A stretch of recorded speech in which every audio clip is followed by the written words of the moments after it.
Chapter 4702 Ringing Hammers. All in all, Vase became incredibly satisfied with the gains he made today. His coincidental meeting and cooperation with Master Blacksmith Roga Dunnerholm had taught him an important lesson. It was not a waste of time for mech designers to work together with other professionals who didn't necessarily have anything to do with the mech industry. Hardly any mech designers bothered to collaborate with other professionals. In the age of mechs, the former was in the ascendancy while the latter had become more marginalized than ever. As mechs became more popular and visible in human society, only a small minority of eccentrics and rich people still held a small amount of appreciation for traditional craftsmanship. It was a rather sad state of affairs, but the demands of a progressing civilization dictated that any production method that did not do well in the areas of efficiency and mass production had to be set aside.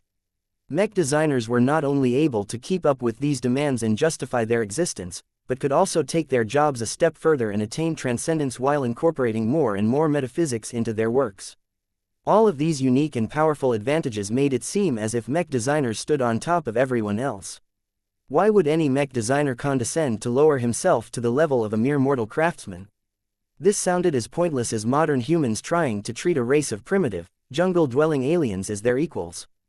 However, Vesk knew quite well that even the less sophisticated alien races could develop their own unique strengths that may be of use to another technologically superior race. It was the same case with the dwarven blacksmith. Roga Dunnerholm may not be a transcendent, but he had succeeded in getting close to approaching the extreme of his own craft. As far as Vase was concerned, the greatest benefit he gained from this experience was that he gained an even better feel and understanding of metal than before. This was difficult to describe or quantify in scientific terms. Vase only vaguely felt that he could work with metal a bit more exquisitely than before. It was as if he had gained a small part of the benefit of spending many decades working with metal in a forge. Of course, Vase also made a lot of practical gains as well. He felt a lot more confident in his ability to mimic a traditional blacksmith and work a forge. The only fault was that he lacked a lot of practical experience which could not be solved unless he spent a lot of time in the forge himself. The little hammer that Dunnerholm gifted to Vase was another little benefit. After testing it out on the work table, Vase confirmed that it could provide him with a lot of help and convenience in applying his newly gained knowledge on acoustic metallurgy. The living tool had been shaped in a way that made it seem as if it was only good for ringing a bell, but it could do so much more than that with the help of its metaphysical properties. P alpha PD alpha no new 1 som. What was even better was that it could grow over time and become much more useful in the future. The same applied to the set of relic tools reserved for the master blacksmith himself. As Dunnerholm reverently picked up the handles of the blacksmithing tools one by one, the grin on his bearded face could not be suppressed. "Are you satisfied?" Vase asked as he skillfully twirled his second hammer around his fingers. "More than you can ever know." The dwarf gasped in response as excitement coursed through his body. "I cannot wait to see how well I can channel Vulcan's blessing in making my next totems. I should be able to create magnificent works that properly honors the majesty and divinity of our god." Just keep in mind that you need to earn your keep. Our clan literally fought alien battleships to secure the materials used to make your new set of fancy tools, and my expertise doesn't come for free either. The old dwarf patted his chest with his strong fist. "I shall not squander these blessed gifts. You can count on that, Patriarch. I will do my utmost to help your Creation Association obtain all of the totems it needs to spread the worship of Vulcan across the Red Ocean and beyond. The great works that I will be able to make with my new tools shall be celebrated among both humans and dwarves. This is my promise." Vase was satisfied with this earnest statement. This had been a highly productive experience for him today. Through a half a day of collaborative work, he not only secured the loyalty of possibly the best totem maker for the Creation Association, but also empowered him to become even better at his primary responsibility. By now, Roga Dunnerholm had completely forgotten about any of the ambivalence he held. He no longer felt bothered by the Larkinson Patriarch's culpability in the tragedies that had befallen the Vulcan Empire and its many dwarven citizens. In the old dwarf's mind, perhaps Vase Larkinson had merely been acting as an agent on behalf of Vulcan himself. The god may have grown so disgusted by the degeneration of the Vulcan Empire that he would rather strike down his own people than let the misguided dwarves wallow in their own filth. "Would you like the honor of bestowing a name to our new equipment set?" Dunnerholm asked the younger man. Vase paused for a moment. "This is mostly your work. You should be the one to name the tools that you will be using for a long time." Then I would call it the Harmony Smith set. Each of these tools are made for the purpose of helping my products achieve harmony with Vulcan. I have yet to use any of them as of yet, but I am convinced that I can apply my own strengths much better than before. The Harmony Smith set sounded good. It became another set of living and growing heirlooms for the Creation Association. The ownership of the tools was never in doubt. Dunnerholm already acknowledged without saying that he did not own the hammers and other instruments. He merely received the privilege of using them for as long as he was employed by the Creation Association. If a day had come where Dunnerholm could no longer effectively lift his hammer, he would have to relinquish his right to use the Harmony Smith relic set. The clan would subsequently entrust the tools to another promising smith who could make good use of their distinctive properties. The dwarf stared at the small hammer that Vase continued to twirl in his hand. If I may ask, have you considered a name for your own tool? Vase ceased to twirl his own new personal hammer and thought about it for a second. He smiled and lifted his other arm so that he could flick the surface of the delicate tool with his finger. Ting tilde, the sound produced by flicking the hammer with his fingernail resembled that of a tuning fork. It was capable of doing so with the help of a hollow core along with carefully placed holes. If he wanted to, Vase could even learn how to play the elegant hammer as a miniature instrument by manipulating it in different ways. It was an interesting toy if nothing else. Hammer of Melody sounds fitting to me. Vase eventually decided. It is a hammer as well as a musical instrument. It's practically a little sister to the Hammer of Brilliance. Now that they settled this matter and wrapped up their short but incredibly fruitful project, Vase was ready to leave. He only stayed around long enough to issue new instructions and make a few matters clear. You have two main responsibilities. Your main job is to meet the requests of Director Samindra Avakan and make the totems that she needs to expand the Creation Association. Your second job is to teach your craft and specialization to a number of apprentices. The second responsibility caused the dwarf to frown. I am not certain I am ready to start mentoring apprentices again. The ones I taught before the fall of the Vulcan Empire did not meet a good end. I am afraid I might not be able to guide my next students well. Vase crossed his arms. What happened to your last apprentices? They were younger and much more fanatical than me. They did not stand by and let the fight unfold around them. Instead of heeding my advice and letting the soldiers do the fighting, they gave in to their youthful impulses and joined the fighting. All of my teachings had gone to waste. That sounded tough, but that didn't mean that Vase wanted this highly capable dwarf to keep all of his expertise to himself. That is in the past. You are living in a different galaxy and a different time now. Your skills and insights are too precious to be confined in your head. Go and select a bunch of young but talented smiths and teach them like you would do any apprentice. Make sure that they are not exclusively normal humans or heavy gravity variant humans. What you fear won't happen again if there is a greater diversity among your apprentices. I suppose you are correct, sir. I will need time to adjust to my new tools and learn exactly what I can do with them. I need to learn how to make other sets of tools with my new equipment so that my apprentices can begin to learn how to make their own totems in time. That should be the goal of their studies. With that, Vase settled the future course of the Creation Association. Totems of Vulcan played an essential role in the business model and the expansion rate of the nonprofit organization under his clan.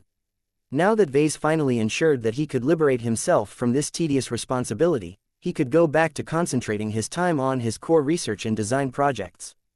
He finally exited the underground workshop floor after agreeing to meet with Dunnerholm again at a future date for future collaboration projects. Director Samindra Avakan awaited his return. I see your time with our master blacksmith has greatly satisfied you. Are you pleased with the state of the Creation Association? That was not as simple of a question to Vase than before. I guess it is not so bad. He conceded. If more people like Dunnerholm come and work for us, then that would be great. We need a concentration of skilled and talented artisans to turn this arm of our clan into a facilitating influence that can further our footprint in the industrial sector of the Red Ocean. I understand your motives. It should be easy enough to build a following in most zones and colonial states by relying on the obvious benefits of our totems. Compared to many other faiths, the rewards for praying to Vulcan are much more tangible and noticeable. The main reason why our expansion has been so constrained over the years was because we were bottlenecked by the supply of totems. Once Dunnerholm and our other craftsmen are able to resolve this issue, nothing will stand in the way of our spread through all of the lower and middle zones of the Red Ocean. What about the upper zones? The priestess grew a lot more guarded at this mention. I would highly advise against encroaching in the territories of first-raters. The religious organizations that operate there are much stronger, much more established and much more capable of crushing any challenges to their reign. Many of the oldest human churches with legacies that span back to the dawn of human civilization have entrenched themselves so well that not even god pilots and star designers can shake their rock-solid hegemony over the most powerful masses. I see. I guess it is a good idea for us to maintain our distance from them. Vase conceded. Chapter 4703. Striking a chord. Vase returned to the royal mansion by himself at the end of the day. He still thought of all of the gains he made at the LMC's flagship store in the Enlightened Church of Vulcan. Although his stay in the latter yielded much greater benefits to him, he did not forget about all of the feedback he collected from a diverse sample of customers of his Mech company. He needed to make various changes to his plans and add new items to his agenda if he wanted to act on the new information. As he entered his mansion and headed into the dining room, his wife along with Lucky appeared to be waiting for his arrival. Meow, the overstuffed cat greeted as he casually laid on the dining table. Have you finally returned to reality, Vase? He sighed. Give me a break, Gloriana. I am aware that I interrupted a family moment, but I can make up for it. I saw an opportunity to improve myself and improve the circumstances of one of my daughter organizations, and I took it. You should know as well as I do that we can't always decide when we can achieve a breakthrough or take advantage of a fortuitous set of circumstances. His wife still didn't look pleased. She crossed her legs and tapped her finger against her other arm while expression continued to express her profound disappointment at his antics. You are too whimsical, Vase. This has always been a bad habit of yours, but I have noticed that it has gotten worse in the last few years. It does not take much time and effort to plan your schedule properly and ahead of time. I do not begrudge you for pursuing any opportunities that can advance your work and design philosophy, but is it too much to ask for you to restrict your work to your work hours and devote your leisure time to your family? You are setting an awful example to our children. That's not fair, Gloriana. I am doing my best to show that hard work pays off. Don't forget that it is through my efforts that we can enroll our kids into first-class virtual schools once our refitted Spirit of Bentime returns from the Vullet Central Star Node. That is not relevant to our current discussion. What I am trying to bring to your attention is that your lack of proper planning and impulsive control is disrupting our family time. Sometimes, I have the impression that you are more of a child than Aurelia, Andraste and Marvane. I have at least done my best to raise them properly and respect the rules that we have set. As for you, Vase, you seem to enjoy breaking the rules whenever you are swayed by your own temptations. She was right. Vase did not act like the father today. He lowered his head and accepted her complaints. Even though he was convinced that all of the gains and improvements he secured during his extensive visit to the Creation Association's association would ultimately improve the circumstances of his lovely little kids, that should not excuse his conduct. As a father, he should be more mindful of how he spent his time with his children. They grew up so quickly, and once they started to study alongside first-raters, they would become so busy with virtual classes and demanding homework that they would have even less time to enjoy their childhood with their mother and father. Vase slowly approached his wife and sat down on the dining chair next to her own position. He reached out and grasped her small and delicate hand. The warm touch of skin soothed both of their nerves. I promise I will do better next time. Our children should never take a backseat. I will make sure to free up extra time in my schedule for the week so that we can go on another fun excursion. His wife accepted his contrition. Make certain that you do. I will hold you accountable if you break your promise again. Our children deserve better from you. I deserve better from you. From the moment you chose to become a father, you need to do your utmost to balance your professional responsibilities with your parental responsibilities. I cannot keep cleaning up your messes all of the time. Once his wife finished admonishing him, she finally gave in to her curiosity and asked about his latest results. What did you accomplish earlier today? It's a lot. I never expected to gain so much from working together with a dwarven blacksmith. He quickly summarized what he had done and also presented his new hammer of melody to his wife. She dubiously picked it up. Though she could tell it was special in a sense, its shape was far too strange and unsuitable for actual metalworking. This hammer of yours is dense, but also small. What is it for, exactly? It looks more suitable to be used as a gavel in a courtroom than a smithing hammer in a forge. Vase grinned and took the hammer back from her grasp. He then proceeded to slam the head of his new hammer against Lucky's back. Ding tilde tilde tilde. A surprisingly long and beautiful sounding metallic chord rang from Lucky's metallic body. The sudden attack along with the strange vibrations coursing through his body spooked the cat out of his wits. Me-oh-oh, the tired cat practically jumped from the table and floated just out of the range of Vess's odd hammer. The aggrieved expression on the cat's face showed that Lucky did not appreciate being turned into a drum. Meow meow meow meow meow. Oh come on, Lucky. It's not that bad, there's no freaky magic behind it or anything. The fact your body produced such a pleasant sound is good news. It indicates that you are not only intricately put together, but also particularly well constructed. Would you like me to strike you again at a different angle to see whether you can produce a different tone? Meow. The cat flew up to the ceiling and phased through it in order to get away from this utter madman. Right now, Lucky wanted to do nothing more than to head to Andraste's bedroom and cuddle against her warm body. Gloriana in the meantime looked at the small and slender hammer with a notable degree of shock. That's impossible. How could Lucky's body produce such an amazing sound? All the notes produced by his body were even perfectly in tune. There is no way that Lucky's body was designed with this purpose in mind. You are correct, honey, but just because a product wasn't designed with a specific purpose in mind does not mean it can never happen. One of the valuable trade secrets that I've learned from the old dwarf is that everything can produce a harmonic tone when hit in a certain way. This also includes metal objects such as tools, mechanical hammers and even mechs. I know that, but this goes far more than producing a simple impact noise that happens whenever an object gets hit. Not only did you manage to produce a chord that is perfectly in tune, but the sound volume was much louder than normal. That's the power of resonance. Vase grinned in reply. Acoustic resonance, to be more precise. It is not a complicated concept, but Master Dunnerholm has delved so deep in this topic that he has developed a set of formulas as well as additional rules that can help him determine how to strike any object to produce the strongest possible sound through leveraging the power of resonance. He expected his wife to mock such a banal specialty. After all, the practical uses of this specialization weren't that impressive.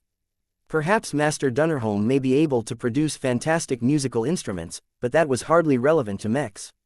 However, his wife displayed genuine respect for this odd specialty. I cannot claim to understand the ins and outs of this strange theory, but I can understand how it can enrich the world of blacksmithing. I even suspect that acoustic resonance may share a relation to the phenomenon of generating true resonance in high-ranking mechs. Now that certainly caught Vess's attention. He already considered this notion beforehand, but he understood so little on how mechs could be designed in a way that enabled them to resonate with their expert pilots that he could not continue his train of thought. Do you understand how senior mech designers and higher are able to satisfy the most important requirement of designing an expert mech? The grin on his wife's expression showed that she was exulting over her superiority over him. She couldn't look more smug even if she tried. Wouldn't you like to know? Hi. What? You actually know? I thought you would have to advance to senior in order to join the secret club of mech designers that have earned the right to learn this secret. Gloriana crossed her arms and shook her head. That is indeed the case, but that is not enough to stop a remarkably intelligent mech designer whose expertise happens to center around high-quality mechs. Look, you have your strengths and I have mine. I know much more about how expert mechs work than you ever will, and that is because I almost exclusively focus my efforts on them. Meanwhile, you continue to follow every whim and keep bouncing around expert mechs and mass-production mechs without any sense of order of cohesion. My expertise is a lot broader and more versatile because of that. Vase defended himself. I can design a lot more mechs that would leave you stumped or feeling sick. I do not deny your own strengths. I am just reminding you that I have studied expert mechs to a much greater depth than you. Collaborating with the likes of Master Benedict Cortez on numerous tasks just as implementing incremental improvements onto the Mars has especially helped me decipher how resonance is presumably formed by the cooperation between an ace pilot and ace mech. This pair is so much more powerful than what we normally work with that their traits are especially obvious. It sounded a lot more plausible for Gloriana to figure out the key to designing high-ranking mechs in advance. Getting her to share that secret was another matter, though. Can you tell me the truth? No. Gloriana shook her head again. I cannot. The MTA's rules are clear, and I will not violate them and incur punishment as a consequence. It wouldn't help you much anyway. You should focus on what you can accomplish at your current rank. She may be right. Vase may not be able to make effective use of this secret once he learned it. There was no need to force his wife to break a rule just to satisfy his curiosity. I guess I will do my best to hurry up and advance to senior first. About that, Vase, I am not spending 120 million MTA merits on a single first-class implant. Vase immediately replied, I deserve compensation for the negligence that you have shown my children and I today. That has nothing to do with your blasted implant. Look, Vase, if you find it so hard to stomach the thought of spending 120 million MTA merits at once, then can you at least support your dearest wife and give me 60 million MTA merits instead? Huh, you are actually willing to cut your demand in half. What are you going to do instead? Are you going for a budget version of your chosen implant? I would never skimp out on the quality of my most important augment. Gloriana replied, I have secured an additional source of merits.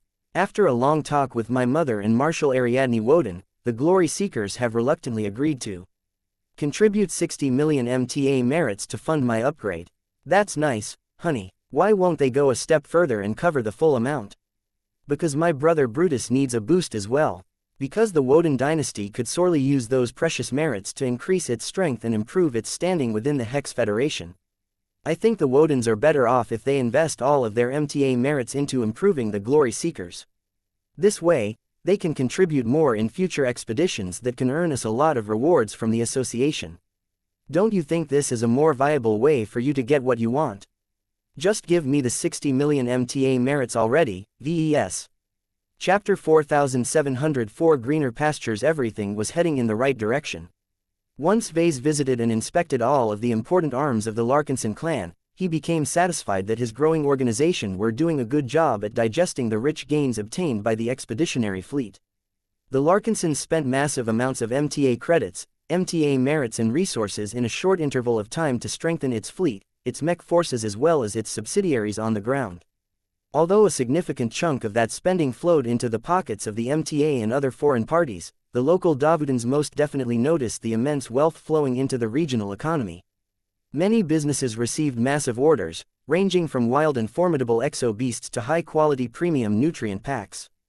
The Larkinson clan as well as the other members of the Golden Skull Alliance threw around their wealth like there was no tomorrow. This was not unusual in itself, as the war fever that increasingly gripped the region under the sway of Davud also prompted many other pioneering organizations to invest in their own buildup of forces. However, what was different about the partners of the Golden Skull Alliance was that they were more than willing to barter in extremely precious first-class materials. While it was possible to obtain first-class materials by importing them from the upper zones, shipments were usually fraught with danger and the premiums charged by the suppliers were excessive. In contrast, the Larkinson clan exhibited so much haste in its urgency to obtain the necessary goods needed to upgrade its fleet and mech army that it had no choice but to dump a certain quantity of valuable plunder at a slight discount in order to close deals quickly. This had triggered a mild frenzy where a small number of suppliers and service providers eagerly lined themselves up to complete the Larkinson clan's orders at the fastest possible speed. Companies knocked on the doors of the Larkinson clan every day in order to earn a lucrative order. This was a good development, as the increased competition allowed the Larkinsons to become a little more picky and gain more value from the payment they were willing to offer. Shuttles and transports continued to fly to the Cat Nest and the expeditionary fleet in orbit on a regular basis. The scale of traffic flying to and from these Larkinson strongholds further amplified the impression that the clan had entered the big leagues. Combined with the increasingly more aggressive expansion of its various daughter organizations, hardly anyone in the local scene could ignore the ripples produced by the Larkinsons. It was inevitable for the clan to attract attention from higher places. Vase received regular reports from Sheddarin and Calabas that the Davud Alliance were already starting to mention the Golden Skull Alliance and its partners during different meetings. Our Black Cats have already received indications that the colonial administration has opened up a dialogue with the Glory Seekers and the Cross clan. Calabas informed Vase one day. That caused the mech designer to raise an eyebrow. They're already talking to each other. About what? I don't need to be a foreign minister to tell you that there are many possible reasons for them to talk to each other, Vase. Davud has many needs and so do our allies. This creates the basis of trade and cooperation. We have already observed many signs that the colonial government is desperate to increase its chips. The powers behind Davud are so eager to win the upcoming war that they are willing to make serious concessions to gain the cooperation of as many powerful partners that they can reach. What are you trying to convey? I have 2 points, she said. First, The Glory Seekers and the Cross Clan will eventually agree to cooperate with Davut on some level. It may be a big deal or it may only be a distraction to them, but the diplomats working for the colonial government are very good at their jobs, especially when they have the right to offer attractive concessions. What is the second point? Sooner or later, Davut will come to us. Calabast stated. I can figure that out myself. That may be the case, but I do not think you understand how serious Davut will treat its coming dialogue with us. We have become big shots, Vase. You are worth more to a state than any other individual mech designer, and our Larkinson army is an extremely capable and battle-proven elite mech force.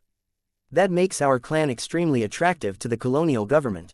I've shared my findings with Sheddarin and he has received his own indications that our clan will become a point of focus. It is almost certain that Davut will put a lot of effort into courting our clan.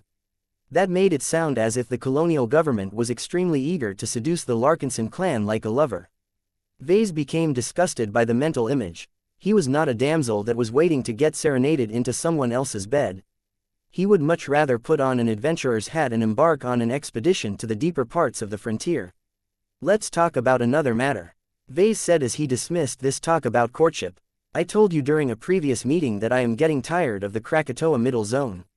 I think it would be better if we move a little further away from civilization and roam the less settled parts of human-occupied space. Now that the Adelaide Third Fleet and the Bujay family are well on their way to joining our alliance, I think it has become viable for us to take a trip into the Torald Middle Zone. What do you think now that you have familiarized yourself a bit more with what is taking place in this region? Calabast moved across his office in the royal mansion and looked out of the large, expansive windows. She gazed across the forest and the larger structures in the distance. Torald is a risky zone.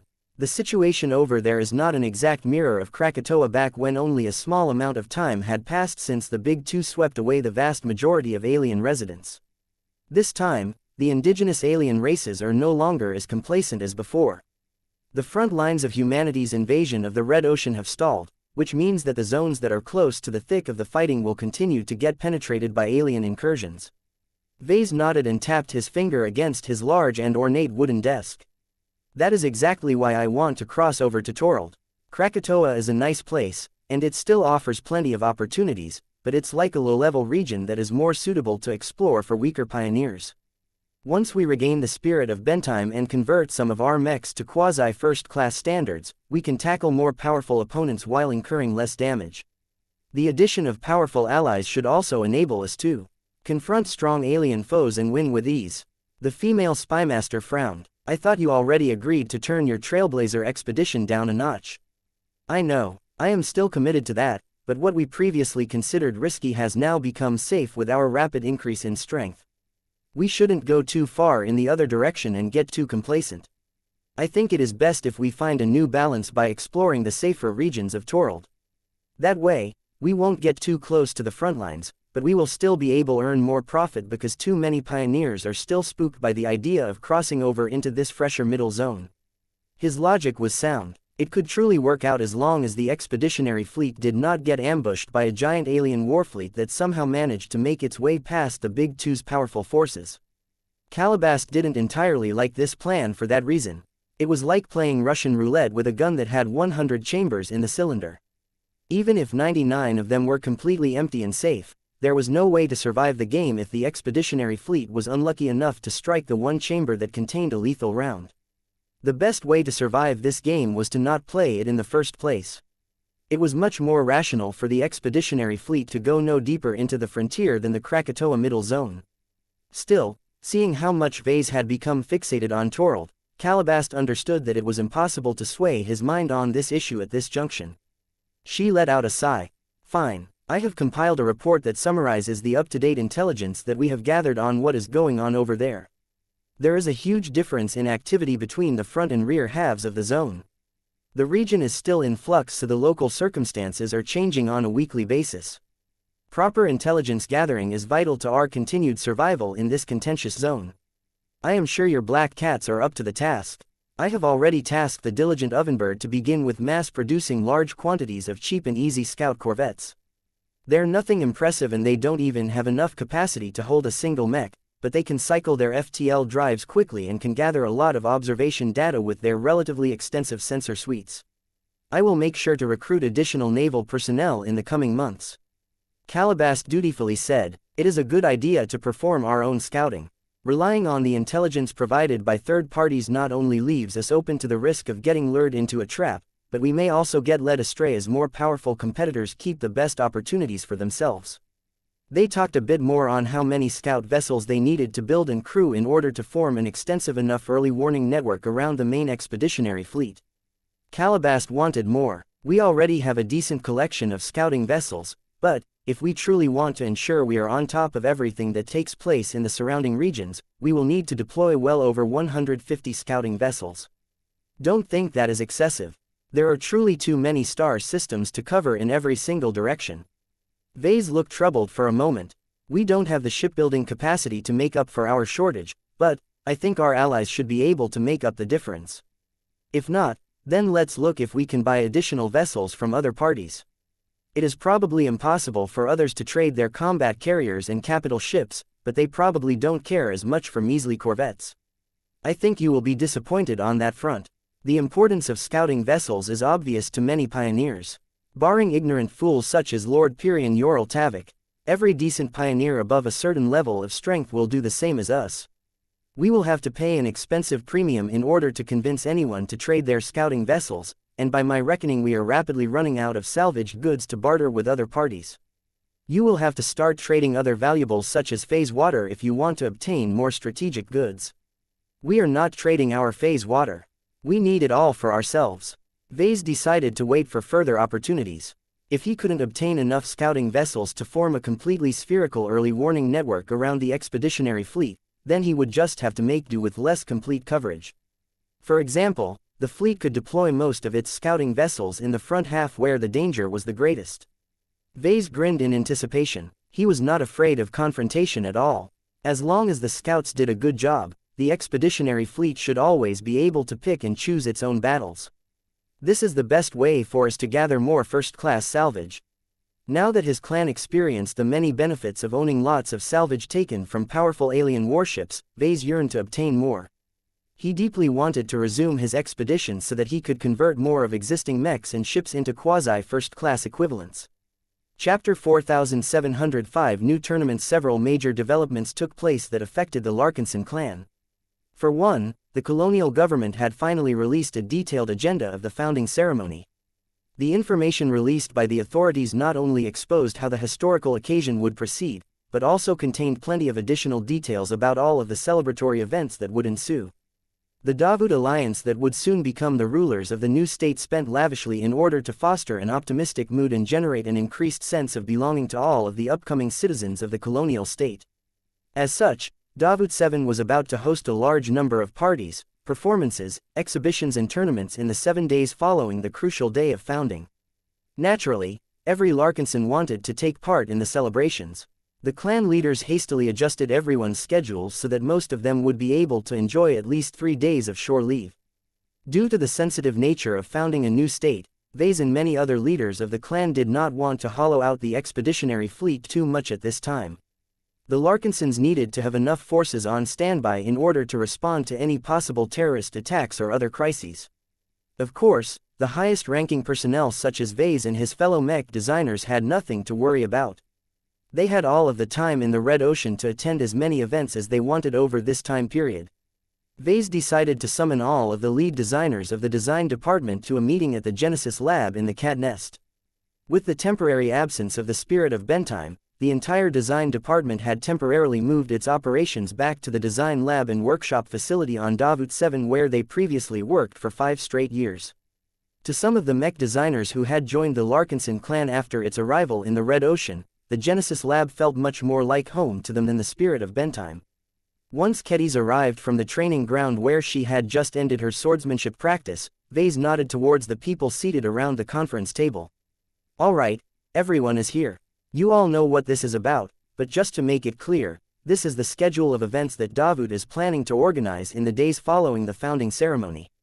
The conference table projected a large and elaborate timetable. As Davut had grown into a large and bustling colony that also happened to host many additional guests, the colonial government had to organize thousands of large-scale events to give everyone a chance to bond with each other.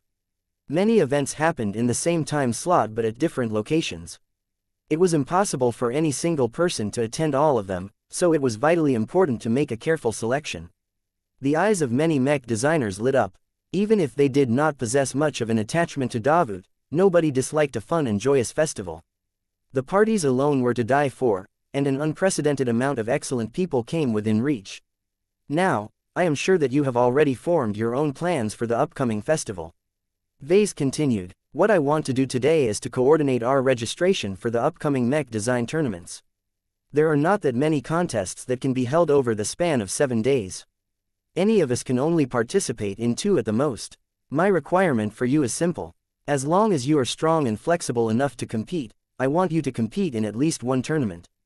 My goal is to show the strength of our design department and prove that while we may be young, we are more than capable of taking on a challenge. Silence spread after his announcement. Although a few mech designers already made plans to sign up for a few of the contests, it was still a bit annoying to be given an order to compete.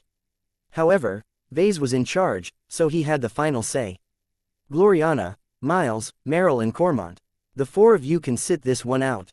I won't object if you decide to register for a contest anyway, but I would prefer it if you wait until you have reached a state where you can at least attain a decent ranking. I don't want you to embarrass our clan. Each of the mech designers mentioned by Vase had no objections to that. They understood their circumstances well enough that they would only perform shamefully in front of the public. What are your own plans, Vase? Gloriana asked. I am planning to apply to 2 different mech design tournaments. The first is the Strange Lands tournament that is held in the first 3 days of the festival. It's a solo contest that is centered around fighting in exotic and eventful terrain environments. Not every mech design tournament followed the standard formula. That would get boring really fast and lose the interest of paying viewers and sponsors. This was why a lot of tournaments tried to play around with the variables in order to provide more entertainment and variety. Vase was interested in this challenge because he felt that the weird conditions might stimulate him into designing an unusual competition mech. Once I am done with this solo game, I will proceed straight to the Twin Weapons tournament that will take place in the following 4 days. For those of you who don't already know, it is a duo mech design tournament where pairs of journeymen must design 2 mechs in unison, a melee mech and a ranged mech. Both will be deployed together in 2-on-2 matches. I will need a teammate in order to participate. That was one of the goals of calling everyone together today. Vase needed to make a strategic choice in order to maximize his chances of earning a higher ranking. The better he performed, the more renown and reputation he gained. All of this would make it a lot easier for him to cooperate with different parties and convince more shipyards to produce scout ships and combat carriers for his clan. He immediately set his sights on his first candidate. Naturally, the person he had in mind was not Gloriana. Despite the fact that he collaborated extremely well with his wife on many projects, her vehement disgust at the thought of participating in any mech design tournament already ruled out any chance of participation. Keddies. We have always been able to work well together in our past collaborations. Vase told the Sword's Master. The rules of the Twin Weapons tournament also favor our combination. I am pretty good at designing ranged mechs armed with luminaire crystal weapons, while your prowess in designing swordsman mechs is not in doubt. Even if there is no age limit to the journeymen that are able to apply, I am confident that our combined strength can smash the efforts of every grandpas and grandmas that aim to win the top prizes. Unlike many of the tournaments held in the Vullet Central Star Node, Davut did not set any age limits to its own contests.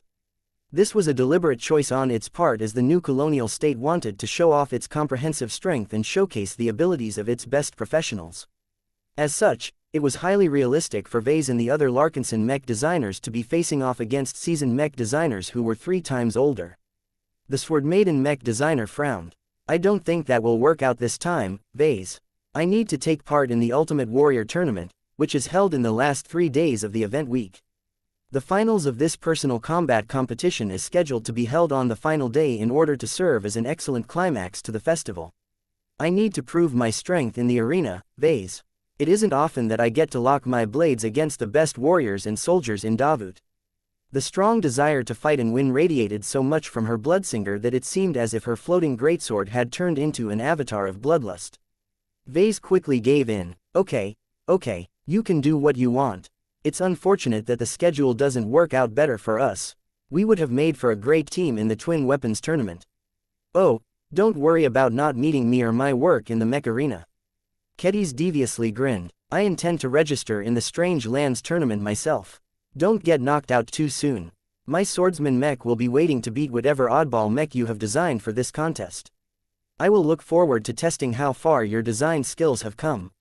Vase replied as he looked forward to this possible confrontation as well. Instead of moving on to his second choice and possibly offending some of his colleagues in the process, he decided to take a more open approach. Since Kedis won't be available to team up with me for the Twin Weapons tournament, who among you wants to work together with me to beat the competition mechs of other interesting mech designers? A short silence ensued. I have already agreed to work together with my brother, Sarah Voikin stated. A good match in ranged and melee mech design is important, but good teamwork is even more important. There is so little time available that getting in sync with a fellow mech designer can allow us to design much better mechs regardless of our specializations. Janice Pellier also settled her teammate in advance. Tiffy and I have made the same conclusion. We might not offer the best combination of specialties for this tournament, but we cooperate much better with each other than with anyone else. We have already come up with a viable strategy to make up for our shortcomings in ranged mech design. Vase grew a little disappointed. I see. Is anyone else willing to work by my side? Juliet, how about you? Your specialty should come useful, as I have heard that the mech arenas used for the contests will offer plenty of space to maneuver. The penitent sister mech designer already expected to be called out from the moment the other 4 journeymen declined the invitation. Although she did not particularly look enthusiastic at the thought of performing in front of the crowd, the needs of the clan had to be met. Besides, the opportunity to work alongside the clan patriarch was also a great way to get closer to him and pose a few requests. The woman slowly nodded. Very well, I will team up with you if that is what you require. Good, I have just come up with a few possible mech concepts that we can use to design a pair of synergistic competition mechs. We can discuss this afterwards. Vase not only satisfied his own tournament applications, but also confirmed that many of the journeymen under his command would not remain idle. None of the mech designers who registered to participate were weak, and Vase could count on them to perform decently enough to avoid early elimination. In truth, it didn't matter if Kedis and the others did not manage to stand out from the crowd. The only mech designer that had to do well was Vase himself. As the head of the clan, everyone held much higher expectations towards him. It would be devastating if he performed way below the standard that a prominent figure such as himself was supposed to reach. That said, the rewards for meeting or exceeding those overblown expectations would definitely be stellar. As Vase felt that he had come closer to advancing to senior than ever, he became convinced that none of the other journeymen in Davut could beat him at his own game. His pride as a mech designer compelled him to win first place. He would settle for nothing less this time. Chapter 4706 Tournament Sign-ups. Mech design tournaments may not be the focus of the festival, but the colonial government made sure to offer plenty of chances for mech designers to show off their design skills. Not just journeymen, but also apprentices as well as seniors got to show off what they were made of. Whether it was to satisfy their vanity, test their skills in a high-pressure environment, or win the fantastic prizes reserved for the top, many mech designers signed up in droves. This also included the apprentices who assisted the journeymen of the design department for numerous years. Good luck, Catherine. You too, Molter. Would you like to team up, Mayor? I still need a teammate. Vila Tovar asked. Mayor Tordo shook his head. I am flattered, but my specialty does not lend itself well to any competition. It is not as if incorporating better communication systems will directly make my mech stronger in a mech arena. You should ask Estelle instead. I hear she is looking for a partner as well.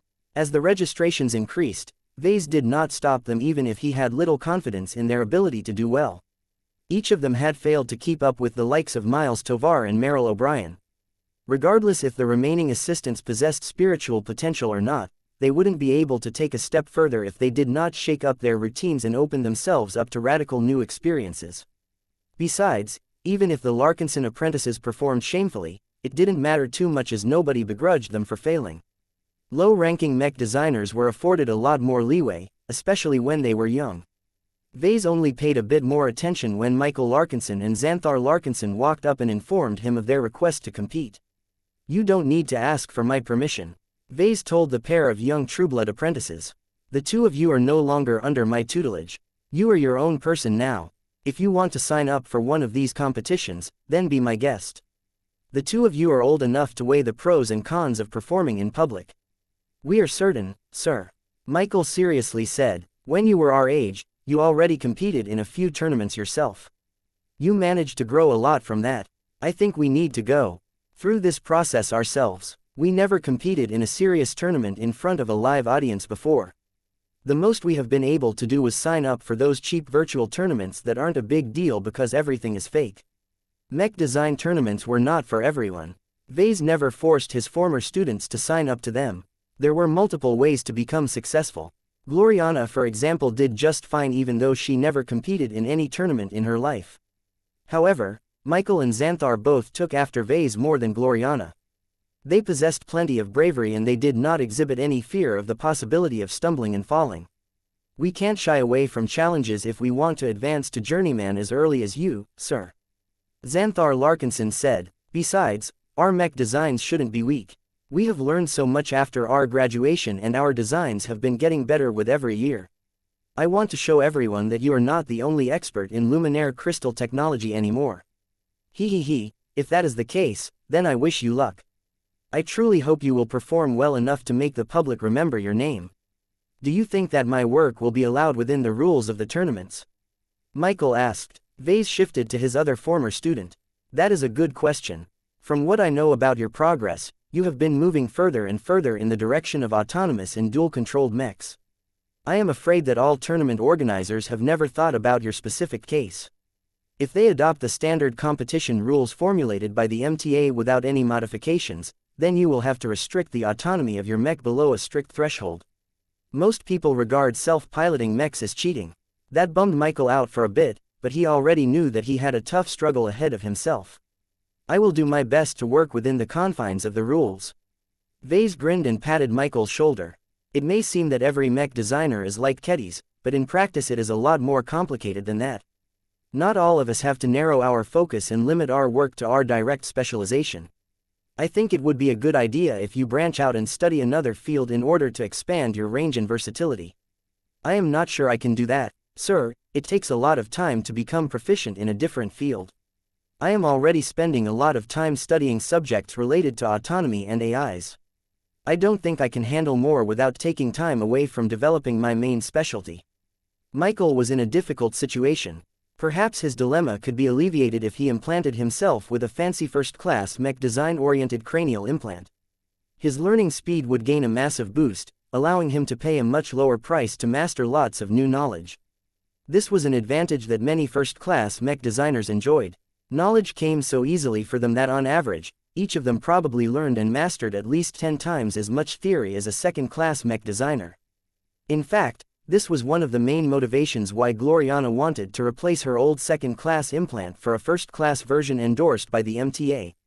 She was being truthful when she claimed she felt it was unlikely that she could keep up with Vase if she continued to suffer a handicap in this aspect. Vase talked a bit more with his two former students.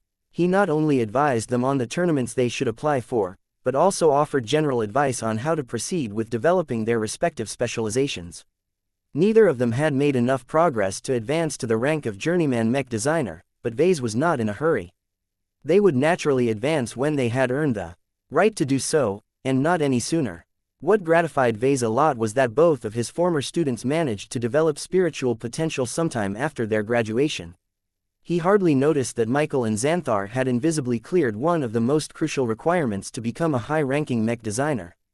Vase actually found it rather suspicious at how easily the two cleared this secret hurdle. His intuition faintly suggested to him that it was not a coincidence that the pair both developed spiritual potential in roughly the same time frame. The problem was that there could be many possible external factors that could have provided the two a crucial boost. The Larkinson clan was toying with so many different spiritual influences and forces these days that it was impossible to isolate and test whether any single variable was responsible. In any case, participating in a mech design tournament should be considerably more fruitful to the two apprentices as a consequence. The excitement, pressure and strong emotional mood swings provided so much stimulation that their spiritual potential should definitely experience a decent amount of growth. As word about the lively events continued to spread, more and more Larkinsons applied to join the party. The upcoming festival also hosted many other tournaments that were targeted towards other people than mech designers. The most popular of all were mech tournaments where mech pilots became the sole stars of these bombastic and gratuitously violent events. Many mech pilots of the Larkinson clan had already signed up for one of the many solo or team competitions held across the surface of Davut 7. These affairs were bound to be expensive due to all of the real mechs that would get destroyed, but Davut could easily cover these costs. Besides, the extremely high amount of guests pouring into Davut ensured that every tournament should be able to earn a fortune in ticket sales. Few Larkinson mech pilots thought they would do badly in these tournaments. They had tussled against professional military mechs, alien starfighters, alien warships and even monstrosities such as the Unclean Whale in the last few months. Dueling a bunch of competitors in a safe competition venue sounded like a milk run to them. How hard could it be to beat a bunch of pansies who had never faced the barrel of a warship main cannon in their lives? One of the mech pilots who applied to join a tournament was Lainey Larkinson. The young mech champion possessed a lot of confidence in her skill and potential, but so far she had yet to achieve a breakthrough. Lainey felt that part of that had to do with the nature of the last battles. The opponents the expeditionary fleet fought against were so massive and overwhelming that it was difficult for a single ordinary mech pilot to make a meaningful difference. Since that was the case, she would have to find her chance in a different venue. Breaking through in tournaments was one of the time-honored traditions of the Larkinson clan. "Are you sure you want to sign up for this tournament, Lainey?" The young woman formed a puzzled expression. "What's the matter, Melkor? I'm still young enough to qualify for the Rising Prodigy tournament. With my skills, I should definitely have a good shot at beating all of the other young mech pilots and winning the top prize. I will definitely be able to bring home a lot of glory for the Larkinson clan." The Avatar commander thought for a moment. "You're right, Lainey, but do you truly think it is worth your time to beat up a bunch of brats, many of whom have yet to fight a serious battle in their lives? That makes them easier to defeat." Melkor frowned. "You are not thinking this through. I agree with you that you have a large chance of winning the Rising Prodigy tournament, but so what? The prestige of his contest is not that much as it is mainly organized for recent academy graduates to showcase their potential. It's a kid-level competition in the eyes of the higher-ups. Most of the opponents you will duel against will be so weak that it is a waste of time to fight against them. Only the final contestants can give you a run for your money, but that is far too little to satisfy your appetite. What do you suggest, then? Sign up for the Davut Star Tournament." "What?" Lainey reacted with shock. "That's the top solo mech tournament organized by the government. It lasts for the entire duration of the festivals. I also heard that the qualifiers will be long and brutal due to the huge number of mech pilots who want to fight in front of billions of viewers." The Avatar commander smirked. "That's right. The Davut Star Tournament is a contest that is on an entirely different level than the Rising Prodigy Tournament. It will test you mentally and physically. You may get eliminated during the qualifiers due to unfair circumstances. Every day is a struggle for you, which is exactly what you need to ignite your potential. Now that you have heard all of this, are you interested?" "Hell yeah, sign me up, sir. I am not going to miss this for anything else. That's the Lainey I know." Melkor smiled as he felt proud for the young Trueblood Larkinson that he had tried to mentor over the years. "Be prepared and spend more time in the MSTS. Once you have registered for the Davut Star Tournament, you will fight the toughest and most experienced veterans in Davut outside of high-ranking mech pilots. There's a good chance that you will not only fight a lot of foreigners who come from places you have never heard of, but you may also stand on the opposite side of Larkinson, a glory seeker or a crosser." The possibility of competing against the pilots of her own side did not discourage Lainey. "Great. On the battlefield, I won't hesitate to fight by their side. In the mech arena, I will never let my camaraderie get in the way of winning. Larkinson or not, I am the best, and I will prove it with my skills." Chapter 4707 Unfriendly Rules. The entire clan had fallen into a tournament fever. Although the clansmen also showed plenty of interest in taking part in the parties and other fun events over the course of the founding festival, nothing got them more excited than competing against the best that Davut had to offer. Their combat experiences, their training and their rapidly improving circumstances had given the Larkinson clan's mech pilots boundless confidence in their fighting ability. Sure, they only fought a relatively small amount of major battles. Sure, their training was not as thorough and systematic as the elites who had been born and raised under a strong regime. Sure, most of them lacked competitive experience and were not accustomed to fighting under the many cumbersome rules imposed by mech tournaments. Nonetheless, After facing off against so many powerful and horrible enemies within a single year, the Larkinsons had completely lost their fear and apprehension at the thought of fighting against other strong mech pilots. The death of fear was one of the most important prerequisites to doing well in tournaments. Besides, it was not as if most Larkinson mech pilots lacked confidence in their own technical piloting ability. Compared to many other mech forces, the Larkinson army invested an unreasonably high amount of resources into training and enhancing its mech pilots.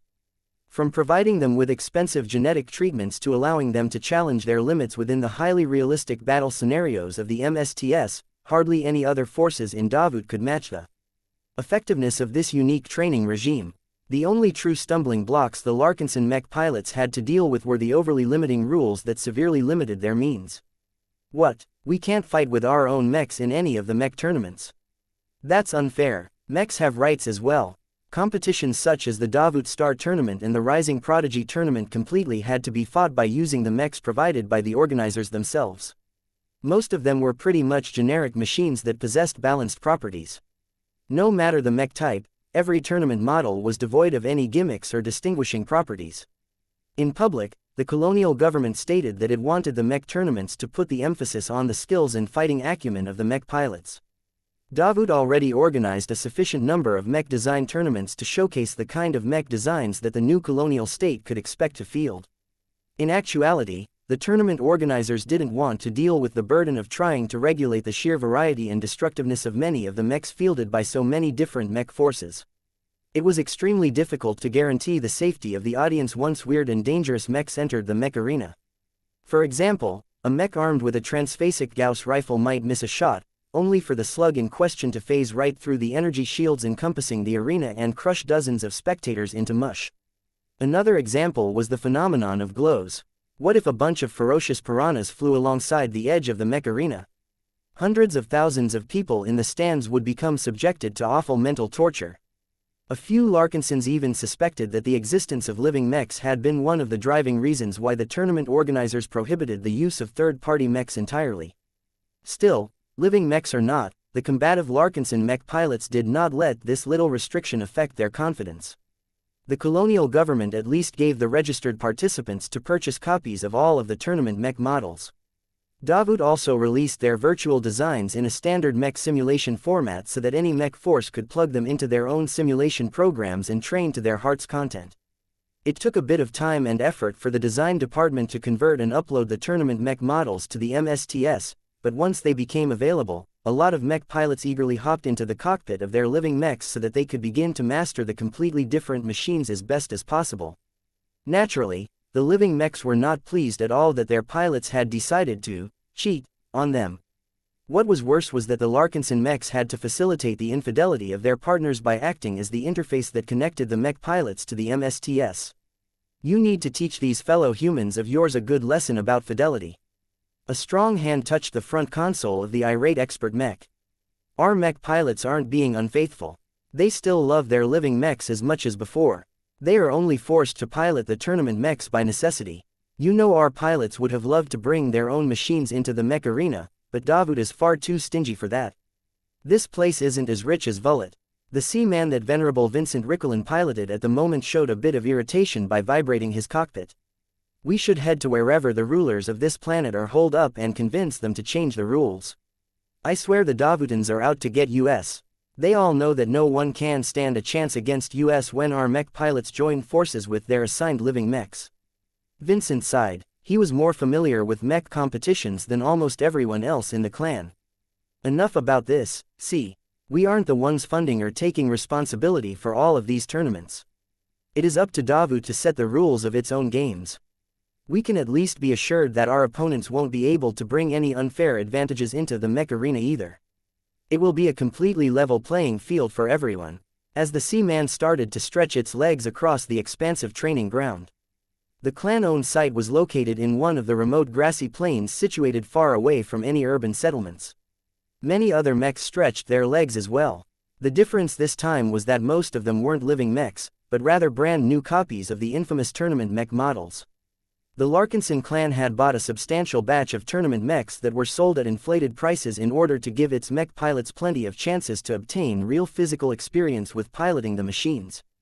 As both Vincent and the Sea-Man observed the dull metallic gray mechs in combat, they could see that the Larkinson mech pilots did not need much time to acclimate to the machines. "These mechs are simple and easy to pick up," Vincent remarked. "It will be difficult for them to outfight others, I think. These machines are so basic and limited that the mech pilots need to be clever in order to outthink their opponents.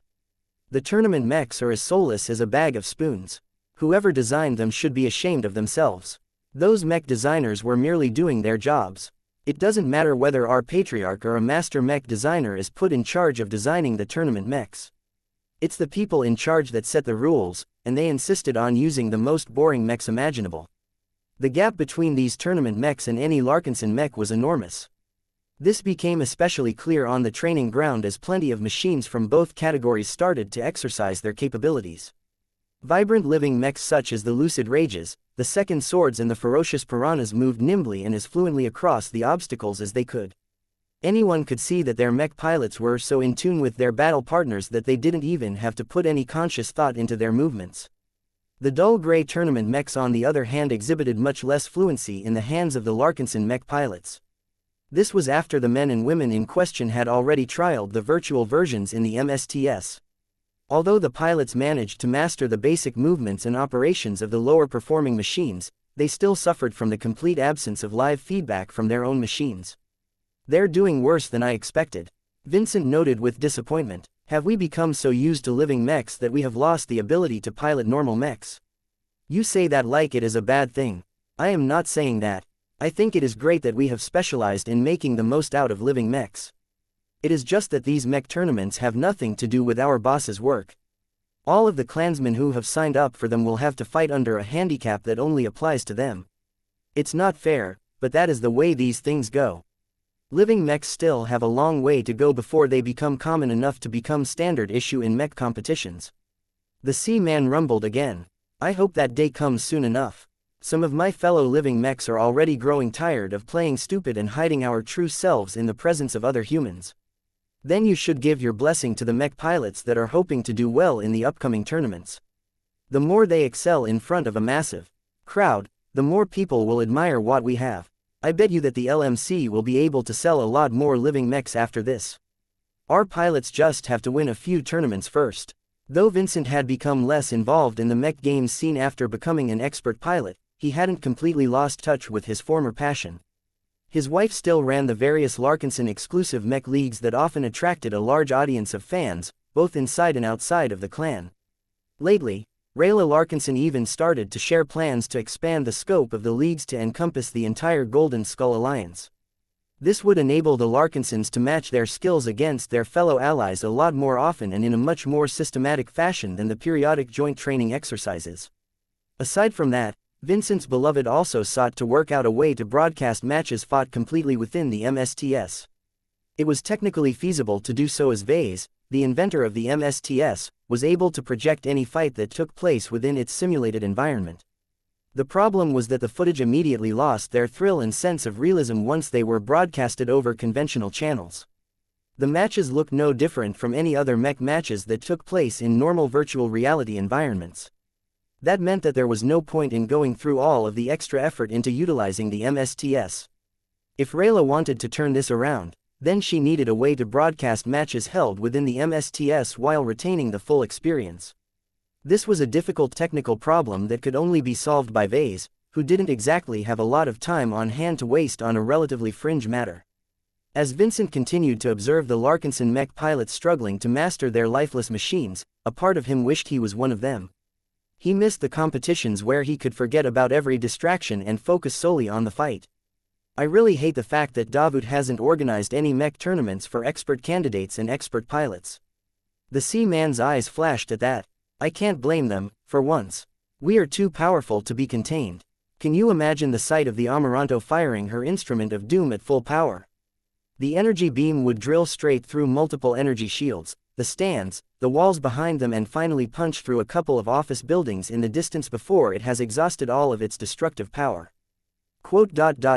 Well, now that you mention that, maybe it is for the better." Vincent and the Sea-Man were still itching to punch a strong mech, though.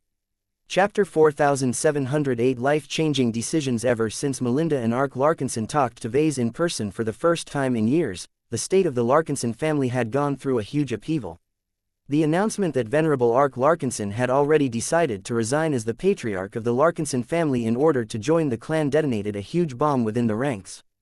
Predictably, a lot of old-timers expressed strong disapproval at this radical and irresponsible decision. The Larkinson family had an honorable history that went back 4 centuries. Nobody wanted to become responsible for ending this storied legacy. Still, despite the overwhelming disapproval from the older generations of the clan, Venerable Ark remained committed to his choice.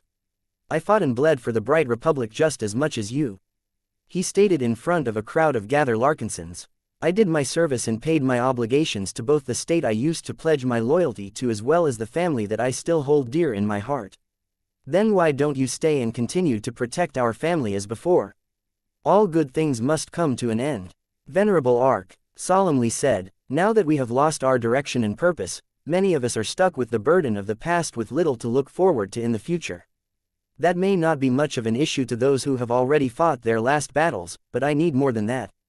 I still haven't reached the limits of my career as a mech pilot. If I want to become an ace pilot and protect our family and legacy much more effectively than now, then I must seek my opportunities elsewhere. That doesn't mean you have to leave our family. We can still accept one of the many mercenary missions in the Red Ocean. It's too dangerous. We will get chewed up by the cruel frontier within the year."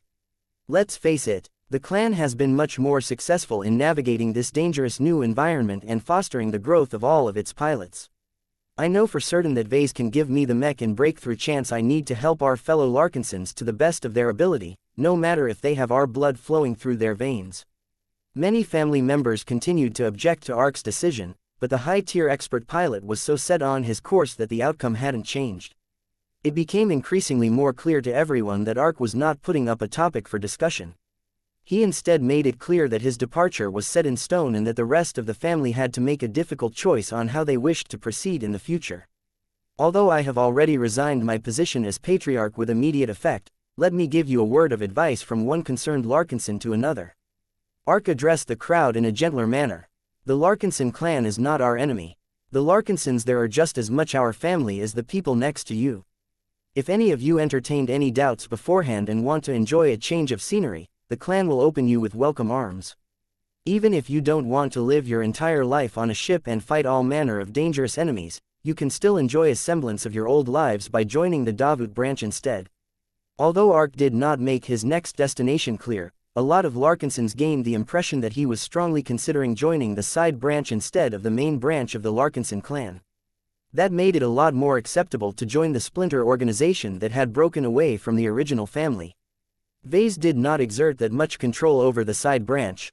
With Ark about to join the Davut branch, he would definitely be able to become one of its leaders given his proven strength and command capabilities. This would ensure that the family members that followed in his footsteps would feel assured that they would not be treated badly. Once the former patriarch of the old family had finally concluded the long and exhausting meeting, he retreated and met with Melinda in another room. "That didn't go as badly as I thought," Melinda commented. "I thought the hardcore members of the family would have tried to put up a greater resistance." Her uncle shook his head. "They respect me too much to oppose my wishes. I deserve to make my own choices, and they acknowledge that. Our elders are too honorable and principled to guilt me into staying with the family. Besides, they lack an expert pilot that can serve as a proper counterweight to my influence. If Ganso was still around, he would have been able to rally the old fogies into an effective opposition. If Ganso was still around, our family wouldn't have even left the Komodo Star sector." Both Ark and Melinda fell silent for a moment. They mourned the loss of their family member. No matter what crimes he committed, it was still a matter of regret that Ganso had fallen at the hands of another group of Larkinsons. It was rather strange to realize that Ark was about to join that same group of kinslayers. "What have you decided, Melinda? Will you come with me to the clan, or will you stay and do what you can to shepherd and take care of the stubborn relatives that insist on remaining here to the bitter end?" This had been one of the most difficult decisions of Melinda's life. Though she no longer possessed much of an ambition to make the best out of the mech piloting career, she did not look forward to fighting someone else's battles, especially if the reasons were less than noble. Still, She had faith that Ark would not allow the members of the Larkinson family to be exploited by the clan. If you join the Davut branch of Vess's clan, then I will join you there. Melinda said, family must stick together. Out of all of the places where we can settle, this planet is not such a bad place.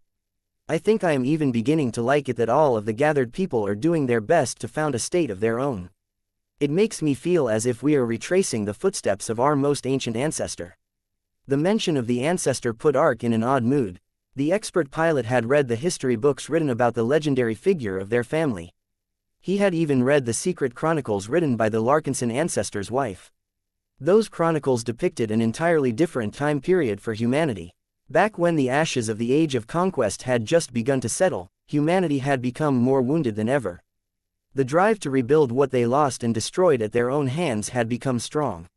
A sense of collective responsibility quickly re-emerged that prompted many survivors to shed the burdens of the past and start over on a blank slate. The rapid rise of mechs as an alternate weapon of war also began to charm an immense population of humans who had developed an intense fear and hatred towards warships of any kind. Compared to immense, kilometers-long battleships that could demolish entire cities with a single volley of their main cannons, the much smaller and less threatening mechs simply did not elicit the same negative reaction. From the chronicles, Ark had learned that the Larkinson ancestor initially embraced mechs because of idealism.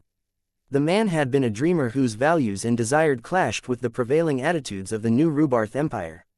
Rather than keep his head down in order to retain the high standards of life within one of the most powerful surviving states of human civilization, the Larkinson ancestor did not hesitate to pack his bags and move as far away from his home as possible. This took true courage and conviction. The man genuinely believed that he and his descendants would end up happier and enjoy purer lives if they lived in a remote corner of the Milky Way than stay in one of the snake-filled centers of human society.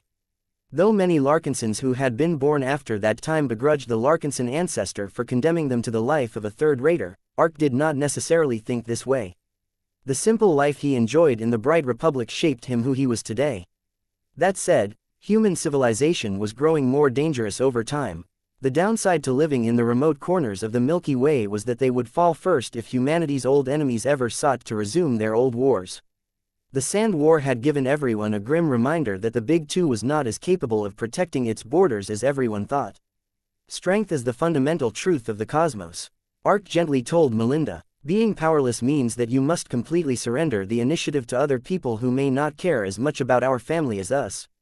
That is unacceptable. If I want to become stronger and ensure my children and our other relatives will be able to live well in the future, I have to step up and utilize my talents on an actual battlefield.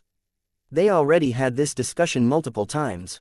Melinda received the same answers every time and saw no hope of changing Ark's mind about seeking confrontation and letting himself become a soldier in someone else's army. It was during this time of change that Venerable Ark welcomed an important visitor one day. It turned out that an important envoy from the colonial administration wanted to meet with the former patriarch of the Larkinson family in person. Ark and Melinda decided to meet the new arrival together in one of their offices. Greetings. I have heard and read much about your heroics, Venerable Ark Larkinson. I see that all of the rumors have undersold your presence. You would look much better if you wore a proper military uniform again. Venerable Ark held up his arm and shook the woman's hand in a firm grip. My time in service has already passed, Madam Kernsk. I am merely a retired soldier now. The Larkinson expert pilot greeted the important official. You are far more than that, sir. You are one of the top mech pilots on this planet. Few people can confidently boast that they can defeat you in battle. It was not every day that the chief of staff of the presumed leader of Davut paid a sudden and unannounced visit to the Larkinson family. Ark found it telling that Raina Kernsk chose to meet with him on a personal basis rather than the family as a whole. This suggested to him that Davut was well aware of the internal dynamics of the Larkinsons. To what do I owe you the pleasure for this visit, madam? Eager to get to business, The female chief of staff smiled. Very well, then, let me be straight with you. We would like you to consider an offer that might interest you and give you what you truly need. What do you think about returning to honorable service and leading men into battle again? That, Raina Kernsk dared to interrupt the high-tier expert pilot by raising her palm. Forgive me for interrupting you, Venerable, but please hear me out before you make any further judgments. Let me start with the allowances that we are willing to extend to you and possibly your other Larkinsons. First, We are prepared to give you extensive autonomy in how extensively you wish to become involved in our upcoming war against Karlach. Second, we will readily bestow you the rank of Mech Colonel in our armed forces. You will only have to answer to a few superiors from our camp, and they will never send you to certain death. Third, you may absorb any Larkinson Mech pilot or other personnel that volunteer for service as well if they are willing. You can even retain the existing hierarchies and structures of the Larkinson Mech units if you think that is best. She wasn't even finished yet. The government official continued to list out other benefits and allowances.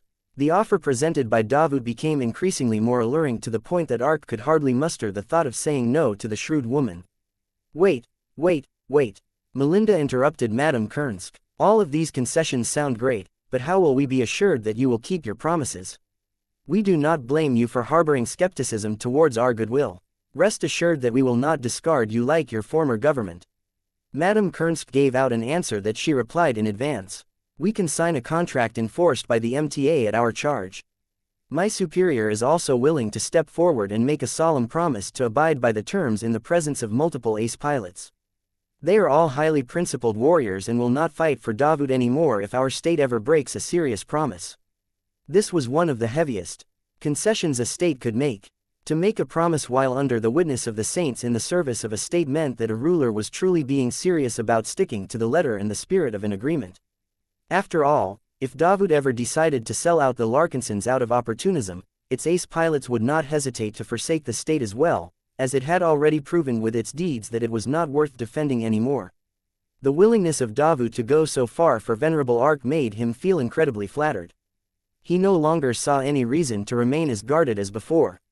His intuition could already sense the abundant sincerity flowing from the chief of staff. Ark relaxed and became more receptive to the Davutan's words. I think we can discuss this further. Chapter 4709. Incurable. After a lot of preparation work and dancing around, Davut finally decided that the time was right to open up a dialogue with the patriarch of the Larkinson clan. Vase had been waiting for this a long time. He had a strong suspicion that he would enter into an important talk with the future state centered around Davut. His recent tour through his clan's facilities along with the regular reports he received from his advisors strengthened this notion until it had become an absolute certainty in his mind. He was expecting a visit from Madame Reina Kernsk any minute now.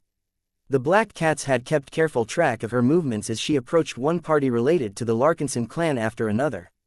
If he didn't know any better, he would accuse Kernsk and the big shot behind her of building an increasingly unescapable net around the Larkinson clan. It was a dastardly clever diplomatic approach and one that the clan could not easily counter. After all, there was nothing wrong with stopping by and having a chat with the friends, allies and relatives of the Larkinson clan. As the colonial administration entered into secret talks with the Glory Seekers, the Cross clan and even the Larkinson family, Vase already started to consider how he should handle his own upcoming meeting with the Davutan officials. There was no way to downplay his own importance this time. Using his age-old excuse of being just a journeyman mech designer wouldn't fly in the face of overwhelming evidence of his massive accomplishments. Perhaps the only consolation was that his massive stature afforded him a lot more respect and caution than ever before. No longer would states like the Bright Republic and the Friday Coalition make a careless decision to squash him as if he was a bug. His clan had grown too strong and his MTA backing became too solid for others to command him like he was their lackey. Vase had worked hard to earn this kind of status and protection. He knew he still had a long way to go before he truly became impervious to external interests, but he was slowly getting closer with each passing day. However, before the colonial government invited him for a direct talk, he still had plenty of other matters to concern himself with. One of them was highly personal. Come on, kids, don't run around too much and especially don't raise your voice. The person we are about to meet isn't in a good shape these days, so let's make sure not to add more stress to his life, okay? Okay, Papa, I'll be good, meow. Vase brought his family to another estate that was located a short distance away from the royal mansion. The structure possessed a more subdued appearance, but that did not mean it was any less well constructed. After passing through the main entrance and taking the double stairs up the next floor, the group moved through the corridors until they stopped before the double doors at the end. Melinda Larkinson along with a number of guards were already waiting for their arrival. Madame Gloriana, Melinda greeted the woman. Children, the person inside is eager to meet with you all. Before you go in, let me give you a set of rules that you need to abide by. The last thing we want is to worsen his condition. He already has a few days left to live. Let us make his remaining days as pleasant as possible." After everyone listened to the rules and confirmed they understood them all, they finally managed to pass through the final doors. The bedroom was large, but not exaggeratingly so. A few doctors and other medical experts were quietly monitoring their patient, who was currently sitting on a custom chair that was placed before the tall windows. As the little family walked closer, they gained a better glimpse of the garden below. Older Larkinsons sat on the garden chairs while dozens of children played in the garden. The sight was highly reminiscent of the Larkinson estate that had once housed the original family for centuries. "Come closer," a soft and feeble voice called. The well-dressed father, mother along with their 3 children slowly walked forward until they were able to face the old man sitting on the chair. Though Benjamin's condition had worsened considerably over the last year, he still possessed some of the strength of a highly skilled warrior. "Hee, don't be afraid, children. Your great-grandpa won't die if you breathe on me. Now come closer, and give your family a hug. Is it okay, Mama?" Andraste cautiously asked. Vase called over a doctor dispatched by the Larkinson Biotech Institute. "Can he handle the stress?" he quietly asked. "Mr. Benjamin Larkinson's condition has improved in the last 2 days, though we cannot say how long that will last. That is also why we have permitted him to accept visitations today. It should be okay as long as you do not induce too much stress." "Very well." After a bit of encouragement, Aurelia, Andraste and Marvane both approached their great-grandfather and hugged him one by one with great care and attention. Even Andraste, who tended to be a lot more physical most of the time, reined in her rambunctiousness and treated Benjamin as if he was an ancient porcelain vase. Pure love flowed between the relatives with each and every cautious hug. The old man's condition seemed to improve a little more as he became more invigorated by the chance of holding his great-grandchildren for the first time. "It is so lovely to finally meet you all in the flesh," Benjamin smiled with pride and joy at the kids. "After meeting you so many times through projections and virtual meetings, it is refreshing for me to touch you all for real. I have satisfied my greatest wish. I feel like I can die happy today." Vase quickly coughed. "I hope you can still stick around longer. Don't worry, my biotech experts should be able to formulate effective treatment that can slow the deterioration of your physical condition. After enough time, our doctors may even improve your physical state and allow you to live a little longer. If that doesn't work, I can always spend a few million MTA merits to acquire excellent treatment for you. Our clan is really powerful these days, so nothing is impossible." "Yeah, our papa is right. He can buy anything," Andraste happily exclaimed. The old and tired man sighed and shook his head even as he held little Marvane on his lap. "Don't bother. Ark has already consulted plenty of doctors and studied me extensively with his own abilities. He has even exchanged a considerable amount of MTA merits to get one of the association's doctors to perform an examination on me and recommend possible treatments. It turns out that not even life-prolonging treatment can remedy my wounds. The root of my condition does not lie within my body. It is my inner self that is failing." "Huh?" Andraste looked confused as she held Benjamin's large, spotty and wrinkled hand. "You were an expert pilot in the past, right? You fought in a really big war and beat lots of bad guys, right?" He, that was a long time ago, my great-granddaughter. It has been a lifetime since I last piloted a mech. Those days are long behind me, sweetling. When expert pilots get broken and dulled, they no longer retain the qualities that make them special. I am sure that your father can sense that clearly. I am told he is good at that. What do you see in me, Vase? It's a little complicated to explain. Vase eventually said, "Well, to put it in the simplest terms, Benjamin is like a combination between a mech and a mech pilot. Both of them have incurred plenty of damage and grown considerably old. The problem is that they are not deteriorating at an equal rate. The mech pilot, in this analogy, has suffered fatal damage at one point in the past and is slowly bleeding out.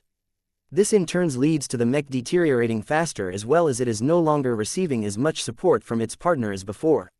While my grandfather's physical condition does not look like it is at the end of its rope, in truth his spirit has already decayed by a considerable degree. It is not a pleasant process. He had only seen this kind of deterioration from the likes of truly decrepit people. It wouldn't take long at all before the spirit became so unstable that it simply collapsed." Gloriana quietly moved closer to him and leaned over. You are good at correcting problems in the head, correct? Are you able to do something for your grandfather? Vase shook his head. Not to this extent. My grandfather used to be an expert pilot, but for some reason his extraordinary willpower has disappeared, making him powerless again. Now, there is no problem for norms to be without power, but the problem here is that my grandfather has lived for many years as an expert pilot, but suddenly lost over half of what made him who he was. What is left after he was forced to retire has so many gaping holes that it is like an open wound that has constantly festered and made things worse. You can't fix this kind of damage anymore. If there was any reasonable hope that he could fix whatever ailed his grandfather, he wouldn't have entered into such a glum mood this time. Even though Vase prided in his ability to be able to fix any problem through the correct application of engineering, he was truly at a loss at this time. The only possible ideas that might stand a chance of working were all too radical and crazy even for Vase. He could attempt to merge Benjamin's spirit with the remains of another powerful entity, but he was sure that the result would be an absolute desecration of his grandfather. In particular, attempting to make up for the missing willpower of his grandfather by merging his spirit with the willpower remnant of Venerable Relia Foster sounded like a great way to potentially create a monster beyond reckoning. Vase could also try and transplant Benjamin's wounded spirit into a baby clone made out of the same DNA, but Ves's intuition strongly warned him that messing around with life to this degree would definitely blow up in his face. The most viable idea that had the highest chance of working was to beseech Gaia to employ her formidable power over life to inject vitality into Benjamin's mind, spirit and body. However, as Vase discreetly concentrated his mind and conveyed his request to the powerful and somewhat uncontrollable design spirit, the powerful entity replied with a remarkably thoughtful message. His expression dropped even further. It turned out that mindlessly injecting vitality into Benjamin was no use. He was a broken demigod.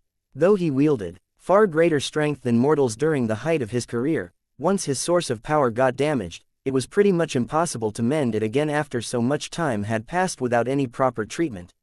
Vase had no choice but to accept the inevitable truth. He moved closer and gently placed his hand on his grandfather's skinny and feeble shoulder. You don't have many days left to live, grandfather, but I am sure you know at least that much. Benjamin nodded. All good things must come to an end. Don't feel sorry for me, and don't feel guilty that you cannot cure my condition. I have lived longer than many of my comrades from back then.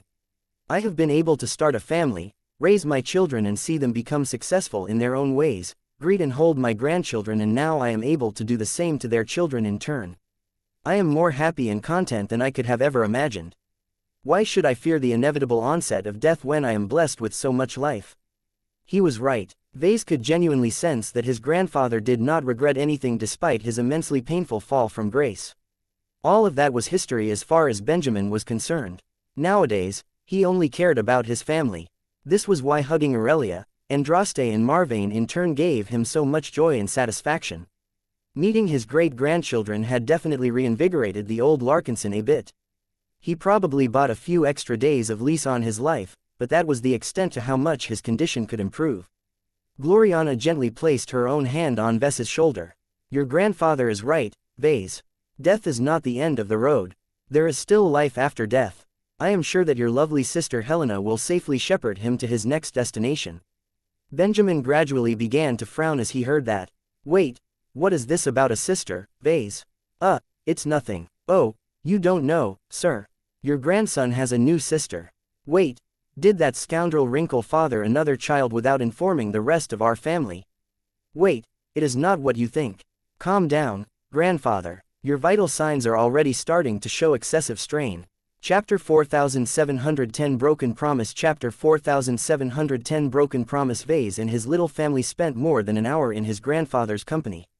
He could clearly sense that Benjamin Larkinson gained a lot of joy and contentment when he interacted with his youngest descendants. Aurelia, Andraste and Marvane were all excellent children.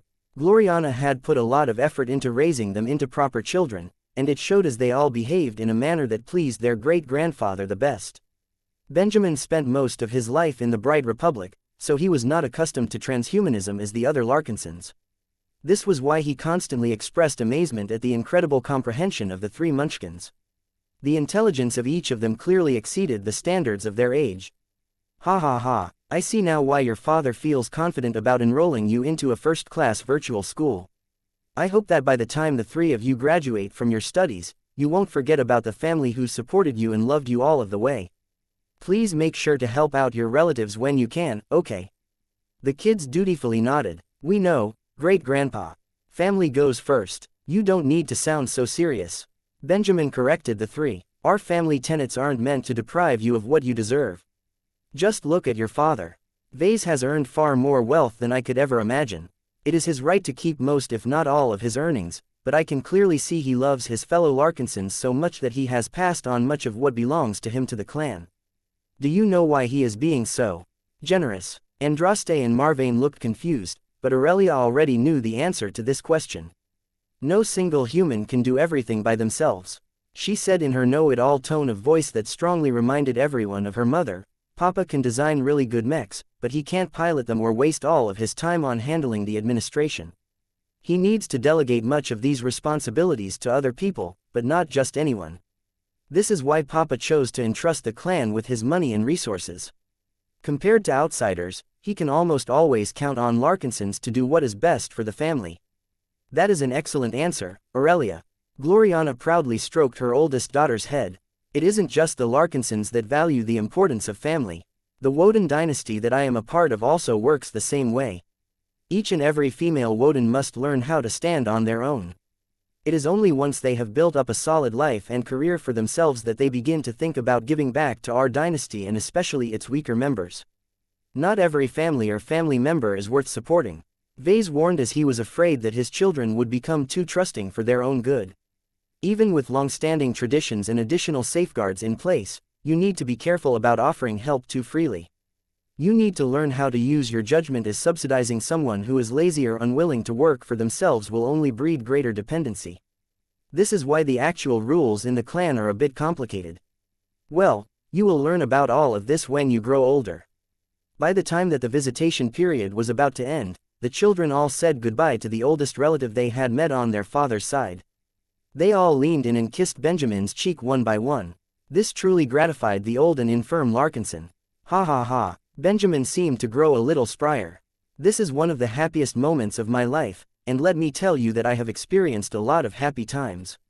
I feel fortunate that I am still able to hang around long enough to meet and hug you three cuties at least once in person. Vase smiled in a melancholic manner. The implicit meaning in his grandfather's statement was that he may not be around to spend much further time with his great-grandchildren. Children, yes, Papa, you should visit your great-grandfather more often while we are still in Davut. He said, once our expeditionary fleet leaves for the deeper parts of the frontier, you won't have much of a chance to spend time with him anymore. Let's make sure you are able to spend enough time with one of your relatives while we are still living close to each other, okay? Okay, Tilda. After Gloriana gently led their children and the cats out of the bedroom, Vase stayed behind with his grandfather. Although the two didn't enjoy true privacy due to the presence of numerous doctors and bodyguards, there was no reason to drive them out. Vase just didn't want his wife and children to learn too much messy information. As soon as they were gone, his grandfather looked wearier and more tired than ever. In truth, Benjamin was always tired. His physical state was much better than his non-physical state, which meant that his earlier exuberance was partially an act. Now that the youngest had left the room, there was no need for the aging Larkinson to put up a kid-friendly act. Vase, I am proud of you. I wish that your father Wrinkle was here as well. It would have been a great reunion. Grandfather, Vase hesitated for a moment. If you really want to spend more time with your descendants, then I may be able to offer a solution, multiple solutions even. Extending one's life is never simple. This is especially the case for a crippled former soldier like myself. I take it that those potential solutions of yours bear a terrible price. Benjamin twitched before directing a knowing look at his grandson. As I have said before, I am already satisfied with the life I have been blessed with. I do not want to ruin the purity of my memories and destroy everything that I have stood for. I know little of what goes on above my head, but I have seen powerful men go bad due to succumbing to the naked pursuit of longevity. I have no desire to follow the same route. All I long for is peace. I have lived long enough. Let me enjoy an ending of my choosing. As his grandfather spoke, Vase could feel the strong conviction and determination in those words. Benjamin had many decades to think about his own mortality, and he had long decided to accept his death with calm. His mentality actually wasn't all that unusual among many elderly people. It was natural for them to think about how to handle the onset of their passing. It was just that certain older figures exhibited a lot more resistance towards their death than others. Human civilization had advanced so much that there were many possible ways to prolong one's life and stave off an early death. However, one of the reasons why Benjamin could accept his nearing fate so readily was because he knew his situation quite well. "Can you tell me why you believe there is no hope in extending your life?" Vase carefully asked. "I am not a doctor, but I used to be an expert pilot, you know," Benjamin slowly said as his eyes began to relive the moments of his past. "I was active on the battlefield long before you were born. I was brasher, more confident and more committed to defending the bright republic than you can imagine. I possessed a lot of talent back then as well. I performed well in training and grew even faster when the war against the Wuxia kingdom broke out again." Vase was already familiar with this part of his grandfather's history. Benjamin went on to become one of the heroes of that war, especially after he eventually triggered his apotheosis and became a new expert pilot. "It is because of my rapid rise that my fall hurt me the most." Benjamin closed his eyes as if trying to shake himself from his awful memories. Victory and defeat goes hand in hand. No one is able to win forever. My luck ran out and the Visions prepared a more vicious and targeted offensive than the Mech Corps expected. I stepped up, I fought, I lost. Though I managed to come back from the battlefield intact, unlike many of my comrades, you know what happened to my brain." Vase slowly nodded. "You incurred too much brain damage due to suffering from the feedback of an immensely powerful blow that broke your expert mech too quickly. The safeties of your neural interface hadn't been able to prevent the excessive feedback from overstraining your nerves. Do you know what it is like for an expert pilot to hear that he cannot pilot even the simplest industrial mech anymore? It must have been devastating. It broke me," Benjamin wearily admitted. "The weeks after learning that I can never physically interface with a mech again was one of my darkest and most shameful periods of my life. It affected me much more than you can imagine. I lost my faith. I lost my confidence. I lost my motivation." This was probably the time where Venerable Benjamin Larkinson lost his extraordinary willpower and turned into a broken man. "Grandfather," Benjamin smiled at his descendant, "don't feel sad for me. As I have already said before, I got over it. This is nothing more than an event that shifted the course of my life. After my discharge, I spent a long time at the Larkinson estate. Slowly but surely, I recovered. None of the family members over there scorned me or mocked me for being a failure. All they saw was a Larkinson who needed their help to get his life back together. They succeeded. Once I regained a semblance of normalcy, I will also be ready to assist any Larkinson that is experiencing similar sorts of problems." "I know, and I am happy to hear that, Vase. The point I am trying to make is that while I have proceeded to start my own family and work with other Larkinsons." This was why Benjamin possessed such a strong attachment to the notion of family. His relatives had saved him in his darkest and most vulnerable period of his eventful life. "I am glad to hear that the Larkinson family supported you. I am doing my best to ensure our clan will also be ready to assist any Larkinson that is experiencing similar sorts of problems." "I know, and I am happy to hear that, Vase. The point I am trying to make is that while I have managed to pick myself up again, I always knew that I was living on borrowed time." "What do you mean by that, grandfather?" Benjamin let out another weary sigh. "Do you think I am an expert pilot or a norm? You're a norm now according to what I can sense. That is not entirely correct. I am technically an expert pilot, but a crippled one that has slowly been dying." "What? It has to do with the nature of expert pilots." Benjamin solemnly spoke. "We aren't called demigods without a reason. Part of what makes us stronger and more capable than normal humans is that we take on additional obligations that have become sacred to us. Now think about this. Expert pilots can always push themselves to get stronger in order to complete a goal or a dream. What if they still have the willingness to pursue their goals, but no longer possess the physical ability to do so anymore? What if they have become so injured that they can never exert their full strength by piloting a mech in their lives? That would mean that you can't go forward anymore." Vase started to understand what his grandfather was trying to convey. "It is deeper than that," Benjamin said. "When an expert pilot makes a vow that he wants to fulfill at all cost, he has made a life-changing choice that compels him to complete his ultimate goal. If there is any change that prevents him from doing so, he has effectively broken his promise.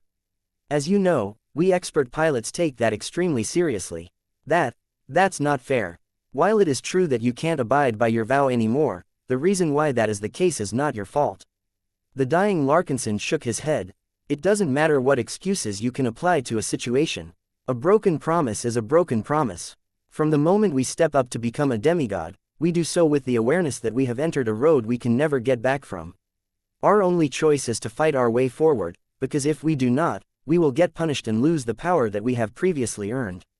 Is there no way to reverse this? Vase frowned. You have heard about Venerable Davia Stark before, right? She lost her power as well, but she managed to pick herself back up again. That is a different case than mine. Benjamin said, she is still in good health, so she still had a chance of making a comeback as long as she adjusted her mentality. Also, she was still young enough to have plenty of time left to fight more battles. In my case, no amount of physical treatment or mental gymnastics will get me back into the cockpit again. My ending is already set in stone. Nothing in our reality can reverse my condition. Quote. Chapter 4711 Never Alone. Chapter 4711 Never Alone. The source of the strength of an expert pilot turned out to be a double-edged sword. Vase already knew that expert pilots derived much of their strength by motivating themselves to an inhuman degree. In order for them to draw out their potential and perform at levels beyond the reach of normal humans, they needed to find a grand and noble goal for themselves that could serve as their driving motivator. From the moment they broke through by relying on a conviction, their entire life and purpose centered around fulfilling the important life goal that they had set. Everything they did henceforth was ultimately tied to this singular goal. Vase had long speculated that the reason why certain expert pilots such as Venerable Janzi experienced such an extreme shift in personality was because they thought they had no choice but to do so in order to fulfill a much more difficult goal. This phenomenon showed how the extraordinary willpower of a demigod was built on a singular foundation. Everything was fine as long as this foundation remained strong and healthy. However, even a single problem with this foundation could cause the extraordinary willpower to collapse. This showed how high-ranking mech pilots pursued a path of extremity. They shook away all doubts and fears and did not hesitate to throw themselves onto a singular cause no matter the circumstances. If they chose poorly or became affected by adverse circumstances outside of their control, then they lost everything all at once regardless of any extenuating circumstances. It was brutal, it was extreme, it was unfair, it was the life of a warrior who sought to traverse the path of godhood. Out of all of the possible paths to transcendence, this was definitely one of the most dangerous and perilous that Vase knew of. It was no wonder that mech pilots must possess great courage and bravery in order to qualify to set foot. Do not feel sorry for myself, Vase, the older man said as his voice grew even feebler than before. As an expert pilot that has broken his vow to defend the Bright Republic, I did not die when I suffered my defeat. Instead, I went on to live for many decades while seeing my family grow and flourish. In your eyes, I may seem like a cripple. In my eyes, I am a happy father, grandfather and great-grandfather. That is not a punishment at all. That is a second lease on life, and one that I have enjoyed to the best of my ability. Vase understood his grandfather's sentiments better. Longevity did not matter at all to him. The Larkinson who belonged to an older generation had grown up in a much simpler time where life-prolonging treatment had never been attainable to the Larkinsons in the first place.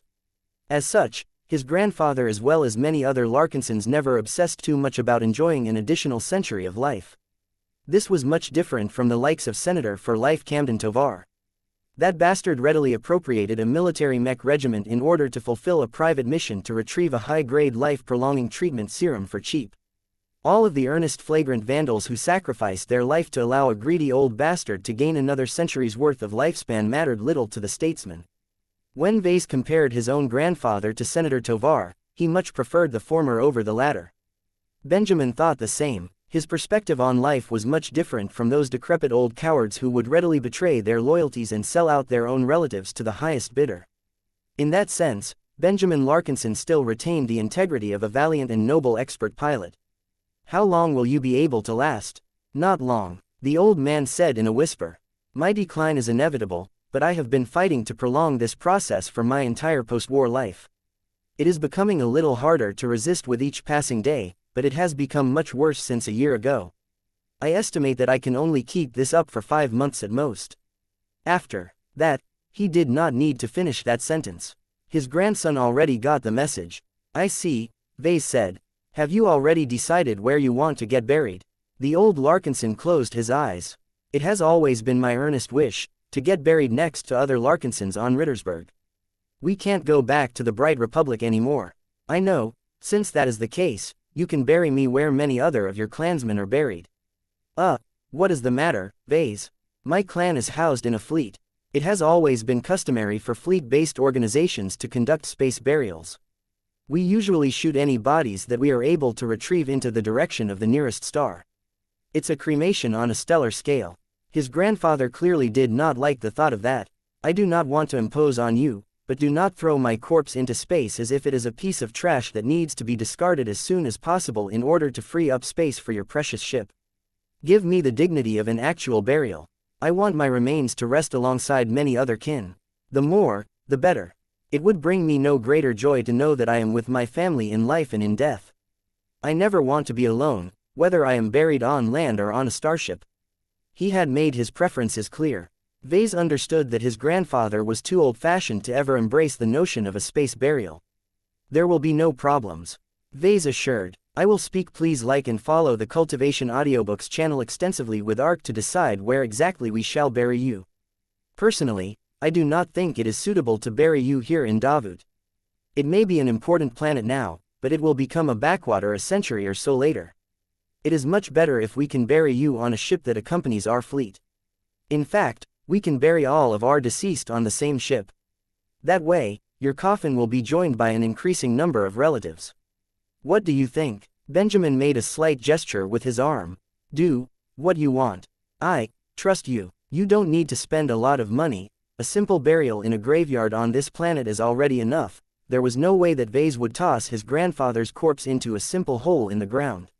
His grandfather meant too much for him and many other Trueblood Larkinsons. It would be best if Vase prepared a burial on a ship.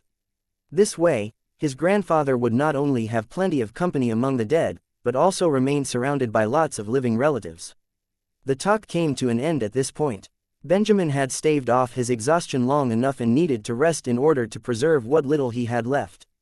As Vase walked away from the estate and accompanied his wife and children back to the royal mansion, Andraste tugged his hand and asked a question. Grandpa used to be an expert pilot, right? That is right. Why is he so weak?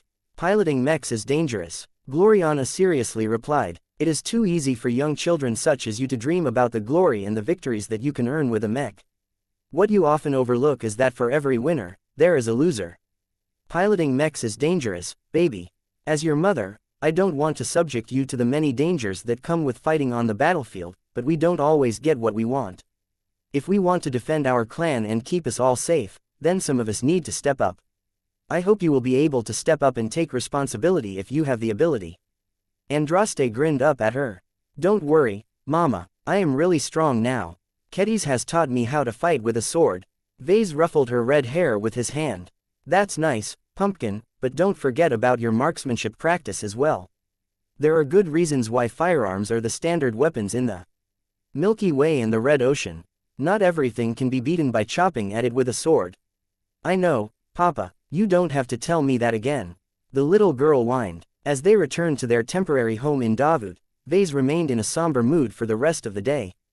It was hard for him to accept the fact that he could truly do nothing to prevent his grandfather's death. With the kind of resources and connections that Vase had at his disposal, it was easy for him to arrange life-prolonging treatment to any member of the older generation of his clan. This was how he was able to give Raymond Billingsley Larkinson 100 years of additional joy and fulfillment. However, Raymond was just an ordinary human. He never had the ability to pilot a mech and was exempt from all of the complications that made it troublesome to extend his life. Benjamin Larkinson was pretty much the polar opposite in that regard. Although the MTA mastered the technology to reluctantly extend the lives of expert pilots and ace pilots, even the mighty association could do nothing if these pilots suffered grave injuries. Though Vase could still think of half a dozen different ways to come up with his own solution, the explanation given by his grandfather about failing to fulfill a promise pretty much ended that route. I guess that is life. The older generations eventually have to make way for the younger generations. This was the natural cycle of life.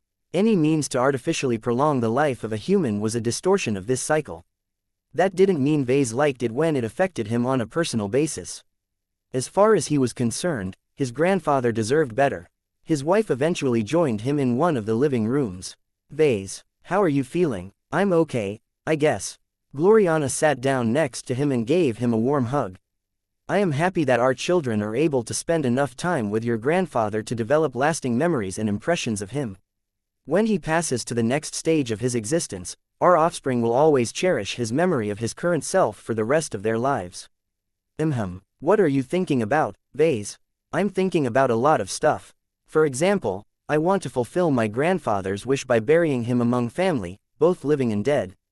Do you think it is extravagant of me to commission a starship that is solely dedicated to holding the remains of our honored clansmen? Gloriana looked puzzled. We already have a ship called the Graveyard. That is true, but she is solely meant to be clad with the salvaged debris taken from various battlefields.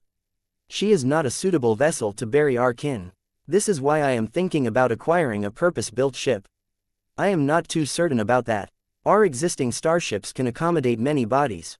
That is true. Vase nodded. One of my other ideas is to convert a section of one of the large parks inside the Spirit of Bentheim into an exclusive graveyard. This way, anyone aboard our flagship can pay a visit to the buried heroes of our clan at any time. The couple exchanged several more ideas on this matter. The way the Larkinson clan treated its dead up until this point was rather disrespectful now that Vase thought about it to a deeper degree than before. There were good reasons why space burials became the customary standard of treating the deceased, but it did not fit with the culture and the means of the Larkinson clan. He felt it was much more fitting to acquire a dedicated starship and use the new vessel as a floating hall that not only honored the dead, but provided lots of inspiration for the Larkinsons who were alive today. I need to talk to Vivian Tsai. Chapter 4712 Official Visitation Chapter 4712 Official Visitation Learning about his grandfathers. Inevitable passing put Vase into a morose mood for a time. None of the many positive developments of his clan could cheer him up like before. All of the spending and all of the acquisitions did not seem important anymore when he was faced with the impending loss of one of the most important relatives of his life. His grandfather had always been good to him. Vase had constantly looked up to Benjamin whenever he visited the Larkinson estate in his youth. He had listened to so many stories and learned so many life lessons from the wise but aging man that it took the sting out of losing his mother at an early age. Now, history was repeating itself as Vase or Gloriana regularly brought their children over to Benjamin's quiet and peaceful estate. The parents insisted on bringing their children whenever Benjamin was in a good enough condition to receive visitors, which didn't happen all that much. No matter whether it was Aurelia, Andraste or little Marvane, their great-grandfather could always provide them with a fun, engaging and educational story. Most of the time, Benjamin tried to pass on his obsession towards family to his youngest descendants. He instilled the young children with a much greater appreciation of relatives who they could trust and count on in their lives. Though Vase personally thought that a part of his grandfather's life lessons sounded a bit old-fashioned or that relevant anymore, he tolerated these instances as it would not be long before his children could no longer receive any further tales from the father of their father. It was shortly after his children started to spend time with their oldest living relative on the side of the Larkinsons that Vase received an important message. "Boss," Gavin Newman shouted over the comm. "The colonial government has finally made its big move. A large procession is making its way to the cat nest. You should take a look at it. There are not only a dozen shuttles on the way, but it is even being escorted by a full mech company that also happens to include 2 expert mechs. We have already received a priority missive to prepare for its arrival and greet an important guest." "Oh," Vase said without much surprise. "I guess the style of Davut hasn't changed. It would have been nice to receive a notification a few days in advance, but I guess those guys like to take people by surprise. Have you informed Minister Sheddarin Pernis? He is already on top of the situation. He has prepared for this state visit for over a week. While we have made sufficient preparations to receive a government envoy, the principal representative of the government that is on the way has a much greater status than we expected. Our clan administration is scrambling to upgrade our reception so that we will not convey any unintentional disrespect." That caused Vase to become more attentive to this development. "What do you mean, Benny? Is it necessary for us to roll out the red carpet for Reina Kernsk?" "Madame Kernsk is on the way as well, but she is not coming as the principal representative this time. A much more important figure is heading over to open up a dialogue with our clan." That made Vase suspicious. "Who? You name's Clive. What? Are you sure about that? Have you misread the first name perhaps?" There are many people with Clive in their name in Davut. I'm not kidding, boss. There is only one member of the Clive consortium whose first name is Unames. To be honest, we didn't quite believe it at first either, so we called the administration for confirmation. And the person that everyone is convinced will become the ruler of the colonial state is definitely making his way over to the cat nest. He and his entourage will arrive within 10 minutes. Quote exclamation mark exclamation mark exclamation mark quote. Vase became truly startled at this time. The future king, president, prime minister, chancellor or whatever of Davut was paying an official visit to the Larkinson clan's main holding on the planet. This was a huge development and one that vastly exceeded his expectations. It was not as if he anticipated that he would be invited to speak. Please like and follow the Cultivation Audiobooks channel to Unames Clive in person. However, if the big man wanted a meeting, Vase expected that he would get summoned to an official palace or government office. This was how it was supposed to be. For a man of great stature and power to condescend to visiting a Mech designer and clan leader at a comprehensive complex located in the middle of Industrial District 2 was highly abnormal. A part of Vase felt flattered by it. The high-profile visit showed that Davut valued him so much that the big man decided to go to the Larkinsons rather than the other way around. Another part of Vase grew suspicious at the theatrics. The better the treatment, the more the Davutans wanted to take from him. What was happening was way too excessive for a medium-sized pioneering organization. Could Vase and his clan truly bear the price of an official visit from the highest official of the colonial government? I will be there as soon as possible, Vase said as he remembered that time was of the essence. I need time to change into my best ceremonial outfit. Where will our initial meeting be held? We have consulted with a number of officials and decided to go through with holding the initial meet and greet inside the Ascension Gallery. Good choice. That is the most beautiful sight of the cat nest. It will surely make a powerful impression on Mr. Clive and his entourage. Well, let's get to it. Make sure to clear much of the cat nest and put our garrison on a heightened level of alert. General Verl is already taking care of that, boss. The call ended. Vase scrambled to his bedroom to change his outfit and allow the makeup bot to brush up on his appearance. Come on, Lucky, we're meeting an important fellow today. Meow. Vase picked up his tired and overstuffed cat and quickly judged the weight. Oof, your digestion system still hasn't made much progress, I see. Meow, you should get on and produce those gems if don't you want me to talk about it. It's not my fault you're overweight. Meow meow. Vase ignored his cat's complaints and quickly boarded a small shuttle that had landed in the front yard of the royal mansion. As the vehicle quickly lifted off, he noted that the usual escort of mechs had been bolstered by the Everchanger and the Minerva. The quick arrival of the two masterwork expert mechs allowed the Larkinson clan to show off its own splendor. It was one of the many ways in which the Larkinson clan could convey to third parties that it was worthwhile for the future ruler of Davut to head over in person. The shuttle soon touched down next to the Ascension Gallery. As Vase stepped out with Lucky in his arms, he could already see that the staff and guards on duty had hastily ushered out the guests that had come to admire the monumental structure and the series of totems placed inside. Although Vase found it rather strange that Unames Clive readily agreed to meet in a location that was saturated with different glows, perhaps the man truly didn't feel there was any risk of getting mentally influenced. His personal assistant along with a bunch of other Larkinsons already awaited him at the center. The group stood in front of a large totem of the Golden Cat. Pass on the responsibility of talking to him to a proxy, especially when you are right here. The 046 highest leaders on both sides must engage with each other. That is the way the Davutans have set the magnificent work looked resplendent, as it bathed in the light that passed through the transparent circular window on the roof. Boss, you have arrived in time. Gavin smiled at Vase. Minister Sheddarin Pernis has already received Mr. Clive at our landing zone. The latter's group is already on its way to this location. Where is Calabast? I figured that she would be here as well. She has actually declined to attend. She told us that it was already enough for her to monitor the talks from a distance.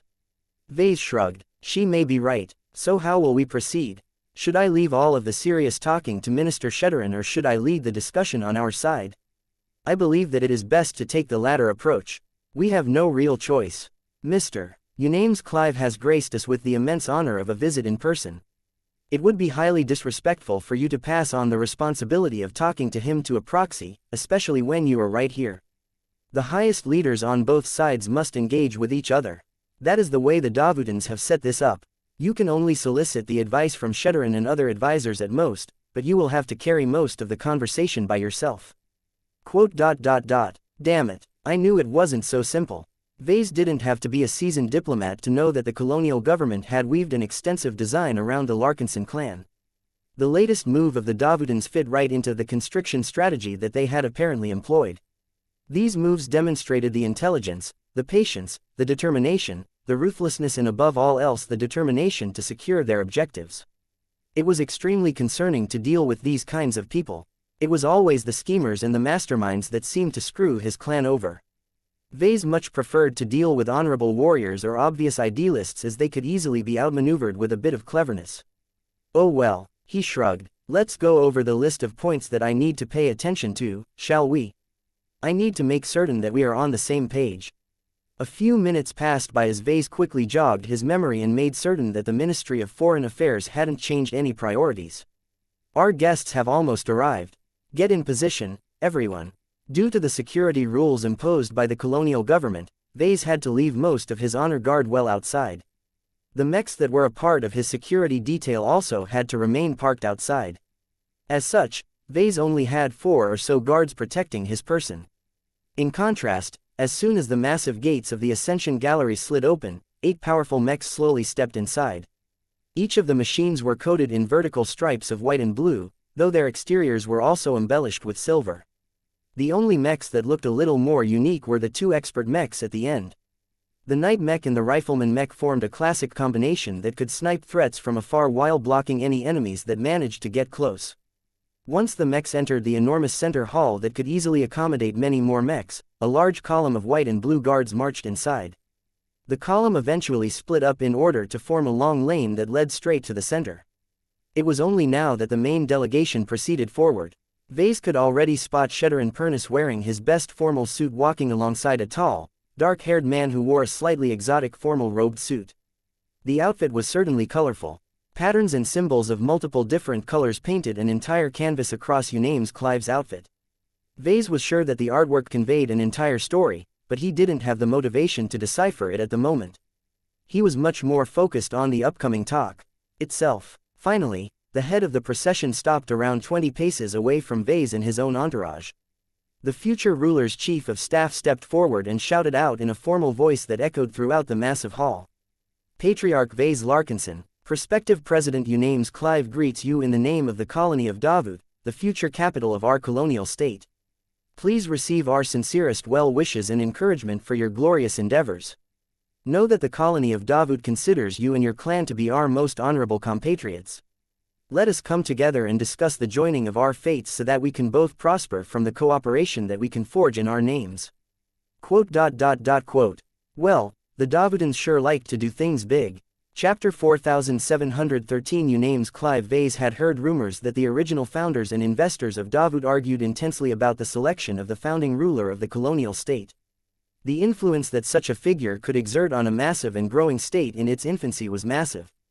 This was the reason why many different pioneering organizations and the old galaxy powers who backed them couldn't make up their minds for a long time. It took a lot of discussions, jockeying, making promises and old-fashioned horse trading to finally rally a majority around a single consensus candidate. Ultimately, a prominent member of the Clive Consortium won the ultimate honor. Among the major components of the power block behind Davud, the Clive Consortium most definitely had a right to decide how the future colonial state should be run. Vase and many other people may have never heard about the Clive Consortium before, but it was a big commercial organization that developed many branches in both the Galactic Heartland and the Galactic Center. It was one of the driving forces behind the colonization of the port system and was among its biggest investors. The consortium was also a huge proponent of trade, open immigration, heavy industry, consensus-based decision-making and intensive external trade. Considering that the current economy of Davud closely aligned with the stated policies and ideology of the Clive Consortium, it was clear that it definitely possessed the greatest voice in the colony. Of course, the consortium also had to pay a huge price to secure so much real power. It sunk so much money, resources, personnel and favors into this colonization project that it was determined for one of its own to take the reins and personally ensure it would succeed while preserving its own interests. The Clive Consortium ultimately pushed forward Unames Clive as the first leading executive of the Davud project. From what Vase could derive from reading the man's history and profile, Yunames was an heir to a large commercial organization who had passed every test that mattered. From the start of his life, he had been put onto an extensive raising, training and educational program that was meant to turn him into the most optimal chief executive of the powerful and expanding Clive Consortium. Yunames Clive had to prepare for at least 100 years or more before he ever had a realistic chance of being appointed as one of the consortium's powerful executives. As such, he worked hard and utilized the limits of his augmentations to excel in every school, succeed in every side activity, become the leader of several social circles and produce lots of growth in every business venture under his charge. Though Yunames experienced his fair share of failures and setbacks, they were fairly minor and forgivable compared to his remarkably consistent pattern of producing solid results and exceeding everyone's expectations. If nothing else went wrong, Yunames Clive was dead set on becoming the next CEO of the Clive Consortium. All of the other possible members of his generation simply couldn't compete against this excellently engineered monster. Then, the Red Ocean opened up for colonization. Many old galaxy powers suddenly gained an opportunity of a lifetime. For the first time in many centuries, a large swath of space that was completely devoid of entrenched human interests had become available. The Clive Consortium weighed the pros and cons at a rapid pace and quickly decided to bet much of its accumulated war chest and reserves into this venture. However, unlike many other organizations that simply settled for occupying a single nice planet or star system, the Clive Consortium wanted to go much bigger. It not only wanted to colonize a hot and highly desired port system, but also use that as the basis of a fully fledged state in the new frontier. This was a massive endeavor and one that the consortium could never found and build on its own. This was why Clive did what it had always been good at, which was finding like-minded business partners and roping them into this incredibly promising initiative. Although much of the foundation and the leadership of the Clive Consortium in the old galaxy remained the same, the ambitious organization needed to send a leader to the new frontier that commanded enough respect and demonstrated a sufficient degree of competence to take charge of the Davut project on the ground. The Clive Consortium chose well. As a businessman by nature, Yunames Clive had truly been a great fit to lead a colony in a commercially attractive port system. His ability to balance the interests of many different stakeholders and bring aboard new business partners gave Davut the support it needed to grow rapidly. The 120-year-old executive's deep understanding of the practical realities of the dwarf galaxy and the local region also helped him set the right policies and institute the right regulations to keep Davuti's economy on an upwards trend. If there was any major weakness that critics could fault the man, it was that he possessed no proven military acumen. Although Yunames Clive could delegate military affairs to an extensive team of hand-picked military officials, his overemphasis on commercialism had led to a number of weird circumstances in the military sphere. For example, unlike Karlok, which was more heavily invested into forming a strong and more homogeneous core for its mech military, Davuti's military establishment was still fractured into many smaller and more chaotic pieces.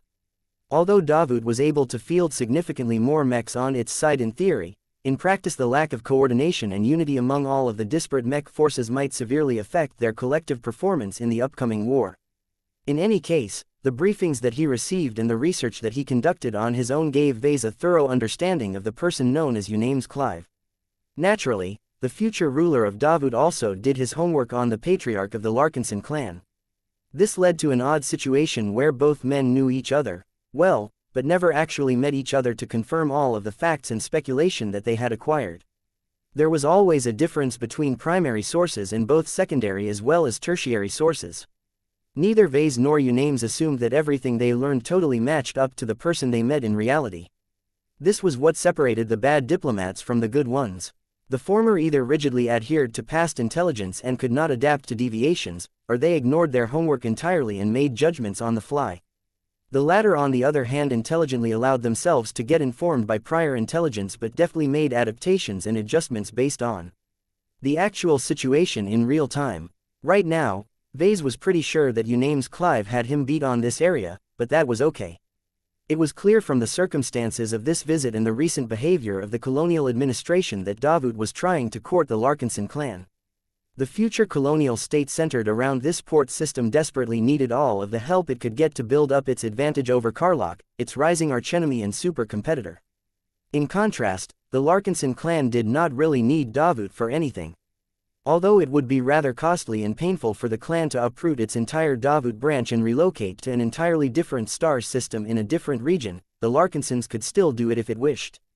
That put the clan at a considerable advantage over the colonial state in any negotiations. This was why the so-called prospective president found it worthwhile to lower his head and visit Vase in the cat nest.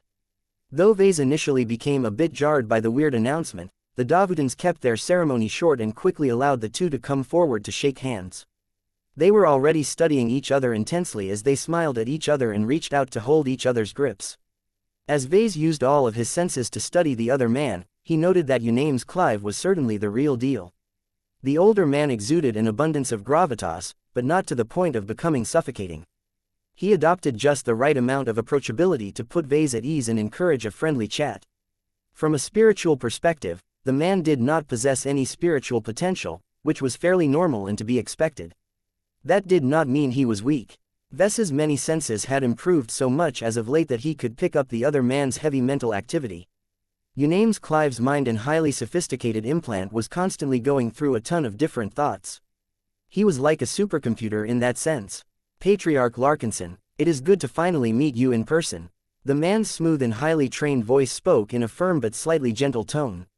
Before we talk any further, let me thank you for choosing to settle your clan in our colony. You and your Larkinsons have contributed greatly to the economic growth and the rapidly rising prosperity of our expanding community. We hope that your clan will continue to benefit as we grow into a mature and established state within the Krakatoa Middle Zone. Vase smiled back. Davut has indeed provided our clan with a lot of support. It is a shame that I might not be sticking around much longer. While our local branch will continue to manage our existing holdings in this region, our expeditionary fleet only goes where excitement can be found. We are well aware of your personal proclivities as well as the emphasis your alliance places on expeditions. I believe that a number of the proposals we have prepared for your clan will be of great interest to you regardless of what you have planned for your fleet. Interesting. Before we continue, can I request a tour through your grand and imposing gallery? I have heard much of this facility, but never had the pleasure of paying a visit to it. I can already feel I should have stepped into these halls sooner. Vase did not expect to receive such an offbeat request, but he was more than ready to play an impromptu tour guide. Why, certainly. Our Ascension Gallery does not contain a lot of exhibits relative to its size, but then again there is no need to add any superfluous elements. The pieces that we did place in this gallery already attract enough admiration. They both approached the giant metal statue that depicted the golden cat. The light shining down from above along with the substantial glow, radiating from the totem caused many guests to feel as if they were truly standing in front of a special existence. Uname's Clive was no exception to this rule. I have seen and felt my fair share of living mechs over the years, but this is different. Is this large cat an accurate representation of the source of the glows that characterize so many of your mech designs? The man had really done his homework, apparently. Vase bet that he had received a huge amount of insights from a team of master mech designers who extensively studied every LMC mech they could obtain. Vase decided to be ambivalent and shrugged his shoulders. Who knows? I prefer not to go into too much detail. After all, a mech designer has to protect his trade secrets. Uname's Clive continued to look up and admire the giant cat sculpture.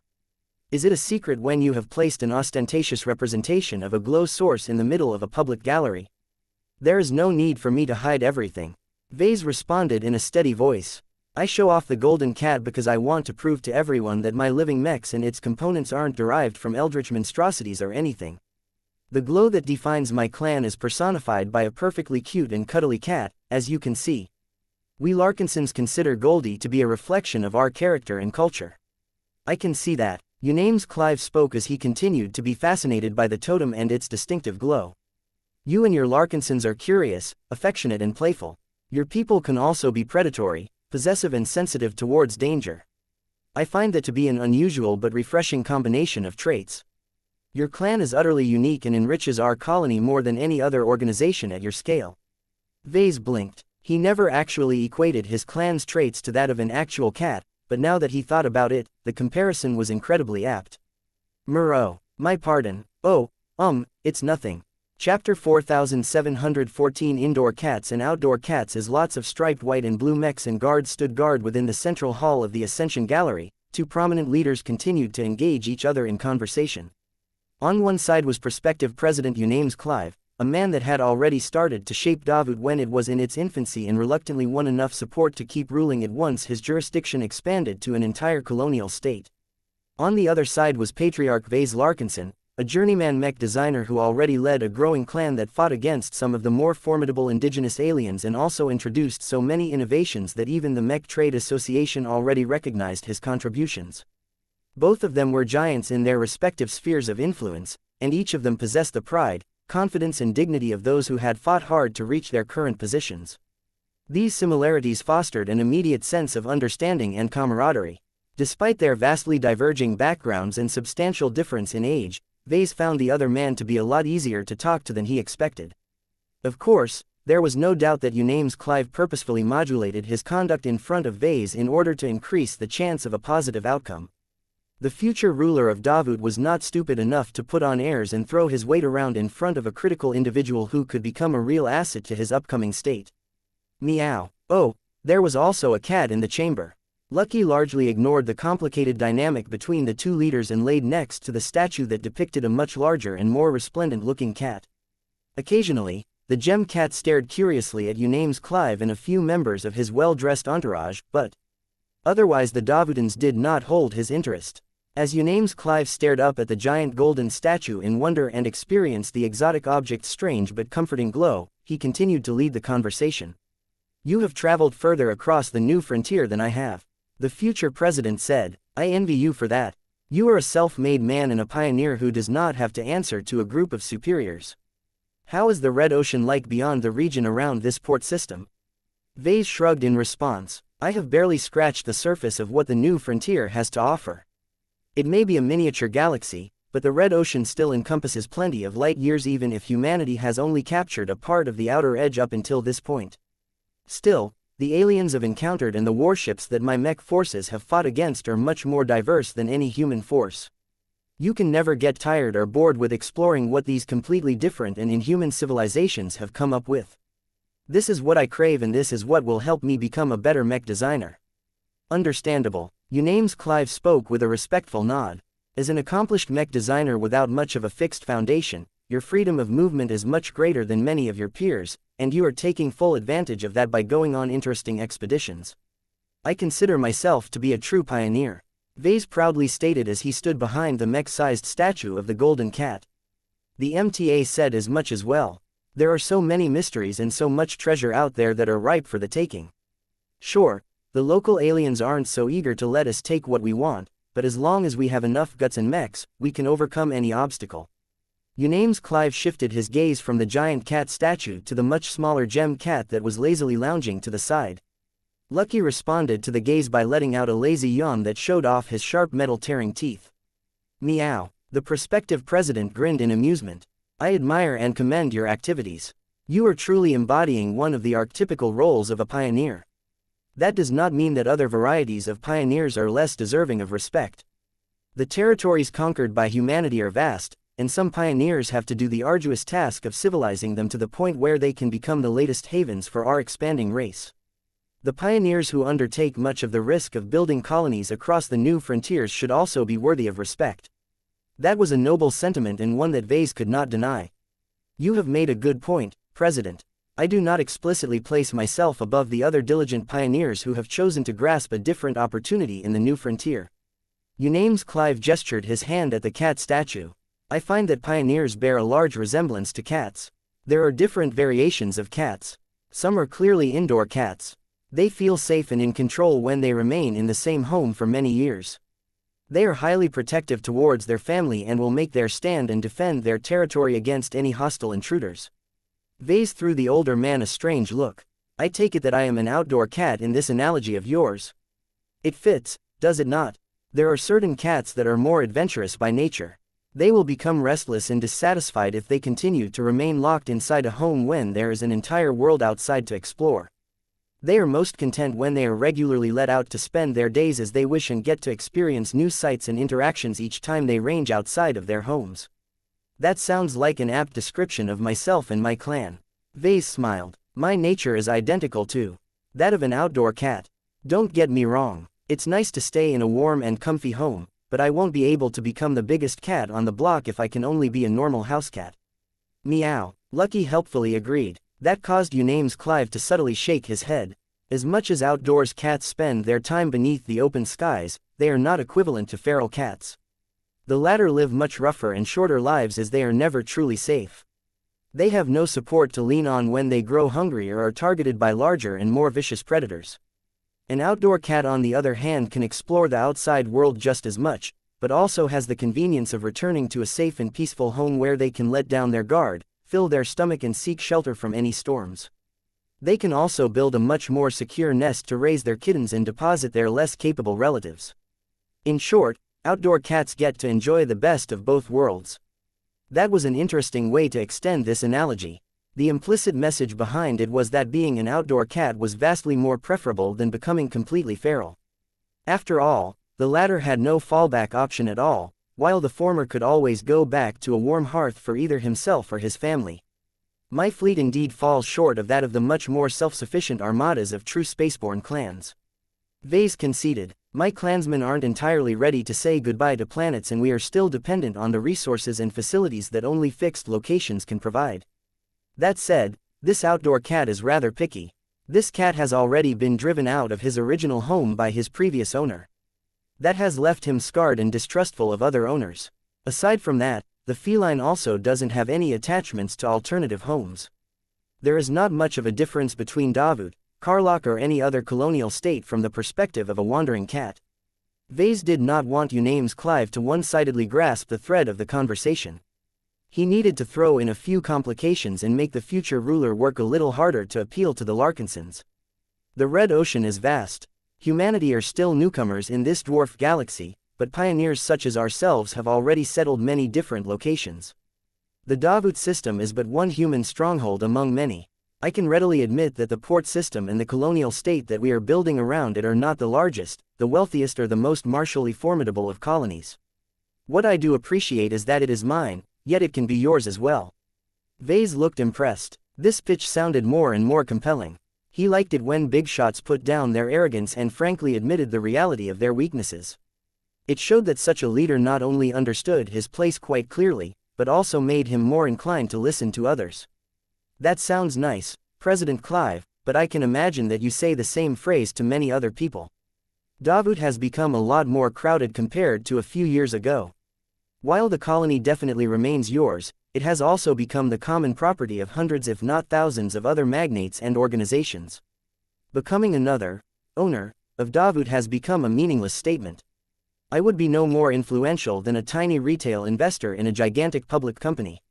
Ah, but that is where you are mistaken. Patriarch Larkinson, do you think that a tiny retail investor who only bought a couple of shares merits a formal visit from the CEO of the company? You do not need to belittle yourself. You and your clan have become one of the larger and more famous pillars of our growing colonial state. From our viewpoint, you have become a significant institutional investor of our great Davut project. While your monetary commitment may be far less than that of other institutional investors, you make up for that in other helpful ways, from becoming a famed adventurer pioneer to increasing the diversity of mechs in our colonial state. Vase looked skeptical. That may be true, but it is a stretch to equate my clan to those fellow partners of yours that have sunk hundreds of millions if not billions of MTA credits in the initial years of your colonization project. He did not exactly know the full monetary cost of building up Davut, but it was not that difficult to make a loose estimate. The total sum is considerably greater if you include both opportunity costs and intangibles. Unaime's Clive informed the Larkinson Patriarch. That is beside the point. A strong colonial state cannot be built with money alone. We need more if we want to forge hundreds of disparate star systems and thousands of different shareholders in a single, united cause. We need inspiring heroes like yourself.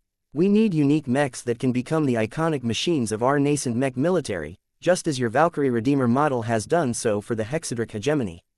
Your Larkinson clan is utterly unique and can enrich Davut in ways that others cannot equal. We are prepared to make a good case of how you can benefit us, and how we can benefit you in turn. The dynamic of this discussion had been rather weird from the start. It was pretty normal in negotiations for one side to oversell itself while underselling the other party.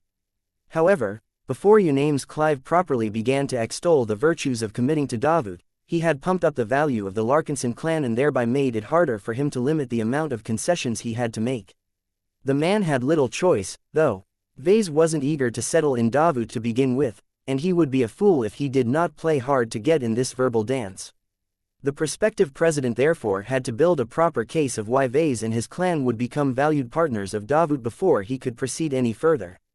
Chapter 4715 Hard-line Unames Clive had received his fill of the large-scale totem of the Golden Cat. He wanted to move on and explore the other interesting exhibits of the Ascension Gallery. There were 2 wings to the massive monumental hall. One of them displayed excellent copies of the most iconic mechs of the Larkinson clan.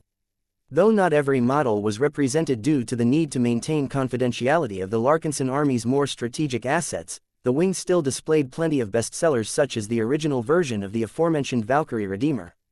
The other wing displayed similar mech-sized totems of all of the design spirits that Vase saw fit to reveal. Visiting clansmen and guests all had an opportunity to admire and acquaint themselves with the majority of his current design spirit collection. It would have been logical for Vase to lead Unames Clive and his silent entourage to the mech wing, but that would be the boring option. Vase instead decided to give the future president a tour through the mystical Hall of Wonders of the Larkinson clan. This was both a whimsical and strategic decision. Mechs were much more common and well understood by everyone. Even if the born and raised businessman did not receive any significant military or technical training, he definitely possessed a good understanding of how mechs worked and how they were used on a more general basis. Rather than verbally spar against Unames about mechs right away, Vase decisively took the big man to the gallery wing where a long row of over a dozen different large-scale totems beckoned for his attention. At least Vase could speak please like and follow the Cultivation, Audiobooks channel with much more authority and confidence with regards to his design spirits that produced the distinctive glows for all of his mech models. For his part, Unames Clive did not object to this tour. The totems and the design spirits that they represented were all unique, and no recordings could compare to experiencing them at close proximity. They approached the totem that represented one of the oldest design spirits in the collection.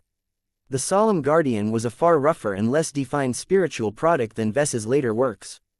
His visual appearance reflected this lack of sophistication. Depending on the circumstances, Vase interpreted the Solemn Guardian as either a uniformed human soldier or an old living mech. For the creation of the totem that stood for the Solemn Guardian, Vase decided to keep it simple and stick to molding a generic human soldier in uniform. Of course, how he looked didn't matter all that much. It was his simple but helpful duty-based glow that made him worthy of attention. As the old design spirit bathed Unames Clive with a glow that has influenced many different battles in the old galaxy and the new frontier, Vase paid close attention to the interaction.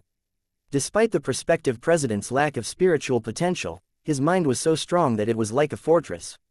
Unames Clive did not allow himself to get influenced by external factors unless he allowed it to.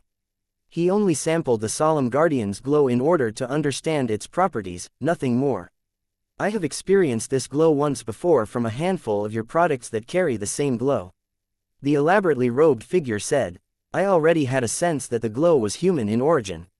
Did you derive this power from a heroic human pilot who possessed exceptional loyalty to his state? I can scarcely imagine how you can produce this glow in any other fashion. The true story of how Vase brought life to the Solemn Guardian was a lot more complicated and controversial. There was no way he would reveal anything incriminating. The Solemn Guardian was born in a time of need. Many of the humans who have lived in my home star sector never even conceived of the idea of making a common stand against external alien aggressors. When the Sandman race randomly decided to attack human space, it took extraordinary measures to encourage mech pilots to do their duty. The Desolate Soldier is the earliest work I took a lot of pride in. It has made a huge difference and saved a lot of lives. The mech line spawned from it continues to play an important role to many customers, though its profile is no longer as high as before. Unames Clive nodded in agreement. The Solemn Guardian has made the Desolate Soldier helpful, and it can add value to other mechs as well. I can think of many possible mechs that you can design for Davut. Perhaps you can increase a mech force's sense of belonging and obligation towards our colonial state. Vase frowned for a moment. Maybe, but it would not really be as effective as you think. Part of the reason why the Desolate Soldier did well back then was that it already drew on the sense of duty and honor of defending human space against the mass-murdering aliens that sought to destroy their states and all of their people. Here in Krakatoa, the stakes are considerably lower. Most mercenary outfits are not necessarily fighting out of a sense of duty. They are opportunistically fighting for profit and will not hesitate to abandon a contract if the circumstances become too dire. No glow can trump a mech pilot's sense of self-preservation. Too many people expected too much from glows like the one from the Solemn Guardian. If anyone thought they could compensate for awful leadership, excessive deaths and terrible treatment with a duty-based glow, then they would sorely get disappointed. The Solemn Guardian also made no significant difference in well-trained and well-treated mech units. Considering that the early movers paid a lot to enter the Red Ocean during the early days of human colonization, they always had their troops in order. It was impossible for them to hire a lot of scumbags that did not possess the most basic loyalty to their employers. As Vase downplayed the importance of the Solemn Guardian, Uname's Clive decided to bring up another unique phenomenon to the Larkinson clan. As my men studied your clan and your closest allies, we have learned that you have developed an incredibly effective measure that can guarantee the loyalty of all of your members, including the large number of diverse recruits who all possess different motivations, ideologies and other circumstances. As an administrator of a large and growing colony, I find it remarkable how serious instances of betrayal and desertion are practically non-existent within your Golden Skull Alliance. Oh, this fellow definitely did his homework. Though Vase and the Golden Scullers did not do their utmost to hide the existence of the spiritual networks that produced the effects that the other man described, it was rather disconcerting to hear it explained by an outsider. I do my best to help my family and friends. Vase smiled. They are the ones who have truly stuck with me in times of good and bad. Considering how much they have sacrificed to help me attain my goals, it is only fair for me to repay them with sincere gifts and rewards. Uname's Clive did not spare in his praise of Ves's work. Your gratitude is incredibly valuable indeed. While Davud may not be as close to your clan as your older allies, we can offer just as much support if not more to you. If you are open to the proposal of creating a similar mechanism for our colonial state that can help with converting our new colonists and citizens into a single group, then, stop. Vase raised his palm and rudely interrupted the highly influential man. Don't go there. I can already foresee what you want, and my answer to that is no. I will not provide this service to Davud. I am confident we can work out whatever doubts and objections you may have with regards to our proposal. The prospective president gently said while spreading his hands. You have not even allowed me to elucidate the sizable amount of compensation that our colonial state is willing to provide for this service. Vase crossed his arms. Allowing your forces to play around with the Solemn Guardian is one thing. The compulsion element is not that strong. At most, his glow only encourages people to do what they already want to do. What you are asking is much more serious. There are some lines that should never be crossed. I have never even thought about providing this specific service to the Hex Federation. What makes you think I would make a different decision for Davud? If I do not stop myself, then I am certain the Mech Trade Association will do what I should have done. Although the MTA had never properly addressed Vase on the dubious ethical and legal implications of his spiritual networks, he was not stupid. He exchanged with the Mechers often enough to develop a good idea on what he could get away with. He was absolutely certain that the MTA would come down hard on Vase if he foolishly proceeded with this proposal. Not only would Davud not be able to obtain its own spiritual network, the Larkinson clan and its allies were also at risk of losing their own ones. That was absolutely unacceptable to Vase. He much preferred to keep his head down and hope that the MTA would continue to turn a blind eye to his more questionable activities as long as he kept everything quiet. Vase was pretty sure that he maintained an unwritten and unspoken agreement with the survivalist faction and the transhumanist faction over this matter.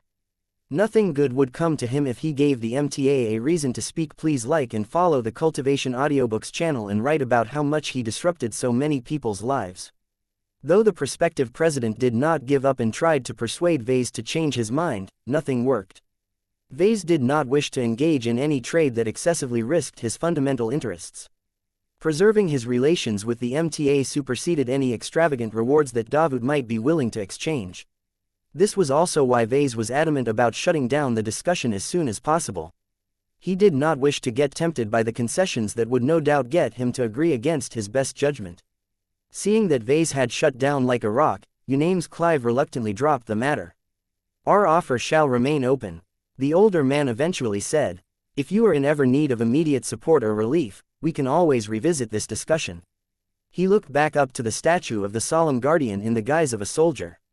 As an alternative, I am also receptive to the idea of commissioning you to design a line of military mechs based on the Solemn Guardian's glow in cooperation with our resident master mech designers.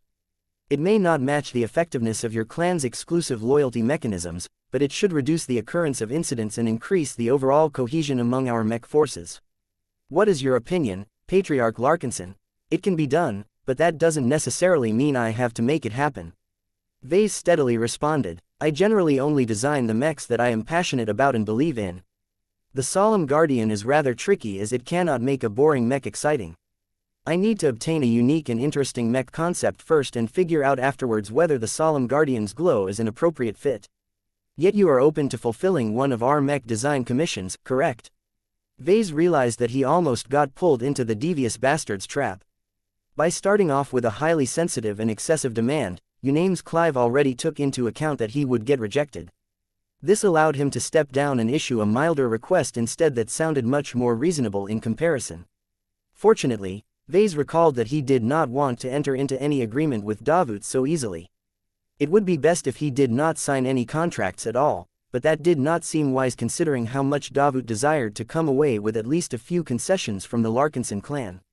Chapter 4716 Tricky Questions. The pair moved on to observe another totem up close. This time, they stopped in front of the statue that attempted to portray the massive bulk and physical might of xianxia. Though Vase did not maintain frequent contact with the former sacred god who originated from Eon Corona 7, he knew that the genetically engineered exo-beast still maintained an active friendship with Venerable Orphan, Venerable Dice and Venerable Janzi. As Vase and Uname's Clive stopped right in front of the reptilian creature statue, a strong glow that possessed both protective and spatial properties encompassed the two human leaders. What manner of alien beast is this? I have been informed that you have utilized the glow derived from this odd creature years before you have entered the Red Ocean.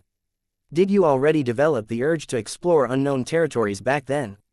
That is classified, Vase firmly said. The story behind my meeting with xianxia is probably my most engaging story, but I am sorry to say that the Big Two will probably not appreciate any attempt to divulge it. This is a shame as I think xianxia would love to share her story. A pity. I see that this is not the only alien beast that you have converted into your asset. Do you attempt to do this for any exotic creature that you come across in your expeditions? Vase chuckled. That would be a bit too excessive, hee. There is a price to create these assets, so I do not do this casually. Each one has good potential and my clan and I are still far from utilizing the full extent of their capabilities. They moved on to another totem. This one was definitely the most eye-catching one as it depicted an angel that looked to be in complete peace. Ah, I am intimately familiar with this glow. Uname's Clive smiled and admired the lifelike detail of the metal sculpture. The pacifier line that you have conceived with Professor Tigan Hermann Voikin has helped put Davut on the map in the Krakatoa Middle Zone and beyond. It is becoming increasingly less common for planetary guard units to lack this practical and useful mech. I truly cannot stress how the popularity of your pacifiers has enhanced the commercial activity of our colony. It is works like this that enable you to accelerate the economic activity and development of our colonial state. To think that the root of it all is an angel. Is he real? The pacifier indeed had the capital to receive such praise.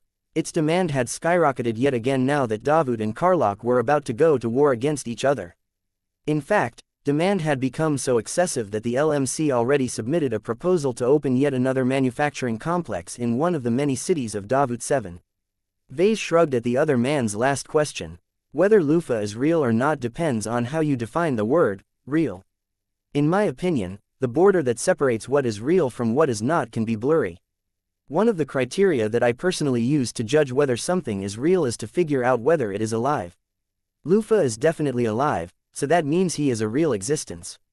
It's that simple. Your words suggest that it is anything but simple. Well, other people may disagree. Lufa does not exactly exist in a form that is tangible. You cannot actually touch or see him in a conventional manner. It doesn't matter to me, though. Neither Lufa nor I have any desire to prove that this angel is actually real. I question that, Patriarch Larkinson. You have built an excellent work of art that gives your angel friend a solid and tangible form. Not only that, but you have placed it in this magnificent gallery where your clan openly invites visitors to witness Lufa and the other sources of your glows. Is that a reflection of your desire for the public to acknowledge his existence and make him more real? That was a good and surprisingly deep question. Vase had to look inward and question his motives to figure out whether he subliminally wanted to increase the popularity and brand awareness of his design spirits. As he looked deeper, he recognized a desire to show off his works, and not just the mechs he designed.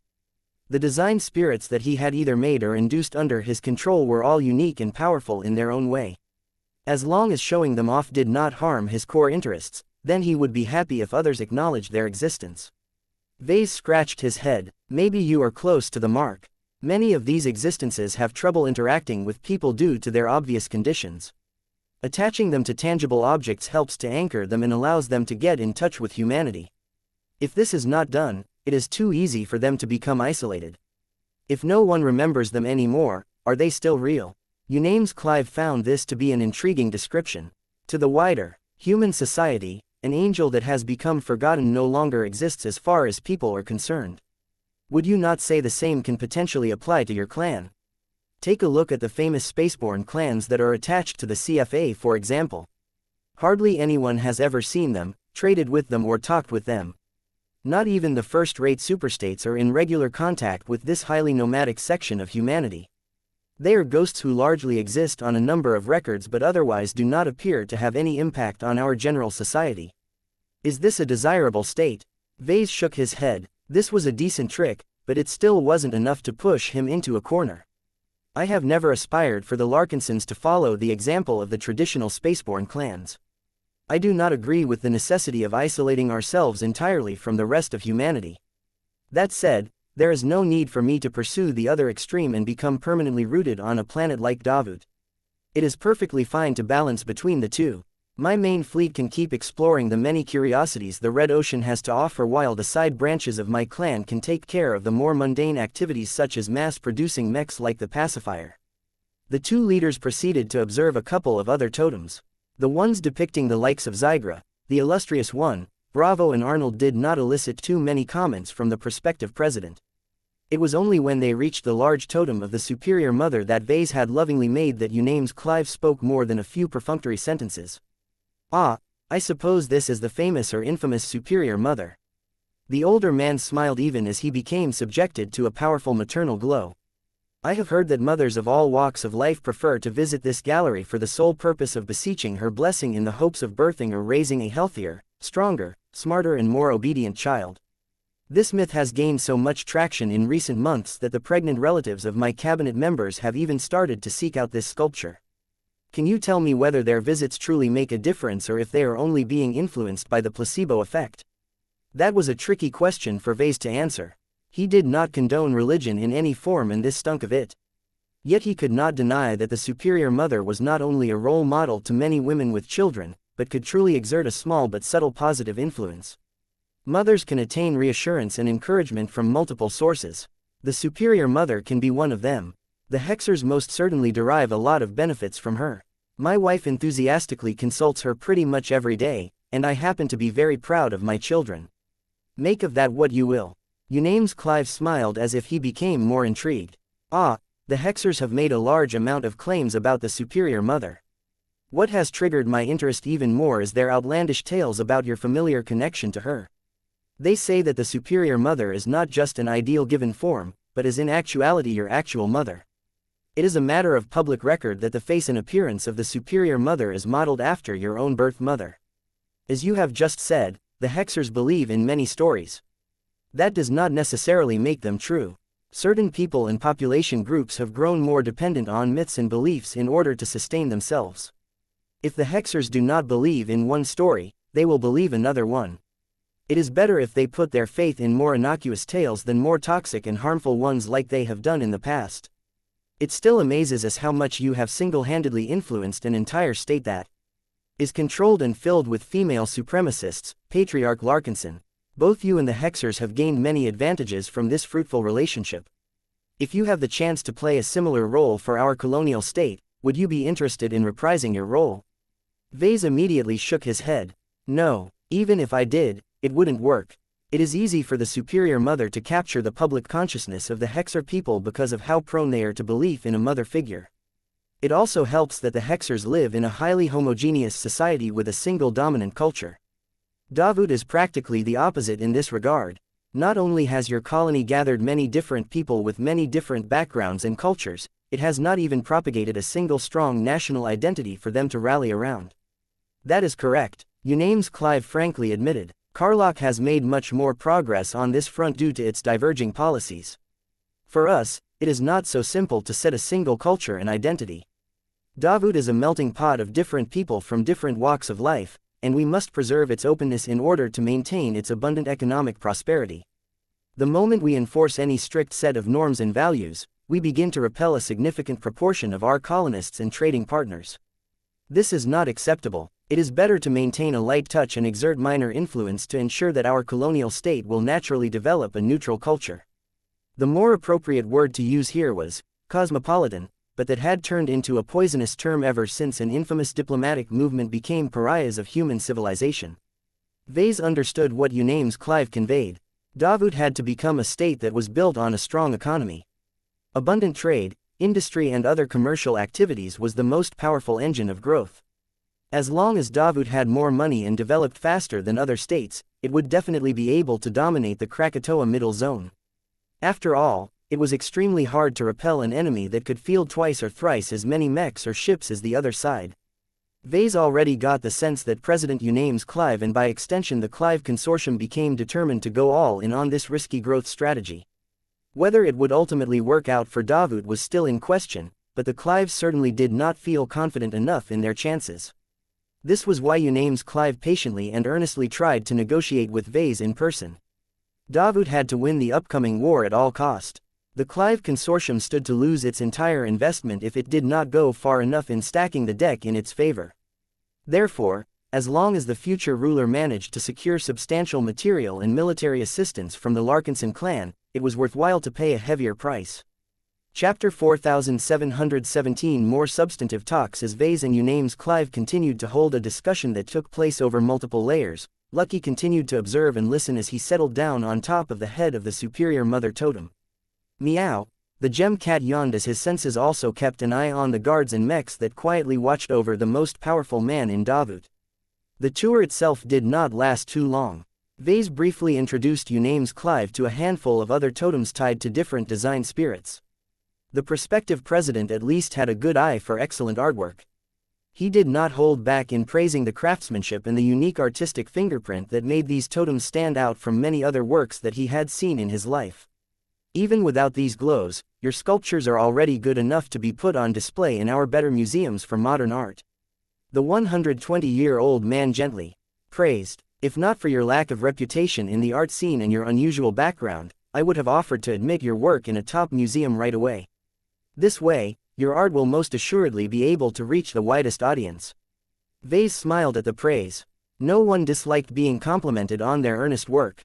These works are not purely ornamental in nature, and their glows make them unsuitable to be housed in the same exhibition halls. The works of other sincere and earnest artists will just get overshadowed by the glows. It is better to put them in a dedicated venue like this Ascension Gallery so that they can be enjoyed without any distractions or disruption. That is an interesting name you have chosen for this grand hall. Uname's Clive pointed out. Does the name express your personal hope of elevating yourself through your work? Or does it apply to these fascinating existences who by all rights can be described as gods? That was another loaded question. Vase had already grown tired of getting his thoughts picked apart as he tried his best to answer in a manner that was internally consistent.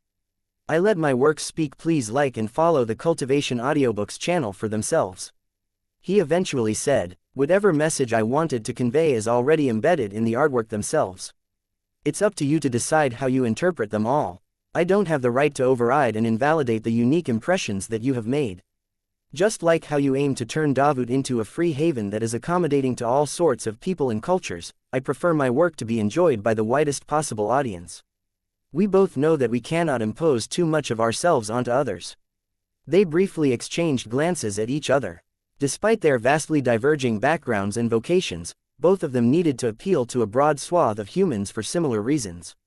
Vase wanted to sell more mechs and make his design philosophy become the new standard of the mech community. That meant he needed to design many different mechs, of which at least a portion of them had to achieve mass market acceptance. Uname's Clive wanted to transform his upcoming colonial state into an economic juggernaut, but that was impossible if he tried to push too many of his own rules and directives down the throats of many unwilling immigrants and trading partners. It was the recognition that they were on similar boats that brought them a bit closer together. After all, it was natural for people who suffered from the challenges to sympathize with each other and lend a hand if convenient. Of course, Vase eventually became clued into this unconscious bias after receiving a helpful reminder from Shedderin. He never let down his guard for a single second, but even he could slip up every now and then. It was only now that he became cognizant that the opposite man gently steered the conversation in a more favorable direction to Davut. Knowing was one thing, calling it out was another. Due to various reasons, Vase did not find it convenient to confront the future leader of a colonial state on his clever conversation tricks. This was one of the many games that people played against each other. The consequences of losing were incredibly serious, so Vase needed to keep navigating the currents with exceeding care. Fortunately, he was not completely on his own. Minister Shedderin Pernus remained constantly within his field of view. If Vase ever became stumped or if he happened to overlook a rhetorical trap, then the highly seasoned diplomat would make a subtle signal that the two had agreed upon beforehand. It did not take much to clue Vase in. A shift in posture, a slight turn on the foot, the raising of a specific finger, looking away for a specific amount of seconds. All of these subtle signals each conveyed a short meaning that Vase could easily decipher and contextualize by himself. So far, he did not have to rely on Shedderin's help too often. Vase had already spent enough time in the upper levels of human civilization to gain a lot of proficiency in the social arena. As the group ended their tour and made their way back to the central hall, Lucky decided to float down and land on Ves's shoulder. Meow. Oh hey, buddy, do you want to join the party as well? Meow meow, I see. For his part, Uname's Clive did not comment on the strange sight. He was well aware of the many eccentricities of the Larkinson Patriarch. It was clear to see from the decision to put a giant totem of the golden cat in the center of the Ascension Gallery that he had an incredibly soft spot for felines. Now that they were done with probing each other over the short tour through one of the wings of the massive structure, it was time to take a more substantive turn in their talks. Vase gestured his arm towards the exit. We have prepared a more suitable venue to continue our discussion. Please follow me to one of our conference buildings where we can go more in depth. The CAD Nest boasted a lot of different facilities, including a conference center that was used to introduce new Mech releases or host gatherings for invited guests. The prospective president's security detail had already entered the structure beforehand and completely swept it to ensure that everything was in order. Inside the grandest and most luxuriously decorated conference room, Vase and Minister Shedderin sat on one side of the imposing meeting table while Uname's Clive and Madame Raina Kernsk opted to sit at the other side. Meow tilde. Lucky meanwhile left Ves's shoulder and tried to fall onto the lap of Uname's Clive's chief of staff. Raina Kernskay's severe-looking expression softened for a moment as she held the mechanical cat and petted his head. My apologies, but for security reasons I must ask you to maintain your distance from us. I would love to spend time with you after we have successfully concluded an agreement with your clan, but that will take time. Meow. Vase could learn a lot about a person by observing how they reacted to different circumstances. Raina Kernsk was the primary gatekeeper and errand woman to the future ruler of a colonial state. The Black Cats had tracked her movements and learned that she had visited a lot of parties related to Vase and his clan. As the primary assistant of Uname's Clive, Madame Kernsk was an interesting person by herself. One of the more intriguing clues that the Black Cats obtained through their activities was that the chief of staff enjoyed the trust of both her immediate superior, but also reported to the higher-ups of the Clive Consortium based in the Old Galaxy. Vase knew quite well that a single person could never properly serve two masters. The woman, who clearly possessed ambitions on her own, did not have to deal with any compromising situations as long as Uname's Clive and his elders were on the same page. For the most part, this had always been the case in the past. It was only after several years had passed that Uname's Clive began to show more initiative. It was not entirely a secret that he did not always roll over and implement the directives from the Old Galaxy. As the leading figure on the ground, the heir to the Clive Consortium thought that he knew better than his distant superiors. Perhaps he was right due to his greater familiarity with the local situation. Perhaps he was wrong due to his lack of experience in managing affairs at this scope. Whatever the case, Vase had been advised to pay attention to both Uname's Clive and his chief of staff to understand the true leadership dynamic of Davut. Let me begin with stating the sort of cooperation we wish to establish with your clan.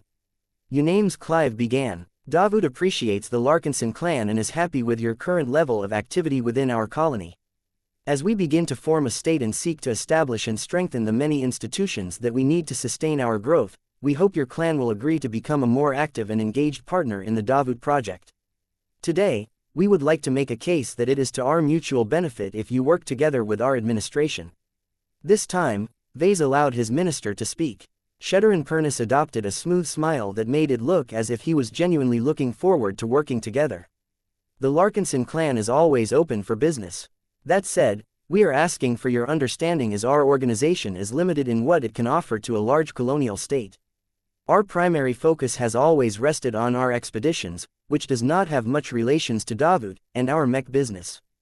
If your requests fall outside of these two activities, then I must warn you that our ability to make a difference is exceedingly small. We are aware that a single clan has limited capacity and resources to contribute to Davut. Reyna Kernsk spoke on behalf of her principal. We believe that your clan can still exert an outsized impact on our state and community under the right circumstances. We have prepared a list of proposals that we wish to go through with your team. For a start, we can begin to discuss a business activity that your patriarch is most known for, namely designing mechs. You wish to commission a mech design from us? Minister Sheddarin directly asked. We do. We would like your clan to accept multiple different commissions from us. The more, the better. We have learned that your patriarch has previously fulfilled over half a dozen commissions for the Hexadric hegemony, of which its successor state still makes use of the results. We are more than willing to compensate you for fulfilling 10 of our commissions. Vase raised his hand. Before we go any further, your superior mentioned that any commission involves a collaboration between myself and a team of master mech designers of your choosing. Is this correct? That is so. Reyna Kernsk nodded in confirmation. Wish to combine the best of both worlds. Your glows and living mechs paired with the other powerful advantages of our masters should produce an excellent combination. We not only want to maximize the combat strength of the jointly designed machines, but also wish to ensure that they fully comply with our military standards. It will be much more difficult to integrate mech models into our armed forces if they are not designed to fit our fighting systems in advance. This was a reasonable and understandable concern. Vase never had this problem with the Hex army, but that was mostly because he designed his Hexer mechs in collaboration with Gloriana. His wife studied mech design at Kelma University, which was one of the most elite and prestigious institutions of the now-defunct Hexadric hegemony. That meant that she not only received a high-quality education, but also learned the technical standards and doctrinal choices that the Hex army had adopted for its military mechs. Vase did not have such a convenient collaborator within his clan this time, so he had no choice but to work together with an insider from Davut to make sure his commissioned works lined up with the prevailing standards. Chapter 4718 Order Discussions. Generally speaking, Vase did not possess much enthusiasm at the notion of collaborating with a bunch of masters. He had done it a few times with a number of Hexer mech designers for specific high-end variants, but at least these incredibly smart and arrogant women showed enough deference to him due to his outsized status in Hexer society. Vase did not expect to receive the same level of respect and deference from the masters. These older figures would no doubt feel annoyed for having to collaborate with a journeyman on an equal level. It would be much better if he managed to become a senior prior to collaborating with any masters on any projects. The gap in status and design capabilities would be a lot more tolerable if that was the case. Vase would also be able to gain a much greater voice in the direction of the commissioned projects. Perhaps the colonial administration understood his concerns, because Reyna Kernsk moved quickly to reassure the Larkinsons. Your patriarch has nothing to fear from us. If you decide to accept any commissions from us, we will ensure that Vase Larkinson has the final say over the design projects. His prior work for the Hexers years ago has already proven his ability to contribute strong and useful mech designs to a professional state-backed military organization. We have great confidence that his ability to do so has only improved in the years that have passed since you have completed your initial batch. This is especially the case with the release of recent Hexer mech models such as the Maiden of Adversity. Though her words sounded reassuring, she clearly did not understand mech designers as well as Vase. It was one thing to cooperate with a close friend and trusted mech designer such as Master Benedict Cortez. It was another thing to usurp control over a project from a bunch of strangers who also happened to be at least 4 times older than him. When he factored in the awareness that the Davudan masters were much more knowledgeable and experienced, then it would be difficult for him to implement his desired vision without encountering a lot of opposition. I am already involved in a large number of ongoing design projects. Vase told the Davudans. Many of them are extremely important to our clan, and I will not set them aside in favor of working on any commissions. If you want to make use of my design expertise, then you will have to wait at least half a year before I have cleared up my schedule. I can promise you that I will work on any commissions with the best of my efforts when I can fully devote my time to them. This is my promise as a professional mech designer. Reina Kernsk frowned for a second. That is disappointing to hear, but we can accommodate your schedule. The anticipated war between our rivals based in Karlach is not projected to start in at least 6 months to several years. Both of us need time to consolidate our new government institutions, stockpile a large amount of supplies and organize our armed forces. Even if the war commences sooner than we prefer, it will still take multiple years before it reaches its culmination. We need to field the commissioned mechs before that happens. That made a lot of sense. Wars were serious business. The Komodo War involved thousands of major battles across many different star systems. Even if one side gained an advantage, the other side could still do a lot to delay their adversary's progress and work towards reversing the trend. The two sides talked a bit more about the conditions for the possible commissions. After settling a few minor differences, the Davudans wanted a firm answer on how many designs they could commission from the Larkinsons. We are reluctant to collaborate with Davud, but in light of our existing relations with your colonial administrations, we are open to accepting a limited number of commissions under the terms that we have previously discussed. Minister Sheddarin spoke in an officious tone. How many we are ultimately willing to fulfill depends on the scope and complexity of the mech designs, the additional requirements you have set for them and the height of our remuneration. The Larkinson clan was still reluctant to get too involved in a war between two colonial states. Taking sides was generally bad for business for a player that wanted to sell its products to every market. Nonetheless, Vase and Sheddarin had already spoken about this matter beforehand. They both agreed that they would generate unnecessary hostility and rejection from Davud if they refused any sort of transactions. It was best to allow prospective President Unames Clive to come away with at least a few successes under his belt. Also, by agreeing to the colonial government's smaller and more palatable requests, it became a lot easier to reject any larger and much more problematic demands. Unames Clive and his chief of staff exchanged glances before the latter projected a list above the conference table.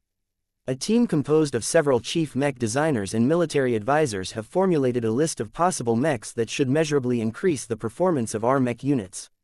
You do not have to design them exactly according to our descriptions. As we have stated earlier, we respect your design judgment and are willing to accept any suggestions from your end as long as we think they can strengthen our mech troops. That was rather generous of them. It showed that Davud was seriously willing to allow the Larkinsons to take the lead in any commissioned design projects. Vase busied himself by going over each and every suggestion on the list. Some of them were fairly easy to fulfill, such as one that requested a full military-grade adaptation of the ferocious piranha. Others required him to start from scratch. One of them concerned a proposal to design an elite transphasic heavy cannoneer mech that was not only armed with a powerful weapon, but also enjoyed enhanced defenses in the form of adaptable defensive plates similar to the battle skirt system.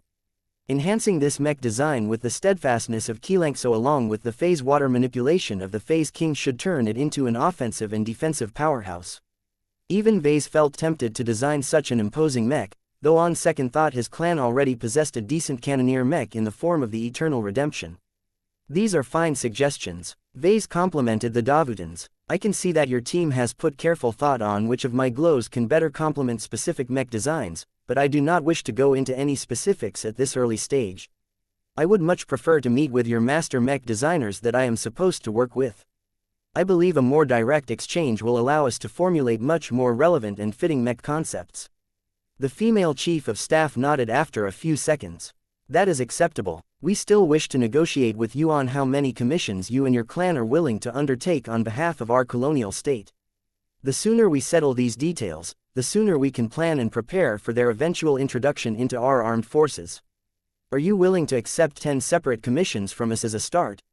Vase immediately shook his head. That is too much in too little time. It does not take 10 of my works to turn the tide against Karlach. 2 or 3 distinct and original mech designs should be enough to improve the combat effectiveness of the forces aligned to your side, provided that they are willing to make use of my work. My design department is also open to developing a handful of customized variants of our existing commercial and maybe non-commercial mech models. However, we are not willing to undertake much more than that for the time being. We also have to address other priorities. He did not want to turn his clan into a de facto vassal or employee of Davut. Working on a couple of commissioned mech designs was already sufficient. Working non-stop on nothing but mech designs meant for the war was not okay. We are always willing to extend more commissions from your clan, but is it acceptable to start with 3 major collaboration projects and 3 minor projects? That request pushed against the upper boundary of what Vase was able to stomach. He had to admit that the Davutans read him well for choosing these numbers. It depends on what you are willing to pay for our services. He said, I am well aware that my design work has great value, so I have high standards for remuneration. If you are not willing to show enough sincerity, then I am afraid I have to decline your proposals. The key word here was sincerity. If there was one advantage to face-to-face meetings, it was that Vase could get a much better read of his potential clients and business partners. If he had any suspicion that the Davutans intended to exploit or screw him over, then he would stand up and leave the conference room without hesitation. The other side probably figured that out as well. Can we obtain a discount for placing multiple orders? Nope. Vase immediately shook his head. It's the opposite in fact. If you want us to undertake 6 commissions at once, then I expect you to pay a greater price. Despite what you said, it is clear that time is of the essence for Davut. The sooner you can reinforce your armed forces with the right living mechs, the greater your side can make use of the advantages of my work. This was a logical argument and made it more difficult for the Davutans to justify a lower price. Right now, the ball was on their court. The colonial administration had to use its judgment to make a good opening offer. If it was too high, then Davut would most certainly hurt its cause and take away precious resources reserved for other purposes and stakeholders. If it was too low, then Davut risked offending the Larkinson clan, thereby reducing the chances of forging a successful agreement. It felt quite good for Vase to be in this position for once. He didn't have to be the one to overwork his brain this time. He leaned back on his chair and idly petted Lucky's back. The cat had made his way back after getting pushed away by the Davutans. Meow tilde. 30 seconds passed by as Uname's Clive silently conferred with his assistants over a secure communication channel. The leader eventually decided to voice his offer in person. We have studied the needs of your clan. Uname's Clive began. We have noted that you are not particularly in need of additional funding or phase water, but we have also ascertained that you are lacking in strategic goods and assets that are difficult to come by for a pioneering group such as yours. Our colonial state can greatly address your persistent and acute shortages, so I believe we have a strong basis of cooperation. The future ruler raised his palm, causing a new projection to appear that displayed numerous different starship models. I would like to propose a straightforward transaction at the start. We are willing to award you with 2 medium-sized fleet carriers, or any other capital ship type of your choosing, for every major commission that you complete for us. We are ready to award you with 1 large sub-capital ship of almost any class or type for every minor commission that you fulfill. Do take into account that we will not outfit these starships with any sensitive or important proprietary technology that we ordinarily reserve for our core forces. The vessels will be built according to conventional commercial standards, though our shipyards will not reject higher specifications as long as your clan provides the necessary tech, designs and materials. Vase looked utterly surprised at this offer. He glanced towards his diplomatic advisor and saw that Sheddarin was not totally caught off guard by such a generous proposal. The Davutans had definitely shown a lot of sincerity this time. Chapter 4719 Hard Currency. The magnitude of Davuti's opening offer was so great that Vase did not dare to voice any further decisions. He needed to have a good talk with Minister Sheddarin Pernis as well as other advisors in order to make the best possible decision at this junction. This was why Sheddarin immediately called for a recess. He and Vase moved to another room in the conference building before requesting the virtual presence of a number of advisors. General Verl, Director Calabast, Chief Shipwright Vivian Sai and Chief Minister Abigail Avern all gathered around a smaller conference table. With Vase, Lucky, Calabast and the Black Cats employing their own precautions to secure the communication channels, it was unlikely for Davut to be able to eavesdrop on their conversation. Vase went straight to this business. Vivian, Abigail, the two of you are our highest-ranking naval experts. How would you judge the value of Davuti's offer? I have cooperated with multiple shipbuilding companies in Davut and have extensively studied the rest. Vivian Sai began. I can tell you that based on my own experiences with growing up and working in a shipyard, every single shipyard in our current region is backlogged with existing orders from many large and influential organizations. It has become rarer and rarer for the shipyards to accept priority orders that they are willing to fulfill ahead of their regular obligations. This is especially the case with large-scale drydocks rated to build capital ships. Only a few parties are powerful enough to force this action not once, but multiple times. Governments can definitely make this happen, though not without paying a massive price. Prospective President Unames Clive will most definitely offend many other clients if he makes this move. Abigail Avern added, dozens of clients are depending on those shipyards to get around to completing their orders. They have already recruited and trained the necessary spacers to crew the vessels. They may have even acquired all of the expensive mechs and supplies needed to put a new fleet carrier into service. They may have even made plans on how to deploy these new fleet elements in advance, especially with regards to the upcoming war. How do you think they will feel when they learn that the government blatantly pushed them back in line so that our clan has priority? Not good, I guess. Vase wagered a guess. Calabas chuckled. That is an understatement. We will generate animosity because of this, but that pales in comparison to the backlash that President Unames Clive will incur because of this initiative. He will most certainly pay a heavy political price and has to offer a lot of compensation to other parties in order to placate them all. It should be easy for the colonial government to please them, though. What truly matters to Clive is whether he can get Vase on board. That is worth almost any price. Several people nodded. They did not question whether it was worthwhile to gain the cooperation of Vase. He already proved multiple times that he could significantly alter the direction of entire wars with his work. Doing it one more time did not sound like an outlandish idea. Vase looked pretty satisfied. Okay, I understand that letting us gain priority on ship orders and especially capital ship orders is a big deal.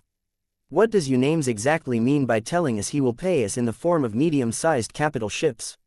Vivian Sai easily answered this question. It is an informal classification of the length or size of a starship and is widely used by laymen. As you already know, a capital ship is defined by a length that is 1 kilometer or longer. Although length alone cannot be the sole criteria to put different ships in specific boxes, it is a convenient shorthand to use. For example, small-sized capital ships are always 1 to 2 kilometers long regardless of their other dimensions. It doesn't matter whether one small-sized ship is shaped like a cube that measures at almost 2 kilometers in every direction. She would still be considered a small-sized ship. In practice, the professionals in my industry have other ways to communicate these differences. How long is a medium-sized capital ship supposed to be, then? Vase frowned. The most common definition that people adhere to is a length that rests between 2 to 4 kilometers. There are major differences in the performance and strategic value between small-sized and medium-sized capital ships. For Unames Clive to specify the latter right away is a generous concession on his part. Chief Minister Abigail Avern raised a concern. We should discuss and clarify the additional parameters of the capital ship in any treaty that we are about to sign. At the very least, we cannot leave the width and depth of starship up for interpretation. Davut will have an opportunity to disadvantage us by heavily limiting the other two dimensions. We can only receive ships that look similar to the Blinding Banshee if this is the case. The Blinding Banshee was technically a capital ship, but her internal volume was smaller than some sub-capital ships. This was because her hull was essentially shaped like a long and thin needle. She mainly needed the length in order to increase her surface area and accommodate more sensor arrays and ECM modules. While it was fine to design an intelligence-oriented ship in this fashion, it was not okay for a fleet carrier. The taller and wider the hull of a fleet carrier, the more mechs and cargo could fit inside the giant metal box. The cost and construction time of a capital ship could also diverge wildly depending on the mass, volume and complexity of her hull. I do not think it is likely that President Unames Clive will betray our trust in such a banal fashion. Minister Shedderan spoke as he crossed his arms. He has already incurred enough anger as it is. It is counterproductive to incur our wrath as well. Besides, it takes months if not a year to design the mechs and construct the capital ships. Both sides can track each other's progress and see whether Vase or the shipyards are not working up to expectations. It is still best if we can specify more exact ship parameters into the contract in advance so that there is much less ambiguity with regards to what we expect to gain for our services. Vase tentatively nodded. That is a good idea, but I think the colonial government will ask us to reciprocate by forcing me to meet more precise performance criteria for the commissioned mech designs. This isn't necessarily a problem as long as the requirements are reasonable, but more rules will mean that I won't have as much freedom to design what I want, which is not ideal for me. I can still work with it, though. He decided to leave the specifics to Minister Shedderin and his negotiation team. It wasn't really that important to set a lot of details in advance as long as both sides sincerely wanted to cooperate with each other. At the very least, no one questioned the wisdom of accepting this exchange. We are gaining a massive advantage by trading a portion of Vess's design time for 6 capital ships. General Verl said as he was already drooling about what he could do with so much extra mech capacity. Fleet carriers are treated as hard currency among the different pioneering organizations in the Red Ocean. I cannot think of an easier and less costly way for us to obtain so much in a single deal.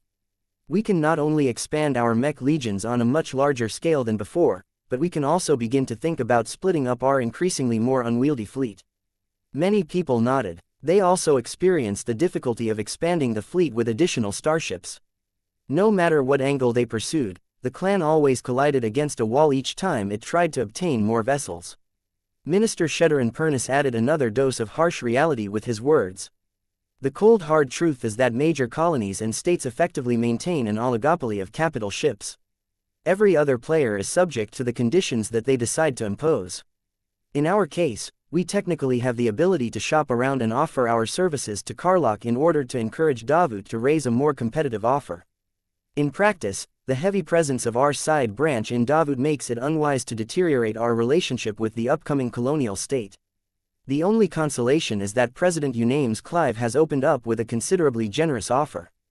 Chief Minister Abigail Evern said, I cannot think of other mech designers, especially journeymen, who were able to command such a high premium on their services that they can trade 2 medium-sized fleet carriers for a single mech design. Everyone had to acknowledge that this exchange rate was pretty amazing in itself. There were many factors that prompted Davut to set such a high price. From the lack of effective living mech models to the need to placate Vase as an individual, Unames Clive and his team knew exactly what they were doing. It was unlikely that Davut would be willing to prioritize capital ship orders for the Larkinson clan to this extent again, so this was the only opportunity for the Larkinsons to expand their capital ship roster without making any excessive commitments. Just as Vase and his advisors came to a consensus on whether to accept this generous deal, Calabast raised her voice. Not so fast, she spoke as she pressed down on Lucky's back, eliciting a soft complaint from the cat. I have been thinking about this entire setup. Combined with the intelligence that my black cats have been feeding me, I think that this is the setup for a greater scheme. That caused a lot of people to freeze, though Shedderin's aged expression slowly shifted as he began to guess at what the spymaster might be alluding towards. Explain. Vase spoke in a grave tone. Calabast smirked at him. You don't need to sound so serious. Davut is not plotting to disadvantage us. President Unames Clive is still keen on improving the relations between your clan and his state. The difference is that he also wants to hook you deeper into Davuti's embrace. He can only do that if you are willing to play along. To do that he needs to create a chink in our armor. Vase looked to Shedderin. Is her story plausible? It is. In fact, given the goals as well as the strategy adopted by the Davutans, it is the most probable case. The shrewd diplomat claimed, the prospective president is not prepared to offend a dozen other groups and give 2 fleet carriers for every single mech design from you. He is playing a greater game than that. If we assume that he wants to turn the rest of our clan into his colonial state's assets for his upcoming war, then he will use this opening exchange as bait for a follow-up proposal. That made far too much sense to Vase. His intuition had already told him that it was too good to be true. Devious bastards like Unames Clive, who also had an entire army of analysts and experts at his disposal, never traded at a loss. So what should we do, Calabast? Do not be so quick to reject a good deal out of hand. She advised. We should at least hear out the rest of Davuti's pitch. Even if it has become clear that we are getting baited, it is not necessarily a bad idea to get hooked. We need to make a rational decision on whether we should bite after we gain all of the information we need to make a complete cost-benefit analysis. Don't forget that if we want our fleet-based organization to grow stronger, we need to get our hands on more capital ships. General Verl sneered. Short of engaging in outright piracy against our fellow pioneers, the only other viable method of obtaining more hulls is to play along with the states that govern all of the shipyards. Vase sighed. His clan was still too dependent on the supply of ships produced by third parties. We need to upgrade the shipbuilding capabilities of the diligent Ovenbird and think about obtaining another mobile shipyard. Chapter 4720. The follow-up. When Vase, Lucky and Minister Sheddarin Pernus returned to the main conference room, they were ready to issue their answer to Davuti's opening offer. No matter what, even if the deal did not go any further than this, it was already incredibly worthwhile to accept this deal on a standalone basis. As for the greater scheme that Davut had in mind, Vase was not afraid of any follow-ups. The Larkinson clan maintained the upper hand in its negotiations with Davut. As long as this remained the case, the latter always had to pay a premium in order to secure the cooperation of the former. The need to keep Vase happy and cooperative enough to supply his powerful mech designs ensured that any follow-up offer would be tailored to his likes and dislikes. At most, he and his clan needed to swallow a few bitter pills in order to gain a lot of sweetness at the end. As Vase and Sheddarin sat down at their respective seats, Lucky landed on the table and vigilantly observed the other two seated dignitaries. Prospective President Unames Clive looked as confident and charming as ever. His chief of staff maintained her usual expressionless demeanor. Both of them looked as if they expected the meeting to go in their favor. Vase became more and more curious to hear what the Davutans had in store. Now that we have given you time to deliberate on our offer, what is your answer? Reyna Kernsk started the meeting again by asking this question. Our clan is receptive to your offer. Minister Sheddarin politely replied. We are agreeable to fulfill the amount of commissions that you have requested so long as you go through with providing us with the stated quantity of capital ships and sub-capital ships. Our lawyers and technical consultants will need to go over the minutiae and technical specifications of the agreement to gain enough assurances that the trade remains sufficiently equitable by our standards.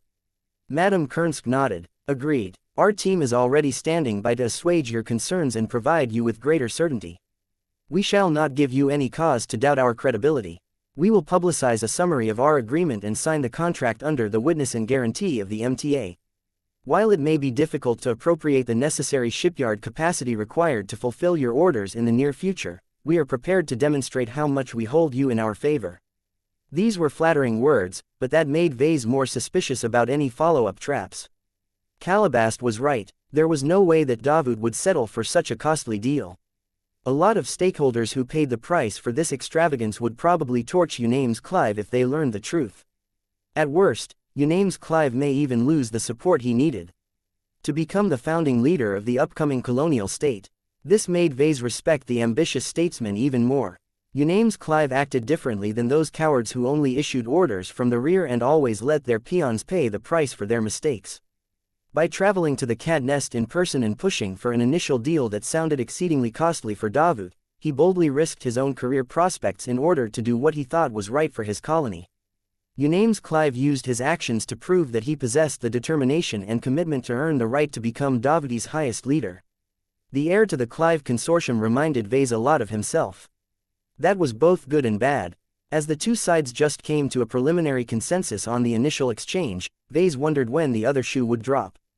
Unames Clive finally unfolded his greater intentions by speaking up for the first time since they reconvened the meeting. We are pleased to learn that your Larkinson clan is willing to engage with our administration to a greater degree. The man spoke with a hopeful expression. You have shown with your reaction to our offer that we are right to extend our trust to your clan. To that end, we would like to invite you to make a more significant investment in our Davut project. We are ready to give you a rare opportunity to become a partial owner of our colonial state. All we ask is that you stake more than technical support or normal business activities. This was the big moment. Vase straightened his back a bit more as he waited for the plot to unfold. We have already contributed substantially to Davuti's popularity and economic prosperity. Minister Sheddarin stated. We are not criticizing your clan, nor claiming that we are disappointed in you. Unames Clive gently responded. We are already content with everything that you have done. I am only observing a possibility in which we can consider a deeper cooperation, one that requires greater commitment but will stand to give us greater gains. I am proposing to forge a partnership between us that can not only give us a substantially greater chance of winning the war on the horizon, but also burnish the reputation of your clan and turn it into one of the stalwarts of our colonial state. Vase widened his eyes. Wait, are you asking our clan to take direct part in the fighting that will ensue when Davut and Karlach go to war? I have to inform you that we have no desire to commit to this degree. We are already on track to resume our Trailblazer expedition and explore the frontier yet again. His words did not deter the prospective president. We are aware of your proclivities, but what we are about to propose will not materially affect your core interests nor the viability of your expeditions. Unames Clive said, we have learned that your Golden Skull Alliance is currently in talks with the Adelaide Third Fleet and the Bujay family. Both of them have powerful fleets. Each can contribute the strength of an entire mech division, numerous expert mechs and a single ace mech each. Think about how many powerful assets your main expeditionary fleet will have at its disposal. If both the Adelaides and the Bujays agreed to join the Golden Skull Alliance, then the expeditionary fleet at its height could easily bring 30,000 standard mechs, over 24 expert mechs and 3 whopping ace mechs to bear at once. That was an amazingly powerful mech army, especially at the top end, that many states wished they could harness for themselves. Such an incredible high-end force concentration could no longer be described as an ordinary pioneering or expeditionary fleet. It was a straightforward war fleet, one that became qualified to fight in greater battles that could materially affect the balance of power in the Red Ocean. As Vase thought about how much combat power that he could gain in his expeditions, President Unames Clive continued to build his case. Let me ask you a question, Patriarch Larkinson. How many mechs and ace mechs do you truly need to bring on your expedition? Given your Golden Skull Alliance's past records, you can already make do with less. If your force composition has expanded by the full might of the Adelaide Third Fleet and the Bujay family, is it truly essential for you to form a bloated armada that is watched over by not 1, but 3 ace mechs?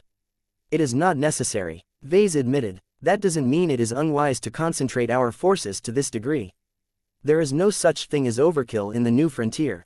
Sure, most of the opponents we will encounter in our expeditions will seem woefully weak to our forces, but we will also have a greater guarantee of coming back alive at the end. That is precious in itself. Is this truly what all of the soldiers of your Golden Skull Alliance aspire to take part in?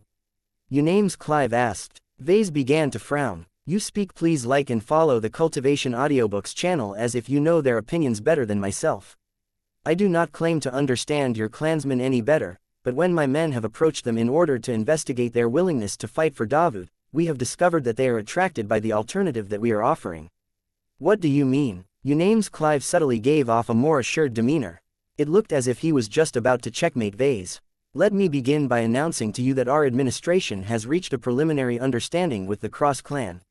Our representatives have recently concluded a highly productive discussion with Patriarch Reginald Cross. Your fellow clan leader has expressed so much enthusiasm at the prospect of dueling the ace pilots fighting on behalf of Karlach that he has promised to commit 2 of his clan's mech regiments to the war cause. It goes without saying that your fellow patriarch in the Cross clan will lead this task force in person. What? That glory hound Reginald actually decided to throw himself in this war on his own without telling his buddies. Vase wanted to groan and palm his face. He was 99% certain that Patriarch Reginald already said yes in the first 5 minutes of receiving this offer. In hindsight, it should have been obvious that Davut would target Patriarch Reginald with a targeted offer. The ace pilot was so painfully easy to understand and manipulate that he was a living example of why high-ranking mech pilots often turned out to be poor civil leaders. Did you manage to rope in the glory seekers as well? Vase bitterly asked as he did not bother to hide his displeasure. President Unames Clive shook his head. We judged our chances of success to be too low. The glory seekers do not have the numbers to spare on this additional venture. The Hex Federation that they are dependent upon has a greater need for mech pilots and war materiel in order to keep the Friday colonies in check. Besides, the glory seekers do not dare to make a unilateral decision without consulting other parties such as you and the Woden dynasty. That provided Vase with a bit of relief. The glory seekers managed to stay sane and resist temptation. However, we have gained a considerably better reception when my chief of staff spoke to the former patriarch of the Larkinson family. What? This time, Raina Kensk briefly reported on the results of her talk with the other Larkinson leader. Venerable Ark Larkinson has not changed his mind on joining your clan. The woman spoke. With my help, he did recognize a possibility where joining the Davut branch grants him enough leeway to lead a mech regiment or 2 into war. Officially, it would not be your main Larkinson army that is entering the conflict under our flag, but merely your Davut branch. That will technically preserve the neutrality of your mother organization, but still allow you to reap the benefits of the victories produced by the Mech regiments manned by the volunteers of your clan. This was the constriction strategy executed by President Unames Clive. The man was like a puppeteer who put all of his dolls into place before he commenced the play. Vase already felt pushed into a corner even before he even started a discussion on the Larkinson clan's possible participation in the upcoming war. It turned out that Davut had already won over several of his confidants in advance. Unames Clive smiled like a cat that got the canary. I was pleasantly surprised to hear how quickly your capable uncle agreed to fight in our war.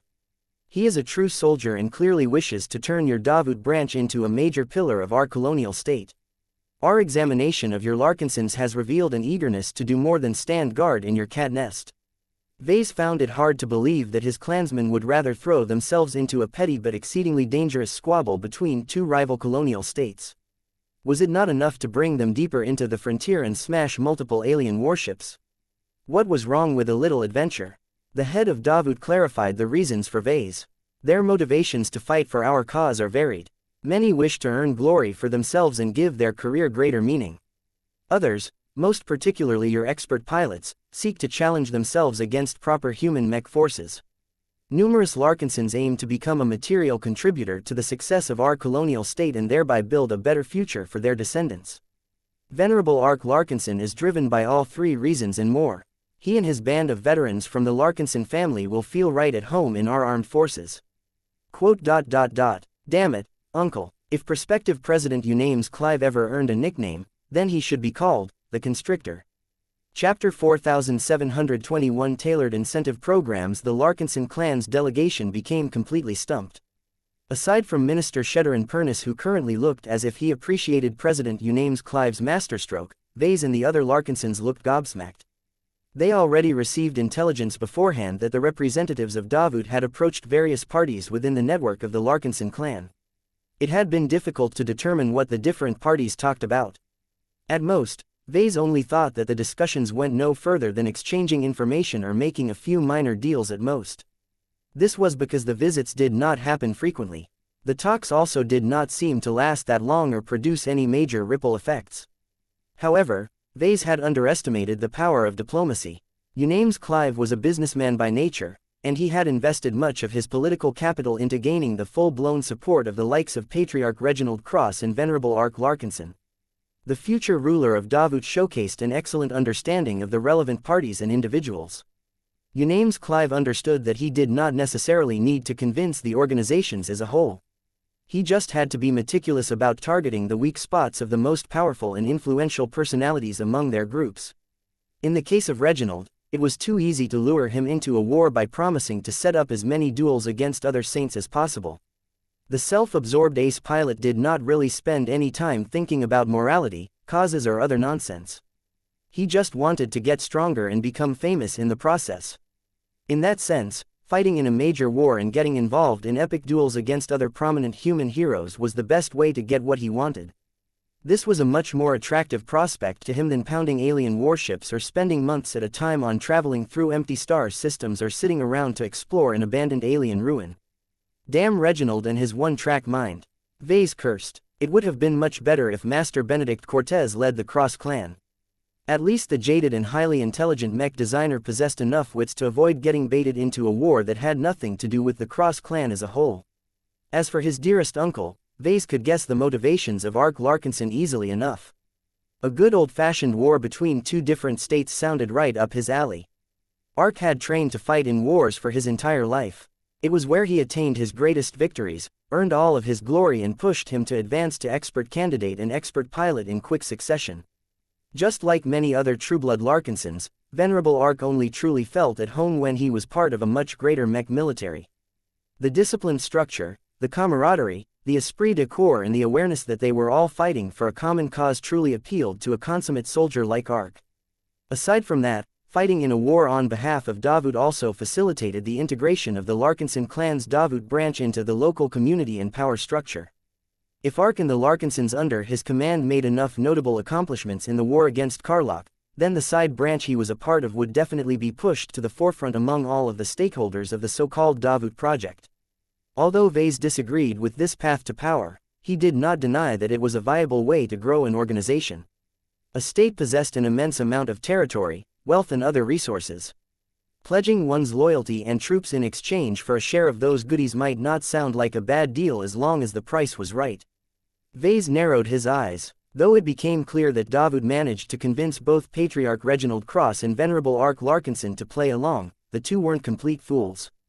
They would not have agreed to throw themselves into an impending war that would most assuredly produce a lot of casualties if the compensation wasn't good enough. What did you promise to Patriarch Reginald Cross and Venerable Ark Larkinson, exactly?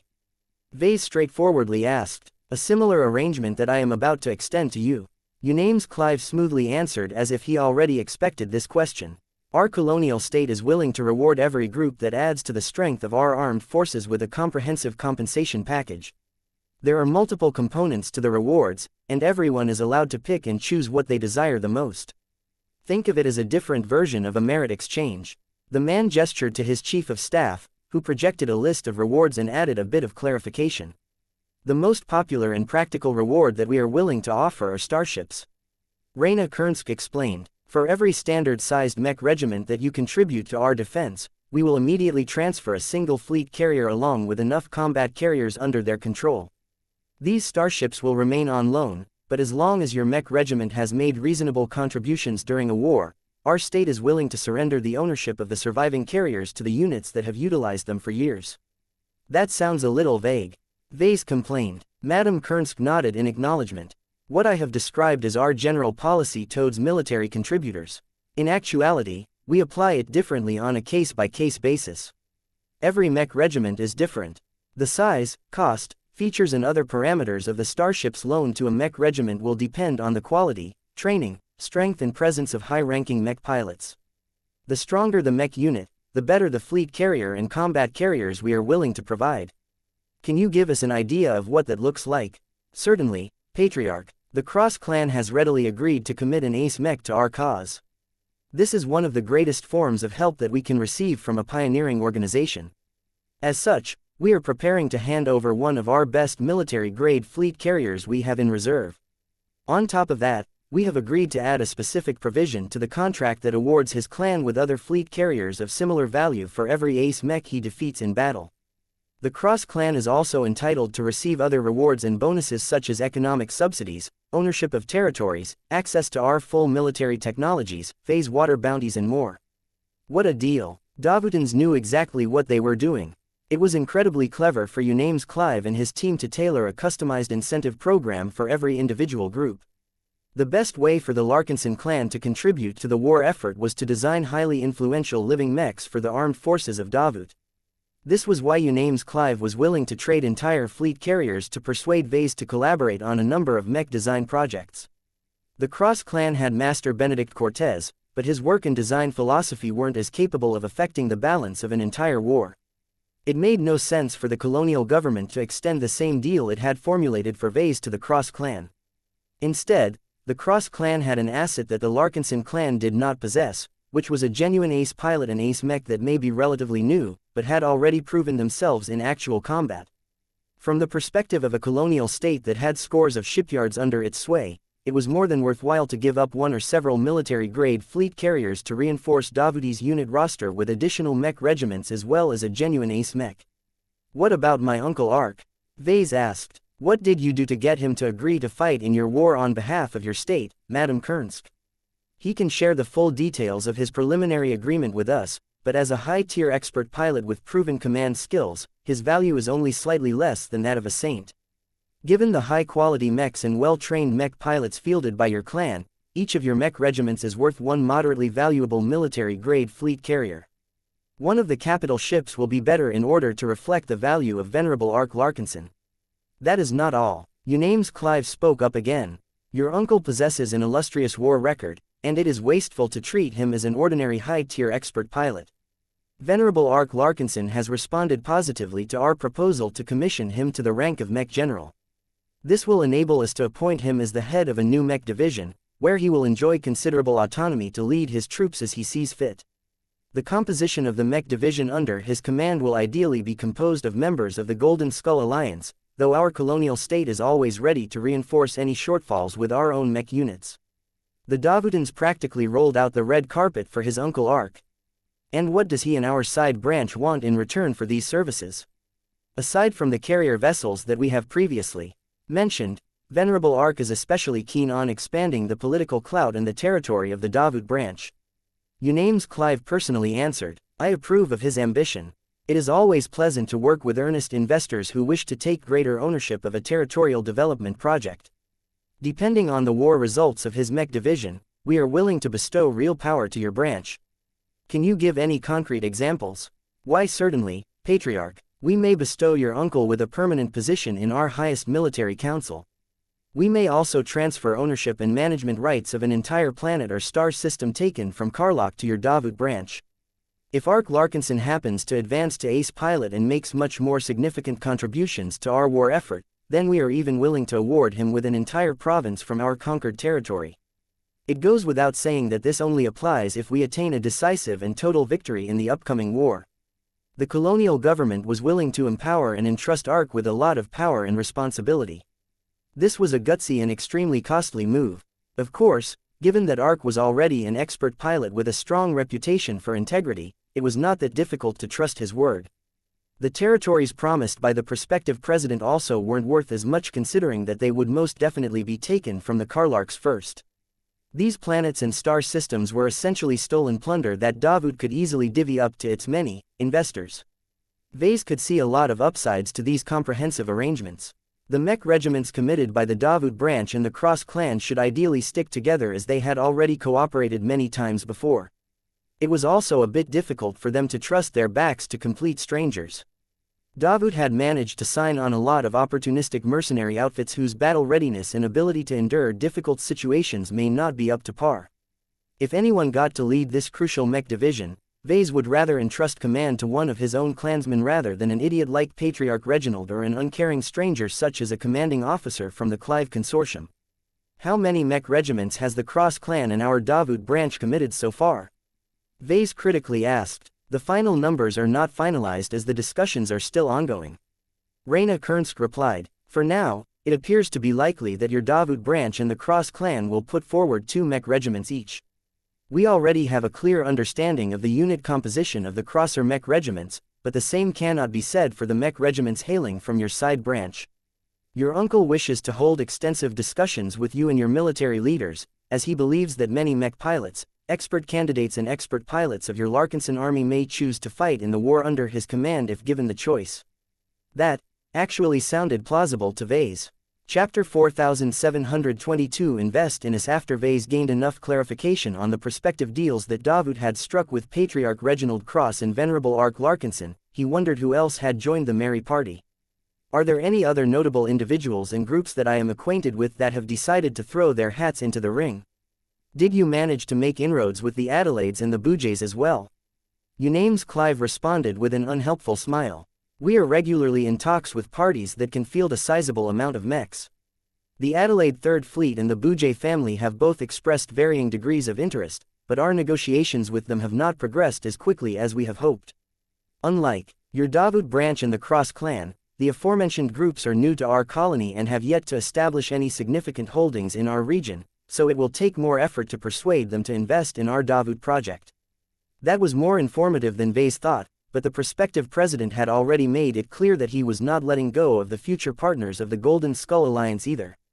The news disrupted much of Vese's future arrangements. He previously thought that his expanded expeditionary fleet could boldly enter the deep frontier and smash aside any opposition by relying solely on brute force. Vase had to throw that assumption away now that he learned that his expeditionary fleet may be missing out on entire Mech regiments as well as a number of crucial high-ranking mechs. From what it sounded like, Vase could already cross out Patriarch Reginald Cross and a significant portion of the Cross clan's Mech force from his list. As for his clan, his Davut branch may be the one that was looking to sign a lucrative agreement with Davut, but it looked as if a lot of strong soldiers and assets from his core Mech legions wanted to take part in this circus as well. Anyone else? We are already in talks with the Murphy family to invest in the expansion of their shipbuilding company. Unames Clive responded. Once we have concluded an agreement with them, we will help Murphy and Sons double the number of shipyards under its control within a year. Expanding the total shipbuilding capacity of our colonial state is one of our highest priorities for obvious reasons. What else? We have opened a secret dialogue with the Hex Federation in order to explore the possibility of holding a mutual exchange between colonial states. Forming a military alliance is out of the question, but the Hexers may be more receptive to trading technologies, strategic materials and military know-how. If our talks progress well enough, we may even be able to persuade the Hexers to send their experienced military officers to our state to serve as our consultants and advisors. Vase seriously questioned the wisdom of listening to any advice from a Hexer officer, but he believed that the Davutans possessed enough common sense to make their own judgment. Is that all, or did you miss someone? Unames Clive finally shook his head. That is all for the time being. We are constantly seeking ways to understand the needs of different groups and open up a dialogue with them in order to conduct a productive and mutually beneficial exchange. In my experience, I am convinced that there are always opportunities to cooperate. We can even negotiate with Karlach in order to prevent the outbreak of violence. We simply choose not to do so as we are unwilling to bear the burden of conceding a war before it can commence. Vase felt grateful that the prospective president did not mention any more groups around the Larkinsons that the Davutans managed to rope into their upcoming war. That did not mean that he was happy with the number of partners of the Larkinson clan that had already been mesmerized by the colonial government. He frowned deeper and deeper as he became more cognizant of how extensively the colonial government had constricted him and his clan. Invest in us, Patriarch Larkinson, Unames Clive urged. Join your compatriots and reap the benefits of helping a powerful state come to power. Starships, technology, resources, phase water and even entire territories are up for the taking. Such opportunities are difficult to come by and can only be found during the early days of colonizing a new region of space. You can say that about any colony that is working to form its own state. More and more zones will become available in the Red Ocean over time. I can continue to wait until our clan is ready and willing to play this game. That may be true, but since this opportunity is already in front of you, why not take it? You do not even have to bet your entire clan on this partnership. Your expeditionary fleet already has more than enough mechs at its disposal. Transferring a few mech regiments and numerous expert mechs will not drastically reduce the combat strength of your fleet, but it will allow your clan to diversify its overall development and become one of the more significant founders of our prosperous state, second only to the starting investors such as the Clive Consortium. Vase was getting overwhelmed by the momentum that President Unames Clive had formed with his shocking series of announcements. It became more and more difficult for him to keep up a straight mind and shake off the emotional turmoil that was raging in his mind. He shared a deep look with Minister Sheddarin Pernis. The old diplomat and advisor conveyed an urgent signal that called for halting the current dialogue. The Larkinsons needed to take stock of the latest revelations and verify the details by checking up on their sources before making any serious decisions. There was no way that the Larkinson clan could make a well-reasoned decision within this charged atmosphere. Vase abruptly stood up and bowed his head. My apologies, President, but we have heard enough for one day. We would like to end our talks for this day so that we can deliberate more extensively on the information that we have received. It will take time for us to process what we have learned and decide on our answer to your comprehensive offer. Understandable. We will give you all of the time you need to form your decision. Unames Clive said with a satisfied expression. The man was anything if not confident, especially after he deployed his well-prepared trap. Right now, it felt as if Vase had ignorantly blundered into a bear trap that had firmly clamped onto his leg. Not only did the trap hurt his leg a lot, it also kept his body stuck in the same place. No matter how much Vase attempted to drag himself away from this precarious location, there was no way he could escape this targeted trap. As such, Vase did not exactly have any good feelings left towards Davut. Though he understood that President Unames Clive had personally come in order to demonstrate how sincere he was and how far he was willing to go to gain the cooperation of the Larkinson clan, nobody liked being plotted against. Vase still had to keep up appearances, though. He dutifully approached the future ruler and shook hands while maintaining a pleasant smile on his face.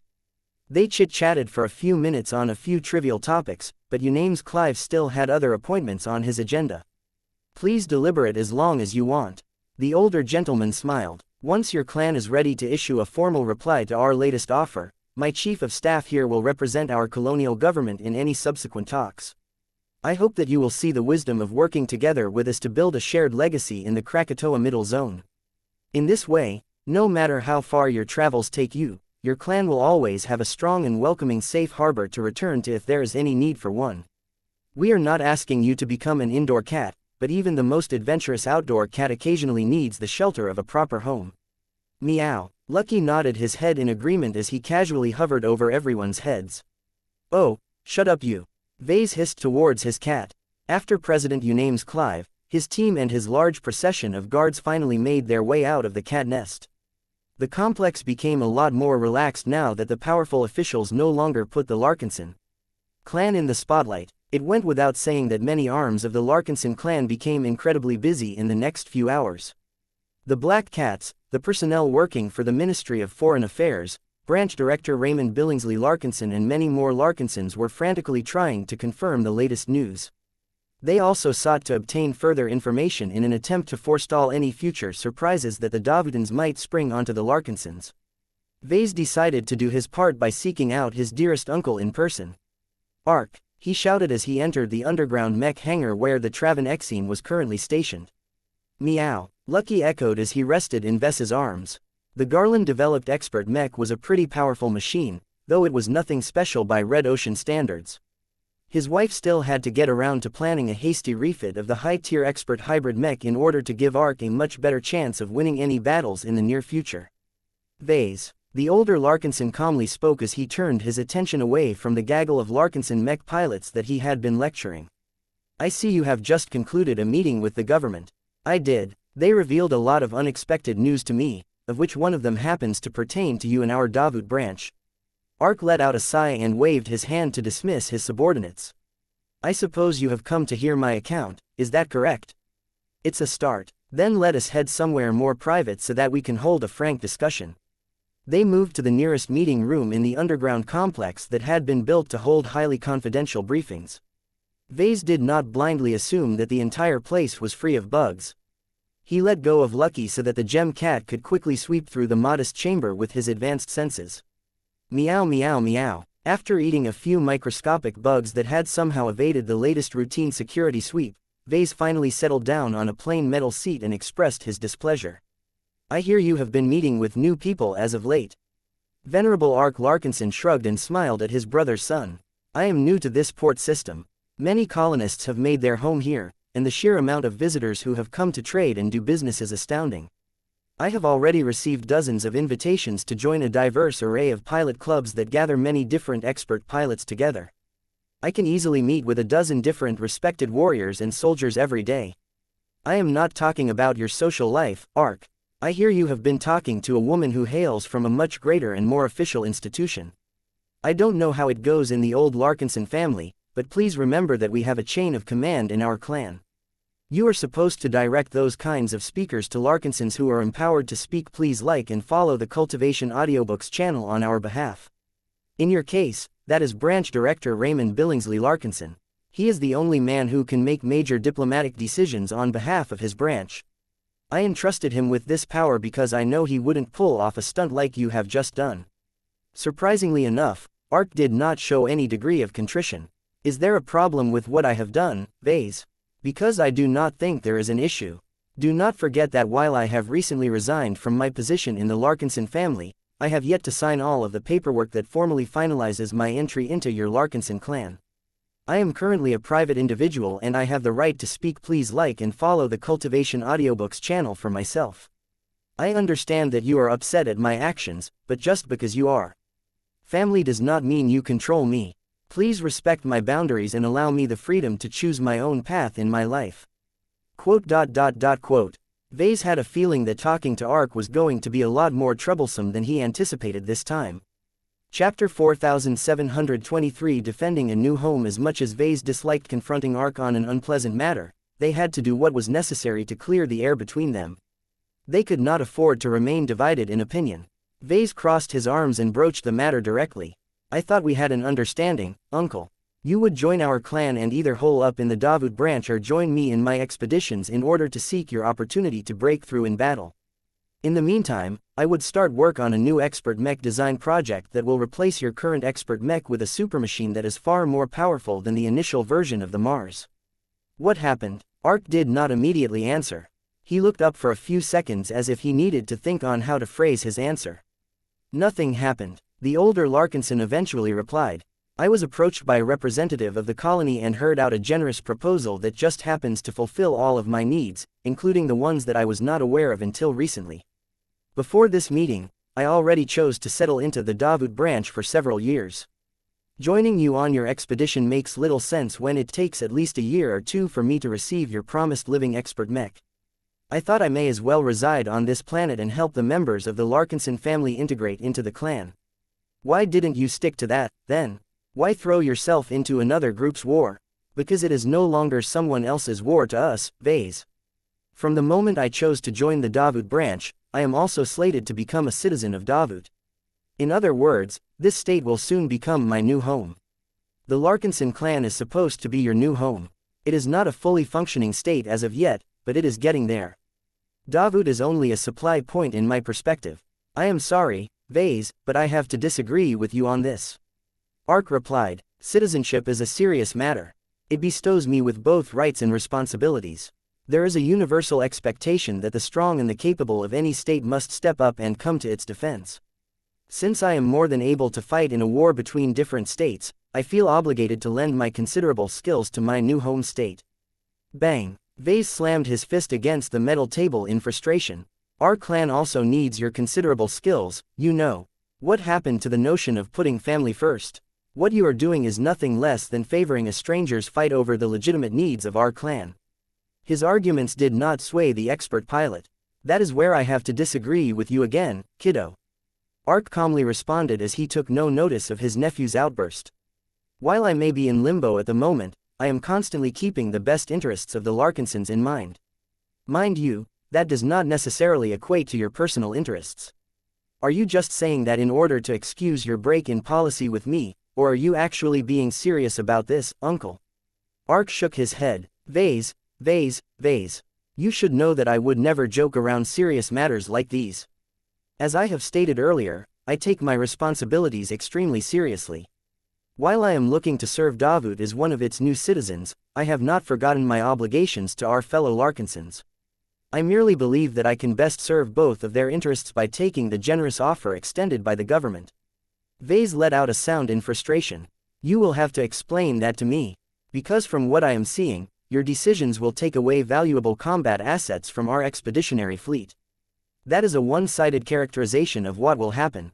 Let me give you the other side considering that you have conveniently neglected to mention it. First, I am bringing in more carrier vessels and more particularly fleet carriers into our clan. This is extremely important as you well know. It is almost impossible to buy them on the open market as every state is mainly concerned about deploying them into a war that will determine their future status in the Red Ocean. The best way to get more ships in this climate is to promise to help a state fight its war. This was a simple win-win arrangement. Davut would get to deploy more forces and increase its chances of winning the war while the Larkinson clan hopefully retained a lot of carrier vessels at the end. There are two flaws in the scenario that you have sketched. Vase responded in a gruff tone. First, there is no guarantee that Davut can win the war at all. From the intelligence that I have read, Karlach is gearing up to be a considerably more militaristic state. The armed forces of Karlach will certainly not be weak and will certainly exhibit greater unity and coordination against the scattered troops of Davut. Uncle Ark shrugged his shoulders. The same has been said of the differences between the Friday Coalition and the Hexadric Hegemony. You know very well who won the war between the two states in our home star sector. Peef. Vase snorted. This is hardly a valid comparison. There are way more circumstances that have affected the outcome of that stupid war. If you want to bring in the conflict between the Fredaman and the Hexers as an example, then think about this. Despite siding with the Hexers in the Komodo War, all my clan and I have done is to provide assistance by remote in the form of fulfilling mech design commissions and giving them my moral support. When the Hexadric hegemony eventually fell, I remained safe and largely unaffected because I did not accept the invitation of the Hexers to settle my clan in their doomed state. Of course, a more pertinent reason why Vase vehemently rejected any notion of getting further entangled with the Hexadric hegemony was because he disliked and disagreed with the Hexers and their original culture with a passion. Ark leaned forward and assumed a serious expression. I understand what you are trying to say, but I am not as distrustful towards states as you, Vase. I sympathize with your bad experiences, but not everyone is at ease with pursuing a nomadic and rootless lifestyle that you are trying to propagate. You are anchoring yourself to a planet. You are making it harder for you to flee and escape doom in a galaxy that is filled with dozens of races that can commit genocide at a much greater scale than the Sandmen back in our old star sector. This agitated the powerful force of will of the Larkinson expert pilot. The discussion had reached a point where his conviction was at stake. If the aliens come to take away our homes, I will fight to defend the lives and livelihoods of everyone rather than forsake my duty and abandon the citizens that look up to its protectors in their time of need. Some people can only feel comfortable when they are part of a large, fixed community and when they have a life and family on a large and expansive planet. They desire this future so much that they are willing to fight for it. To you, it may seem stupid, but to individuals such as myself, this is what gives meaning to our lives. The two Larkinsons possessed diverging perspectives. Their life experiences were too far apart from each other, causing them to develop widely different opinions and preferences. The problem was that neither of them were the kind of heroes that conceded more easily than ordinary people. It was hard for them to give ground. Seeing how serious and determined Ark had become about fighting for Davut, Vase was afraid that his uncle might break with the Larkinson clan if he became stymied. Vase took a deep breath and tried to rein in his anger and frustration. No matter how amiable Ark behaved most of the time, he was still an expert pilot, and one that was close to becoming an ace pilot at that. This meant that he shared all of the common flaws of high-ranking mech pilots, which was that they were incredibly confident and self-righteous about their decisions. Trying to force them to change their minds when they were set on an issue was nearly impossible. The best way to deal with them was to accept their own choices and try his best to work around their stubbornness. Fine, Vase spat out. Go fight in this petty war if that is what you want. I am not going to play along with it, though. I am still preparing to resume my Trailblazer expedition. There is an entire dwarf galaxy out there that is still untouched by humans. It would be remiss for me to miss all of the opportunities to explore the unique curiosities that the new frontier has to offer. I will be taking my starships and troops with me as well. His uncle crossed his arms and smirked. Not all. The Davutans should have told you already that I need to bring my own troops to the fight. I have already scoped out the rank-and-file mech pilots of the Davut branch that are ordinarily assigned to defend our holdings on this planet. I think I can rally at least 1,000 or so volunteers to fill up the positions of the two Larkinson mech regiments that will fall under my command. I still need 3,000 more mech pilots along with tens of thousands of support personnel to fill up the remaining vacancies. I hope to be able to borrow them from your Larkinson army. Vase felt sick to his stomach. No, those soldiers are mine. Those soldiers are not yours, Vase. Not truly. Ark shook his head in disapproval. They are servants of the clan. They have their own wants and needs. Have you ever approached them lately and polled what they think about your current expeditions? Not all of your precious pilots are happy with the current direction of the clan. When given the choice between taking part in your expeditions and taking part in the upcoming war, I estimate that at least 15% of our troops are more than willing to fight by my side. What? That was too much. Vase thought he had made certain that his clansmen learned the futility of taking part in petty squabbles between rival states. There was no reason for them to die in what amounted to a simple turf war. However, for all of Ves's opinions, even he could be wrong at times. You are a fantastic mech designer, Vase, but you do not understand mech pilots like I do. I used to be like them. We trained for this, you know. There is comfort in fighting in a war that we have prepared for since the first day we stepped into the Mech Academy. Aside from that, the more structured battles between mech forces also gives us more consistent opportunities for us to grow our strength and break through in battle. This is not only important to myself, but also the other expert pilots in your clan. You talked to my expert pilots about taking part in the war. I have told you before, they are not your pilots. They are members of the Larkinson clan. They have the freedom to choose to either remain in the expeditionary fleet, or transfer to the Davut branch. Numerous expert pilots I have spoken to have taken serious consideration on doing the latter if that is what it takes for them to put down their obligations to the expeditionary fleet. And join me on my attempt to build a greater future in Davut. I think I am going to feel sick. Chapter 4724 Splintering Vase felt betrayed. The expert pilots that he had painstakingly nurtured and showered with powerful expert mechs no longer wanted to help him out on his expeditions. Instead, they thought about joining the Davut branch so that they could fight the Karloks in order to increase the profits of major investors of Davut like the Clive Consortium. These ungrateful bastards, he grumbled under his breath. What are they thinking? At least you won't abandon me for another Larkinson, right Lucky? Meow tilde. It turned out that after Lucky had swept the room clear of bugs, he had slowly drifted over to Venerable Ark. Right now, the lazy gem cat was luxuriating in the ministrations performed by the expert pilot. The man knew just how to scratch Lucky's head. Vase palmed his face. Your fleet has grown too big, Vase. Ark straightforwardly told his nephew. Many mech pilots do not feel they can make a meaningful difference. This is especially the case when they are fighting against extremely powerful alien battleships. On top of that, they often get overshadowed by the abundant amount of expert mechs that are crowding the same battlefield. In turn, your expert pilots possess increasingly less agency with the appearance of saints. With the impending expansion of the Golden Skull Alliance, your expeditionary fleet will gain 2 ace mechs at once. We will also be losing the Mars to this blasted war. That still leaves you with a net positive of 2 ace mechs, Vase. Most pioneering fleets already make do with just one, you know. What matters is that expert mechs matter less in your expeditionary fleet these days. Expert pilots can gain many more opportunities to test their mettle when they are fighting against their counterparts from Karlok. Vase looked skeptical. Won't the same situation repeat itself? If they join the mech division helmed by you and Patriarch Reginald Cross, they will still get overshadowed by the Mars. Not necessarily. Ark shook his head. You do not have a full understanding on how large wars are waged at this level. Once the war breaks out, multiple war theaters will open up where the fighting will take place at many points in space and on land. Ace mechs such as the Mars cannot always babysit the mech division it is embedded in. Mech regiments and mech battalions may be separated by tens of kilometers or hundreds of kilometers on a planet with rough terrain. Isolated mech units and any expert mechs attached to them will have to depend on their own. Reinforcements may take precious minutes to arrive. Vase could imagine how these sorts of deployments could give mech pilots more chances to excel.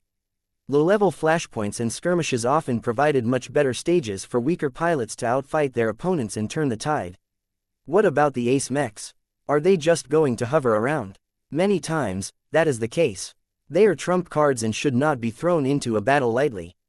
Ace mechs are generally used to cover a wide region and keep enemy ace mechs in check. They will only intervene when it is necessary and if there are assurances that they will not be thrown into a losing situation. As battle-hungry as Reginald may be, even he should know the value of restraint.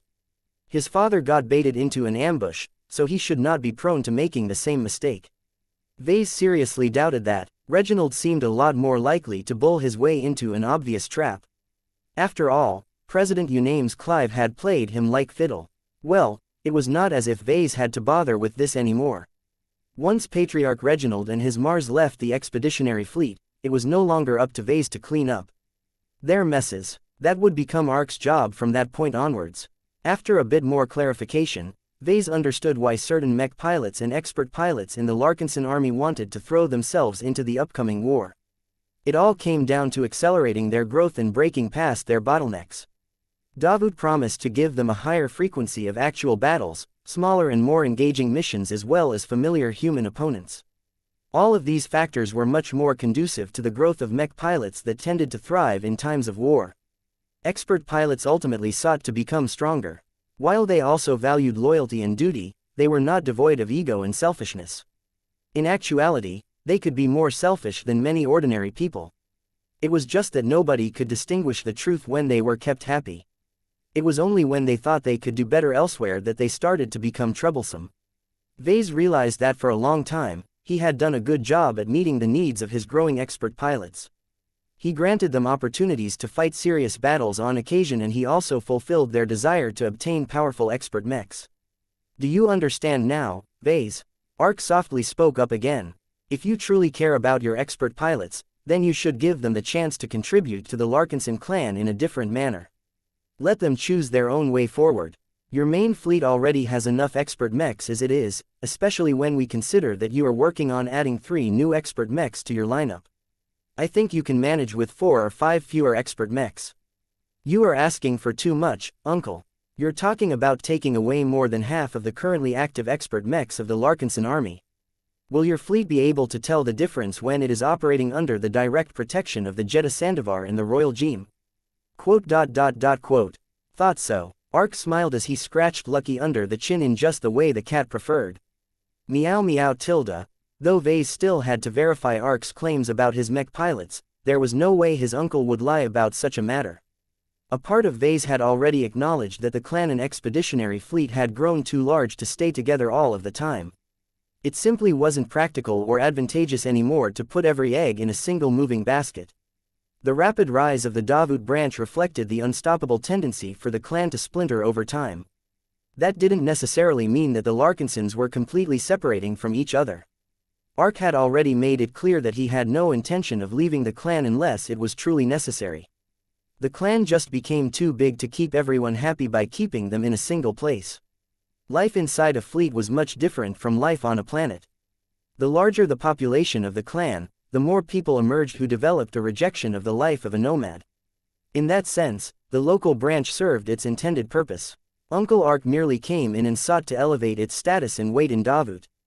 Once it became clear that Vase would have to let go of a bunch of mech pilots unless he took extreme measures, he let go of his frustration and made peace with this development. I always expected the pivotal figures of our clan to diverge in the future. He sighed. I just didn't expect it to happen so soon and that a stupid grudge match between two colonial states would be the catalyst to this event. They talked more frankly after that. Vase could sense and respect the determination of his uncle. If fighting for Davut made him happy, then so be it. The Larkinson clan still stood to gain a lot of benefits from the colonial state by taking a more active part in the war. Can you tell me the expert pilots who are thinking about ditching the Trailblazer expedition so that they can play soldier? I can't tell you that, Vase. The expert pilots themselves haven't made up their minds as this is still a recent development. They still need more time and information to make an informed decision that has major implications on their future career. While I have a decent idea on which Larkinson expert pilot will ultimately go over, I owe it to them to respect their privacy. I see. I hope you at least don't pull away anyone crucial to my expeditionary fleet, Ark. I would like to keep Venerable Davia Stark, Venerable Joshua Larkinson, Legion Commander Casella Ingvar and Venerable Isabel Coden. They can all play useful roles in battles against formidable alien warfleets even if there are already ace mechs on our side. I think you will be satisfied for the most part. Ark reassured his nephew with a smile. From what I have gathered in the brief moments I was able to chat with them, Davia isn't interested in fighting ordinary opponents. She longs to challenge the strong. Joshua is an earnest kid who is fanatically loyal to you. Casella is best employed by your main fleet to ensure that both of our groups both enjoy the services of a command expert pilot. I do not know much about Isabel, but her specialization is much more effective when fighting against vulnerable alien warships. The other expert pilots such as Venerable Rosa Orphan and Venerable Vincent Rickelin would probably feel much more at home in a battle against normal human mech forces. Vase could already see that by recalling how much the expert pilots enjoyed themselves when they sparred against their counterparts during the Battle of Pima Prime. The sundered phalanx units in that important Fredaman port system served as an excellent benchmark and growth engine for the Larkinson army. Though Vase still felt somewhat peeved at the thought of depriving the expeditionary fleet of lots of mech pilots, expert pilots and an ace pilot as well as their associated mechs, the ones he had left should be more than sufficient to defeat most threats that he might encounter in the frontier.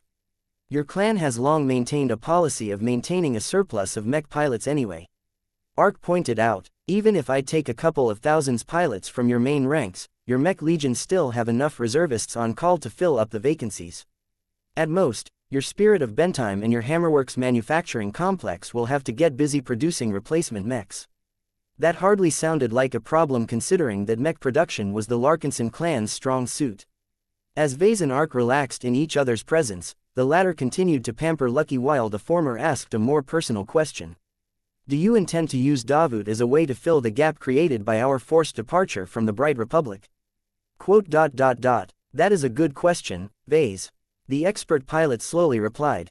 I honestly cannot give you an answer yet. I need to see more of Davut and what its government is trying to build.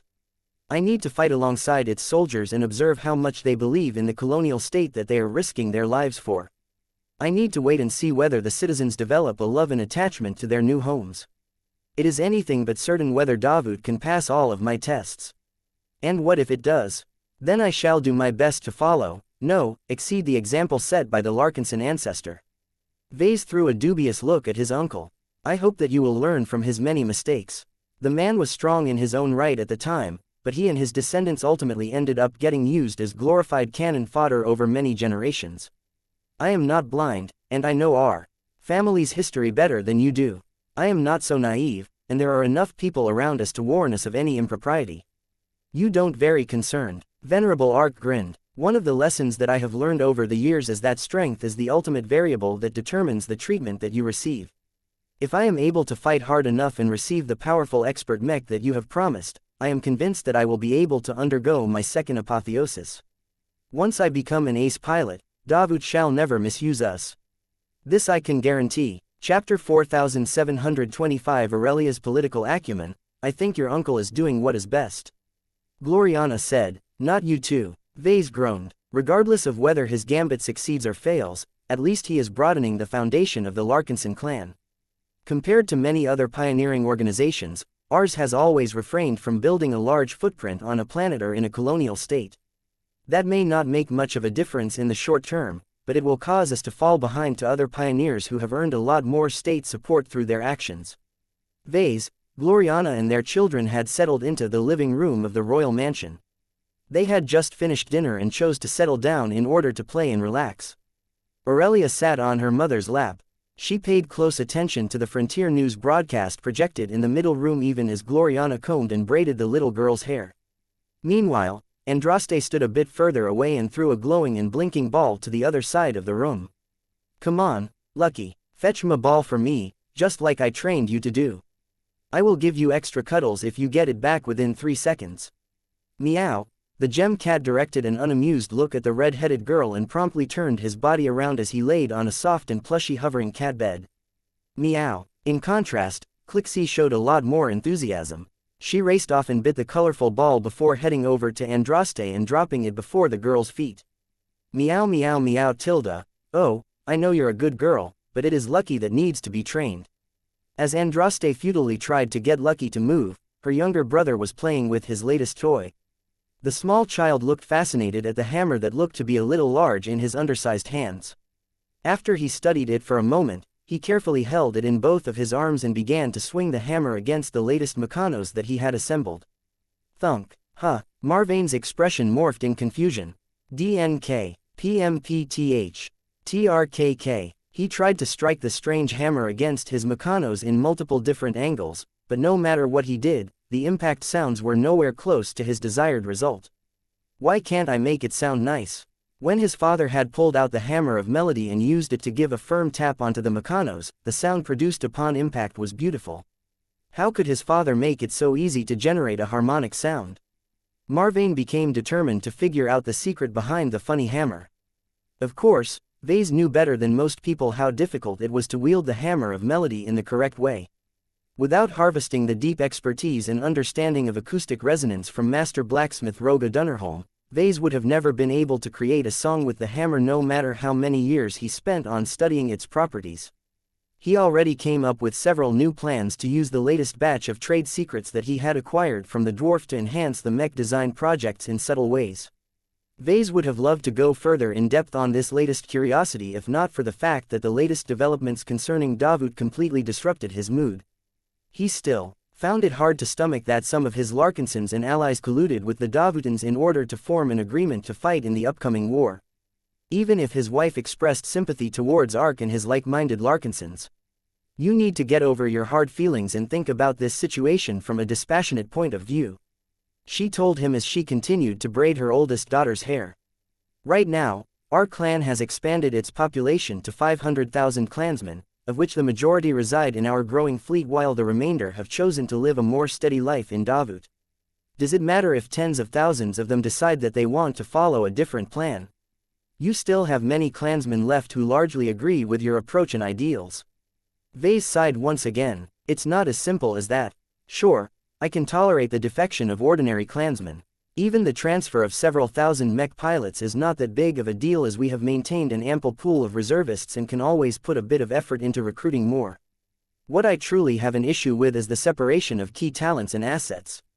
Ark is right about them, Vase. I am familiar with the needs and wants of our expert pilots, and I too have made the same observations as him. Even without your uncle as a catalyst, I have already predicted that the most restless and dissatisfied among our demigods would have approached you to request a transfer sooner or later. It is better to let this process take place in a more systematic fashion. It was indeed better to let his clansmen fight under the command of a competent and battle-proven commander such as Venerable Ark. The fact that he was a true Larkinson also made Vase reassured that his people would end up in good hands. His true problem was with Davut. I don't like how President Unames Clive and his administration has exploited the openings of my clan and pushed us in this direction. Vase confided to his wife. It is one thing for the colonial government to approach me from the front door and discuss my options in advance. It is another thing for Davut to go through the back door of my house and mess around with my stuff without asking for my permission. Aurelia took her attention away from the news broadcast and became more interested in her father's complaints. Are you angry, Papa? Yes, maybe. It's complicated, dear. Gloriana patted her daughter's head. Your father is upset that other people had the temerity to do what was best for them all. He thinks there should be no question that he should be the one to make all of the decisions. Just because he is the patriarch of our clan doesn't mean he is allowed to steer people's lives to this degree. If Ark and many other soldiers want to fight in the war and help the Davut branch become a major power in the colonial state, then let them. They are fighting for a good cause and they will ultimately help our clan become much stronger and more diversified if they do well in the war. Their daughter looked impressed. Oh, you need to think more critically, Aurelia. Your mother may be right, but she is making the mistake that many people make, which is that she is only looking at the more attractive side of the equation. There are always winners and losers in wars. If Karlach overruns Davut, all of the fighting and all of the sacrifices will come to nothing. Ark and the Larkinsons who followed him into the breach may get buried on a foreign battlefield. His words caused his oldest daughter to wake up. Aurelia furrowed her brows as she harnessed her developing analytical mind to process the information. We already have lots of family, she said in an adorably serious and professional-sounding voice. If we put all of them in our fleet, then if we suffer a single accident, our entire clan will be gone. The side branch in Davut may survive, but without the deterrence and protection of our main forces, the clansmen won't be able to protect all of our assets in this star system and beyond. Our rivals may even decide to get rid of them entirely. That sounded like a remarkably mature and realistic answer. It would not be surprising to hear such a response from the likes of his advisors, but Vase found it jarring to hear that from a girl who looked young enough to be playing with dolls instead of serious political dossiers. So what do you think we should do in order to reduce this vulnerability? Vase gently asked. Aurelia became more animated and started to gesture with her cute little arms. We make the Davut branch stronger. It needs to be strong enough to support itself without needing to rely on our fleet anymore. If this side branch increases its cooperation with the local government and is able to earn enough merits during the war, it can exchange them for lots of power and territory. This way, both our fleet and our side branch can support our entire clan by themselves if necessary. Vase nodded in understanding. I get what you mean. You want to turn the Davut branch into a strong pillar of our clan. If our main fleet ever suffers an accident, our Larkinson lineage can still continue through the Davut branch that is left over. If this side branch ever gets affected by trouble provoked by the colonial state, then our fleet, which should be far away, will remain unaffected. Seeing the situation from this angle made it a lot more palatable to accept the splintering of his clan. Although Vase mainly cared about the state of his fleet for obvious reasons, he did not want his legacy to be erased due to his own hubris and mistakes. It would be better if he did not drag down his entire clan in the process if he ever encountered a calamity on his journey. We can also execute 2 different development strategies at once. Little Aurelia continued her analysis. Papa can continue to lead our main fleet on different expeditions in order to seek more windfalls that can quickly make our entire clan stronger. This is a development strategy that is characterized by high risks and high rewards. Great Uncle Ark can take over our Davut branch and seek ways to grow it by cooperating with Davut and building up a portfolio of territorial claims and business holdings. Since a state can protect our side branch from many threats, this development strategy is characterized by lower risks and lower rewards. This way, the clan would be able to have its cake and eat it too. What a marvelous argument, my dear. Gloriana praised her daughter and hugged the girl tighter against her body. I am so proud of you, Aurelia. Our clan will be in good hands when you grow up. If you are already capable of doing this, then I can hardly imagine how much better you will do than your dummy of a father in a decade. He. Vase was just as impressed as his wife. The problem was that he had become horrified as well. There was a point where young geniuses exceeded the realm of praiseworthy. If their performance became too high, then they started to barge into the territory of a monster. He was already aware that Aurelia had become unnaturally smart. He was accustomed to testing her and teaching her about different social and political issues. However, Aurelia's recent intensive tutoring had accelerated her mental development even more, causing her to look outright alien as she spat out a high-level analysis from her underaged mouth. Still, Aurelia was his daughter, so his love and affection ultimately trumped his apprehension. So what do you think of the views espoused by our girl? Gloriana asked Vase. I think she makes a lot of good points. He admitted, I guess it is not that bad of an idea to let Ark lead the Davut in his own way. Our clan would in effect split in half and be run as two concurrent branches. While our fleet will always be considered the main branch, I do not mind it if the Davut branch seeks to become a regional powerhouse in this colonial state. So you are truly willing to share power with your uncle Ark? I don't quite see it that way. It is more correct to say that I am willing to grant Ark enough autonomy to make his own choices without receiving too much interference from our fleet. In the future, our clan can take this parallel development strategy a step further. We can set up similar branches in the Magyar Middle Zone and the Torald Middle Zone, put strong and visionary leaders in charge of them and let them do whatever they want. Whether they end up building an extensive business alliance or find a way to take over a colonial state by displacing its original rulers, it will all be fine as long as they don't carry their problems back to my fleet. Chapter 4726. Difficult to stomach. Vase had an entire night to sleep and think over Aurelia's suggestions. The parallel development strategy that she espoused to him last evening already lined up with his prior thoughts.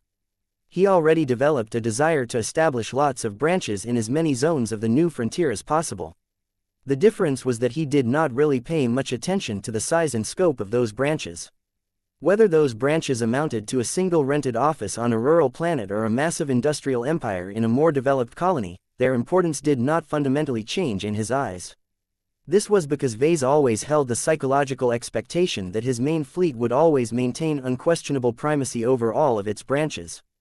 By concentrating a large quantity of elite mechs and mech pilots as well as maintaining a firm hold over all of the expert mechs, the fleet would always remain synonymous with his clan.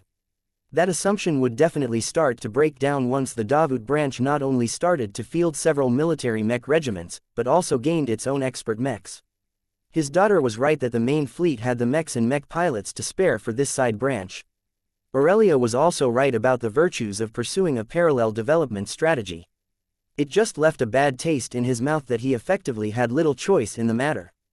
It was other people that forced this decision onto him and his clan. As he commiserated with Minister Sheddarin Pernus, Chief Minister Novalon Pernus, General Verl and Director Calabast during a high-level meeting, his advisors showed broad acceptance of this course change. As long as we allocate more resources to the Davut branch, we can transform it into a symbiotic element of the local colonial state. Novalon shared his opinion. We will need to implement numerous administrative changes in order to accommodate this development, but in the end our clan will become stronger and more diverse in the end. With the Golden Cat watching over us, we do not have to fear a more permanent split. The different groupings of Larkinsons should always be ready to support each other. His father Sheddarin nodded in agreement. It is similar to the dynamic between the Larkinson clan and the Larkinson family. The former had always been stronger than the latter, but due to the unbreakable ties between the two, the clan has always subsidized and supported the much weaker family. We can apply the same strategy between the main fleet and its various branches. Today it is the branches that need the fleet's assistance. Perhaps in a decade from now it is the fleet that requires the aid of the branches.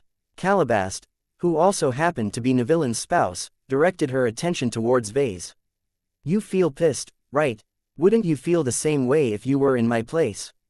That I do, but I would also possess the maturity and logic to understand that the pros outweigh the cons. The issue that you are struggling with is that you have treated the clan and its people too much as your personal possessions. I get it, the clan originally started off this way, but it has grown to the point where its leaders and talents need space and freedom to develop on their own terms. Venerable Ark Larkinson may have different ideas on what the Larkinsons should do, but he can still be trusted to stand up for the Davut branch and lead its forces in a responsible manner. Vase crossed his arms and snorted. Ha! The Larkinson family under his leadership barely managed to stay afloat. Without the support of our clan, those relatives of mine would have gone under within a year. That was because they were out of their element. His spymaster retorted. People such as Ark Larkinson and the original members of your family are all accustomed to living in a proper state. Once they join the Davut branch and return to a more familiar life pattern by fighting for the local government, it is highly likely that they will show their strengths once again. Even if I am wrong, it is still worth it to give them all a chance. It seemed that everyone else except Vase had no problem with Ark's initiative at all. This was funny because his uncle hadn't even formally joined the clan at this moment. Vase turned to his trusty military general. What do you think, Quinlist? I would prefer it if you do not call me by that name. General Verl coughed. It is not my place to espouse my own political viewpoints. You and your group can settle that yourselves. As the head of the Larkinson army, I can tell you that the years of peaceful development in the Red Ocean has made many of our servicemen eager for action. Those same years has also allowed us to accumulate enough reservists to quickly make up for any transfers and shuffling. Is Ark correct in his suspicion that he is able to attract enough clansmen to his Mech regiments? I can foresee that our clan's participation in the war will attract enough interest to give Venerable Ark the Mech pilots and support personnel that he needs without issue. We will not have to force our clansmen to fight in the upcoming war. The same applies to our expert pilots. I think it is an especially good idea to allow any willing expert candidates and expert pilots to hone their skill in a conventional war. We still have enough left over to meet the needs of our fleet. If that is not enough, we can also pursue a more targeted strategy to increase the rate of breakthroughs in our Mech legions. Vase and General Verl had talked about that in the past. If a situation ever came about where the Larkinson clan scraped through a difficult battle and lost much of its expert pilots, then they might decide to seek out battles that were especially conducive to producing new expert candidates and expert pilots. Perhaps other groups may find this to be a slow and difficult process to complete, but the Larkinson clan was much different. As long as the Everchanger changed to Lufa as its design spirit and began to radiate the transcendence glow throughout a large section of the battlefield, the probability of producing breakthroughs would definitely skyrocket. For example, Vase had been keeping a closer eye on Lainey Larkinson. The young woman who used to be an adorable little girl had shown an abundance of talent. Her growth and development had also been impressive even among other talented Larkinson Mech pilots. The only issue now was that she had grown so quickly that she was having trouble overcoming her first bottleneck. The transition from ordinary to extraordinary was the first and most difficult step that any Mech pilot could take in their careers. His recent heartfelt talk with his grandfather Benjamin had given Vase a more serious understanding of the limitations and dangers of pursuing this path of transcendence. No Mech pilot should ever make this transition casually or without making sufficient preparation. Even if Vase possessed the solutions to enable Lainey to overcome her bottleneck and become an expert candidate in an instant, he refused to employ this option. It was better for her to gather her strength and defeat this obstacle through her own efforts. This was the only way to ensure that Lainey would continue to build her strength step by step without incurring any flaws that could stop her hopes of becoming a god pilot. Still, if the Larkinson clan suffered an acute shortage of expert pilots, then Vase may have to make the difficult decision to produce premature breakthroughs. The pilots that would advance through this easy process may be able to become expert pilots with ease, but Vase believed that this may also reduce their chances of becoming an ace pilot. Of course, nothing was impossible, and the strong always had a way of compensating for their flaws by relying on sheer willpower. This made Vase feel a little better about this desperation option. Anything was possible as long as the clan and its Mech pilots still had a future. The discussion in the secure meeting room continued. The various leaders exchanged their opinions on how extensively the clan would become affected if the Davut branch ever rose to prominence in its own right.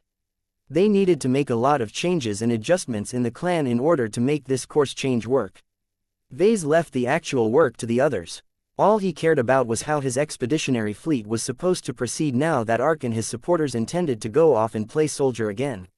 We have started to exchange more information with the Adelaide Third Fleet and the Bujay family. General Verl informed Vase. We have a more extensive understanding of their military strength and capabilities. They are more than capable of pulling their own weight in an expedition, as we have already seen during Operation Lighthouse. The arrival of the Jeddah Sandovar in the Royal Gym will compensate for the departure of the Mars for the most part. What do you mean by, for the most part? Vase suspiciously asked. Well, as you know, the Mars is primarily a ranged ace mech. Her powerful Arceus system gives us the ability to take out acute threats from longer distances and assault enemy warships without getting too close to a powerful enemy's security perimeter. I would say that it is the ace mech that is best adapted to combat alien warships.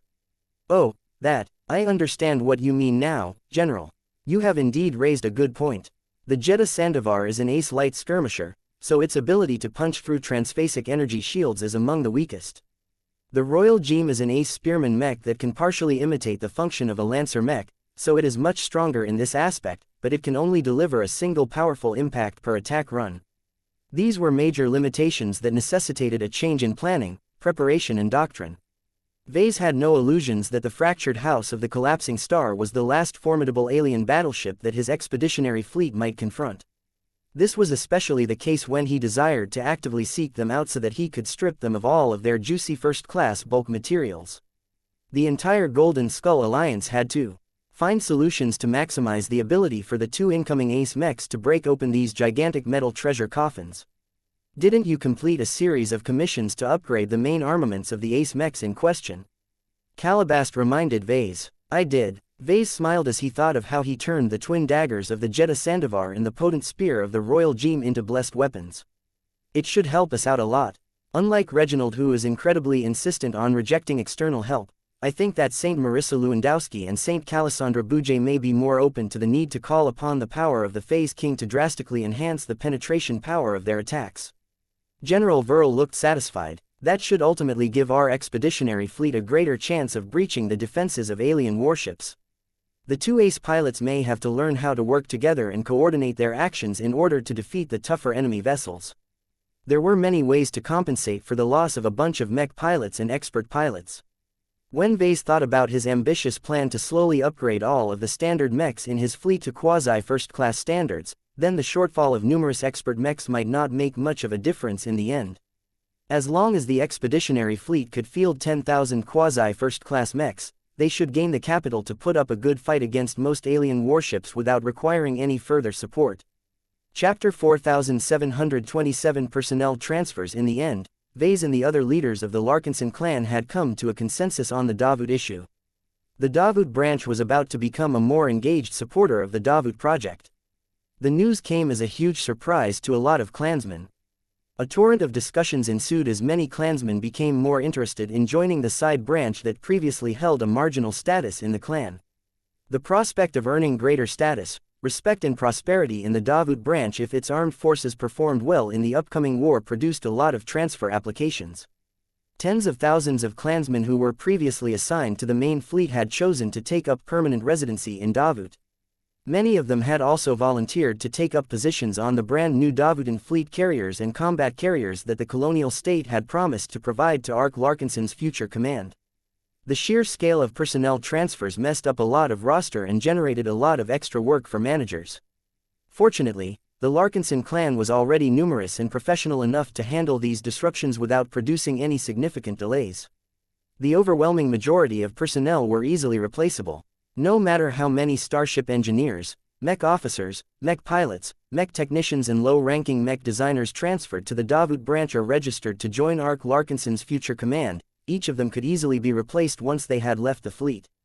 The clan's recruiters had become a lot busier once again as they lowered their standards and acted more proactively in order to increase the intake of new Larkinsons. The rapid growth of the clan along with its recent successes made recruiting a breeze. As long as the recruiters weren't too picky, they could easily make up for the shortfalls in a matter of weeks rather than months. As all of these movements took place, Minister Sheddarin Pernis and his negotiation teams held multiple talks with their Davutan counterparts. Any major agreements with regards to the military service of Ark Larkinson and his fellow Larkinsons mainly pertained to the Davut branch. This was a term that Vase and several other important Larkinsons insisted upon. This would allow Vase to maintain the polite fiction that he and his fleet were not officially enemies of Karlach. Though Vase couldn't care less about his relations with a single colonial state, he wanted to make sure to set a precedent and preserve his clan's ability to trade with many different trading partners in the future. For now, There was no need for him to step forward and talk to that smug bastard President Unames Clive again for the time being. The two sides needed to hash out an extensive agreement that spelled out all of the necessary terms in great detail.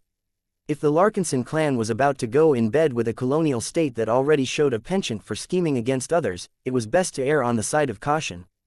Given the amount of progress the negotiators from both sides were making, the final contract should hopefully be finalized just before the much-anticipated founding ceremony commenced. If they were lucky enough, mechs and soldiers of the Larkinson clan may even play a small but active role in this historic ceremony. This produced a sense of urgency among many Larkinsons, including the expert pilots that the clan treated as strategic assets. Inside a hangar bay built into the expansive underground complex below the cat nest, they had all decided to gather in order to exchange their opinions. "So what do you think about Ark's invitation, Janzi?" Venerable Joshua asked as he sat down on a chair in front of his Everchanger. "Not interested," Janzi stoically said as she crossed her arms. "I can understand what Ark is yearning for, but to be frank, he is going to lead us into a bloodbath that is just as worse as Vess's expeditions. Whether we go out and fight against human mechs or alien warships, the results will always be the same. A lot of good Larkinsons will get killed in order to fuel the ambitions of others. In this case, it won't be Vess's goals we are advancing, but that of my good uncle." Venerable Rosa Orphan slapped her palm against her leg. "Show some more respect, Janzi. A long time ago, everyone including me looked up to Colonel Ark Larkinson. He was one of the bright spots of the Mech Corps. Those times may be over now, but I have no doubt at all that he will become a hero once again in this new war. Who knows, he may even become the first native Larkinson ace pilot. Soon, we will all be looking up to him again like old times."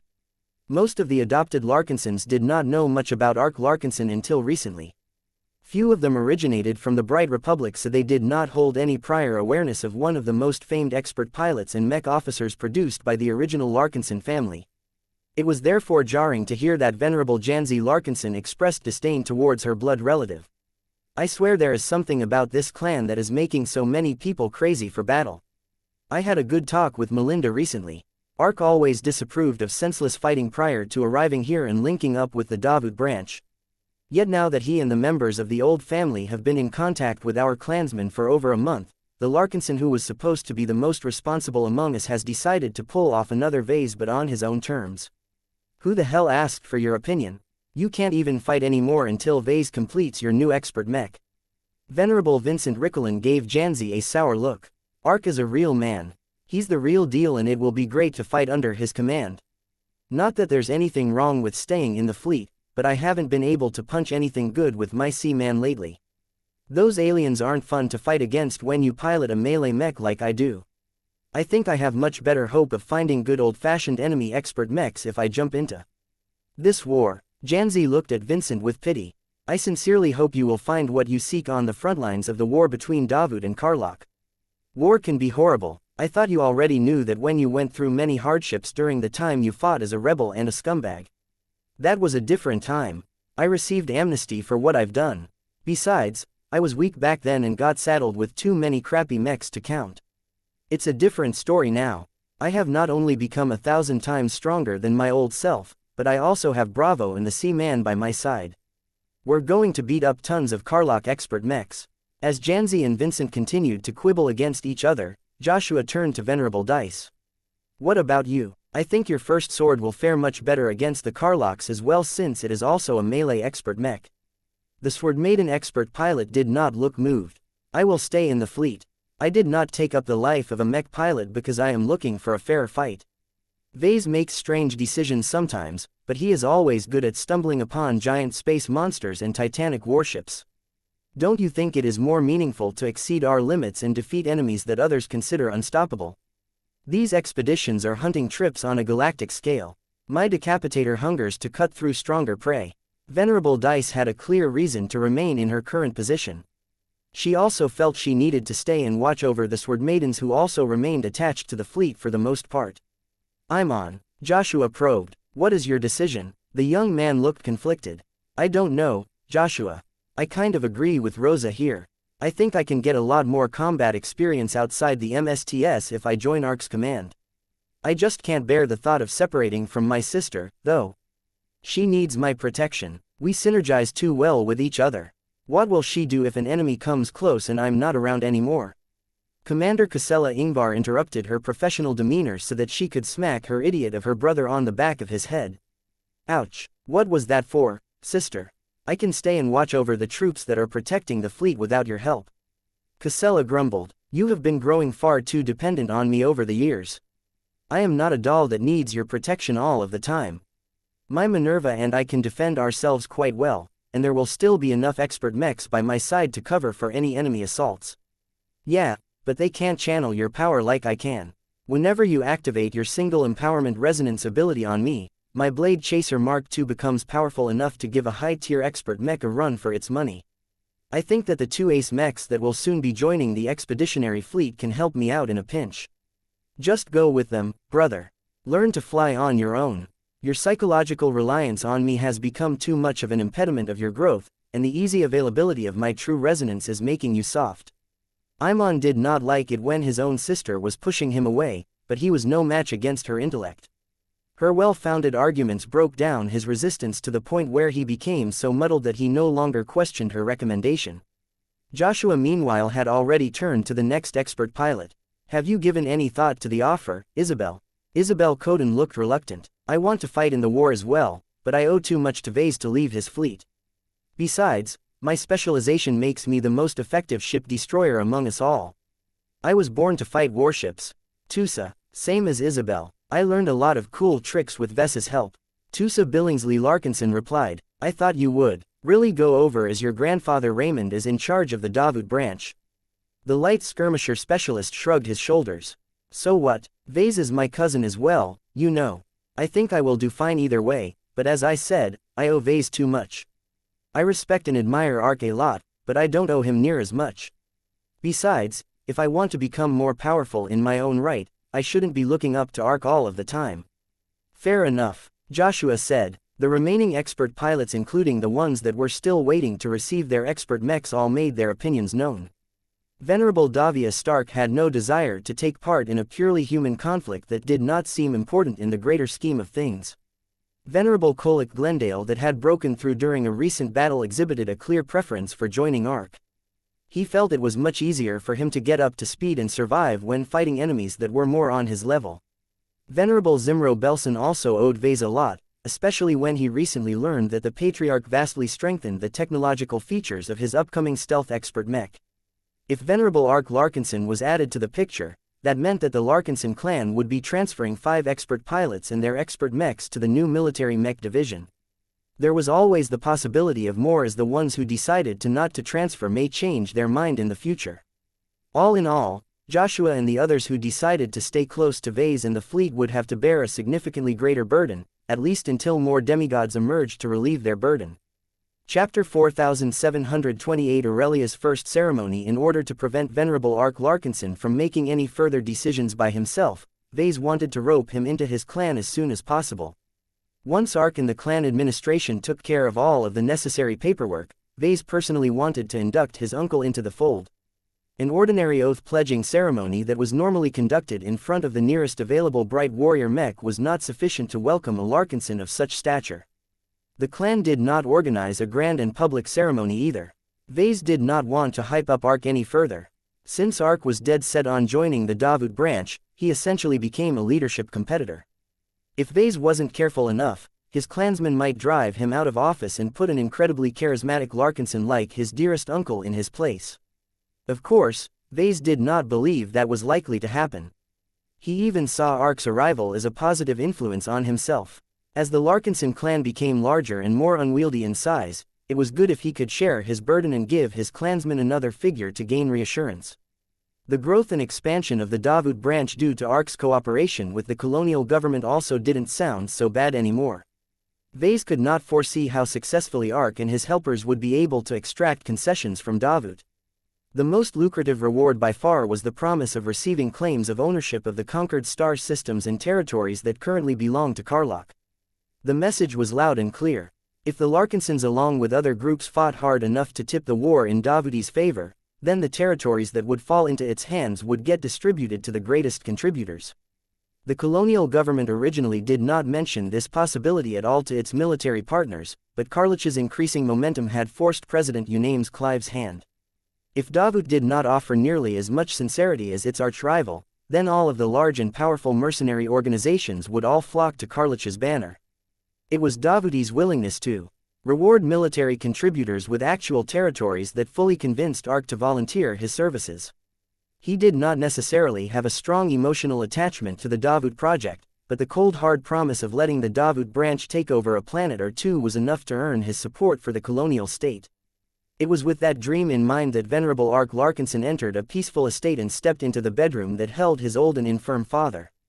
The high-tier expert pilot's strong and confident demeanor softened its edges as his love and affection for family surged into his mind. "Father, come, my son," a weak voice called out from the chair placed in front of a tall window. This was one of Benjamin Larkinson's good days.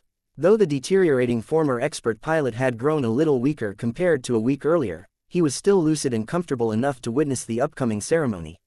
Vase had already arrived 15 minutes earlier. Not only that, but he also decided to bring along his oldest daughter in order to keep his grandfather company. Aurelia had already been chatting with her great-grandfather for a while now.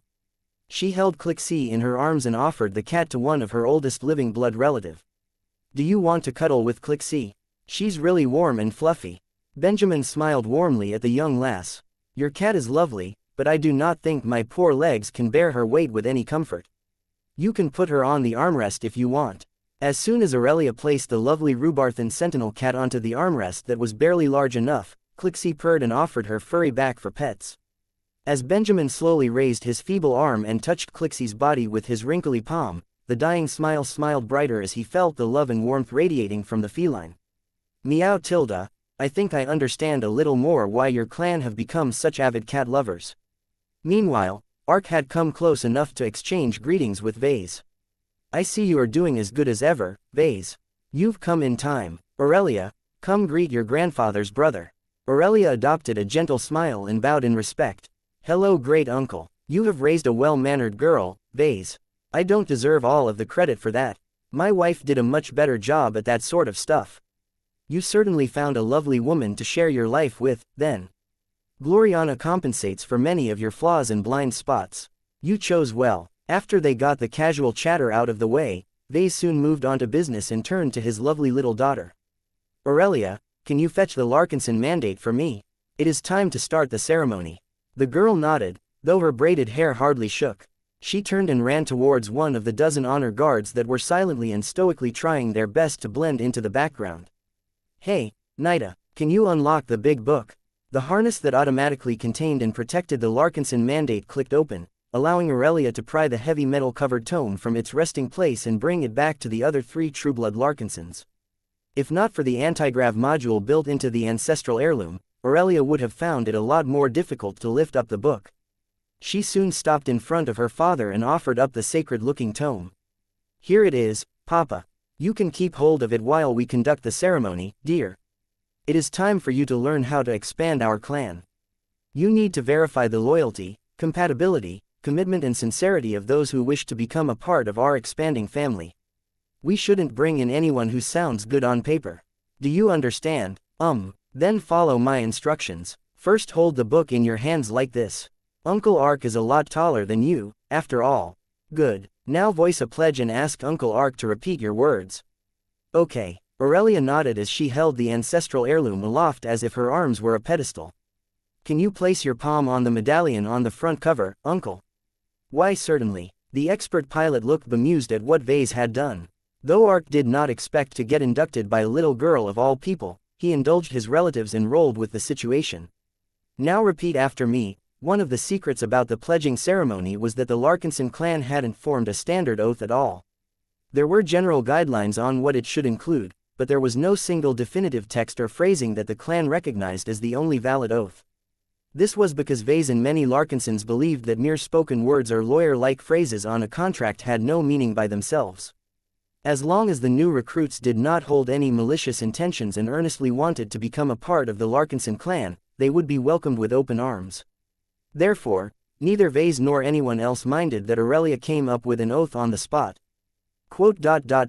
I shall care for everyone who bears the Larkinson name if they are in need of assistance. I will protect and defend the people of the clan against all external enemies, both human and alien. I promise to respect the rules and regulations of the clan and do my best to work within its governing system. As a mech pilot, I pledge to never oppress the weaker members of the Larkinson by force. As Aurelia and Ark continued to speak, please like and follow the Cultivation Audiobooks channel. The same words, Vase and Benjamin quietly witnessed the ceremony from the side. Though the event did not look very formal from an outsider's perspective, Vase knew that this was an extremely serious occasion. As a serious expert pilot, Venerable Ark Larkinson meant every word he said. Though he had proven to be clever and flexible enough to take advantage of loopholes and obey his principles rather than the letter of the law, he could never outright lie or break a contract without a legitimate cause. If Aurelia was able to get her uncle to obey the instructions of the leader of the clan on an unconditional basis, then Ark would most definitely turn into her strongest tool if she assumed leadership one day. However, the girl was careful enough not to add any unreasonably strict terms to the oath. Her social understanding was high and she knew quite well what she could get away with.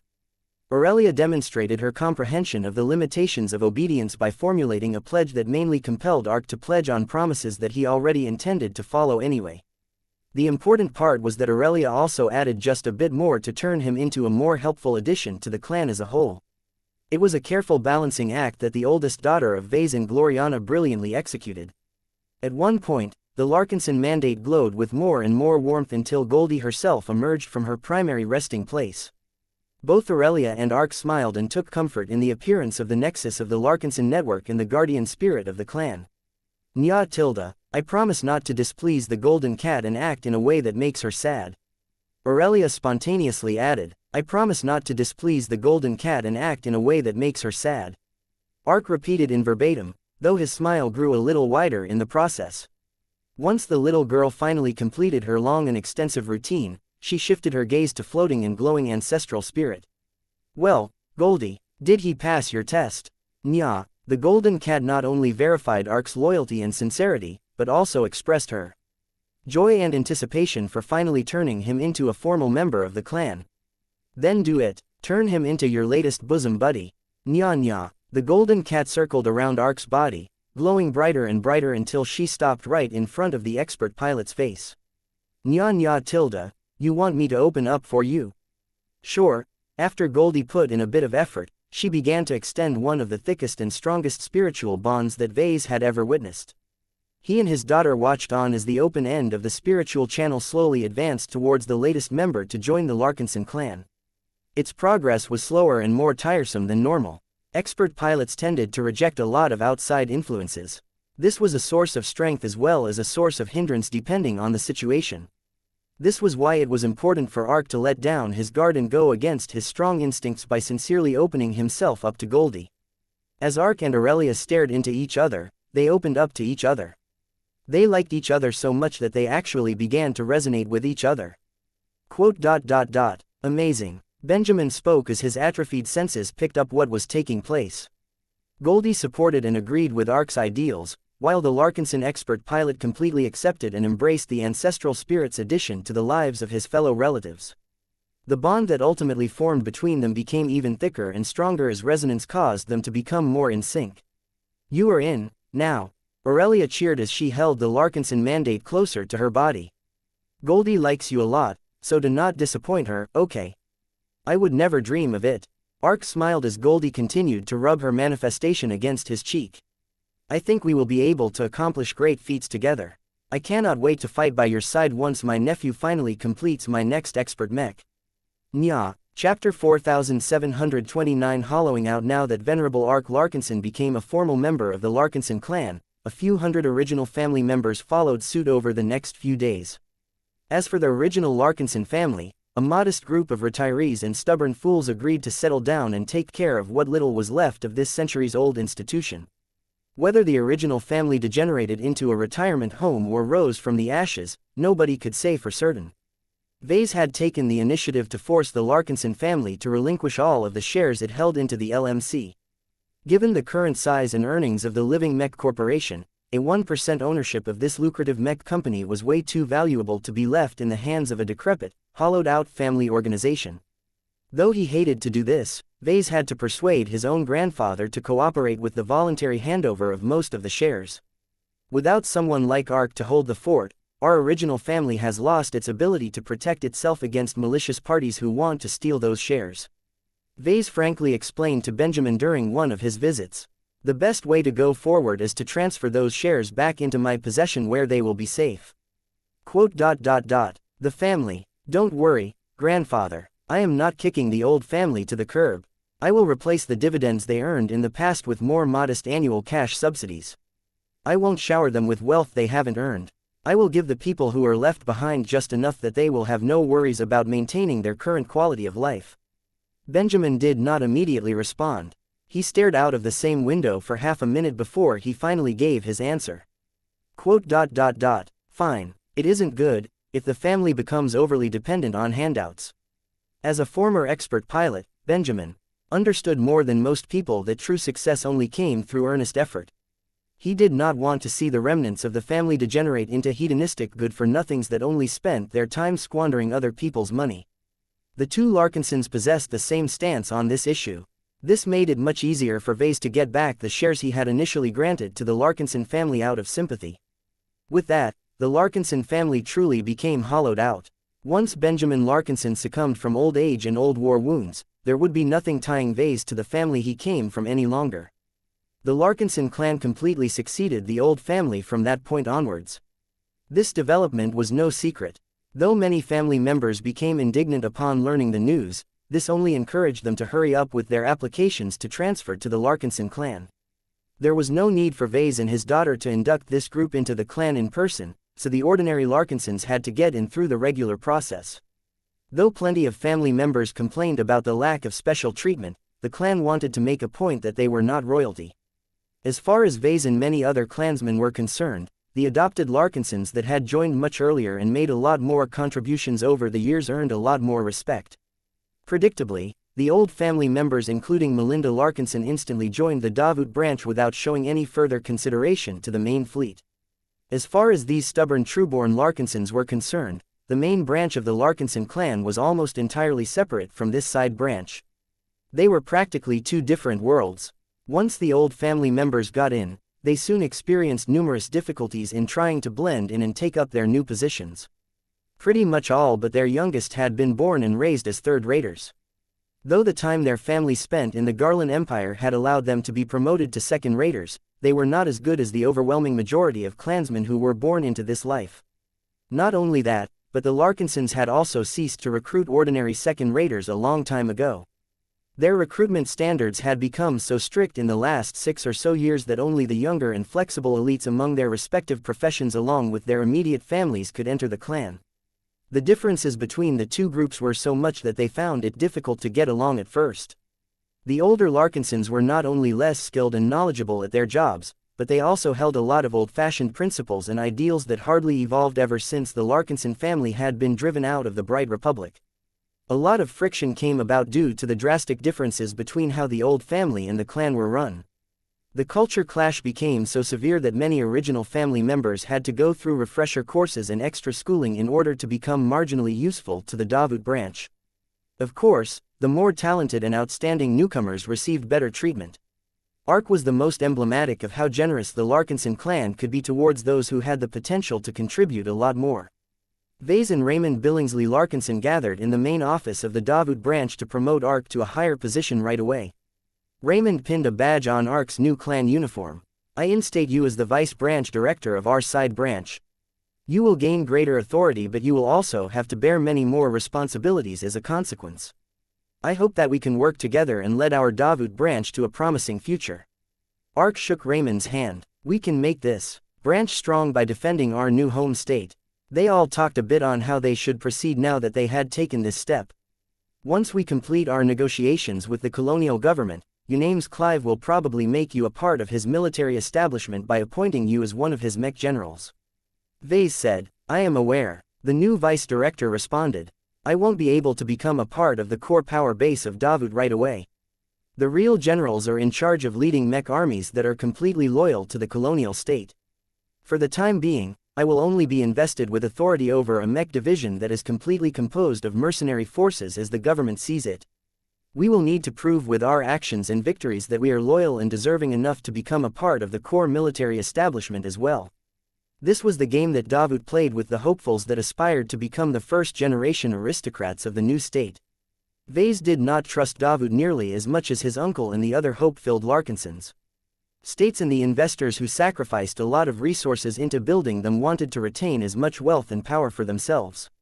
President Unames Clive also did not seem stupid enough to hand out unnecessary gifts. It shouldn't be so easy for Ark and his unit to survive the war and earn enough merits in the process to exchange for a couple of territories. However, no matter how much Vase expressed his suspicion and misgivings about Davut, he knew his warnings would fall on deaf ears. The Davut branch would have to see for itself whether the colonial government was trustworthy enough to work for. If this did not turn out to be the case, then Ark and all of his followers would have to pay the price for their decisions. Of course, Vase could also be incredibly wrong about this situation. In that case, he would have egg on his face while Ark and the rest of the Davut branch gained their own planets to develop and rule over. Vase did not really mind it if he ended up the loser in this little contest. Most of his relatives would remain alive and his clan would be a lot stronger as a whole. What was not to like about this possible scenario? After making sure that they maintained a united front when negotiating with the Davutans from now on, Vase left the branch headquarters with a lot more reassurance than before. While Vase and many other people waited for the day that the much-hyped founding ceremony would commence, the Larkinsons made its own preparations. Now that the Larkinson clan and its Davut branch were slated to become close collaborators with the colonial government, the Larkinsons received more prominent places in this historical event. Mech technicians and mech designers were already beginning to make the appropriate modifications to the mechs selected to display themselves to the public. The additional polishing and cosmetic additions such as voluminous red capes made them look a bit more ceremonial than normal. Vase also worked on his own outfits. Though he did not feel the need to transform the look of his most ceremonial uniform and his trusty unending regalia, he did not feel entirely secure about wearing them anymore. The clan had fought against incredibly powerful enemies as of late that could easily crush him. Many human groups also managed to get their hands on a lot more phase water than before, and a lot of advanced development companies figured out better ways to break defenses that used to be a lot more dependable before the opening of the Red Ocean.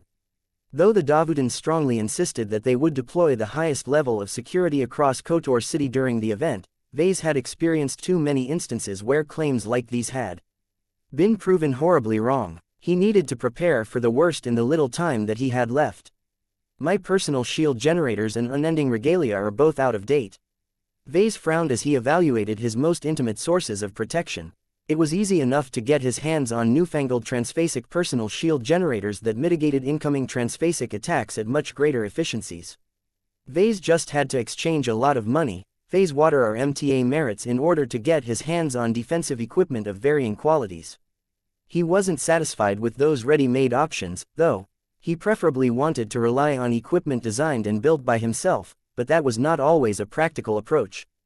When Vase estimated the work he needed to do to develop his own custom transphasic shield generators that would carry the Phase King's blessing, he concluded that he would have to spend months on this project. Much of this was because Vase did not possess a lot of depth in energy shield technology and its transphasic subspecialization. Even if his learning ability had skyrocketed recently, he still needed to absorb a lot of textbooks and academic journals in order to reach the minimum standard to build an ultra-compact man-portable concealable shield generator. It will be easier if I don't have to miniaturize the tech as much, but I doubt I can look elegant if I'm dragging a dog-sized generator around. The only person in the Larkinson clan who was best qualified to develop a transphasic shield generator was Sarah Voikin, but even she did not possess the expertise to build one right away. Just buy a transphasic shield generator from the MTA or your other contacts. Her projection said after he opened up a communication channel with her. Even if I have mastered all of the theories, it takes too much time to develop and construct one according to your specifications. It is impossible for me to finish this project on short notice. Vase looked disappointed. Oh, thank you anyway. I will figure out another solution. With that option ruled out, Vase could either choose to stick with his existing shield generators or spend a lot of MTA merits on powerful first-class products. The advantage of the latter was that he could get his hands on shield generators that were so powerful that even the mechers entrusted their lives to those models.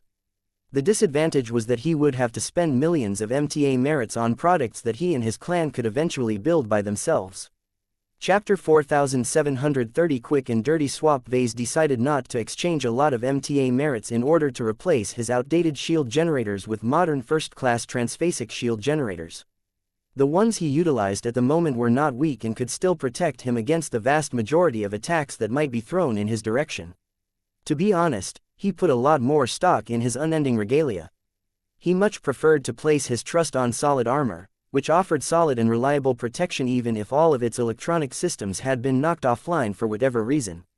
Aside from that, as a mech designer, Vase was also much more used to working with armor as opposed to energy shields. Even if his expertise on armor systems could not match the depth of Sarah Voikin, he was not a complete novice either. Another reason for him to put more emphasis on his combat armor was because the Larkinson clan still had enough stockpiles of first-class materials to apply a hasty upgrade to his unending regalia. Even if he was short on a specific material that he would really like, he could still trade one first-class material for another one without incurring too much of a loss.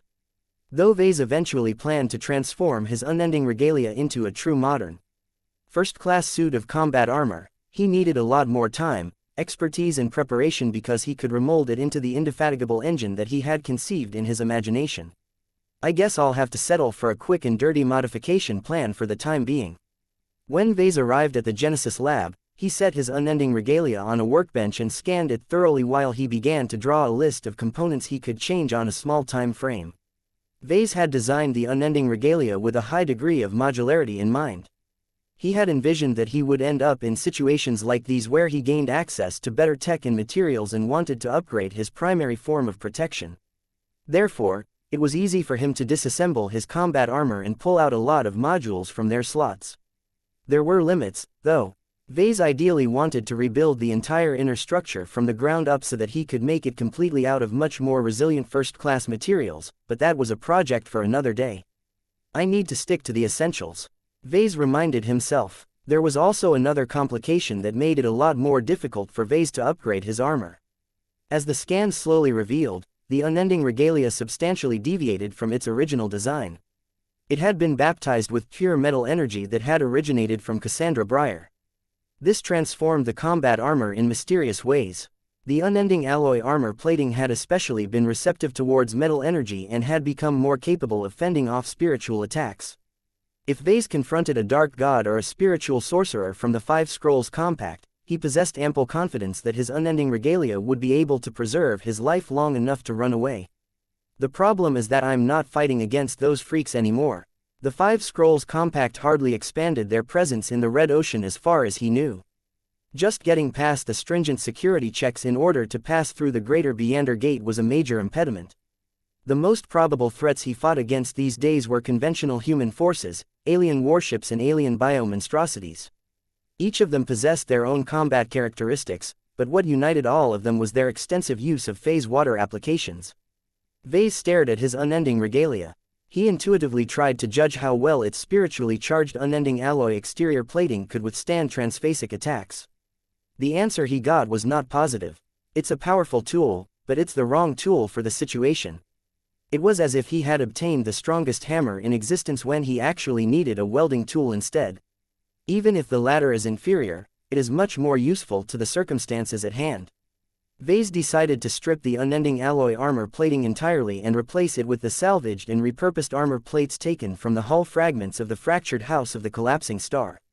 The Genesis lab happened to have stocked up plenty of high-quality goods and materials, so it did not take long before a heavy-duty lifter bot arrived to deliver a large chunk of space debris.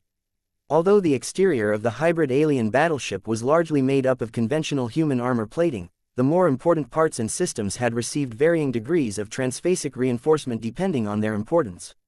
The surrounding bulkheads had also been fortified with superior transphasic alloys. It was extremely troublesome to develop and produce transphasic armor plating from scratch. However, there was no need for him to go through all of that trouble when he could just cut away portions of existing transphasic alloys. As Vase examined the debris he pulled out of storage, he became mildly dissatisfied. The phase water concentration isn't much, but it's better than nothing, I suppose. The construction of a capital ship required huge amounts of materials. It was prohibitive to protect the most critical components with too much phase water. The aliens had to spread out their limited resources and could only compensate for their sparing use of phase water by relying on thicker and bulkier structural layers. Vase obviously couldn't do that with his unending regalia, as it was only an infantry suit. Its exterior layer had to be relatively thin in order to control its size and make it foldable. It's not like I have anything better at hand. He sighed. He went to work. He utilized the advanced first-class workshop equipment and tools that he had brought over from Spirit of Bentime to carefully carve out the armor plating. He worked with unnatural precision as he precisely broke down the hardy piece of ship debris into an expanding collection of exquisitely shaped metal plates. The entire set happened to correspond to the unending alloy plating that he had previously removed. Slotting in the new alien first-class transphasic armor plating should be a breeze, as Vase had not made any changes in the shapes. Although the mass, density and many other properties had undergone drastic changes, they did not fundamentally interfere with the functioning of his unending regalia.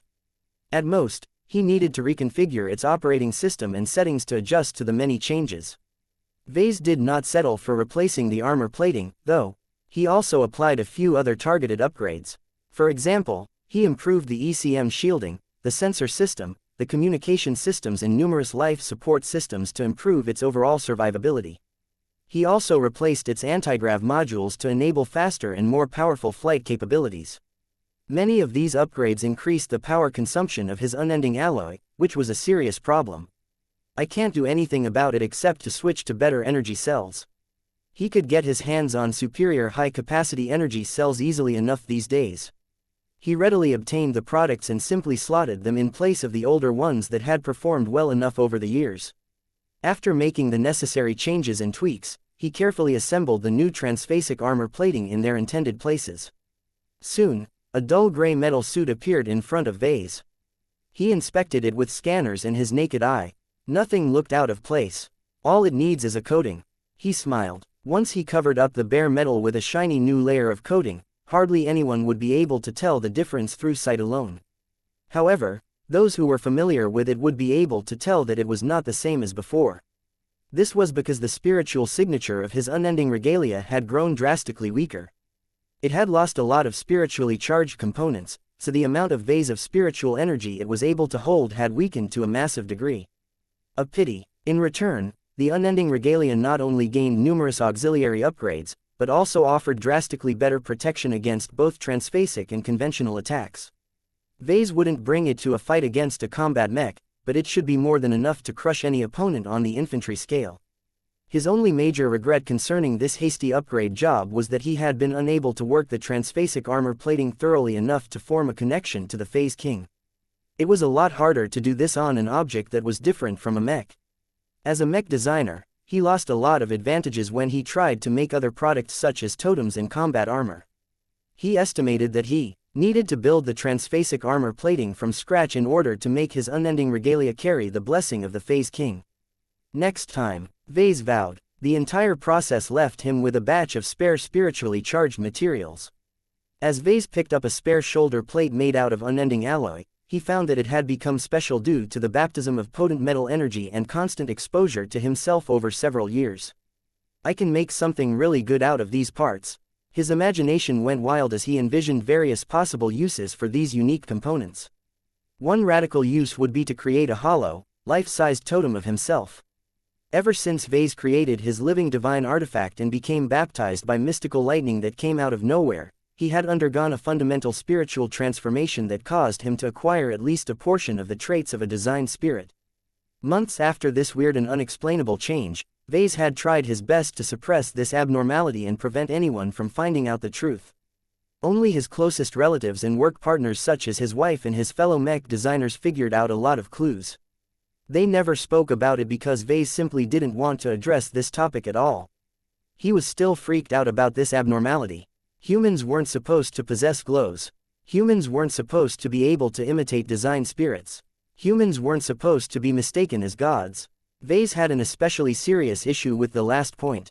He could already imagine what might happen if he went on a trip to the Hex Federation and blasted out his newfound glow at full power. Thousands of rabidly fanatical hexers would mob him in an instant. This is unnatural. Still, Vase had no way of getting rid of it. If that was the case, then he might as well try and learn how to harness it to his advantage. What will happen if I make a totem? More importantly, what will happen if I design a mech that carries my glow? As Vase played these scenarios out in his mind, he developed an inkling of what he might create. He became so intrigued by the possibilities that he had to stop himself from tearing apart the spiritually charged components right away. I can't. He still needed to preserve these original parts in case he encountered a spiritual threat again. Unending alloy charged with his own power would play a much more helpful role in fighting against dark gods and the like than transphasic armor. After all, pure spiritual attacks could not be stopped by conventional forms of defenses. Even the mighty fractured star of the collapsing house had no way of stopping multiple death energy battle formation attacks from sweeping through her entire hull. Since the new outer layer of his unending regalia was made out of material salvaged from the same alien vessel, Vase had no hope it would offer as much protection as before. I at least managed to preserve the inner B-stone layer. The only issue was that it was far too thin to offer complete protection against spiritual attacks. It even hindered his own spiritual perception and spiritual manipulation abilities, especially when he closed his helmet and completely sealed his body. Chapter 4731 Consolidating Support. Did I go overboard? Vase wondered whether he wasted the time he spent on modifying and upgrading his unending regalia. He could have allocated his time on a lot of other productive pursuits. For example, he could have visited the Larkinson army and interviewed a few soldiers in order to get up to speed on their sentiments towards the upcoming war. He could have spent his time on designing his mechs so that they would become ready when he needed their capabilities. He could have invested more time into setting his own stamp on the Larkinson clan's participation in the upcoming founding ceremony. Instead of doing all of that, he holed himself up in his private workshop in his Genesis lab working on a suit of combat armor of all possibilities. He could not recall any instance where the protection offered by his unending regalia made a substantial difference. He had only made it after his clan had concluded the Nixian Gap campaign. The terrifying threats and crises he experienced during that harrowing expedition had caused him to overreact and develop the strongest form of personal protection that he could make at the time. That also happened to be the last time he came under acute personal threat. As more and more expert pilots broke through while his mech legions grew in size and strength, he no longer became subject to any personal threats any longer. Hardly any enemy could get through his mechs and honor guards nowadays. In fact, his protective detail became so numerous and overgirded that assassins did not even bother to make another attempt at his life anymore. Given all of these measures, Vase felt increasingly more ridiculous for paying such unreasonable attention to an unreasonably expensive piece of gear that would never get the chance to fulfill its primary role. The only use that Vase got out of the unending regalia nowadays was to shroud himself in a martial mantle and assume a more intimidating demeanor. If Vase wanted to pretend he was a warlord instead of a nerdy mech designer, he could have stuck with the previous version of his combat armor. The spiritually charged unending alloy armor plating significantly enhanced his stature during face-to-face meetings. He frowned. I need to share my thoughts with another person. I can't keep letting my messy thoughts dictate my actions. A sense of unease and uncertainty welled in his stomach as he cleaned up his workshop and stowed away the parts that still held a lot of value. He then moved to the underground complex underneath the cat nest and headed over to a highly secure section. A lot of signal-dampening materials shielded this part of the base from observations and eavesdropping. Vase had to go through an extensive security check before he was able to enter the branch station of the Black Cats. After navigating through a few corridors, he entered the office where Calabast awaited for his arrival. "Who's a good boy? Who's a good boy today?" squeaked Tilda, a plump and dappled gray exo-beast laid on her lap. The eight-legged creature had grown a lot over the years, both physically and spiritually. A plentiful diet that did not require Arnold to hunt inside dark and dangerous tunnels allowed his young body to grow without impediment. This allowed him to grow a little larger and more massive than a well-fed cat. Vase found the creature's spiritual growth a lot more remarkable. Through mechs such as the Dark Zephyr and the Devious, the octopod became more intelligent and more familiar with humans. Though Arnold's relatively small and weak organic body still constrained his spiritual development, he nonetheless managed to make a lot of progress in catching up to the other design spirits. "Hello, Arnold." Vase smiled as he stepped closer. "How are you doing these days? Are you growing well?" Squeak squeak squeak. "I know, I know. I will try and tie you in with more diverse mech models in the future. The Hexers still make plentiful use of the devious mech line as far as I know, so I know you aren't short of spiritual feedback. Squeak. The 8-legged exo-beast made a disgruntled alien sound before turning around his chunky body so that he wouldn't have to look at Vase any longer. You should do as he requested.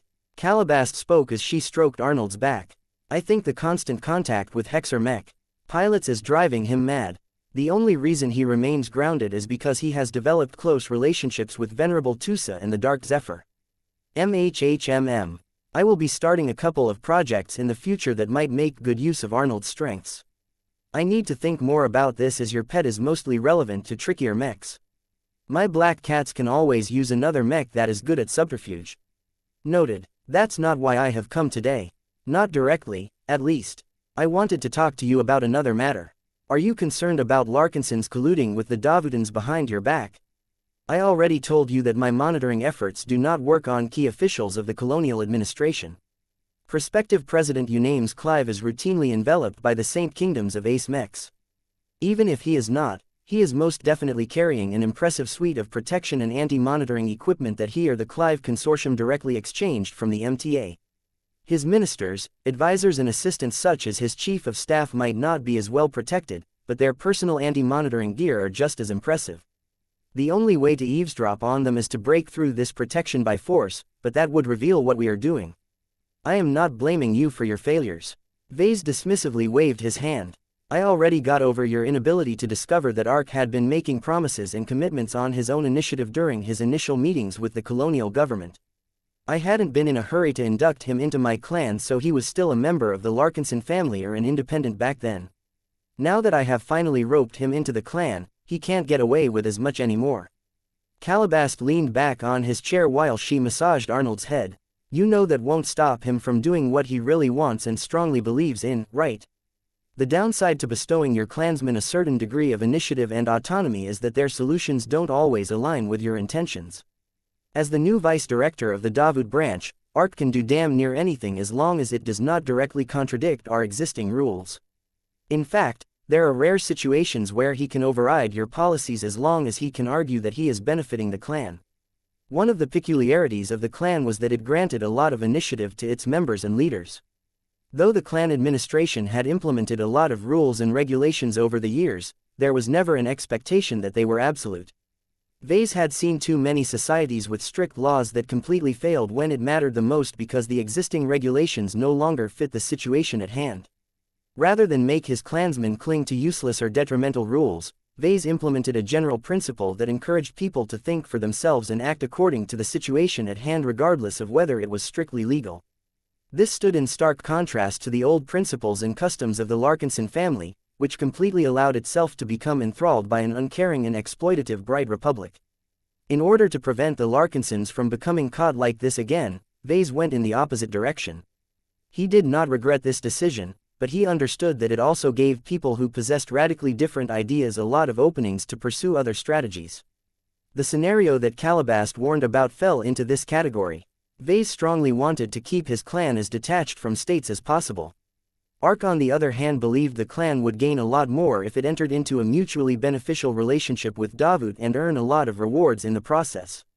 Uncle Ark's stance happened to directly contradict Ves's personal stances, but he was permitted to think and even act this way because it was another possible way to make the clan more successful. Though Vase still did not agree with Ark's initiative, he did not want to force his clan to follow only a single vision. It had grown large enough to allow the Davut branch to go its own way and see whether its bet on the colonial government would pay off in the end.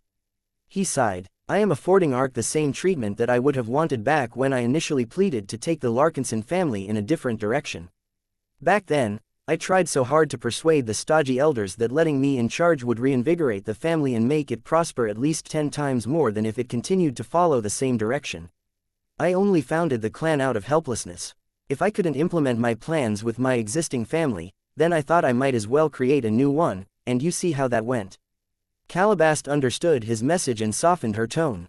It is good of you to hold onto your principles. They are what keeps you together when everything starts to change around you. Besides, you haven't made the wrong choice in my opinion. Our clan's strategic shift has come in a timely manner. By letting the Davut branch enact a different development strategy, many of the clansmen that have grown dissatisfied with spaceborne life have decisively transferred to the recently empowered side branch. This will have a positive influence on the main fleet. She referred to the fact that those who chose to stay in the fleet overwhelmingly consisted of clansmen who believed in Vase and his vision. Dissent and hesitation were much less likely to occur because a lot of potential naysayers had already moved away. Turning the Davut branch into a viable alternative for the Larkinson clan meant that Vase was able to tighten his control over the fleet he cared so much about. I'm not here to talk about how extensively Ark and the Davut branch will pursue a different course from mine. He said, I am here to talk about my concerns with the colonial government. I don't know about you, but I don't trust that constricting bastard at the top one bit. That guy is a snake. He is just good at hiding it under his guise as a businessman turned statesman. The attractive spymaster directed a critical look at him. I can see where you are getting at, but you do know that leaders at this level all have to be ruthless and pragmatic to a degree, correct?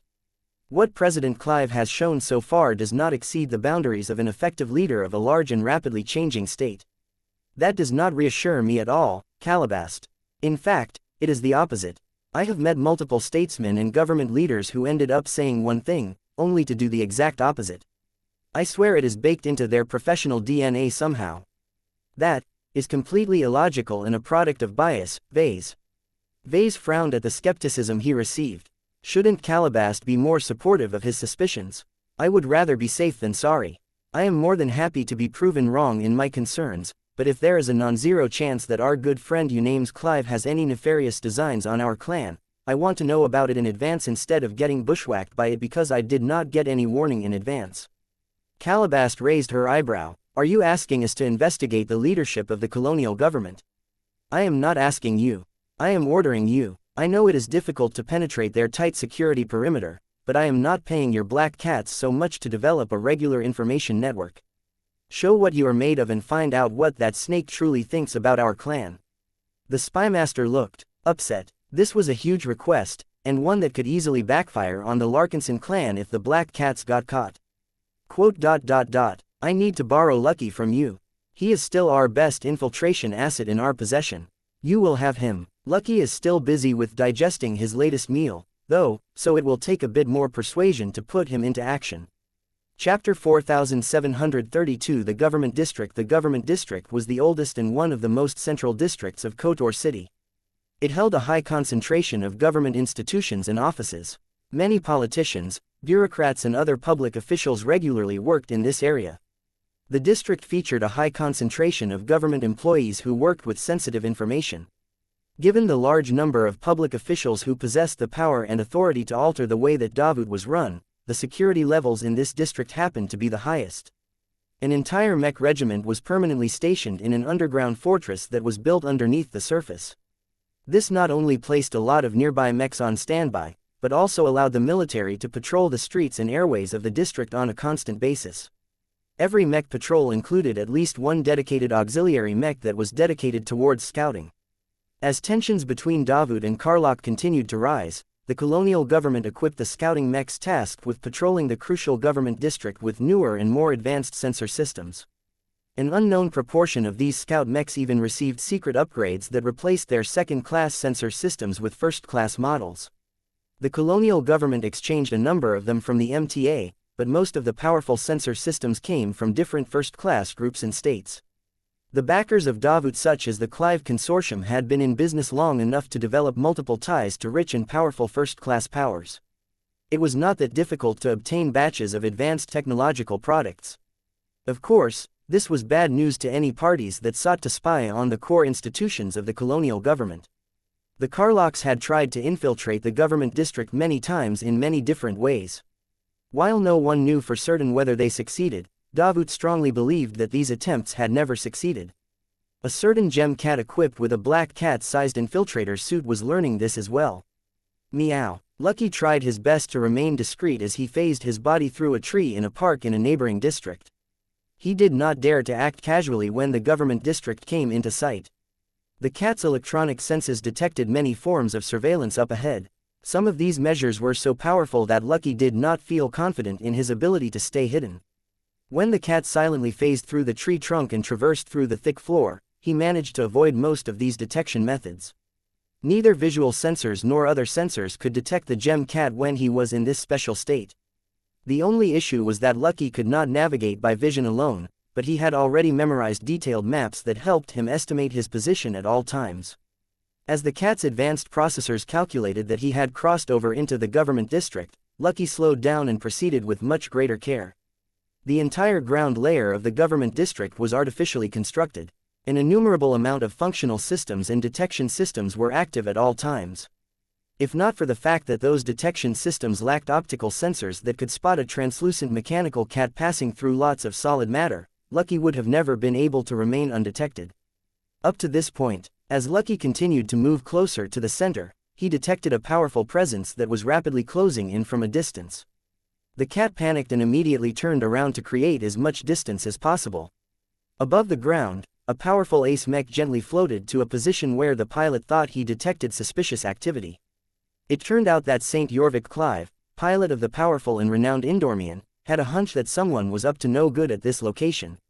As his powerful Saint Kingdom swept across the underground area where his strong intuition warned him about, he grew suspicious and confused. St. Jorvik found no trace of infiltration, though he was certain that his intuition had not led him astray. Strange. Instead of dismissing this false positive as a fluke or a mistake, the ace pilot treated this incident with utmost gravity. As the date of the founding ceremony drew closer, it became more important than ever for the Davutans to guard against any hostile actions. The founding ceremony mattered a lot to the prospective president. This was his big day and the moment where he would definitely prevent any rivals from snatching his seat of power. Jorvik and Unames shared more than just the same family name. They were cousins from the same generation and spent much of their childhoods in each other's company. Though the two eventually saw each other a lot less often when Unames entered a business track while Jorvik entered the mech piloting track, they continued to maintain their friendship as they advanced up the ranks.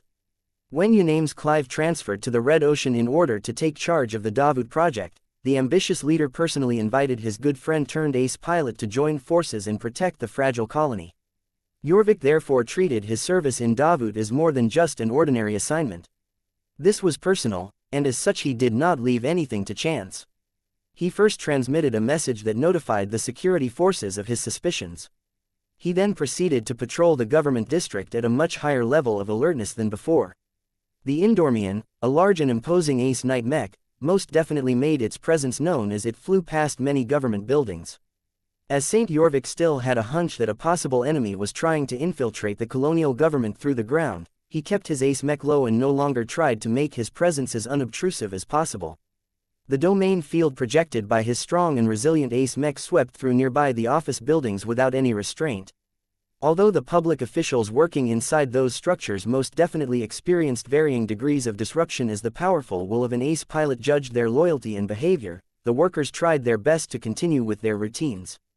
Each of these workers were carefully selected for their loyalty and competence. They had already been trained to endure the invasive scrutiny by ace pilots. This allowed the Indormian to keep using its Saint Kingdom as an all-purpose detection system for hours at a time. While this was taking place, Lucky had managed to retreat far enough that he could poke out his head from a nearby monument. A brief glimpse from afar revealed that the amount of mechs patrolling the government district had doubled.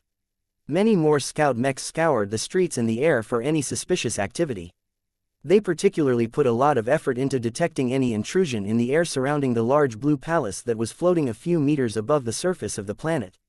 The Skyline Palace was the residence of the head of the colonial state. Though it wasn't supposed to serve this function before the founding ceremony, prospective President Unames Clive had already moved into the floating palace in advance. Even though it was clearly exposed in the air, that also made it virtually impossible for spies to approach it without revealing their traces. Not only was there a complete lack of cover, but the large amount of sensor systems and scout mechs could detect the approach of damn near any stealthed object. Lucky did not possess true stealth capabilities, so he had no shot of sneaking inside the Skyline Palace. His phasing trick did not work at all as there weren't any solid objects connecting the Skyline Palace to any other solid objects. Even if Lucky managed to sneak into the palace by hiding inside an approaching shuttle, the cat knew that he would most definitely expose himself one way or another. Not only was St. Jorvik Clive's intuition sharp enough to detect anything sneaking around from an impressive distance, but Lucky also felt that there may be another ace pilot residing inside the Skyline Palace. Mayoo, the gem cat didn't sign up for this. There was no way he could do anything in the government district when the Davutans employed so many different security precautions. Fortunately, Calabast had anticipated that Lucky might not be able to sneak his way inside this highly guarded district. The spymaster had given Lucky a few alternative destinations where he could spend his time instead. Meow. After a quick moment of thought, the cat turned around and moved to another direction while phasing through the ground. The cat eventually arrived in the austere district. Many of the most powerful government officials and other powerful and wealthy individuals resided in one of the many mansions built in this enclave. It was a lot quieter and more subdued here. No ace mechs patrolled the streets as its residents did not like it when they got disturbed. They liked it even less when ace pilots unscrupulously invaded their privacy. Although security was not light, much of it was private and confined to individual mansions and estates. Of course, the large and luxurious residences of the various ministers, CEOs, board directors, senior professors and so on still weren't easy to infiltrate. After cautiously exploring their security suites, Lucky found that any sign of abnormality or intrusion would immediately trigger a lot of alarms. Lucky could not cut through a single cable or phase out of a wall at any moment without leaving behind clues of his presence. This frustrated the cat yet again. There was no way he could collect any intelligence from the movers and shakers of Davut. He could only settle for lesser targets. The austere district featured plenty of smaller and more affordable estates that were occupied by people who were slightly lower on the totem pole. Lucky found that the security suites were rather mixed. A few of them were just as secure as the bigger estates, while the others happened to be a lot easier for him to infiltrate. Unfortunately, Lucky did not pick up anything significant by poking around these lesser estates. Most of their occupants knew better than to leave sensitive data within reach. The logs and security footage also showed that they took a lot of care in refraining from talking about work while they were at their homes. After a long and fruitless day of poking around, Lucky only gathered miscellaneous data on various companies and government institutions. Though the scattered intelligence would probably be of great value to the black cats, the cat did not come close to fulfilling his primary objectives. It wasn't until the cat randomly sneaked into another modest and less secure estate that he inadvertently managed to gain more results. The cat detected that a resident of the mansion hacked its monitoring system in order to create false records that showed that nothing special was taking place. The reason for that became clear when Lucky slowly approached the bedroom, which was strangely covered by a powerful jamming field and other anti-surveillance effects. Although these measures were quite effective at preventing others from learning what was taking place inside, it also happened to invalidate any detection systems that might still be active, including ones that were sensitive enough to pick up Lucky's sneaky approach. Once Lucky confirmed multiple times that nothing should be able to detect his presence, he poked his eye out of the wall and immediately found out that he intruded upon an intimate moment. "Oh, that is the spot, you are so soft, my husband isn't nearly as big of a man as you." The uniform of a military general laid haphazardly on the floor. A loose dress along with other feminine articles of clothing laid in another pile. As the two secret lovers continued to share a moment of intimacy, Lucky kept moving closer while listening to anything important that the pair might say in the throes of their passion. At the same time, the cat slowly phased his way to a cabinet where the lovers had placed their comms. If Lucky was able to touch the comm of the general, he might be able to crack its security and access whatever data was stored inside. Chapter 4733 Scattered Clues. So that's it. Vase furrowed his brows as he visited Calabast's underground again. The only useful and relevant intelligence that we have managed to gain are a bunch of non-critical messages from the comm of a general who happened to be committing adultery. Calabast smirked as she sat behind her desk while stroking Lucky behind the ears. That is not all. Your cat also managed to record the exchange of words between the general and the wife of a business executive of a major company. Vase took another glance at the text log of that conversation. He had no desire to listen to the audio that Lucky managed to pick up with his ears. I don't know about you, but the only information that I am getting out of this exchange of words are claims that the general satisfies his lover a lot better than the husband of the woman in question. The spymaster shook her head in disappointment. That is true, but you are not examining them deep enough. Let me select a handful of excerpts that happen to provide us with vital clues.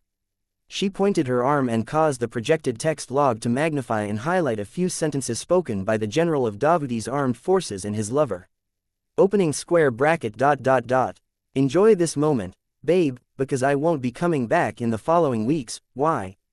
You always come in time. Extra shifts. Vase crossed his arms. What's so special about this? It is not unusual to work overtime to guarantee the security of the founding ceremony and the festival that follows.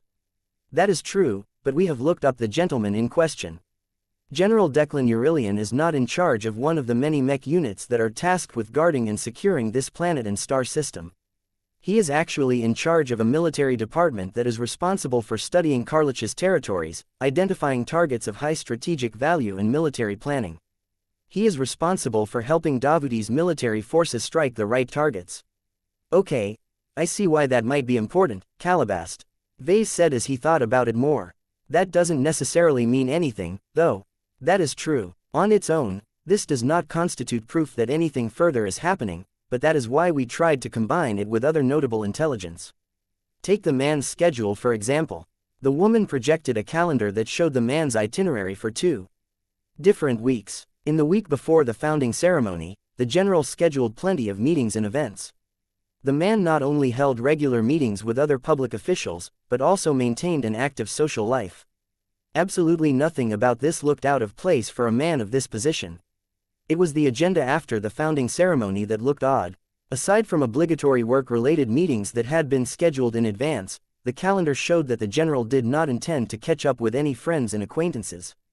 This not only persisted during the week-long festival that should be the perfect time to deepen relationships with other people, but also the month that followed. Okay, Vase slowly said. This shows that the general anticipates that he will be incredibly busy, but that matches what he has already said to his lover. It is different. The man's agenda contextualizes his words. His verbal statements in the meantime also clarifies the noticeable absence of meetings planned after the date of the founding ceremony. Let me show you a third clue. This is taken from a brief exchange of text messages between the general and a military advisor that is working directly under prospective President Unames Clive. The projection changed to show an excerpt of the log of the messages transmitted over 2 months ago, making it rather old and easily overlooked. Amian metal trading is playing hardball again. I wish I could pull out my service firearm and shoot that sniveling ***** between the eyes. Amian. I do not know what Y is thinking when he thinks he can turn Amian into a serious investor. I remember now. Amian's seats have recently been reassigned to Block E. Okay, this exchange of messages looked rather strange to Vase. By itself, it did not seem suspicious, but if Calabast found it important enough to direct his attention to it, then there might be more to the story than he realized. What am I looking at? He asked. From what I have gathered, Amian Metal Trading is a large resource wholesaler. Calabast explained. It is a large company that is expanding rapidly throughout the Red Ocean. It has established branch offices in both Davut and Karlach and does not see the need to pick one over the other. I see. That must be frustrating to President Unames Clive. Calabast nodded. It is the latter sentences that pique my interest. Block E can only refer to the seating arrangement of the founding ceremony. Block A is where the representatives of the founders and main investors of Davut are seated. Its security is exceptionally high as it will be covered by an ace mech at all times, likely the Endymion piloted by St. Yorvik Clive. That makes a lot of sense.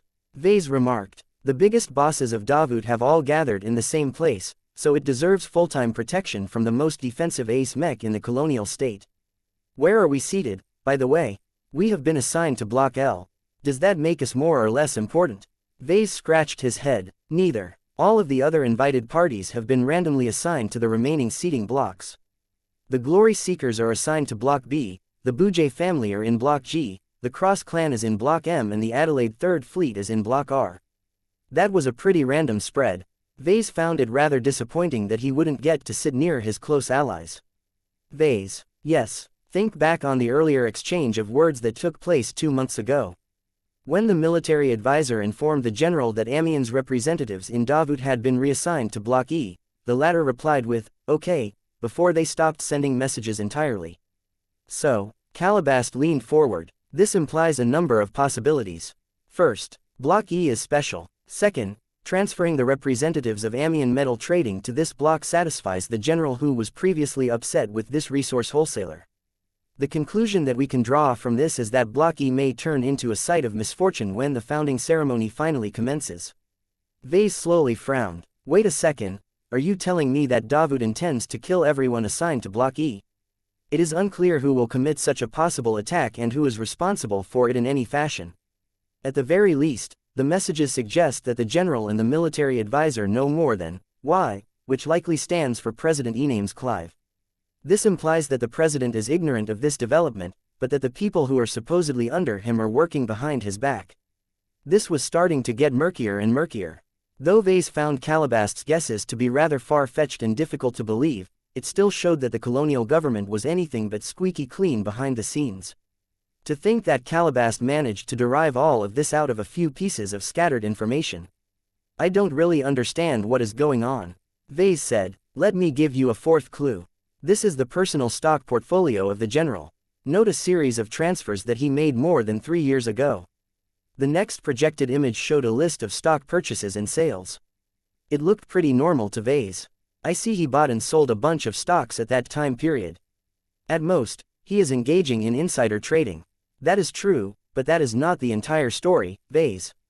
Of the stocks that the general over the span of a couple of months, 2 of them happen to be companies whose guests have been assigned to Block E.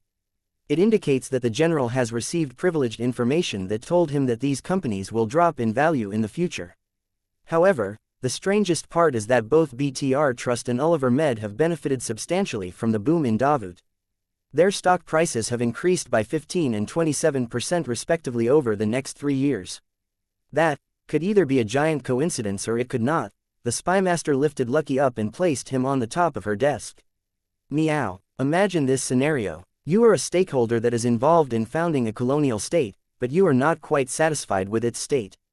The man in charge of leading it is so engaged in fostering a business-friendly environment and making as many allies as possible that he is neglecting to unite all of these parties and giving them a more powerful motivation to wage war against Karlach than profit. What can you do that can address these apparent problems? The answer was fairly obvious to Vase now that Calabast had led him on like this. You attack. Striking some of the groups attending the founding ceremony is a great opportunity to do so. So many important figures will come out at once, making it easy to threaten them all. Once this tragedy is over, they will most likely develop a lot of personal hatred against Karlach for committing this attack. Exactly, Vase. The most insidious part about this scheme is that both sides stand to gain from letting a tragedy happen. We all know that Karlach definitely wants to ruin the party. Not only will it be able to showcase its strength and paint Davut as weak, the rival state can also weaken or eliminate figures and groups that are important to Davuti's national strength. Yet as long as Davut is willing to pay this price, it can stand to gain just as much if not more. By galvanizing all of the investors and business partners into a united front against the attackers, the colonial government will ensure that it has the support to wage a long and brutal war. Vase almost couldn't believe what he heard.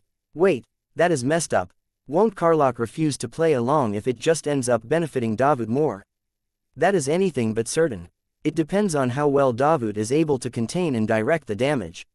I believe this is a game that is being played by certain elements of both sides. The masterminds don't even need to clearly communicate their plans to each other.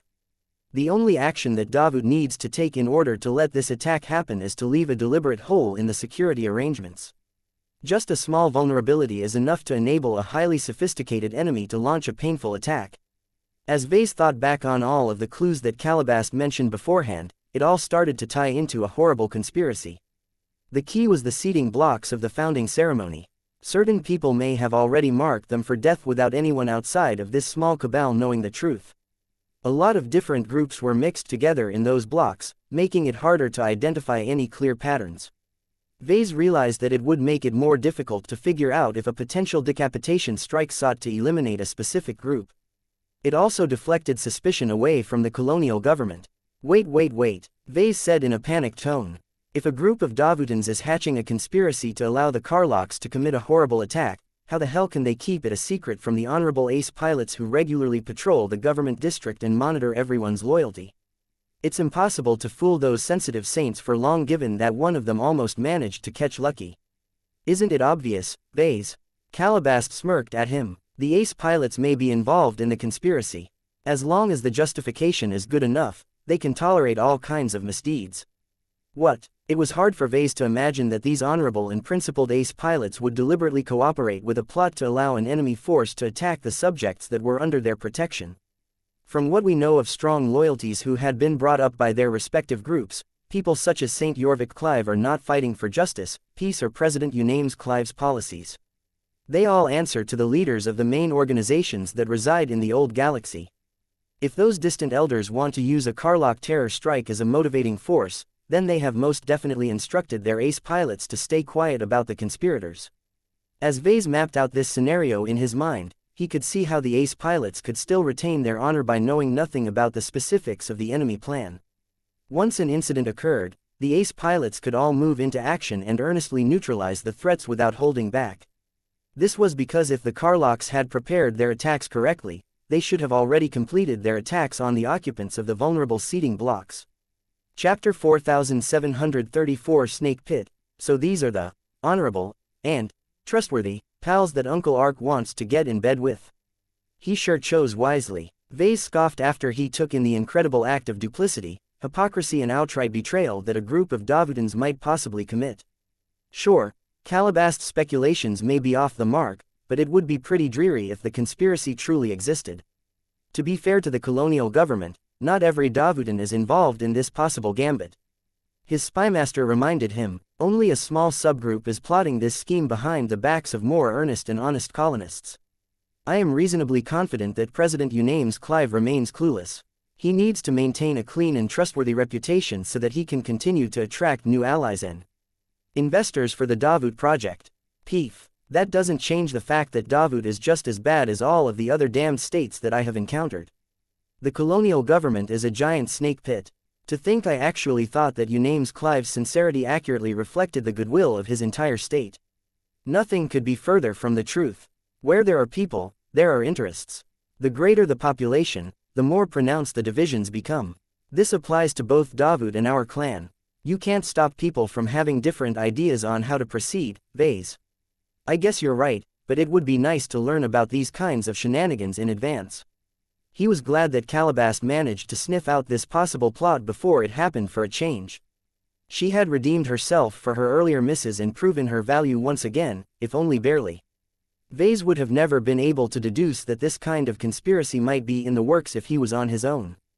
Just the work and judgment required to identify and tie together a few random clues from a substantial trove of ordinary data collected by Lucky was unthinkable. His spymaster still cautioned him about putting too much stock in her analysis. You need to be careful not to dictate your actions based on a prediction derived from scarce and low-quality intelligence. The confidence value of my theory is low. The main reason why I mentioned it to you anyway is that it makes sense if you factor in the motives of the parties who invested in Davut. Schemes like this have taken place many times in the past. Directing the attention of the citizens and stakeholders of a state to an external enemy is a surefire way to condense everyone's unity and sense of purpose. This was a tried and true formula for humanity. Vase recalled the discussions he held with General Verl on matters such as morale and esprit de corps. The Bright Republic relied on these intangibles in order for its Mech Corps to resist the numerically superior Mech Legion of the Vija Kingdom in each and every generational war. Even though Vase had good suspicions that the Bright Vija Wars were at least implicitly rigged from the start, the powerful nobles of the Vija Kingdom did not mind taking over the Bentime when they had the chance. The fighting was therefore very real in that sense. Without creating a noticeable disparity between the morale, ferocity and dedication between the combatants, the Brighters would have never been able to fend off the Vijans for so many years. This example illustrated the difference that purpose could make. An army without a driving reason to spur them on to fighting is no army at all.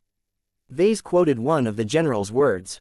It is a mob of profiteers who are only good at bullying the weak and running away from the strong. If you want to condense an actual army, you need to condense a common will that can motivate soldiers into standing their ground no matter the personal risks to their lives. A qualified army had to meet many different requirements in order to compete against other armies, but the most important ones were a commitment to duty, a belief in victory and a spirit of self-sacrifice. Calabast nodded at those sage words. The armed forces of Davut are currently split into two broad categories, namely the internal group and the external group. The core forces that originally hailed from the founding organizations such as the Clive Consortium have completely been absorbed into the internal group. Every mech unit has agreed to put down their previous loyalties, adopt a common standard and take part in a unified command structure. It is a professional mech military in the truest sense. The internal group was also responsible for guarding the government, district and all of the other core areas of the colony. Uncle Ark and his future mech division will fall into the external group, right? That is correct, Vase. As you can imagine, the external group is much larger but can also be described as a mixed bag. The lack of consistency, the complete absence of standardization, the shaky cooperation and an unwillingness to obey commands from other private individuals no matter their rank will likely cause this group to underperform on the battlefield as a whole. This is detrimental to the war effort as the impact of defeat and chaotic routes can completely turn winnable battles into catastrophic defeats. This was the sort of mess that Ark Larkinson hoped to fight in. If the expert pilot had any expectation that the external group that provided the bulk of the mech forces would fight as professionally as the old mech corps, then he would be in for a rude awakening. Given how the upcoming war could end up into an absolute disaster for Davut due to the lack of unity and will among the scattered mercenary forces, it made more and more sense to create an incident that could successfully trigger a common hatred against Karlach. Vase groaned as he tried to figure out how Davut ended up in this awful situation. Since we can foresee this scenario, so should President Unames Clive. Why the hell isn't he doing more to unite the will of the mech forces that had pledged to fight under the external group? He isn't as smart as you think he is. Calabast replied as she played with Lucky who she had placed on the desk. The cat rolled over and presented his tummy. You've studied his record. He's a through-and-through businessman who never stepped close onto a battlefield. His head is filled with business and management theories such as negotiating tactics, incentive structures, agency problems and so on. His modus operandi so far leads me to believe he puts too much stock on tangibles over intangibles. To Unames Clive, every mech force is a defined war asset that can be put on a balance sheet. So long as your war assets exceed that of your enemies, you will automatically win the war. That's stupid. It is the way he has been raised to think, Vase. His complete lack of experience or exposure to the vagaries of war has left him with large holes in his understanding of people and organizations. While that is not a disadvantage if he is put in charge of a commercial enterprise that operates in a peaceful and law-abiding sphere, a state that is about to get embroiled in a major war is entirely different. You and I know better due to our own training and personal experiences, but try and convey that to a highborn scion who never had to endure any physical struggles in his entire life. It was instances like these that made Vase appreciate and look fondly at the ordeals that the Bright Republic put him through. Being drafted into a war and being thrown into a mech regiment that went on to undergo a wild journey through the Vija Kingdom and the frontier had given him a front-row seat on what life was like for those who fought in the trenches. In fact, he had been forced to fight in them himself at times. This not only helped him design better mechs as he endured some of the same struggles as their pilots, but also gave him an undeniable sense of superiority towards pansies like Unames Clive. Still, the problem now was not that Unames Clive was soft, but that his wiser and more knowledgeable superiors in the old galaxy intended to correct this problem by employing violence. Vase normally shouldn't care about this nonsense, but the fact that he and his family were obliged to attend the founding ceremony in a VIP area that would likely turn into a disaster zone truly triggered his fury. Calm down. You're a clan leader, not an impulsive kid, his spymaster said. As I have stated before, none of this is confirmed. I have already tasked my black cats to follow every possible lead that we can pursue. Although time is tight, I hope we can receive corroborating evidence that can either prove or disprove that Davut deliberately intends to incite its partners. That wasn't good enough for Vase. Screw that, Calabast. I have a better way of receiving confirmation. He called over one of his honor guards who passed him a small totem of Ilvain. He held it in his palms and concentrated his mind in order to send a query. Will the upcoming founding ceremony that is scheduled to take place in Kotor City descend into violence? Vase winced as the totem in his hand pulsed like a wobbly light. Well, what answer did your pet prophet provide? Ilvain can't make any predictions about the event. Vase regretfully replied, it is an event that affects too many people, not just in Davut but also across the Krakatoa Middle Zone and beyond. A lot of the people whose lives are drastically impacted by the ceremony are thousands of leaders who wield a huge influence. If that is not enough, a bunch of ace pilots are also directly involved. They are so resistant to foresight that they actively hinder Ilvain's attempts at forecasting the future. The only way for the great prophet to get a read on the saints was to grow a lot stronger to the point where he could overcome their inherent resistance by force. Vase lamented Ilvain's weakness once again. The design spirit was nowhere strong enough where he could supply the stupendous amount of energy needed to divine the fates of so many people in powerhouses. Calabast meanwhile fell into thought. If Ilvain cannot make such costly predictions, then try and narrow the scope of your inquiry. We only need a slight clue in order to draw our conclusions. For example, try and ask Ilvain if the representatives of Amian metal trading are still alive in the days or weeks after the date of the founding ceremony has passed. Try and do the same for a handful of individuals hailing from other companies that have been assigned to the same block. She called up a public document that displayed a diagram of the final seating arrangements of Block E. When Vase passed on the smaller and more manageable queries to Ilvain, the totem in his hands began to glow a lot brighter, injecting a sense of certainty in Calabast's office. Dead, Vase whispered as a pit sunk into his stomach. Ilvain says, the local representatives of Amian metal trading will all be dead. Calabast grew a lot more intense when she heard that. She leaned over and held Lucky in a tighter grip. What of the delegates hailing from BTR Trust and Oliver Med? Their path cuts off on the day of the founding ceremony. Vase replied as he became more in tune with Ilvain. There is only darkness before them. Only a few minor figures managed to preserve their futures, they may have been dispatched elsewhere. Everyone else in Block E is marked for death. These revelations pretty much confirmed their worst fears about the much-hyped event. Both Vase and Calabast turned incredibly serious as they became privy to a plan that they weren't supposed to learn. Chapter 4735 threatened. Since Ilvain could apparently glean whether certain individuals were still alive after a certain date, Vase and Calabast took advantage of this capability to glean the fates of other attendants. Ilvain can't predict anything from the people assigned to Block A. Vase frowned as he held the glowing totem of the Great Prophet. Those are all big shots that are also regularly shielded by ace mechs. It is impossible for Ilvain to overcome the excessive interference. Calabast shrugged her shoulders. At least we tried. Let us take a look at the status of the people assigned to the other blocks. The answers they received were rather mixed and not entirely satisfactory. Ilvain had to strain a lot in order to foresee the futures of so many different people that got mixed up in so many different variables. The design spirit expended a serious amount of energy in order to provide the answers that Vase and Calabast sought. The most troublesome factor was that the movements of all of the high-ranking mechs during the founding ceremony adversely impacted the ability for Ilvain to foresee anything that crossed their paths. Ilvain can't say much about Block L where our clan has been assigned. Vase said, Block L should be positioned well away from any possible outbreaks.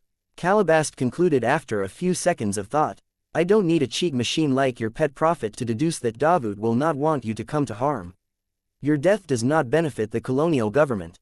You are much more valuable to them when you are alive. Not only have you agreed to accept their mech design commissions, but you are also a Tier 6 galactic citizen that is backed by the MTA. The conspirators may be bold enough to plot against their own stakeholders, but they cannot withstand the scrutiny from both the survivalist faction and the transhumanist faction. This was one of the few moments where his galactic citizenship actually played a positive role for once. Vase was not accustomed to such a situation. I think you are right, he said. That said, battles rarely if ever go according to plan. Who knows if collateral damage will cause attacks to splash onto our seating block. We need to be prepared for every eventuality. Vase now understood why he felt driven to invest his time into upgrading his unending regalia. Perhaps a part of him became so sensitive to a possible future threat that he felt compelled to bolster his own protection. They tried to check up on the fates of the people assigned to the other seating blocks. It turned out that it was much harder for Ilvain to get a solid read on them. The eruption of violence and the sheer amount of chaos that ensued from that caused many seating blocks to come under varying degrees of risk. It makes sense, the spymaster commented. Unlike Block E, the other blocks probably aren't supposed to be targeted. That does not mean they are safe. Depending on the nature of the danger that will emerge during the founding ceremony, a threat can go out of control and destroy a number of other blocks before it is finally taken down. Ilvain is struggling to cope with this cloud of uncertainty. All of this meant that Vase and Calabast only possessed a vague understanding of how a possible incident might unfold and affect the VIP sections. Ilvain only managed to make more solid predictions about the futures of those assigned to Block M and Block Y. Just like Block E, it appeared that Block M and Block Y were similarly targeted from the beginning. Block Y will be hosting the leaders of Yovo processing. Calabast explained. This is an ore refiner and alloy producer that plays an outsized role in supplying companies such as the LMC with high-quality metal alloys that are used in the construction of mechs, starships and military infrastructure. Decapitating the leaders of this company will allow Davut to place more supportive executives in the top positions, thereby allowing the state to exert more control over its strategically important foundries. While that sounded interesting, Vase paid no attention to the circumstances of Yovo processing. He instead fixated his attention on the mass casualties of the other block that was marked for death. What are the conspirators thinking? Why are they plotting to kill off everyone assigned to Block M? That is where the representatives of the Cross clan are seated. Think about it from the eyes of Davut. Calabast said. Do these crossers matter to the colonial state? Not necessarily. The crossers still have many mech pilots that are nowhere near the danger zone. Is Master Benedict Cortez valuable? No. Davut already enjoys the services of many master mech designers who are older, more capable and more experienced. Instead, it will benefit the colonial state more if a purported attack from Karlach inflicts severe harm onto the Cross clan. Vase widened his eyes. The story made a lot of sense. What was the most valuable part about the Cross clan? Its ace pilot. What Davut sought from the Crossers was the loyalty and commitment from Patriarch Reginald Cross. Right now, the cooperation between the two sides should be rather decent but not reliable enough. However, if the Karlachs succeeded in pulling off a ploy that killed a lot of important Crossers at once, Vase could easily foresee how the temperamental and volatile Cross Patriarch would react against this terrible affront. Reginald will go berserk. He will only have red in his eyes when he is facing the Karlachs in battle. He won't stop until he has wrecked his way to the Karlach system. The fury of a saint was limitless, and it could be of great value as long as it was directed towards the enemy. Damn it, these are the people I talked to and cooperated with for years. I can't just let them all die because a secret group of masterminds want to drive Reginald mad. The only consolation was that Ilvain had a lot of trouble reading Master Benedict's future. Not only was he strong and influential enough to resist Ilvain's intrusive actions, he was also a former pirate lord who definitely invested as much attention in his personal safety as Vase. Out of all of the people assigned to Block M, Master Benedict should have the greatest hope of surviving. That didn't mean Vase was happy with this situation. His own allies came under threat. We need to warn the Crossers right away. Vase urged. No. Kalalabast shouted and shot up from her seat. Do not act impulsively, Vase. What? Why not? They're our comrades, Calabast. They have supported me and saved me many times. It is only fair for us to return the favor. I do not disapprove of that sentiment, but there are greater concerns at play. Once Calabast became certain that Vase would not impulsively call or send out a message to the Crossers, she sat down again and explained her perspective on this matter. How do you think the Cross clan will react to this possible conspiracy? Patriarch Reginald will absolutely refuse to fight for Davut if he learns that he is about to work with people who have plotted against his people. With his personality traits, the chances that he will blurt out the news are high. If the momentum of the resulting scandal is great enough, Davut will enter into a serious crisis. President Unames Clive's strategy will become completely defunct. At that point, there is no need to guess at the outcome of the upcoming war anymore. Karlach will easily be able to steamroll what little forces that Davut has managed to retain. This was a disaster for every investor in the Davut project. This also happened to include Ark and the rest of the side branch based in the current colony. However, this disaster won't happen because the conspirators will try their best to take action before we can spark a scandal. Calabast mercilessly continued. It is one thing if we remain ignorant to these dark dealings. It is another thing now that we have guessed the truth. We have turned ourselves into liabilities that need to be silenced. Unless you can magically wipe out our memories of the conclusions that we have just made, we are constantly at risk of getting attacked by the secretive forces that are plotting to energize the partners of Davut. That's not fair, Vase complained. Clandestine operations are never fair. Innocents and unrelated people always get dragged into the mess against their will, but that comes with the territory. He cursed for a moment. They had stumbled into an awful situation. The conspiracy ran so deep and involved so many powerful actors that making just a single wrong step might doom his clan and get a lot of friends and family killed. How the hell are we supposed to navigate this troublesome situation? He wearily asked his spymaster. Can we skip the founding ceremony? No, we have no excuses to do so. I also can't bring myself to condemn the attending crossers to their deaths. How will we be able to save them while at the same time prevent any passing ace pilot that is in collusion with the plot from silencing us in advance? He had no answers at the moment as he completely felt out of his element. It was the opposite for Calabast. She remained unflappable as the current scenario fell right into her ballpark. I have an answer for you, Vase, but you will not like what you are about to hear. Hit me with it. Anything is better than doing nothing. Since staying neutral or opposing this conspiracy are unacceptable to us, there is only one other choice we can make that can prevent us from drawing the ire of the masterminds. We can take their side. What? The woman raised her finger. Before you say anything further, let me finish my story. Instead of trying to oppose an initiative that is being hatched by a powerful faction on the side of Davut, it is better for us to adopt a supportive stance. This has several advantages. First, it deprives the Davutans of a reason to silence us. Second, it preserves the bonds of trust between our Davut branch and the colonial government. Third, it allows us to make the best possible use of the information that we have obtained, which is taking advantage of the chaos to advance our own interests. Her calm and logical reasoning caused Vase to rein in his fury. It was much better to employ a rational answer to this situation as opposed to an emotional one. The stakes were far too high for him to make a thoughtless decision. You will have to clarify that last point. Think about it, Vase. No matter what happens during the founding ceremony, a fight will certainly break out.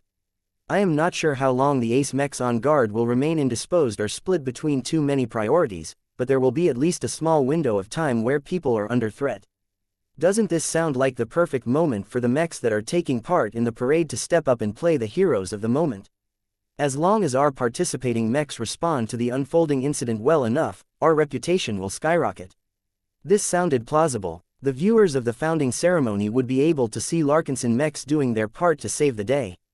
The Larkinsons would gain a more virtuous, brave and heroic impression in the eyes of the public. In addition, all of the VIPs whose lives the Larkinsons had saved on that day would bear a lot of gratitude to the Larkinson clan. This would make it a lot easier to forge new business relationships with powerful local influences. The Larkinson mechs should also showcase a lot of strength and abilities that other mechs simply couldn't replicate. Ves's reputation as a mech designer would definitely soar. The products sold by the Living Mech Corporation would probably become a lot hotter on the market as many envious customers sought to wield the same kinds of advantages as they had witnessed during the founding ceremony. Calabast began to smirk again. Do you understand now, Vase? Chaos is a ladder. We can fall if we are not prepared, but as long as we cling onto the rungs tight enough, we can reach a higher position than before. This was still a horrible situation for the Larkinson clan, but at least she found a way to navigate through this murky swamp. Chapter 4736 Limited Resources. Vase crossed his arms as he adopted a skeptical expression. So let me get this straight. Your highly measured and well-thought answer to a conspiracy that might lead to the deaths of hundreds of important figures is, if you can't beat M, join M, is that right? The woman who proposed their clan to employ this funny-sounding strategy stood by her response. I am being serious about this, Vase. Besides, it is not a complete certainty that any violent incident will take place on that day. Even if the Karloks have managed to execute a plan, it is still in question whether anyone on the side of Davut is responsible. The clues that we have gathered do not constitute a smoking gun. Few people will take our theories seriously when they are all based on a chain of indirect clues along with vague predictions made by a prophet who died several centuries ago. Even I am not fully convinced that this plot will take place. The chances are too great that this incident may spin out of control. Though Vase agreed with that sentiment, he felt increasingly more certain that the conspirators wanted Davut to take a painful hit. After all, no matter what disaster unfolded in Kotor City that day, the true masterminds should all be safely residing in their castles all the way back in the old galaxy. This was all a high-stakes game to them. It was easy to gamble with the lives of many people when none of the losses affected the conspirators on a personal basis. All that mattered was making the Davut project succeed. As long as the damage was controlled, a wounded Davut would definitely be able to bounce back stronger and more united than ever. Who can we inform? Vase asked. No one. Calabast immediately replied. Oh, come on, we should at least inform the pilots who are taking part in the parade. It's too risky, Vase. The only people who can know are the individuals in this room, and that is already too much, in my opinion. The spymaster swept her arm across her office. Vase, herself, Lucky and the silent honor guard had all become exposed to this deadly secret. Oh, Vase should add Goldie and Ilvain to that list as well. It is hard to plan a proper response with just us. What do you expect us to do? Shall we whip out our guns in advance and fire them as soon as we spot a threat? No one else can know, Vase. I mean it. Informing Ark, our expert pilots or our allies will do more harm than good. This is because the more we spread this secret, the less it will remain that way. We cannot afford to expose this possible conspiracy for the reasons that I have explained to you earlier, so we must keep our mouths shut and prepare in our own ways. This made the situation incredibly difficult for Vase. He could not give overt warnings to the Mech pilots that had received the privilege to take part in the parade that would bring them close enough to intervene in any possible outbreak of violence. Vase thought about circumventing this rule by giving advanced warning to the living Mechs instead, but he doubted that the machines could hide this secret from the all-powerful ace pilots. What frustrated him the most was he couldn't even tell Uncle Ark about the duplicity of the Davutans. He and his followers would continue to make the Davut branch more dependent on the colonial state, not knowing that the people at the top would not hesitate to discard their pawns if the benefits were attractive enough. The members of the Davut branch needed to make this realization on their own. Perhaps Goldie might help them out with that, but as long as a powerful personality like Ark was in charge, the opposite viewpoint would likely remain dominant. Words would never sway the Larkinsons, who still held an idealistic view towards states. The only way to convince them was to make them taste betrayal in person. There was a chance that this may never happen. Nobody engaged in treachery and backstabbing for the fun of it. As long as Ark did well enough and as long as the Davut branch retained enough value to the colonial state, all would remain well.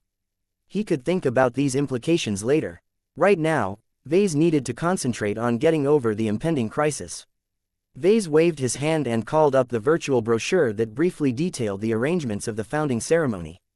He needed to gain an overview of the resources he had at his disposal during the event. As a significant contributor to Davut, our clan has received and accepted an invitation to take part in the central parade, which is one of the highlights of the ceremony.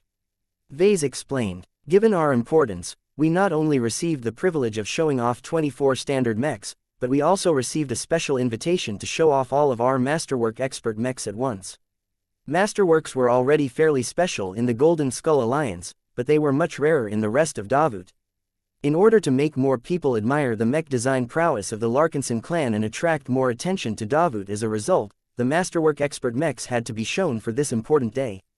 That was good news because it allowed the Larkinsons to deploy 3 powerful machines that each had their strong points. Vase smiled. We weren't permitted to equip the Amaranto with the Instrument of Doom, but her Instrument of Vengeance should still pack a sufficient punch against most possible threats. Venerable Stark and her expert mech can provide excellent ranged precision support. Calabast nodded in agreement. Power is important, but the speed of reaction is also important. I predict that the first minute and the first 10 seconds of an outbreak are crucial. Our melee mechs won't be able to respond quickly enough, and most of our ranged mechs are probably unable to arm and aim their weapons fast enough. Only a snapshot from an unnaturally skilled ranged mech specialist may be the only way for us to stave off a greater tragedy. The woman sitting on the opposite side of the desk agreed with his assessment. That sounds nice, but none of the mechs on parade are allowed to arm their weapons due to well-founded safety considerations. How long will it take for the Amaranto to power up her primary weapon? Too long. Vase furrowed his brows. The Amaranto is a marksman mech by nature. She never excelled at speed. The Instrument of Vengeance will need at least a dozen seconds to power up to a useful charge when commencing from a cold start. I can cut this down by a few seconds with a few radical modifications, but I doubt that will make a difference. Can you equip the Amaranto with another weapon that can fire faster? I can, but they will still take a couple of seconds too long. Let me think. Wait. I got it. I can temporarily reassign the Grey Lotus to the Amaranto. It is a small and handy pistol. The power of this gun is not that strong from a quantitative perspective, but its special qualities can still make it extremely potent in specific situations. Calabast smiled. Then equip the pistol to the Amaranto and make sure that Venerable Stark makes use of it as quickly as possible. That took care of the fast response. Now we need an asset that can suppress any potential enemy units if they are in the field. The Everchanger can take care of that as long as the individual enemies aren't too strong. Vase threw out. The expert hero Mech has never tried it on an actual battlefield, but he can replicate the disorienting glow of ferocious piranha and use a resonance ability to extend its range so that it encompasses the entire incident area. Joshua and the Everchanger just have to make sure that they control this incredibly sickening glow well enough that it doesn't adversely affect any allies and innocent bystanders. It was too bad that the authorities denied the Larkinson clan the permission to equip the Everchanger with a powerful mounted wargear loadout. Sounds good. The Everchanger's greatest advantage has always been its ability to switch between different glows and amplify their effective range. It might be a good idea to prep the Everchanger to switch to Lufa's glow as well. That can be useful for de-escalating a tense situation and tamping down the panic spreading through the crowds. We also need a way to effectively take down several stronger threats or many weaker threats. Vase continued. The Amaranto and the Everchanger can already help in that regard, and so will many other friendly mechs in the immediate area, but if there are too many enemies, then the Minerva can play a crucial role in commandeering the 24 accompanying standard mechs. This way, all of the mechs we bring can fight with extra power and direction, making them much more effective than normal. You need to put careful thought into the composition of those standard mechs, Vase. What restrictions did the authorities impose on your selection? Well, they have foisted a bunch of rules on our clan. One particular rule is that all of the mechs should look beautiful and pristine to the point where their exteriors are gleaming. Another rule is that we cannot bring in any heavy mechs, especially heavy artillery mechs. The Larkinson still had a lot of choice, though. After putting careful thought on the matter, he decided to go for a mix of offensive and defensive machines. I think I will settle for bringing in 12 nullifiers as they are our most effective ranged mechs. I will take 4 second swords as they are our deadliest melee offensive mechs. For defense, I will bring 4 rigid walls to provide a lot of physical defense and 8 bright warrior Mark IIs with modular loadouts that are geared towards utility and remote energy shielding functions. The latter could play a crucial role in saving a lot of lives, including that of Vase and his family. After the latest revision of the Bright Warrior line, the balanced and versatile modular mech platform gained even more modularity. This allowed Vase or any other reasonably competent mech designer to develop and equip the Bright Warrior mechs with damn near any modular and external equipment provided there was enough capacity. With regards to the Bright Warriors assigned to the parade, Vase intended to strip them completely of any offensive equipment so that they could carry the most powerful and effective remote energy shield modules that he could obtain on short notice. Your uncle will be part of the ceremony as well, but he and his expert mech are grouped together with the other military volunteers. Calabast noted. Vase dismissively waved his hand. Ark is a high-tier expert pilot, a highly experienced war veteran and a newly instated mech general. His ability to respond to a crisis should be excellent. I am not worried about him at all. His only major shortcomings are that he will get caught off guard like almost everyone else and that his expert mech is a little weak. His Travone Exene is a fresh old Galaxy import and has incorporated none of the advances of the Red Ocean, most prominently transphasic parts. Aside from that, Vase also couldn't really control his uncle, especially if the stubborn expert pilot remained oblivious to the truth. This was why Vase would rather focus on the variables he could control. He needed to work with what he had in order to navigate the upcoming crisis. All of this sounds good, but I am afraid it will not be sufficient to save the representatives of the Cross clan. Calabast told him, what if they are taken out by a hidden bomb planted in advance? What if an energy beam strike from orbit precisely overwhelms their coordinates? Our ability to solve this problem is severely hampered by our inability to predict the nature of the threat. That is unless Ilvain can give us another answer. Vase shook his head and waved the totem in his hand that had gotten dull. We've already strained Ilvain above his capacity. It was too hard on him to foresee possible futures when there are so many powerful elements at play. We are not out of options, though. We still have a secret weapon. And what is that? He smirked. We have our cats. Meow. Chapter 4737. Just in case Vase felt sick to his stomach when he thought about the disaster that might unfold during the founding ceremony. He could not say for sure whether the dreadful scenario that Calabast predicted out of scattered evidence would turn into reality. Yet the possibility alone caused him to generate the urge to leave Davut entirely. Why would you want to leave Davut all of a sudden? His personal assistant questioned. You are one of the VIP guests of the founding ceremony, remember? I have heard that we will even get a special shout-out from the new president.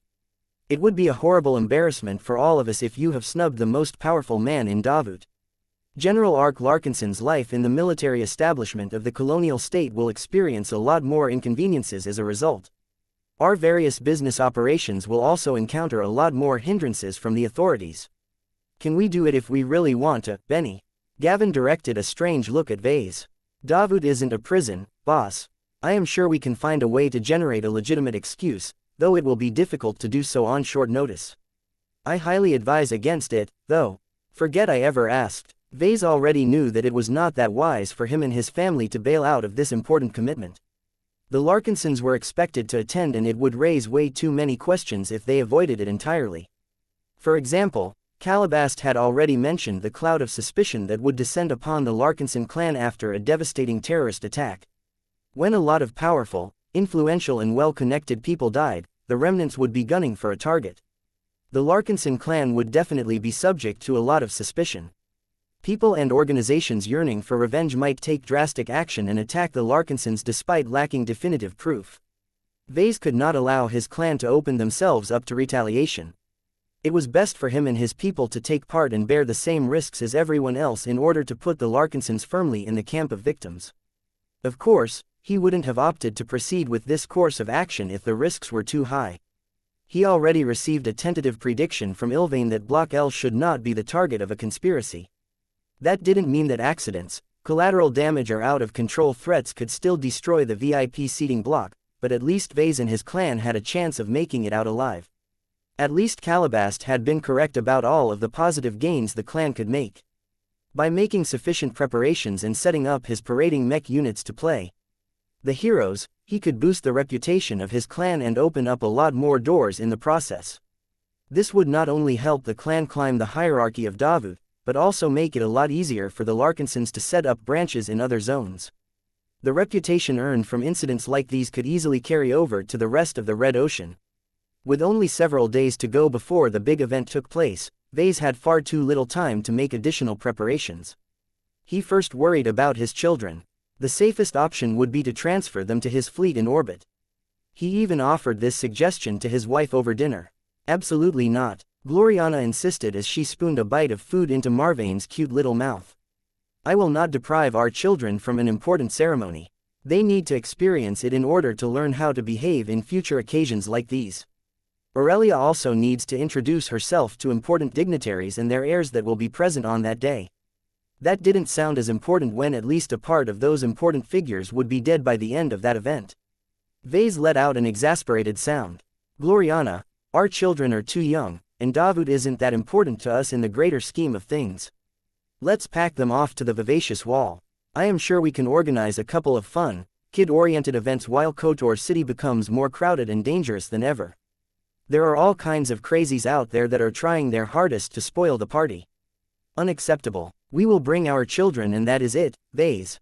I have always known you are paranoid, but you are taking it way too far this time. Nothing has happened to us in many years and Davut is one of the safest places in this zone. Security is tight as there are not only multiple military mech regiments providing security at the site, but also dozens of expert mechs and 5 ace mechs. I have even received news that the Mars is one of the machines that will join this illustrious lineup. Nothing will happen with one of our closest and strongest allies keeping watch over the event site. Gloriana looked inordinately proud when she mentioned the Mars. She had a small but crucial hand at developing the powerful machine, so any instance where the Ace hybrid mech got paraded was another validation of her work. As a rare masterwork Ace mech that attracted a lot of admiration and envy each time it appeared in public, there was no way that Davut could resist the urge to show off such a fantastic work. This news should have reassured Vase, but the opposite was the case. Vase suspected that the conspirators had a more nefarious purpose in mind when they included the Mars in the security forces. If his suspicions about Block M getting blown up at the start of the outbreak of violence turned out to be true, then Patriarch Reginald would have a direct view of his own people getting killed. This would surely trigger Reginald's absolute fury and hatred towards the Carlocks, whom Davut would definitely paint as the culprits behind the deadly attacks. As Vase continued his efforts to persuade his wife to take their children elsewhere, Gloriana continued to dig her heels. We are not leaving, Vase. We will attend the founding ceremony and give our children a clear view of what it is like to found your own state. The mother insisted as she hugged and coddled the little boy on his lap. If our children ever have the desire or opportunity to do the same, they will know what they have to do and what is in store for them because they have these memories at their disposal. He wanted to groan. While he was worrying about safeguarding his children from unknown threats, his wife was mainly thinking about raising their children into future sovereigns. This was an incredibly absurd situation to him. He felt tempted to ignore Calabast's extremely important advice and spill the beans to Gloriana so that she became aware of the impending threat. Then again, if he did this, the public would probably know all about rumors of a planned attack the next day. He turned to his adorable children. "What do you think, little ones? Would you like to go out on a fun day out at our entertainment ship? I think we recently opened up a new theme park in Dawn City." Boring, Andraste drawled as she munched on a bite of high-calorie potato. "I want to go see all of the awesome mechs that will be shown off. Our mechs are the best, but the other ones should be cool as well.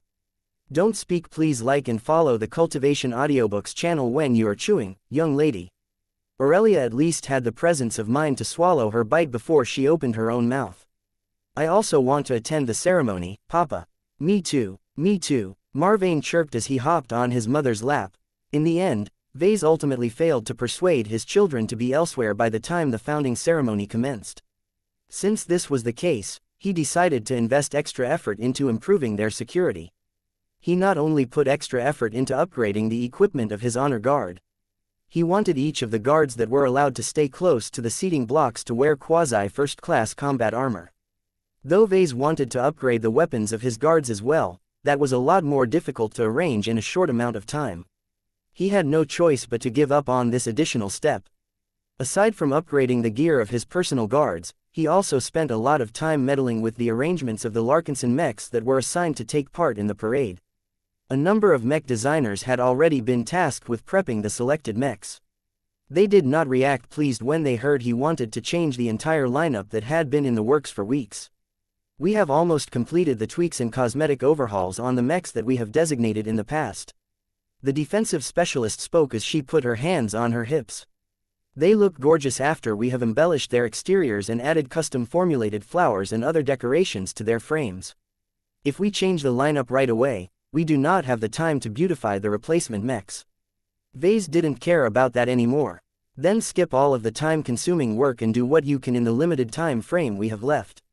Our living mechs already look good enough in their original forms. We just have to polish their surfaces and add a cape to them in order to make them dashing." "What is this all about, sir?" Sarah Voikin asked as she wondered why he wanted to throw out the old plan all of a sudden.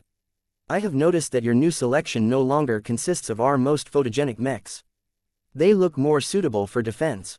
Are you expecting anything to happen during the ceremony?" He wanted to say yes, but he had to do the opposite in order to maintain a grip on the variables. "I just feel like we need to manage our risks a little better." He offered a vague response. "You should have studied my past, so you know that I have gotten embroiled in difficult situations on the ground in the past. This is why I prefer to be overprepared than underprepared. It shouldn't inconvenience us too much to make this switch. If nothing happens, then nothing is lost. If a situation arises where stronger and more combat-ready mechs are needed, then we may have saved our lived with this prudent decision." The logic was strong enough to convince Sarah to play along, even though she thought that security on that day would be too tight to allow for anything to go wrong. Vase could only shake his head at this. Too many people around him put an unreasonable amount of faith in Davuti's ability to safeguard the founding ceremony and prevent any incidents from taking place. Normally that would be the case, but if a small but powerful group of Davutans wanted to do the opposite, then it was the height of foolishness to entrust their safety to others. Vase had learned time and time again that the only forces he could rely on to put his safety first was himself and his own troops. He could not count on the Davutan security forces to prioritize the security of the representatives of the Larkinson clan when so many other important figures demanded protection as well. "Let us rush the upgrades to the armor systems and any additional physical defensive equipment in the time that we have left," Vase proposed to Sarah Voikin. "If we work fast enough, we can ensure that the defensive mechs will at least be able to resist a higher amount of transphasic damage than before." "You are asking for much, sir. It is impossible for us to make the replacement armor and physical shields look clean and polished." "I know, but don't you think our mechs will look more intimidating if they are covered by the salvaged hull plating of defeated alien warships? The rustic charm will help with reinforcing our image as frontier explorers." Chapter 4738 The weight of a secret vase completely skipped out on sleep as he forced himself to work day and night to apply as many upgrades and modifications as possible. Though he and his colleagues did not have time to apply any substantial upgrades to the participating expert mechs, they should still be able to armor up all of the standard mechs that were about to take part in the planned parade. The work wasn't pretty or refined. In order to save as much time as possible, the mech designers straightforwardly cut out armor plating that possessed the same dimensions as the existing armor plating of the mechs in question. This enabled the mech designers to easily plug out the old armor plating and put new ones in their places, but the mechs experienced various technical difficulties as a result. Mechs were much larger and more complex than a suit of combat armor like the unending regalia. The drastic changes made to the tall and massive frames produced so many disruptions that their mobility and fluidity had dropped by as much as 10%.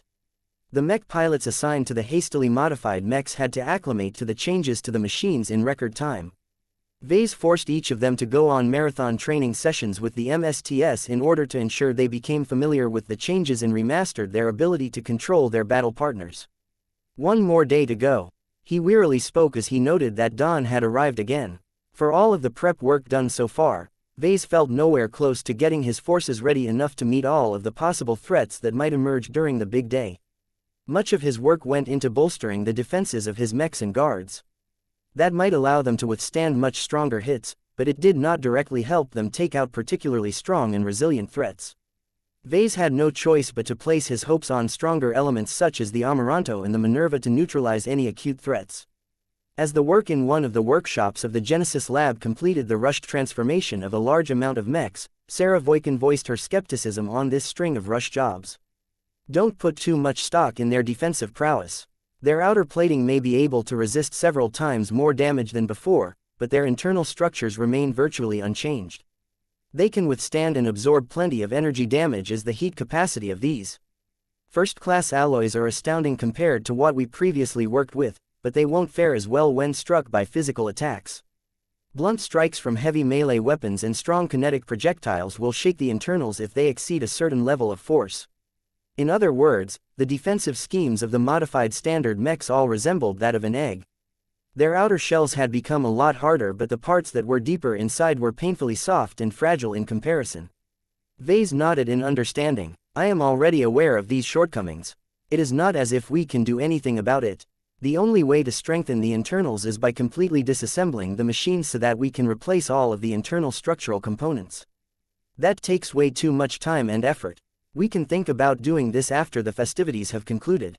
He really hoped that whatever trap got sprung that day did not unleash a horde of enemies that excelled at breaking eggs with overwhelming force. They talked about a few other peculiarities about the altered standard mechs. The balance of the mechs was off. The increased mass of the stronger alloys also had a negative impact on mobility. There was too little time to adjust the operating systems to compensate for all of the altered physical attributes. The mechs will be able to fight when it matters, right? Vase asked. They can do so if necessary. Then that is all that matters as far as I am concerned. It doesn't really matter what other people think once our machines will show up in public. Your wife will not react well to their sight, sir. We have done our best to polish their surfaces and apply thicker coating in order to obscure any rough and uneven areas, but anyone who knows mechs as well as us will be able to see the glaring lack of refinement and optimization. She can complain all she wants, but that won't change anything. In the end, Vase became decently satisfied with the work he and his team had been able to do. The nullifiers and the other potent Larkinson mechs looked ready for business. The flowing red capes that hung from their shoulders added a nice touch of civilization to a bunch of machines that looked more at home in the middle of a battlefield in space. Before he concluded his marathon session, Vase took the time to visit Calabast in a more secure meeting room. Due to the extreme sensitivity of the topics they intended to discuss, they no longer met at the Spymaster's office but instead chose to gather in a special purpose-built room. The secure meeting chamber was already fairly secure, but Calabast had directed her black cats to thicken its signal-blocking walls and install additional high-powered jammers and interference devices. Once Lucky made his rounds and verified that no hidden microscoping spy bugs had managed to sneak inside, the two spoke frankly about the progress that they have made. As Vase filled Calabast in on the hasty upgrades he had managed to apply, the director of the Black Cats outlined the results of her investigations. If you expect me to provide you with confirmation, Then you won't like what I am about to say. I have tasked my agents to pay more attention to the parties that are responsible for organizing the events that will take place tomorrow. They were unable to get close enough to gather any important data. Their security has all been heightened to the point where not even Lucky can poke around too much without triggering an alarm. Meow, Lucky echoed. Calabast had dispatched Lucky to various different key locations, but these fishing trips yielded little of value. At best, the investigations ruled out possible instances of sabotage and destruction. I can say with absolute certainty that no one will be able to place any bombs inside the VIP seating blocks. She said, there are multiple safeguards and security layers. A multitude of different people from different organizations and government branches are constantly checking on each other's work. The chances that anyone can slip in a bomb unnoticed is low. That said, I cannot completely rule out this option. Vase grimaced. It would be nice if this was the case. I have multiple different ways to disarm a planted bomb. Meow. The spymaster mentioned a few other possibilities that she looked into. Though her black cats weren't able to gather nearly as much information to form any solid conclusions, so far it did not appear that anyone with nefarious purposes intended to employ the most obvious ways to launch an attack during the founding ceremony. This is the expected result. Calabast patiently explained. It is too suspicious if a hostile party is able to circumvent all of the obvious security precautions and slay hundreds of important figures with ease. My conclusion is that the threat will come from an unexpected angle. There is so much exotic tech available in human space and beyond that nearly anything is possible. We cannot possibly guard against every possibility unless we have gained more specific information. Is Ilvain? Vase shook his head. The design spirit has recovered a bit from his previous exertion, but I think it is best to save up what little reserves he has until the ceremony has started. The way that Ilvain works is that it is much less costly for him to make predictions closer to the present. The further he casts his sight, the more fuzzy his sight becomes. It becomes a lot more difficult for him to foresee anything specific. I hope that by the time the ceremony is about to start, Ilvain can finally push through all of the interference and reveal to me the reason why Block M is marked for death. He owed it to the Crossers to save the lives of their important representatives. Though Vase only really cared about Patriarch Reginald Cross and Master Benedict Cortez, both of them would suffer substantial setbacks in growing their clan if all of their best people died at once. In addition to that, Vase really did not want the conspirators to get away with successfully planting a seed of hatred inside Reginald's heart. The war between Davut and Karlach must never become too personal for the volatile ace pilot. There is a significant chance that you will fail to figure it out in time. Calabast pointed out. Also, even if you do find out the truth, you may not have the ability to act on it. Will you be able to accept the outcome of failure? He threw her a sore look. You were the one that impressed me on the importance of keeping my mouth shut. I am at the point where I have serious issues with your reasoning. No matter what, we need to do right by our allies. It feels so dirty to possess critical information that is vital to their survival and well-being but refrain from saying anything due to vague and abstract reasons. They are anything but abstract from my perspective. Make no mistake, Vase.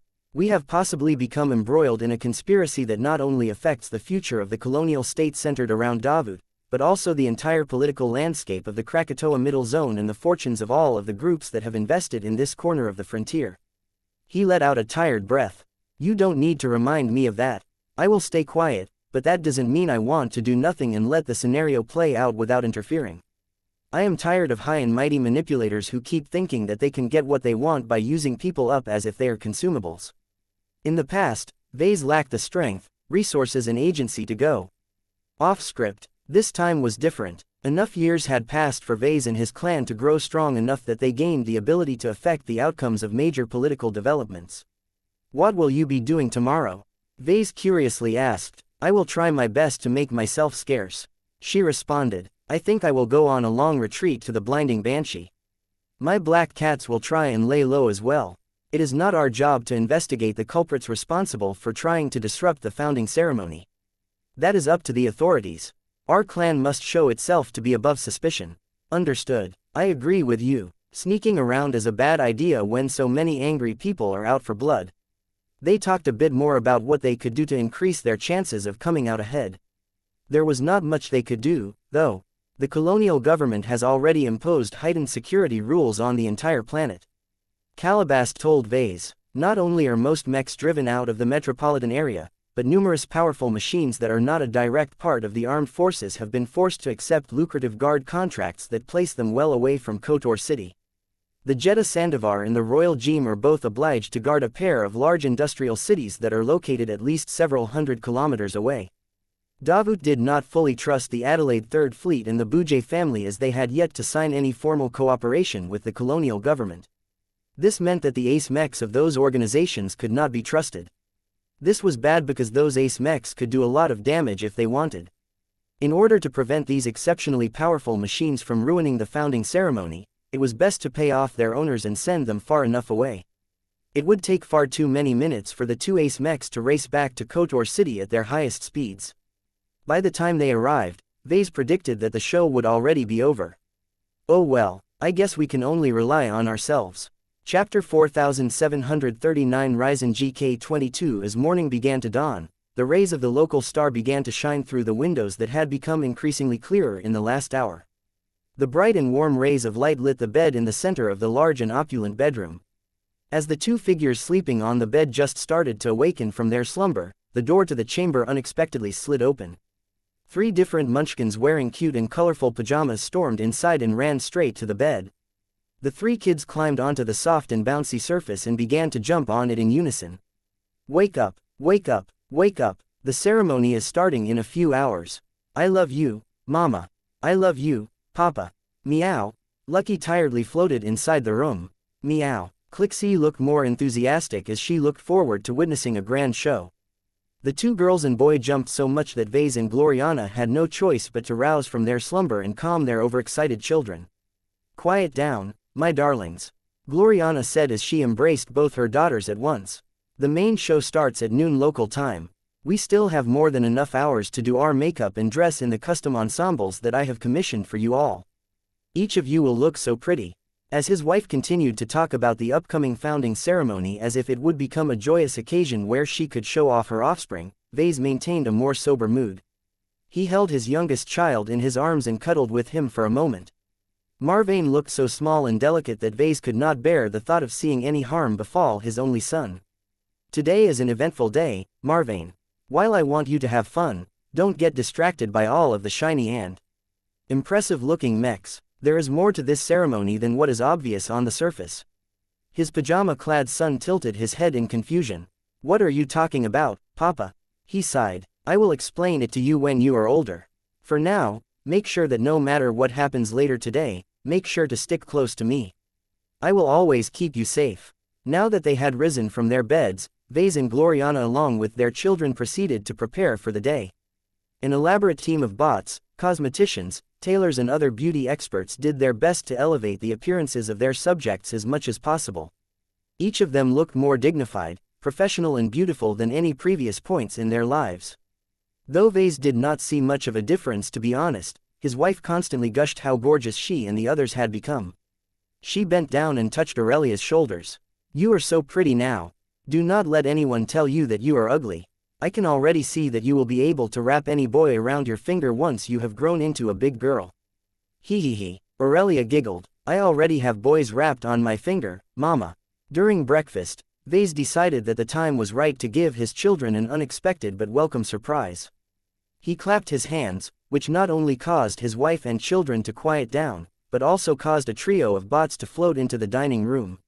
I know that none of your birthdays have arrived just yet, but I decided to give each of you a birthday present. Oh, what is it, Papa? Is it a new toy? As the children all lit up when they heard the word present, the bots that each carried a decoratively wrapped box stopped close to them. The shiny wrappings were just begging to get torn. As the present boxes tempted the kids into action, Gloriana threw a puzzled look at her husband. What are you doing, Vase? We haven't talked about giving them any presents. I know. I am sorry about that, honey, but I had to take care of this on short notice. The presents that I have ordered for them have only arrived late last night. Meanwhile, Aurelia, Andraste and Marvane all wanted to receive their presents so badly that they found it difficult to control themselves as they had been taught by their mother. Gloriana let out an exasperated sigh. Very well, children, you can open your presents now, but be sure to control yourselves. Yes, Mama. Andraste promptly ignored her mother's advice and tore at the paper like a cat that went crazy. Once she threw away the wrapping and opened the composite box, her eyes displayed confusion as she pulled out a small metal belt-like contraption. Aurelia and Marvane looked similarly perplexed as they obtained identical gifts. "What is this, Papa? Is this a comm?" "No, honey," Gloriana replied as she studied the advanced devices with increasing consternation. "They are not communication devices. They are personal shield generators, similar to the ones your parents always wear." "Huh, but these are smaller." Vase smiled. "That is right. These are copies of the Ryzen GK22, a first-class compact transphasic shield generator that I have carefully selected from the catalog of the MTA. Compared to the shield generators that we are currently using, these ones make use of phase water to generate significantly stronger protection in a much smaller form factor. You will hardly notice the weight at all once you have worn them for a while." He moved forward, took the shield generators and clasped them onto their bodies one by one, replacing their older second-class models while he was at it. The nature of their designs allowed them to function as belts if necessary, but Vase preferred to keep them underneath a layer of clothing to avoid drawing attention to the advanced technology. His wife meanwhile looked increasingly more suspicious as she crossed her arms. "Vase. Yes, my dear, how much did it cost for you to exchange these first-class shield generators from the MTA?" "Only 5 million MTA merits each. I would have liked to go for a more expensive one that can resist greater hits, but it will eat too much in my budget if I have to buy 3 of them at once." His wife immediately grew still when she learned how much Vase had spent on these goods. Her eyes narrowed in a dangerous manner. "You refused to contribute 60 million MTA merits to an essential upgrade to my design capabilities, but you did not hesitate to spend a quarter of that sum on protection that is largely redundant. They already have the shield generators that we bought for them a few years prior. Hey, I would do anything for our children. Those merits are mine to spend, and I chose to buy protection that better reflects their value. Any enemies that are determined to mess with us will most certainly employ a heavy arsenal to take us all out at once. It is better to minimize the risks and upgrade to a proper first-class shield generator while we still can. Besides, the new Ryzen GK22 is modern enough to satisfy our children's security needs for a long time. I will replace these kid products with larger and more higher capacity versions once they grow up and are ready to attend university." His wife looked as if she still couldn't get over the fact that Vase spent his merits on anything aside from her precious first-class cranial implant. The only reason why she hadn't blown up yet was because she did not want to disrupt what should have been a joyous day for their children. We will speak. Please like and follow the Cultivation Audiobooks channel later about this. She leaned forward and hissed into his ear.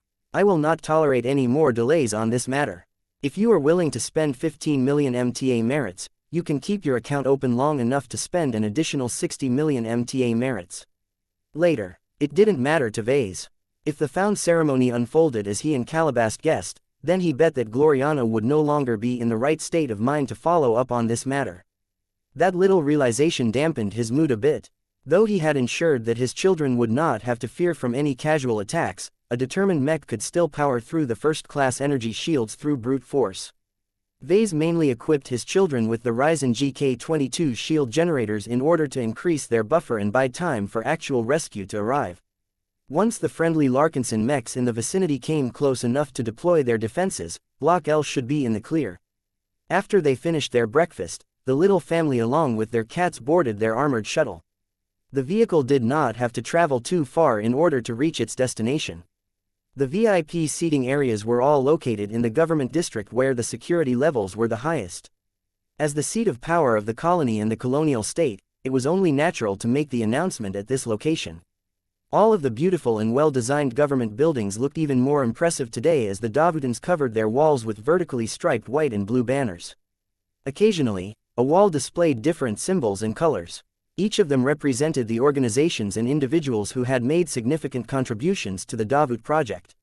Vase could even spot a red banner bearing a golden cat head adorning the structure that housed Davuti's Ministry of Justice.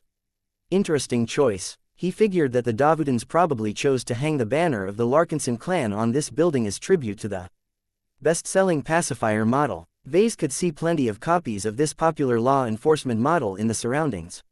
No planetary guard force had made greater use of this odd but highly effective mech model than this colony. After all, Davut was one of the home planets of the pacifier model. Multiple mech manufacturing complexes owned by the LMC and other companies who licensed the design churned out copies of the mech day and night. Vase felt a little more reassured when he saw how much Davut trusted the pacifiers to keep the peace and control the crowd.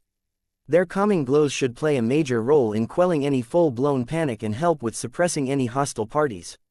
As the shuttle touched down at the designated landing pad, Vase and his family moved out and followed an attendant to a reception plaza where many other important figures had gathered.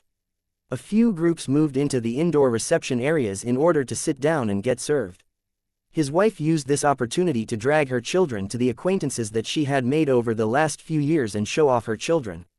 Before Lucky and Clixie followed suit, Vase bent down and touched both of their heads. "I want you to stick close to my kids today, okay? No matter what, you stay with them, keep them together and make sure that they can always rely on you.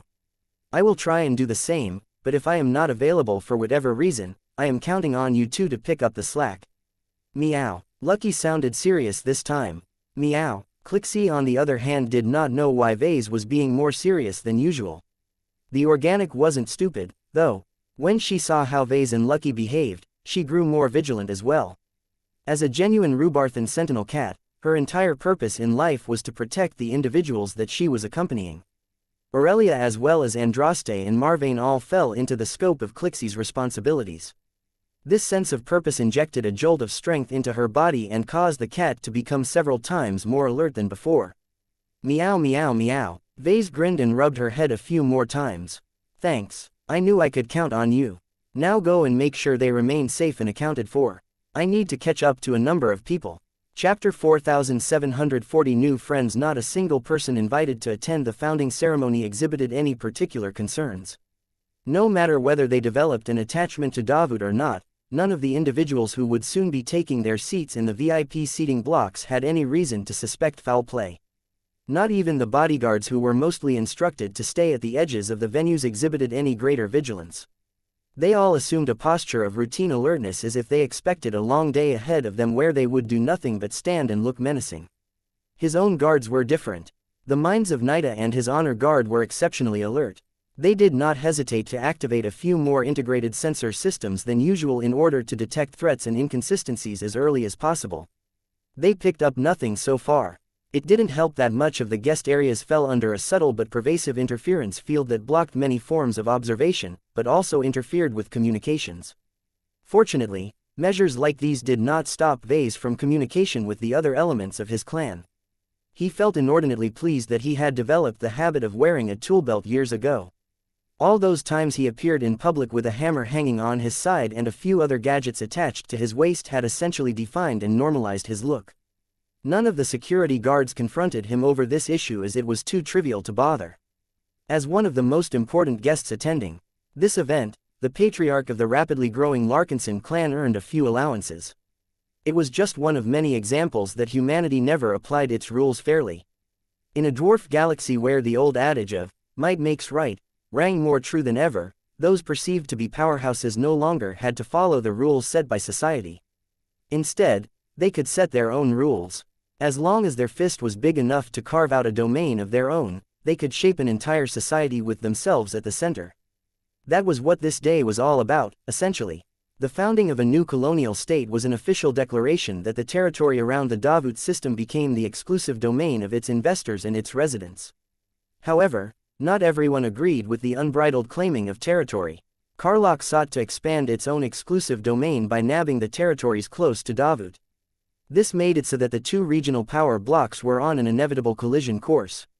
All of these stupid power plays are incredibly dangerous and wasteful. Vase muttered under his breath. Greed and ambition fueled the leaders of both sides. They just couldn't settle for the modest slice of territory that they could absorb with great ease. The owners of both colonies just had to go for broke. To the original investors, the war was just a means to double up on their bet. They were willing to expend so much money, resources and manpower to multiply their colonial holdings that they never paid much attention to the human cost of their ambitions. Aren't I the same? Vase briefly wondered. He never really thought about all of the Larkinsons who perished during the battles that he provoked throughout his journeys. Still, Vase had always been earnest and open about the risks. He never tried to deceive his own clansmen on what they had in store and opened up the Davut branch to give an opportunity for more timid Larkinsons to live a semblance of a normal life. Vase also felt he put more of an effort into rewarding and uplifting his own clansmen. He had put significant personal attention into making sure that his clansmen would never feel left out or discarded as the clan became more powerful as a whole. There were still plenty of third-raters within the ranks who may not be as good as the second-raters who joined up later, but still managed to keep up in their own ways provided they put in the effort to learn new knowledge. In contrast, the impression he got from Davut was that the colonial state only cared about the current benefits that it could derive from its subjects and investors. As long as any party outlived their usefulness, the state was liable to kick it to the curb. That made Vase feel better about himself. He believed he distinguished himself from these cold and unfeeling states by possessing actual integrity and genuinely wishing that his friends and allies benefited just as much. Patriarch Larkinson, it is good to see you again in the flesh, a boisterous voice called from behind. Vase turned around and greeted an older gentleman garbed in a ceremonial martial uniform. Ah, General Forain, it is nice to meet you too. It has been a while since we last spoke in person. Operation Lighthouse seems like a lifetime ago. I am glad that our brief time fighting alongside each other has impressed you so much that you want to join the Golden Skull Alliance. The other man smiled in a good-natured manner. You can call Herman since we are about to become comrades in arms on a more permanent basis. You can call me Vase if that is the case. The two chatted about various topics until they found themselves together. Vase found Herman Forain to be a remarkably easy person to talk to. This should not be a surprise as a commanding officer of a large mercenary company had to master a lot of social skills. Not only must General Forain be proficient in managing tens of thousands of subordinates who came from diverse backgrounds, he also had to learn how to maintain relations with difficult and demanding clients. Vase could definitely sense that Herman was making a deliberate act of developing a stronger and more intimate bond with the key figure of the Golden Skull Alliance. Still, just because Herman was pursuing a course of action that constituted good business did not mean he was devoid of sincerity. It was the opposite. Herman was genuinely a nice person. The impression he made was completely opposite of that of the likes of President Unames Clive. That snake of a future president might plaster a smile on his face and talk all day about friendship and mutually beneficial partnerships, but the man's inner personality was filled with ruthless calculations. Though a man who ranked as high as General Forain could never completely stop making calculations either, he at least retained his humanity. Vase couldn't say the same about many other people. I had to start from the bottom, you know. Herman casually spoke of his history. Well, I received officer training while I was attending a Mech academy, and chose to go mercenary rather than joining the military. My original intention was to accrue more experience in a more relaxed environment before entering a more professional force. I take it you did not go through with that plan. Vase guessed. I went off the rails all right. I fell in love with the mercenary lifestyle. Instead of signing up for military service, I applied to join larger and more interesting mercenary companies. Over the years, I fought under the banner of several different outfits, never sticking around for too long for one reason or another. What made you settle down with the Adelaides? I felt most at home with them. Herman said, due to their history, they were more professional and organized than other mercenary companies, but they also knew how to let go and ease on the formality. I think the biggest reason that attracted me the most to the Adelaide Mercenary Company is the brotherhood that they have formed. The old school members are the most tight-knit band of mercenaries that I have ever met. That sounded similar to what Vase had built in his clan. He was curious how the Adelaides managed to pull it off without relying on a spiritual network. Has it been easy for someone who wasn't a part of the original deserting Mech regiment to worm your way into this inner circle? Herman let out a breath. You can argue that I have never joined this circle. Your clan is too new, so you probably haven't experienced this dynamic yourself, but here among the Adelaides, we remain separated by many qualifiers. There are the generational differences that you have just referred to. There are also the fleets that cause us to become more unique over time. The fleets founded at a later date are especially different from the oldest ones. Vase became more and more intrigued by Herman's descriptions. The growth and splintering of the Adelaide Mercenary Company may be a precursor of what the Larkinson clan would be going through. Tell me more. The original old soldiers have largely died off or retired, but the ones that are still around watch the company and its people fiercely. Then there are the second and third generation of mercenaries that are just starting to take the reins. I count myself among them. We may not have the experiences of the founding generation to call upon, but our lack of burdens and our fresh perspectives are beginning to steer our mercenary company into a different and arguably better future. That sounds interesting, Vase said as his interest remained high. Do you think that the shifting of leadership from older mercenaries to younger mercenaries is a source of renewal within your mercenary company? Herman Forain nodded. Change is always necessary. As much as the original generation of Adelaides have laid the foundation of our mercenary company, they were also limited by their own choices. I arrived later and have experienced the growth of the company from a fresher point of view. I know what has worked and what still needs to be done.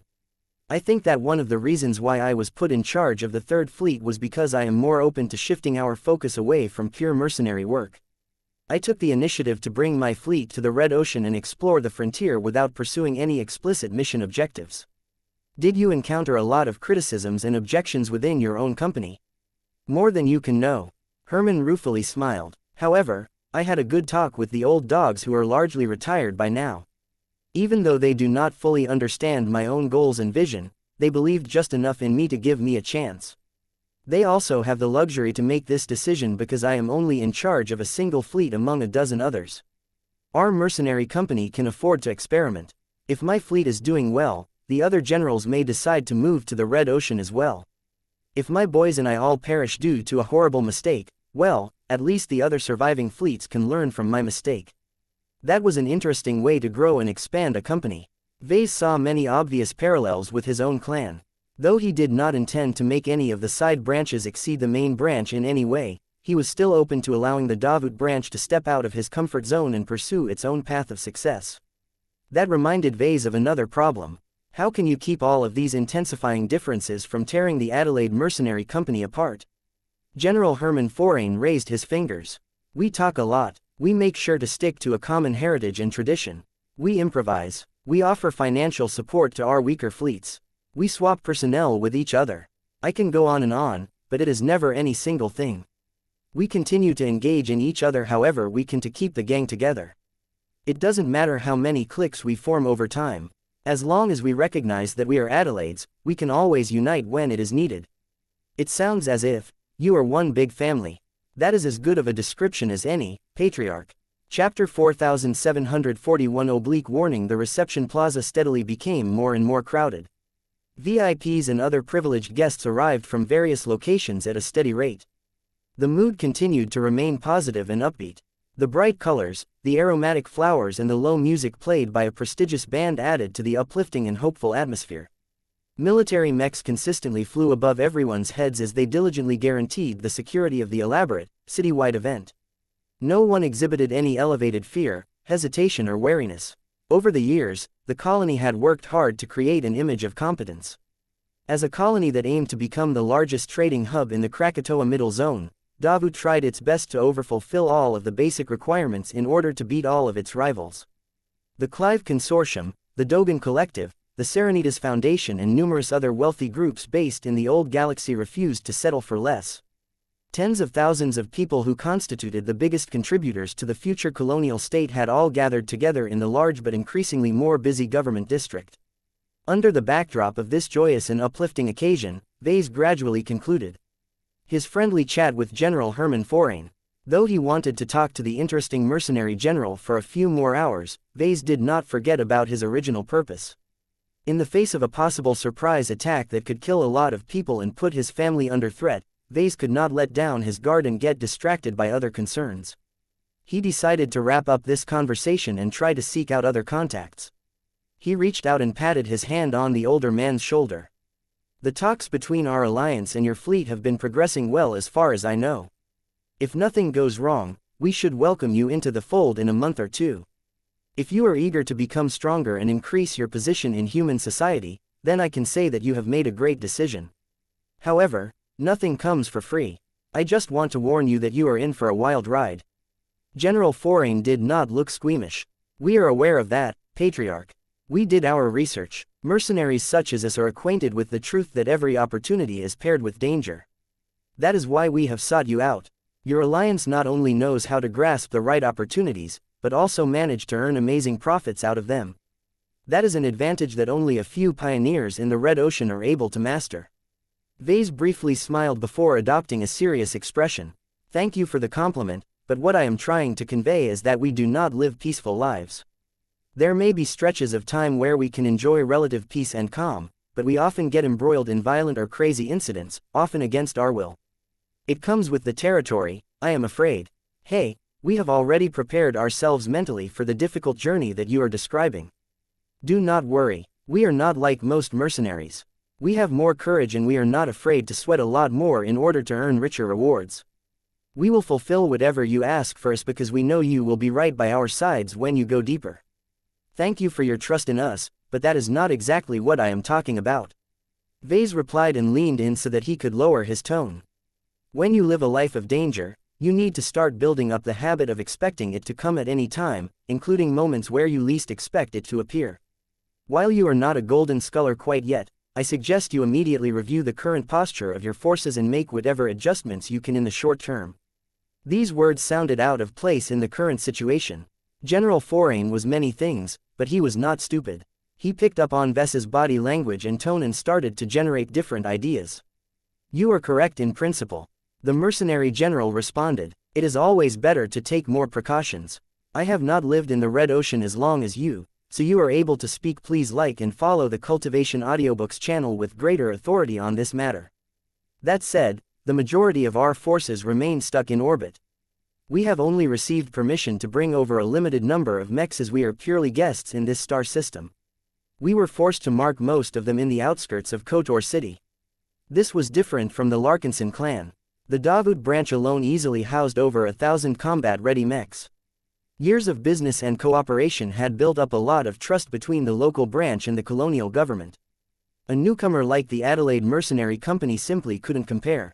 Fortunately, Vase never counted on them anyway. There was only one particular combat asset that Vase valued the most. Your ace mech is stationed elsewhere on the planet, right? Correct. Saint Marissa Lewandowski is not pleased at being forced to observe the founding ceremony in a distant city, but Davut has promised to open up access to a large amount of priority services.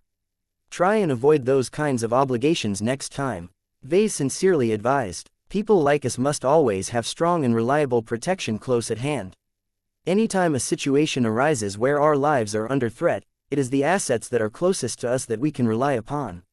If I was in your place, I would find a way to remain in regular contact with Saint Marissa so that your ace mech can take action in the fastest possible timeframe. How quickly can the Jeddah Sandovar reach this district? General Forain frowned. It will take more than an hour normally. That long? I thought that ace light skirmishers are supposed to be the fastest machines around. You are correct, but even ace mechs cannot completely disregard the effect called air resistance. The Jeddah Sandovar can move much faster in space where there is no meaningful atmosphere to impede its forward progress. Though Vase hoped for better, the general's answer did not fall outside of his expectations. The entire point of transferring the Jeddah Sandovar away was to prevent it from posing an immediate threat to Davut in the founding ceremony. Vase bet that as long as the Adelaide ace mech abandoned its post and immediately raced towards Kotor City, alarms would begin to ring among the armed forces of Davut. An ace mech belonging to the internal group would definitely get dispatched to intercept the Jeddah Sandovar at all cost. Oh well, Vase shrugged. Hopefully I am just being overcautious. I have often been accused of exhibiting too much paranoia. Given your track record, I am sure that you are more than justified in questioning your safety. General Forain generously said, I shall mull over your words and think more critically on the issues that you have raised. The two separated so that they could mingle with other dignitaries. A massive event like this gathered a huge amount of important figures together. Many of the more reclusive and powerful leaders were hard to reach during normal times. Although the most influential individuals in Davut usually moved to a more private and exclusive chamber where they could hobnob directly with Unames Clive and his team of senior officials, it was still possible to catch a few important figures in the meantime. Vase did not have any desire to do this. Even without bearing a heavy burden, the Larkinson clan was already doing well. He did not see much of a net benefit by drastically increasing his cooperation with local companies and institutions. Of course, the Davut branch thought differently. After a bit of looking around, Vase had managed to spot Raymond Billingsley Larkinson and his own team of executives. The director of the Rising Side branch had become a much more popular figure as of late. The arrival and commissioning of General Ark Larkinson had caused the Davut branch to become a much hotter commodity in the local and regional scene. Even Vase became subject to increased attention. A lot more eyes turned into his direction than normal, though he did not particularly mind this change. The opinions of the people around him did not particularly matter to him.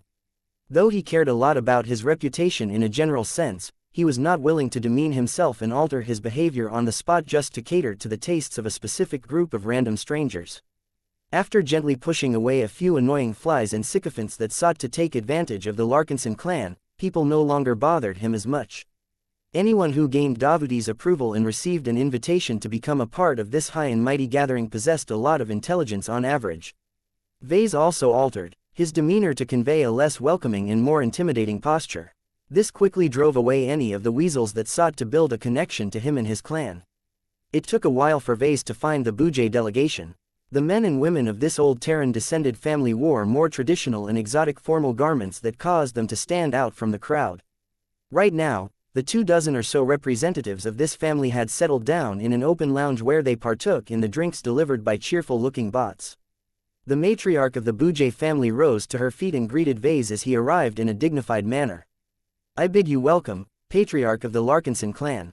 I am pleased we can see each other after letting our lawyers and our experts speak. Please like and follow the Cultivation Audiobooks channel to each other over the course of several weeks." "I feel the same way," Vase replied as he assumed a friendlier posture again. "So how do you Bujays like Davut so far? Is it a place where you think you can settle on a more permanent basis?" The members of the Bujay family all looked at each other before shaking their heads. "We do not consider any star system in the Red Ocean to be a viable candidate for our ancestral home," Matriarch Rezi Bujay replied in a grave voice. "We have never forgotten that our rightful home is unfairly and unjustly occupied by the Chibran ancient clan. We will not stop and retire on any colony because it does not fall in line with our goals. The Red Ocean is only a single stop in our long quest to return to the Greater Terran United Confederation and reclaim our rightful throne." That is an admirable stance. You Bujays are highly goal-driven. I like that. So you have no interest in setting up a branch office or something in Davut? Matriarch Rezi Bujay shook her head. "No, we have already strayed too far from our ancestral home as it is. Establishing a permanent branch on this planet will start to trigger a metamorphosis that is irreversible. We are the proud descendants of an ancient feudal kingdom that has since been absorbed by the Greater Terran United Confederation. I do not want to see our subsequent generations forget about our illustrious past and transform into feeble Davutans that mainly answered to the Clives and the other ruling powers of this colony." Her views sounded incredibly sensible and far-sighted to Vase. He should have taken the same stance in hindsight. Maybe he would have been able to prevent the Davut branch from developing too many ambitions and breaking away from his central development strategy. "Well, I am not sure how long it will take for your family to reach its ultimate goal, but I wish you luck in this long endeavor." Matriarch Rezi Bujay let out a chuckle. He, we do not need your luck. All we need is for you to lead us to further wealth and riches. We must make more haste in growing stronger as interest in this goal is waning among our younger generations. If we cannot regain our old power in time, it may be far too late for us to regain our ancestral holdings. Chapter 4742 Mad People. Compared to the Adelaides, the Bujays were a bunch of oddballs. Unlike most of the losers of power struggles that eventually went into exile, the Bujay family simply couldn't accept its defeat and continued to cling onto its bitter past. Vase thought that it was a rather sad and pathetic attempt to cling to forgotten glory. The Bujays turned into sore losers who did not choose to make the sensible decision and accept their diminished lot in life.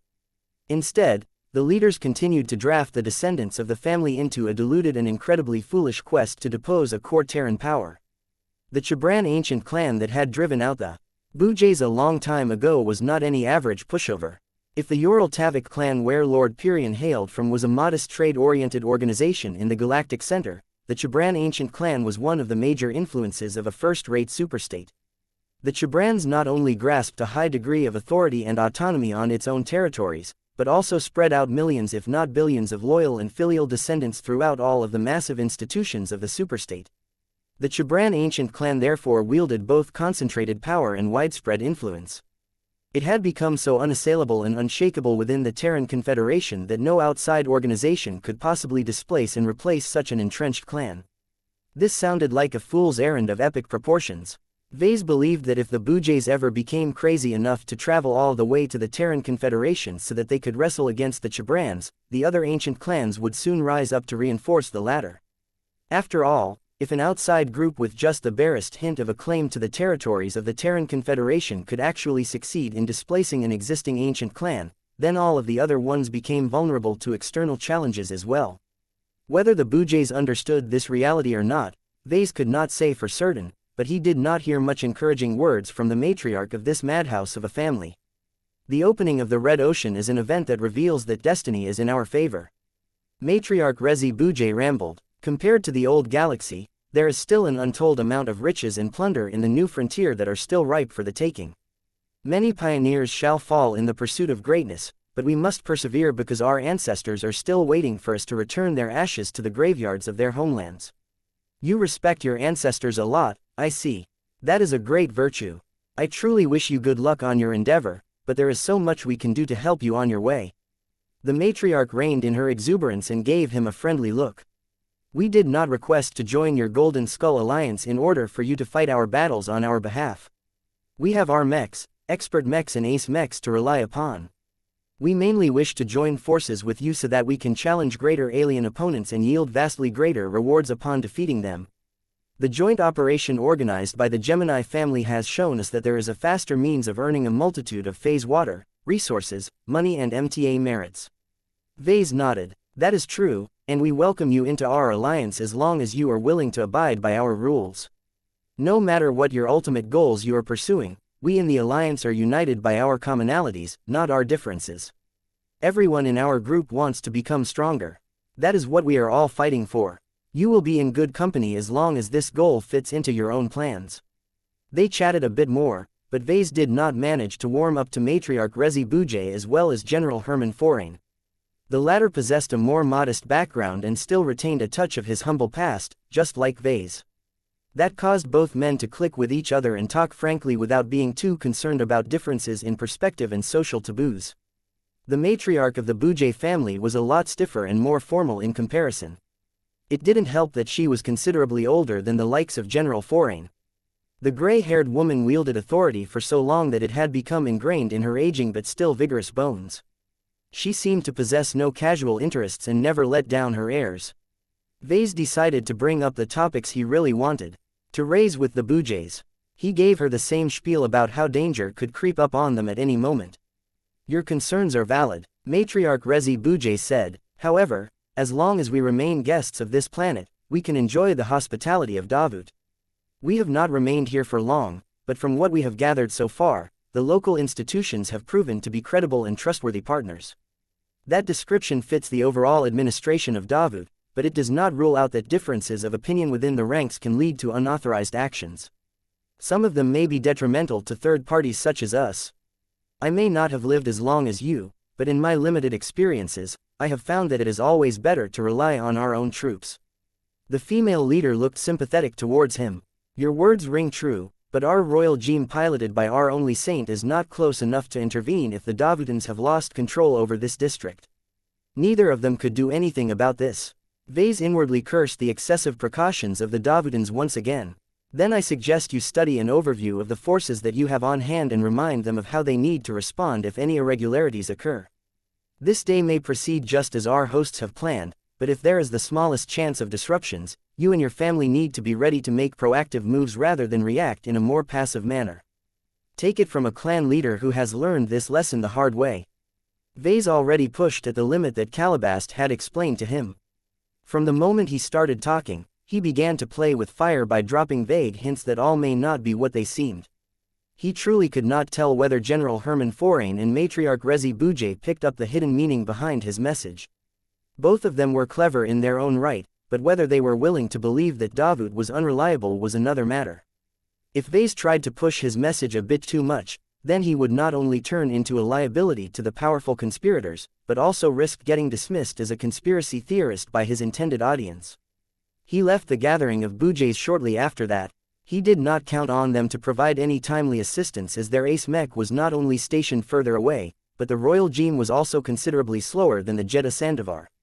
Vase tried to track down the members of the Cross clan, but the venues were too big and expansive. The crossers could have holed up in one of the many reception rooms and lounges that the Davutans had prepared in order to encourage greater levels of cooperation between the stakeholders of the colonial state. The interference field blocked most forms of communications, so it was not as if he could call Master Benedict Cortez over the comm. A loud chime soon sounded across the city. This was a signal that the next phase of the founding ceremony was about to commence. The majority of the invited guests headed in the same direction. Some walked on the ground while others used their anti-grav clothing to fly above everyone's heads. Many of them poured into a series of large floating halls that had been specially constructed for a specific purpose. Each of them was notable, but the one floating in the center was the most important of them all. Only the highest representatives of each group could head inside. Thousands of round dining tables awaited the people inside. The white walls were decorated with real paintings and virtual with banners representing Davut as well as different groups hanging from the ceiling. It was pretty easy for the newcomers to seek out their assigned places. When Vase arrived at his assigned table that was located close to the front, in center of the large and opulent hall, the position of this table reflected the high regard that Davut held towards the Larkinsons. "Papa, you're back again," Andraste squealed as she sat on her elevated kid's seat. Vase grinned and moved forward so that he could hug his second daughter and kiss her on the top of her head. "Hello again, Pumpkin. Have you had fun so far? Everything looks so pretty, but nothing is happening. When will the fun stuff start?" "It will not start in at least another hour. A few minutes from now, a bunch of important people will step forward and hold a bunch of important speeches." Boring Tilda, the current stage of the founding ceremony was not geared towards children. Perhaps only Aurelia might find the speeches engaging due to her growing expertise on leadership, politics and governance. One of the more interesting aspects of the seating arrangements of this stage was that Vase and his little family weren't sitting here alone. The top representatives of another group had been assigned to the other half of the round table. The purpose behind this arrangement was clear. Davut wanted its stakeholders to meet with fellow investors of the colonial state and forge new agreements as a result. More deals translated to a greater integration into the Davutan community. It became much harder for organizations to pull themselves out of the colonial state when they were anchored by a larger amount of commitments and contracts. Davut sorely needed more committed investors and business partners who were willing to commit for the long haul. After a short wait, a group of 4 distinguished ladies and gentlemen wearing refined but understated black suits approached and confirmed that they had found the right seats. "Ah, you are from the Larkinson clan. We have heard much about you and your exploits. It is a pleasure to meet you." The oldest man with graying hair and beard spoke as he extended his hand. Vase stood up and shook hands with the man who unquestionably conveyed authority. "It is nice to meet you, but I am afraid that I am not acquainted with you and your organization. Could you introduce yourselves?" "My name is Bont Richardson. I have many functions and titles, but I am primarily known for being the current chairman of Dep Construction. The friends that I have brought are also board members. We decide the overall strategic direction of the company that we have been entrusted to oversee." "That is interesting," Vase said as he tried his best to maintain his enthusiasm. "So how big is your company and what sort of work does it do?" "I take it that it is not an average construction company. We are not the largest construction company in Davut, but we are constantly expanding our operations due to persistent demand for high-quality structures. We can build anything from civilian condominiums to artificial floating islands. However, we are most known for erecting strong land-based defensive fortifications." Chairman Richardson explained as he sat down on his seat. "I see. Has your company built a lot of fortifications in this star system?" Richardson responded with a rich grin. "We have completed many above-ground and underground fortifications that are of great strategic importance to Davut. We are proud of our completed projects and the trust that the colonial government places in our work methods." Now that truly stood out to Vase. "That sounds impressive. Is there a reason why your construction company has received so much trust from the government? No casual construction company can build so many military strongholds." "You are correct in that." Richardson nodded. "The truth is that Dep Construction is a wholly owned subsidiary of the Serenitas Foundation. I believe you understand what that means." Vase widened his eyes when he heard the name of the second organization. Before he could issue his comment, his wife already blurted out her own thoughts. Serenitas Foundation is one of the original founders and investors of the Davut project. It carries just as much weight in this colony as the Clive Consortium. Chapter 4743 Serenitas Foundation, meow meow. Meow. Settle down, you two. Aurelia instructed the cats. Snacks will be served later. As Clixie and Lucky stayed on guard and kept watch over the surroundings, Vase began to get pulled into a surprisingly engaging discussion with complete strangers. Vase understood now why the directors of Depp Construction had been assigned to the same table as him and his little family. He was not necessarily given the opportunity to talk to the representatives of a boring-sounding construction company.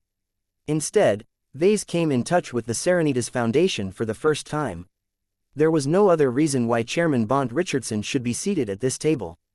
The Davut branch may have planned to build a lot of new real estate now that General Ark Larkinson pushed for greater engagement, but that did not require any special attention from a company known for building lots of military infrastructure.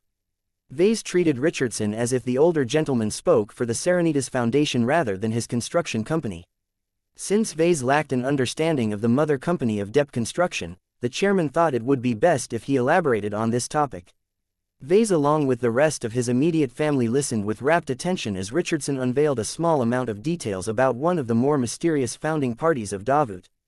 I assume that you have received at least a basic description of the Serenitas Foundation. It is publicly known as a trust fund and has investments in over 60 different star sectors in the Milky Way galaxy. Wow, 60 star sectors. Marvane couldn't control himself and sounded impressed. You must be really rich. Chairman Bont Richardson laughed in a good-natured manner. We are richer than you, I am sure. Seriously speaking, we must work hard for the money. It is a constant struggle for the foundation to keep its investments afloat over the long term. There are situations where our financial managers must decide to cut our losses and let go of an enterprise that previously earned us a fantastic return, but has since fallen behind the times. How long has the Serenitas Foundation been in operation? Gloriana asked. It has started to allocate the funds placed under its care for over 2 centuries. Our investment strategy is fairly moderate in risk, so we have rarely lost our entire investments. On the other hand, our returns are not as dramatic as those earned by more adventurous investors. This sounded like a great outlook for a trust fund that was expected to operate for several centuries. Vase leaned forward in interest. From what it sounds like, the Davut project does not fit into this moderate risk category. The way that the colonial state is gearing up for a violent confrontation with Karlach makes it clear that this is among the riskier but more lucrative investment choices that your foundation has made. The chairman gave Vase another appreciative smile. That is correct. Others have made similar observations to us in the past. To that, we reply that there are no colonization projects in the Red Ocean that can truly be described as low risk. Even the smaller and more impoverished colonies that are located in obscure and low-resource star systems will drain a large amount of funding before they have finally reached a state of profitability. That was an interesting way to look at the Red Ocean. Vase was inclined to agree with the man's descriptions. A lot of star systems in both the Milky Way and the Red Ocean were so low in value that it was extremely difficult to make them profitable. Groups that tried to take them over and transform them into livable and profitable locations usually ended up harming themselves in the process. So what has drawn Serenitas to Davut? Vase questioned. In our opinion, the Davut system is no more special than the Karlach system and the other port systems in the surrounding middle zones. We chose to invest a significant amount of funding in Davut because it was available and because we have existing business relations with the Clive Consortium. As Richardson continued to say more about the Serenitas Foundation's stance on Davut, Vase got the feeling that the wealthy trust fund did not value this investment particularly highly. If the chairman's opinion was reflective of the people who he answered to, then Serenitas actually treated this colonization project as a gamble that it could afford to make. The impression that Vase got from this faction was much different from that of the Clive Foundation. So who carries the most weight in the halls of power in Davut? Vase cautiously asked. Are the rumors true that the Clive Consortium is the largest voice? Richardson and his fellow directors looked amused after they heard this question. The discussions that take place in the Skyline Palace and other governing institutions are confidential. I cannot go into too much detail on this topic, but as far as your rumor is concerned, let me correct you and state that the Clive Consortium has the loudest voice in the room. Whether the other founding partners are interested in the message that is being said is another matter. Your message is clear. The subtext was that the Clive Consortium may make the most noise in public, but that it might not wield that much influence behind closed doors. Chairman Richardson provided a bit more information. The Clive Consortium has tied a considerably greater proportion of its funding and resources into this colony. The Clives have elevated it into their prestige project. The success and failure of this entire colonial venture will have major implications to their consortium's profitability and growth. I take it that the success and failure of the Davut project will have much less of an impact on the bottom line of the Serenitas Foundation. Vase threw out a guess. You can say that. The other man smiled. You have to realize that we are still in the early phase of the colonization of the Red Ocean. The Big Two has only conquered a modest corner of the galaxy at large. There are still an untold amount of star systems that contain much more value than the Davut system. For now, they remain in alien hands, but they will gradually become available for colonization in the following decades. These are our true targets. This was a much greater outlook. It sounded as if Serenitas did not care that much about securing a first-mover advantage in the new frontier. What about Davut? We primarily consider it to be an experiment or a learning experience, if you will. The Red Ocean is far greater than the Krakatoa Middle Zone. I believe that you are clear about this truth as well, Patriarch. I do. Davut is a great place, don't get me wrong, but we are in the Red Ocean equivalent of the galactic rim. The star systems closer to the center of the galaxy must be a lot more interesting and lucrative. That is true. Serenitas along with many other groups in the old galaxy are still waiting for the Big Two to make more progress, though it appears that we may have to delay our spending plans further than we expected. Richardson responded. In the meantime, side projects such as Davut not only allows us to accrue practical experience in founding and growing a state from the beginning, but also gives us a chance to build a strong and reliable supply depot in the new frontier. If all goes well, we can use this colonial state as the base of operations of a much greater colonization wave targeted towards the center of the Red Ocean. It was fascinating to hear how casually Serenitas belittled Davut. The trust fund did not treat this colonial state as a crown jewel like the Clive Consortium. Instead, it only treated this place as a tool to attain the colonies it truly cared about. How utilitarian, how cold-blooded, how dispassionate. Vase suddenly came up with the idea that he may be seated at the same table as the group responsible for hatching a conspiracy that sought to kill a lot of people later today. The moment he made this connection, he tried his best not to show any outward expression of surprise or realization. He immediately split his concentration into two separate threads. He usually did this when he was working, but he found it necessary to take this step in a moment where he could not afford to make any mistakes.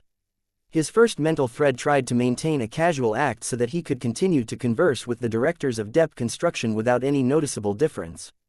His second mental thread ran through the information that he had gathered so far and also focused on observing his conversation partners.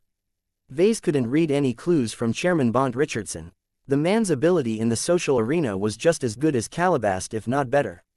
Not only did he control his body language to perfection, emotional and spiritual fluctuations were also suppressed. It reminded Vase a lot of rational mech designers who deliberately drained themselves of their passion so that they could emulate other design philosophies to an accurate degree. Just like those eerie mech designers, Chairman Richardson emulated a specific personality as he continued to unveil the Serenitas Foundation to the patriarch of the Larkinson clan. Whenever Richardson smiled or laughed, his mind remained ice cold. The chairman of Dep Construction was pretending to put on a friendly act the entire time. Of course, as Vase climbed higher and higher in society, it became a lot more probable for him to meet with these sorts of figures. Emotions had no place in high-level decision-making. A lot of catastrophes had taken place throughout history because idiots with too much power for their own good had gone off the handle. That didn't mean that Vase liked it, though. At least President Uname's Clive cared so much about Davut that he was willing to put his career and future on the line.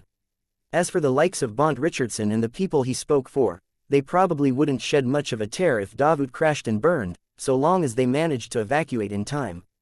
These were precisely the sort of people to target, the people who ostensibly belonged to their own side if they could gain a greater advantage in the process. As a number of well-dressed individuals started to walk up to the center podium, Vase quickly asked one more question to the talkative chairman.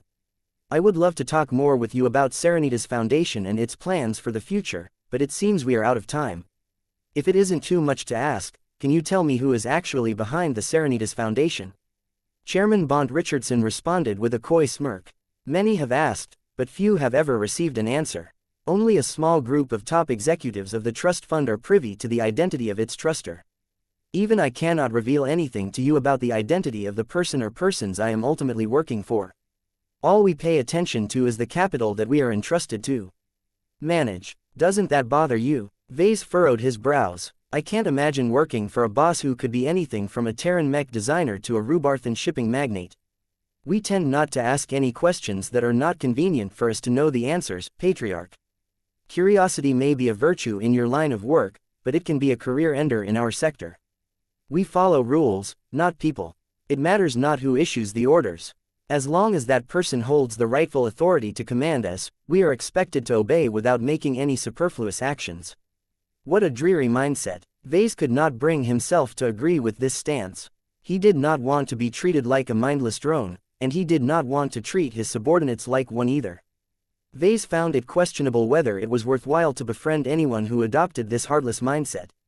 Chapter 4744 Shared experiences. Speeches were being held in every hall that was floating close to the center of the government district. Different high-ranking individuals from different public institutions stepped forward and told their own stories. These public officials generally spoke how proud of what they appreciated about the current state of Davut and what progress they wanted to see in the future. As Vase and his little family had been assigned to the most important floating hall, they got to hear the stories of a selection of ministers, military generals and other bigshots. Our military buildup is proceeding according to plan. Soon, we shall have the numbers to not only outnumber the Karloks on every battlefield, but open up as many fronts as we wish. We have employed a wide variety of proven battlefield operators that excel in both the front lines and behind enemy lines. Vase questioned whether it was wise for a general of Davut to reveal so much information about his colonial state's military preparedness. Then again, Karlok might have learned all of this a long time ago. It may therefore be better for Davut to brag about all of the measures it took to increase its chances of winning the upcoming war. Our diplomatic outreach continues to produce results. Our exceptionally trade-friendly policies have earned us the support and confidence of multiple major colonies in the Middle Zone. Due to their geographic distance from Davut, we do not have many conflicts of interest, allowing us to cooperate on numerous fronts such as technology exchange, resource trading and more. Gloriana perked up a bit when she heard this message. The talk about cooperating with other states might just refer to the Hex Federation. She turned towards Aurelia. What is your analysis on the possible consequences of an alliance between the colonial state of Davut and the Hex Federation? The young girl's political mind had already been churning even before her mother asked for her opinion.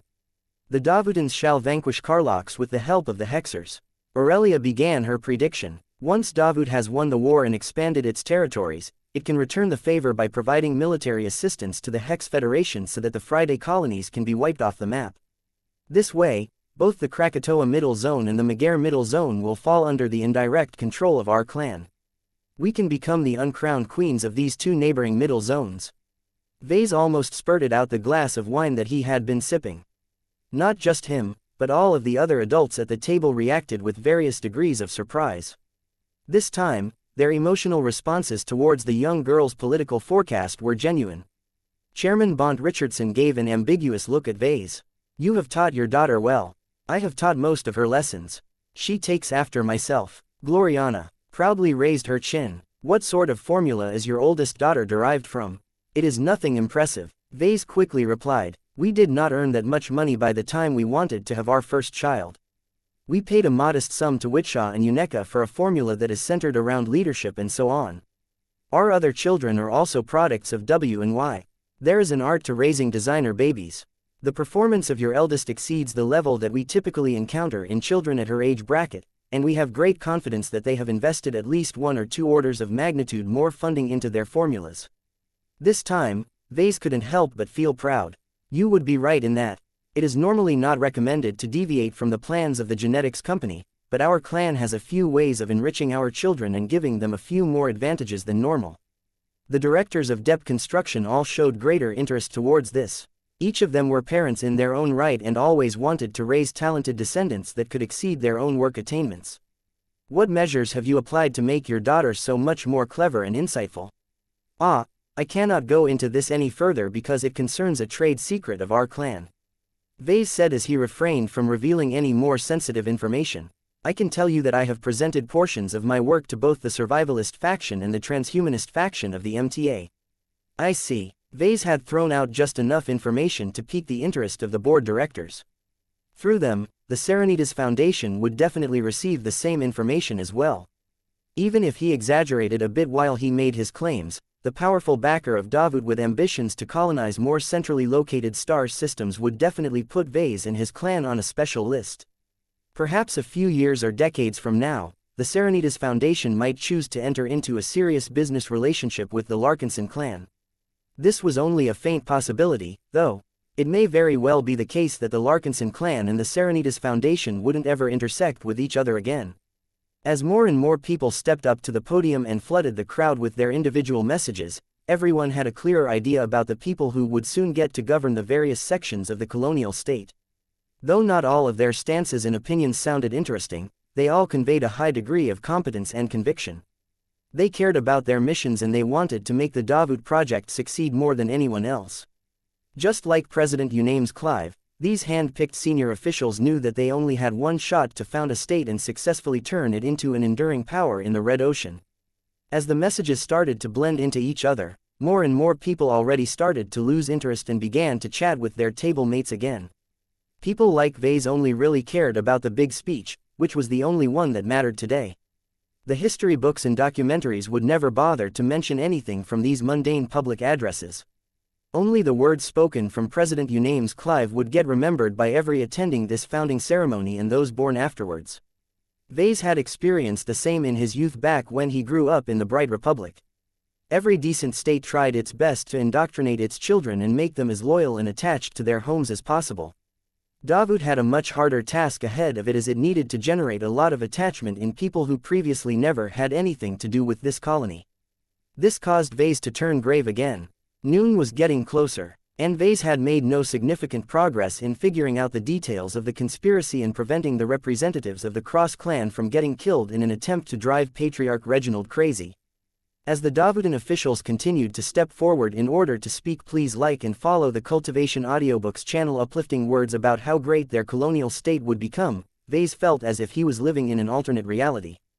It felt surreal for all of the people around him to treat this occasion as a celebration when hundreds of them may die in a few hours. As the time to the most important event of the day continued to draw closer, Vase felt more and more ill at ease. Vase entered a state of mind that caused him to become extra paranoid and a lot more jumpier than usual. He had to put significantly more effort into maintaining his cool. His intuition became more sensitive towards any perceived inconsistencies that might denote possible threats.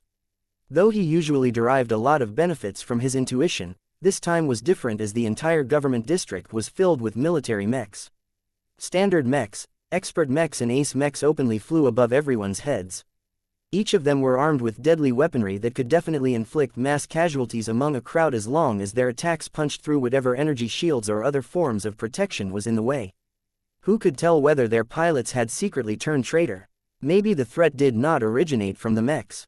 As Vase surreptitiously glanced at the heavily armed and armored soldiers that were chiefly responsible for securing the various venues, perhaps these lowly guards that no one ever paid much attention may hide a few sleeper agents who were actually planted by Carlock from the beginning. He inwardly shook his head. The answer shouldn't be so simple. The colonial government took security so seriously that the true nature of the threat had to come from an angle that no one could foresee. Yet as Vase kept churning his mind while continuing to scan his surroundings with his various senses, he failed to pick up any useful clues.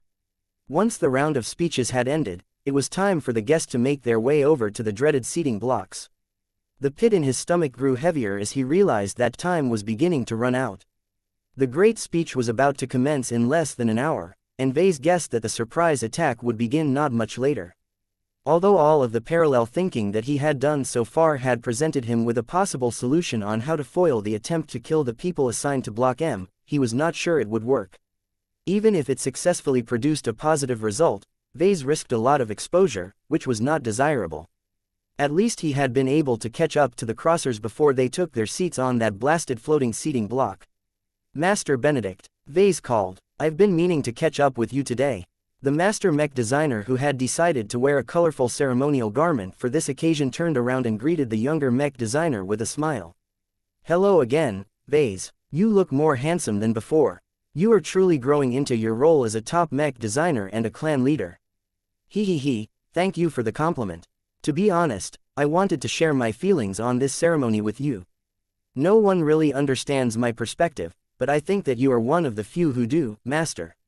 Oh, What is this all about, Vase? We are more alike to each other than anyone else. Vase stated, our work experiences are remarkably alike despite the fact that we are separated by several generations. That we do, but this is not the time to talk about our mech designs. We are about to witness an occasion that will have a profound effect on many lives. Vase nodded. You are correct, the upcoming speech will indeed affect a lot of lives, some more than others. I think that whatever President Unames Clive is about to announce will literally cause people to fly off the seat of their pants, including you guys. Especially you guys. The other man frowned a little. You are not wording this phrase correctly. You are also not applying it in the right context. Oh, did I? My mistake. I hope this public event will not end up anything close to what has happened during the time I visited Prosperous Hill IV in the Life Research Association. Back then, it was surprising how we were met with hostility by the people who we least expected to resort to extreme actions. Anyway, take care. No wait, you can already take care of yourself well enough. If I were you, I would pay more attention to your fellow crossers. They are not as experienced as you and I. At least not yet. That will undoubtedly change sooner or later. Someone as smart as Master Benedict should definitely be able to pick up the hidden message through all of those hints. Though Vase had probably said a lot more than he should have, he couldn't care that much anymore now that the critical time dawned. He exchanged one deep look with Master Benedict before he turned to join the rest of his family. Chapter 4745 Professor Zin Galbraith Chapter 4745 Professor Zin Galbraith Many people in Davut went out in the streets to celebrate the founding ceremony. Whether they resided in the Davut system or one of the nearby star systems that fell under its sway, many colonies already developed a strong belonging to the state that they had worked to realize through their modest efforts. Billions of colonists who had left the old galaxy and sought to restart their lives in the virgin territory of the new frontier were about to witness a dream come true. It had always been an aspiration for humans to be contributing to the creation of a new state. No matter how humble of a role they played in its formation, being able to celebrate this kind of day in an area that fell within the scope of a new state was an accomplishment that embodied the colonial ideal. Tristan Wesseling started to experience the same joys despite his late arrival to Davut. He had only converted to Davutan citizenship a few months ago, but already he felt as if he had become a small but meaningful contributor to the rise of his new home state. Once, the journeyman mech designer would have never developed so much affection for a new and rudimentary state. The Friday Coalition had been the only home he knew. He had no desire to leave the Carnegie Group and move an entire galaxy away from Master Katzenberg. It's funny how I ended up in a completely different place than I imagined a decade ago. He murmured to himself as the noise of music and shouting drowned out his words. I like it though. The Friday Coalition may be his home, but it was old and set in its ways. Originally formed by numerous coalition partners who had nothing in common aside from getting beaten by the Hexers, his former home state never managed to move beyond its initial tribalistic divisions and form a strong collective identity. While life was still fairly good in the Friday Coalition, Tristan simply couldn't tolerate the constant infighting and division any longer. It would have been much better if they all accepted the current reality and broke up, but none of the coalition partners wanted to lose the strong collective defense that allowed them to carry a lot of weight in the Yena star cluster and the Megare Middle Zone. Compared to the complicated rivalries and covert undermining of the Friday Coalition, Davut was like a breath of fresh air. The founding groups responsible for building up this colonial state had a lot of time to formulate elaborate plans, build all of the necessary infrastructure and move all of their men and assets into place. The lack of haste allowed the Davutans to do things right. They could have announced the formation of their colonial state a few years earlier, but they deliberately dragged it out in order to bolster Davuti's foundation and basic institutions. It clearly paid off. As the colonists poured into the commercial district in droves, none of them expressed any doubts or skepticism. Everyone had become convinced that the time was finally ripe for Davut to ascend to a higher stage. Tristan's heart swelled further as he thought about all of the changes that would take place. The deep integration of many different star systems surrounding the Davut system practically merged their economies together. From today onwards, there would no longer be hundreds of individual markets. Instead, they would all combine into one unified market where the only complication was the time it took to ship goods over from one star system to another. This made it a lot easier for him to take on bigger and more lucrative orders. The recent windfall he earned from satisfying Reina Kernskay's curiosity helped a lot with expanding his company. He had already bought an additional set of processors and was in the process of doubling his pool of low-ranking mech designers. His career slowly started to advance again after a long time of interruption and stagnation due to being forced to take on other jobs during and after the Komodo War. "Mr. Wesseling," one of his subordinates shouted in his direction. "The team and I are thinking about getting smashed at the Huxendrall. Do you want to come with us, boss? You fellows can go ahead. I will remain outside and observe the parade." Drinking until his augmentations couldn't handle the alcohol poisoning anymore sounded like a stupid way to reinforce his authority over his employees. None of them had been with him long enough for him to turn them into his men. Compared to all of the assistants and retainers that Master Katzenberg had accrued over her career, Tristan still had a long way to go before he was able to build his own core circle. He couldn't help but compare himself to the only other mech designer on this planet that he considered a friend. Vase Larkinson had managed to progress at lightspeed, all without relying on the assistance of a mentor or a strong backer. Though it had become clear that Vase had managed to build numerous relationships with powerful groups and factions, he always had to work for it rather than getting everything handed on a silver platter. If Vase could do it, so could Tristan. This was why he did not enter a drinking establishment and drink until he experienced a pleasant buzz. He needed to remain completely sober so that he could study all of the mechs that were about to go on parade. As the music shifted to a more martial and aggressive rhythm, Tristan perked up. He had to hurry up and find a good seat so that he could have a clear view of all of the mechs that were about to parade through the streets. He activated his anti-grav clothing and floated up to one of the many floating structures occupying the upper layers of the commercial district. He headed over to a transparent diamond-shaped building that housed a number of cafes, shops and other establishments. Tristan had visited the floating diamond multiple times as it reminded him a lot about his specialization. It was not particularly special aside from overcharging its products. It always cost a lot more to consume inside a floating building because the resources needed to keep it in the air was not cheap. He moved over to an exclusive entrance and flashed a virtual pass with his comm. "I have a reservation. Everything is in order, Mr. Wesseling. Please proceed and enjoy your stay at the Sparkling Facet." Tristan twitched a smile and entered the upscale restaurant. One of his goals in life was to earn enough money to be able to buy out this establishment and maybe the rest of the giant diamond while he was at it. He could make it a lot classier if he had the resources to upgrade the entire construction. Many well-dressed guests had already arrived early and enjoyed their brunch. Tristan tipped his head as he met the few fixed customers that he recognized. They had become shallow acquaintances after seeing the same faces over several weeks. "Here to enjoy the food or the show, kid?" a senior mech designer with a bushy mustache asked as he swirled his glass of wine. "Only the latter this time, Professor Galbraith. I personally find it more productive to have a few glasses before studying the mechs of other colleagues. A clear mind is one that is completely enmeshed with your own theories and paradigms. If you deliberately impair your judgment, you can release your shackles and feel free to explore other design philosophies. I think I will order a pot of tea. Your choice. Would you like to sit at my table? We can observe the parade mechs together and exchange our views on their merits." "I would like that, Professor." Tristan quickly agreed and sat down at a nearby chair. Professor Zing Galbraith may not be a master, but he was a respectable mech designer in his own right. He taught at ZUTA University, an up-and-coming educational institution based in the academic district. Though ZUTA did not possess as much prestige as the more famed and well-funded universities such as the Davut University of Technology, the commercial technical university developed a lot of ties to local and regional middle-tier mech companies. Tristan knew that Professor Galbraith had folded his own mech company because he wanted to focus on his research. Since ZUTA University cooperated with a lot of mech companies, it was easy for the academic mech designer to get his fix by collaborating with market-oriented mech designers. This was especially the case when Galbraith specialized in developing new lightweight alloys and materials for mechs. Their shared background in materials science had made it easier for them to befriend each other. As a bot arrived with a teapot and poured a cup for Tristan, a lot of activity was taking place down below.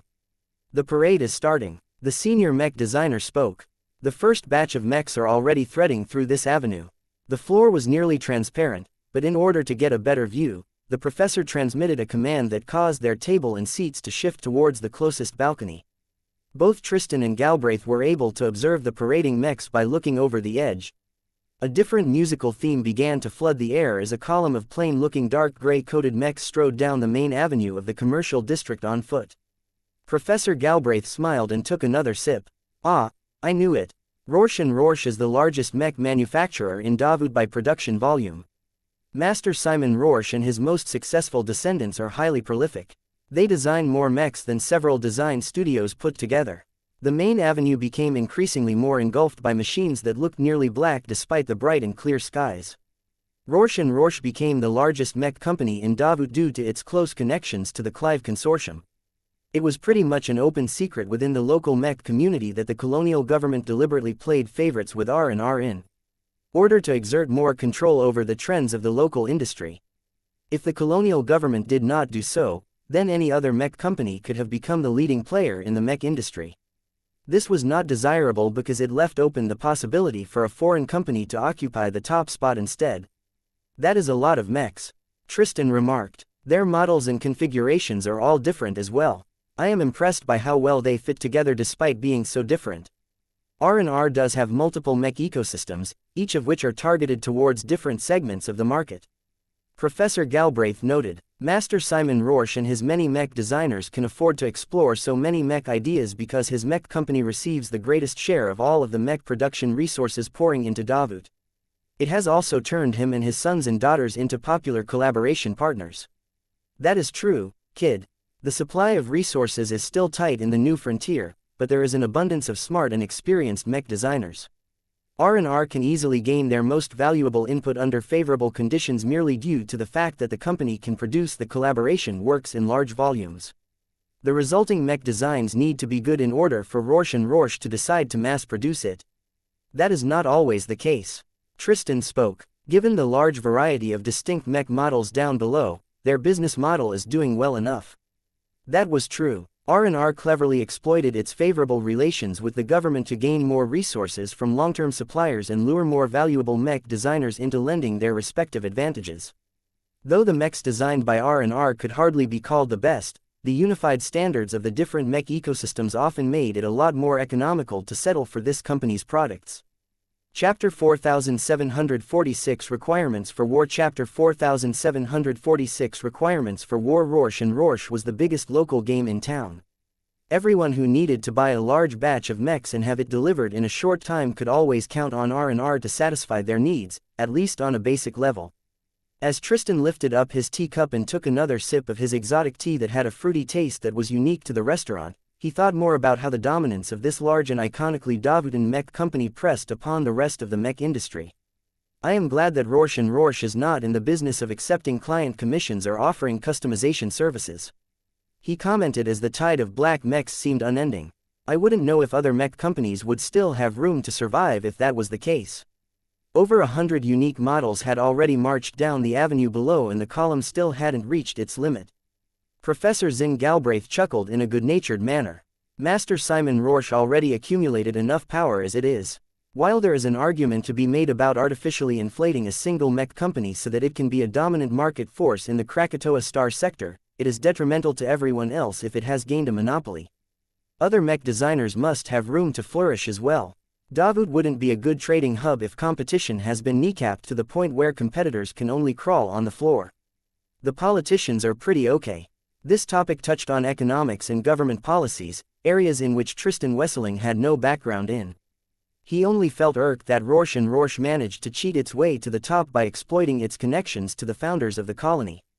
Rorsch & Rorsch wouldn't be able to do nearly as well if it started to expand into other mech services. Professor Galbraith elaborated. The company has specialized in fabricating the base models developed by its many mech designers. All of its processes and operations are optimized for this single broad pipeline. Designing mechs according to the individual specifications of single clients requires a different approach as well as entirely different skills. Why would R&R risk its great success in its own niche so that it can become a mediocre service provider in another niche? So does Rorsch & Rorsch truly keep its hands off any custom works? I noticed that the company doesn't design that many expensive mechs either. It's all about mass production as far as their models are concerned.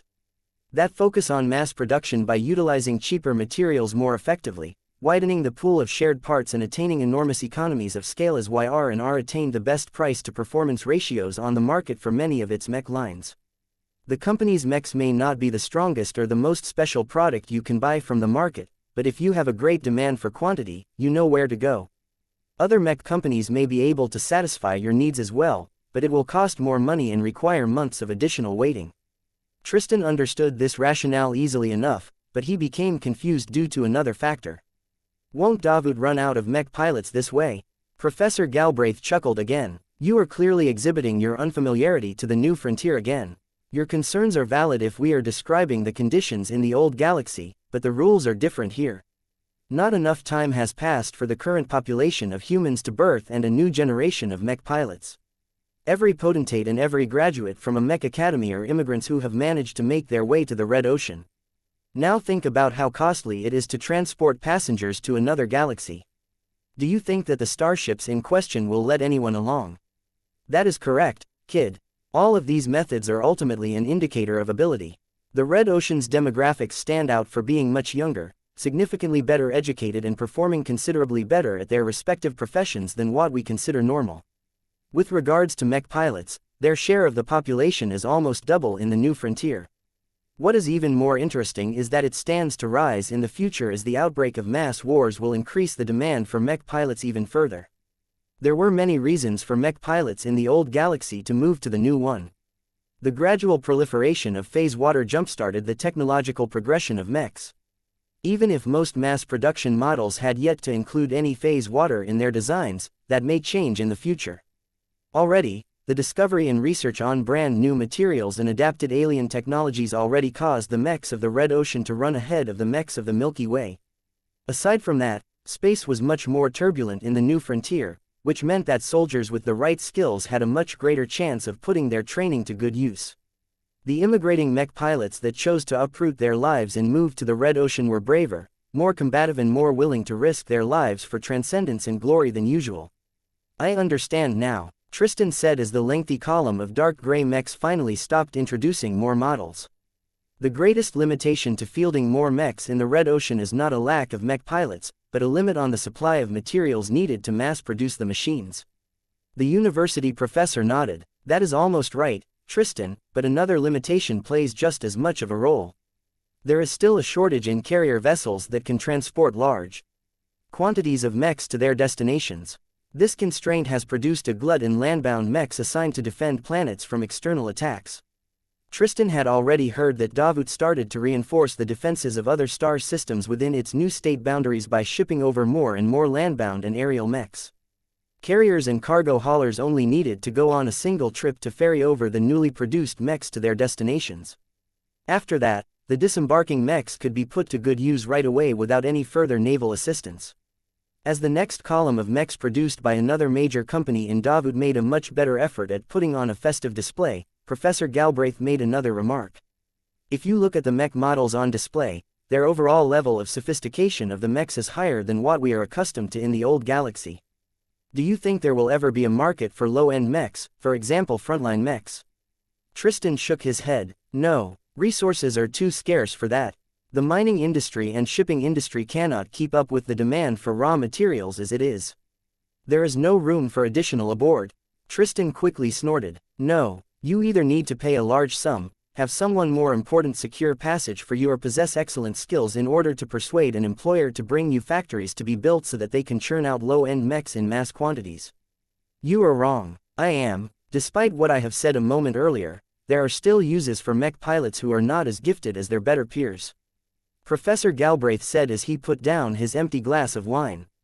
He already flagged a bot to refill his glass.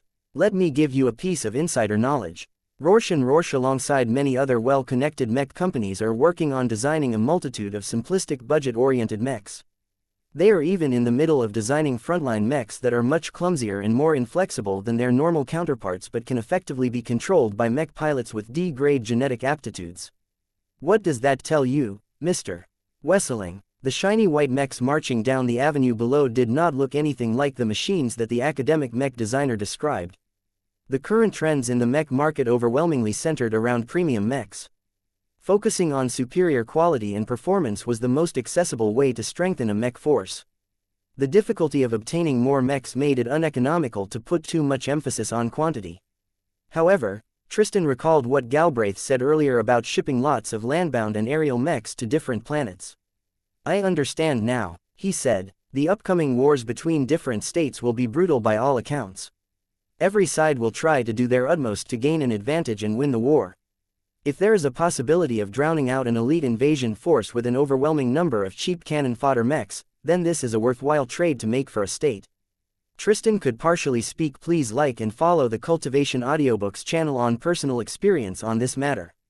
The Komodo War, which determined the fates of two powerful states, had become so intense that every eligible Fredaimon and Hexer mech pilot had to play a role no matter how effectively they could fight.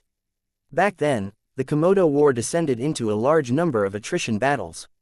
Fancy tactics and maneuvering could no longer produce major shifts in momentum as both sides had dug in and prepared against many different attacks.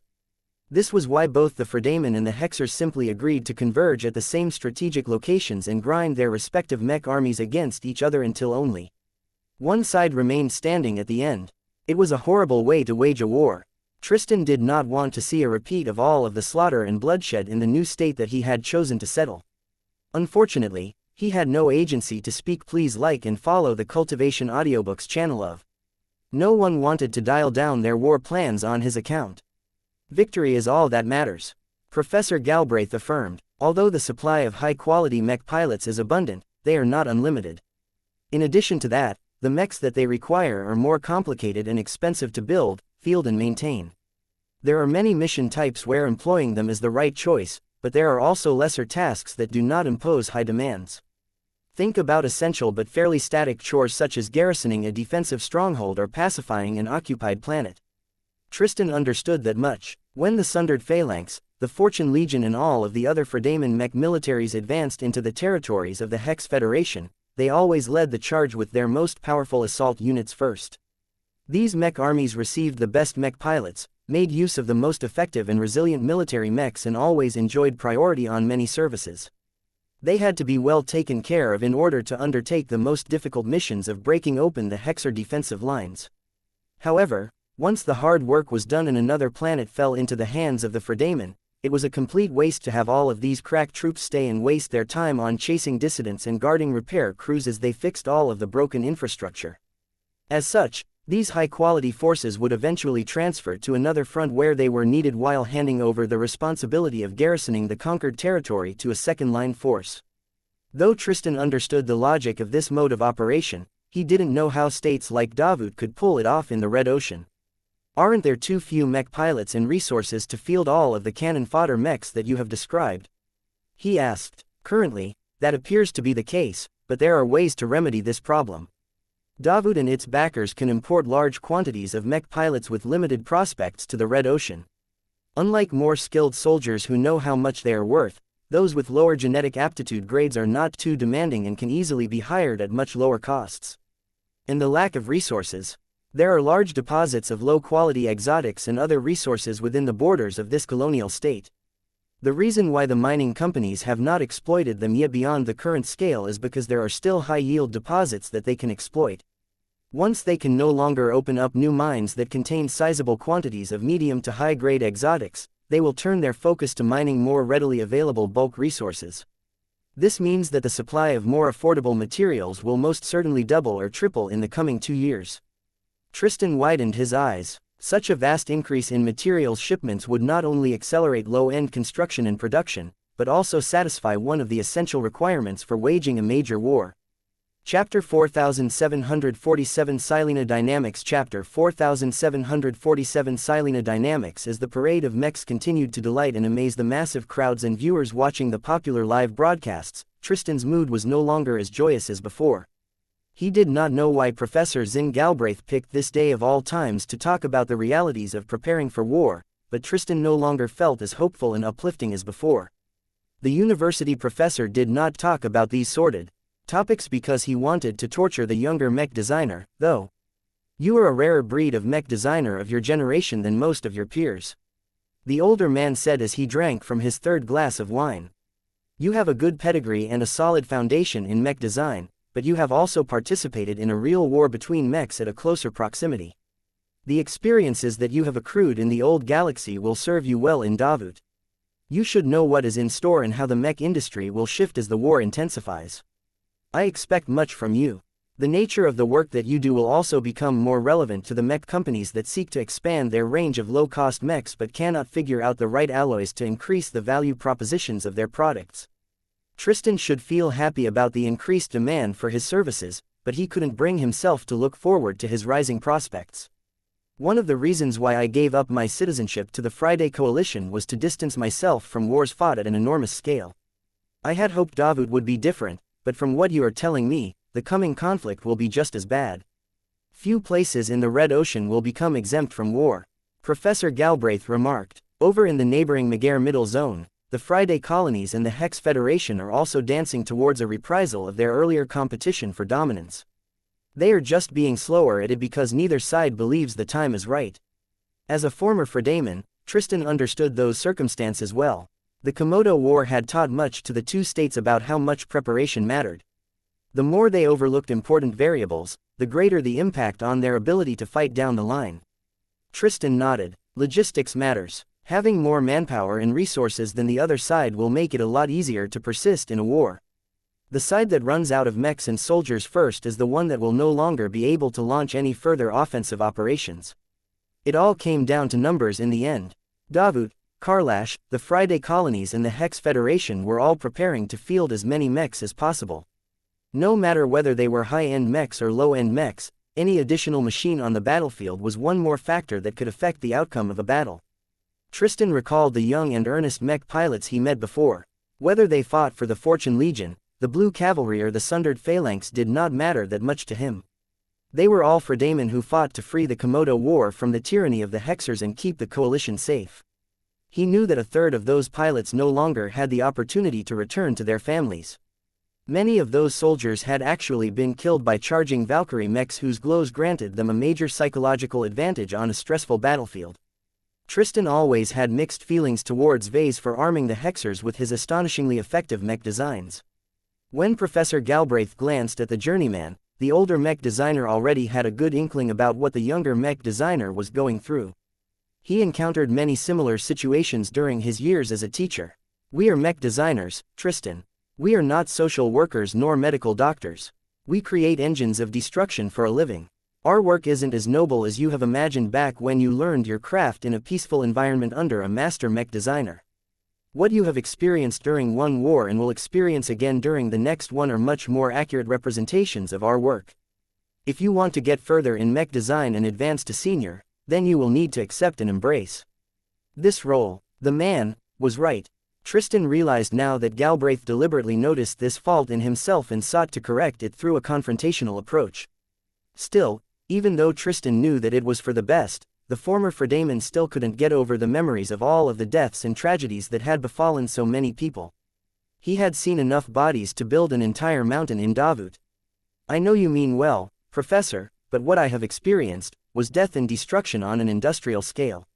I have pried upon the stuck hatches of crumpled mechs so that whatever left of the pilots can be scraped off and put into coffins so that we can send them off with a semblance of respect. I have dug out the broken remains of civilians who tried to escape the ravages of combat by fleeing to an emergency shelter only to have the roof collapse on top of their heads. I do not think that any human was meant to witness the sights that I have seen. Yet you did, and I believe that you will ultimately become a better mech designer for it. Professor Galbraith said with sympathy in his voice.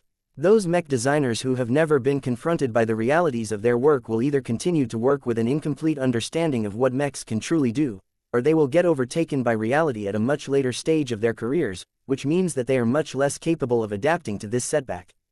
Tristan did not particularly appreciate the bloody lessons that he had learned against his will. His expression reflected his unwillingness. I am still struggling to get my career back on track years after the Komodo War has ended. He spoke. I would have been able to push my design philosophy much further if not for all of the disruptions I have experienced. The senior mech designer at the table shook his head. Be thankful that you have managed to overcome this test in your earlier years.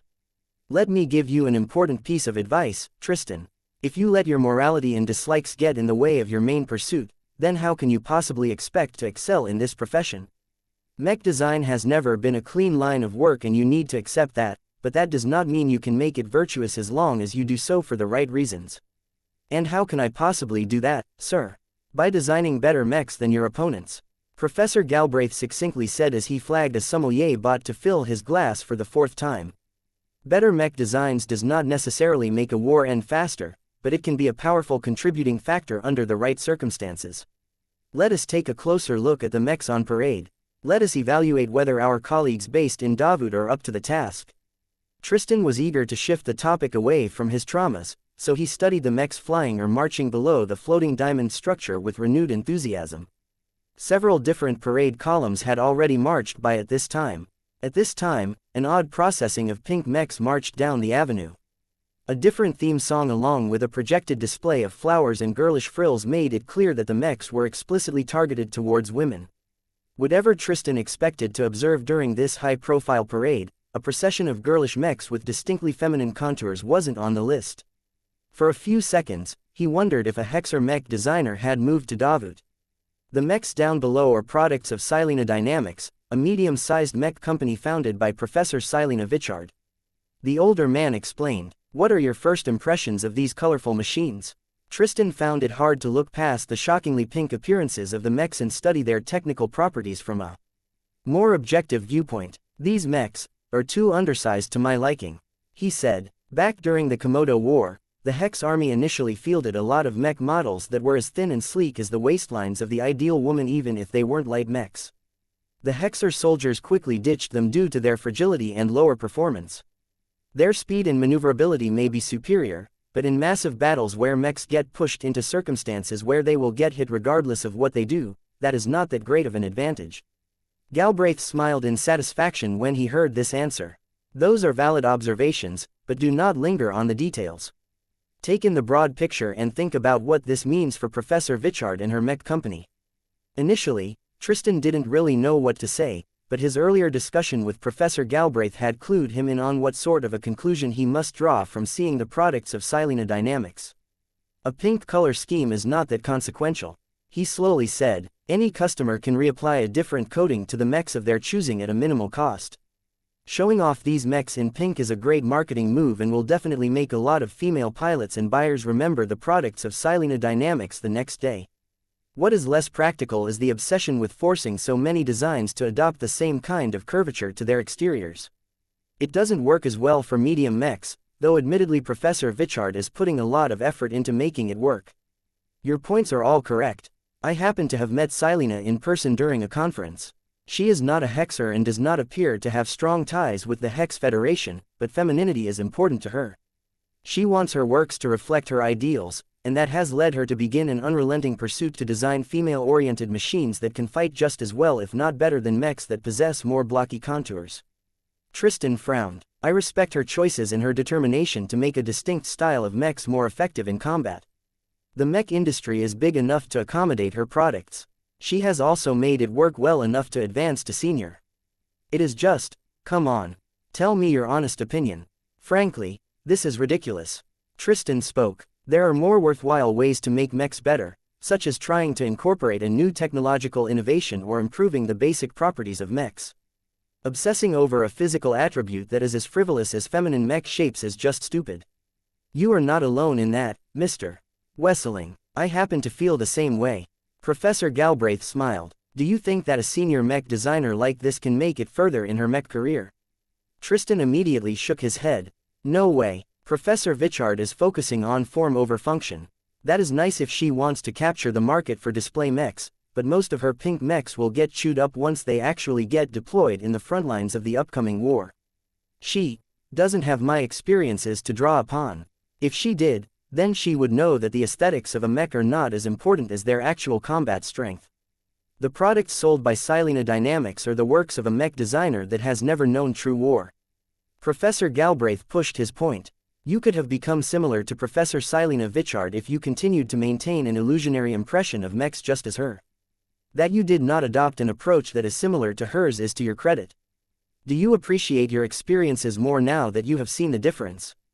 The former Fredaman mech designer felt a lot more ambivalent after receiving this lesson.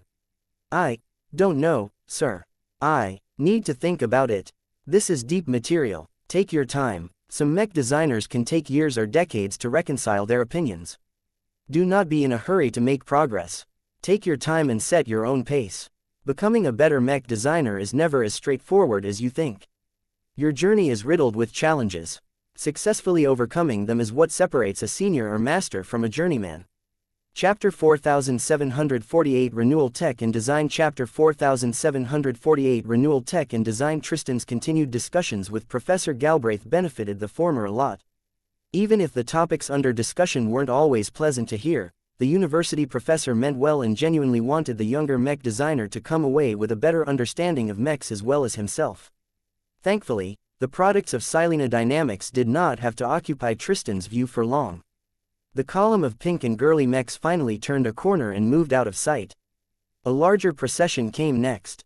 These mechs adopted a blue and purple theme with cosmetic lighting that made them look advanced and futuristic. One of the common properties that made these mechs stand out from the crowd was by the thinness of their exterior layers. These mechs are awfully fragile, Tristan noted. The blue and purple mechs did not stubbornly try to cut down their weight in order to make them look more feminine. Instead, their lines and contours all looked sensible and optimal. It was just that the designers did not have much armor to work with. It was as if a mech designer received a request to design a mech but with half the armor allowance than normal for a mech of a specific archetype. How could a light mech operate if a light touch could breach their armor? How could a night mech shield more fragile mechs from attacks if it couldn't endure them for a long time? There was no way a mech company would be stupid enough to publish mechs that possessed exceptionally poor defensive attributes. This was especially the case when Tristan was able to figure out that the mechs down below were designed by a master. Ah, I think I get it now. Tristan put down his empty teacup. These mechs aren't designed to resist damage with their armor. They are designed to resist attacks by using active defenses.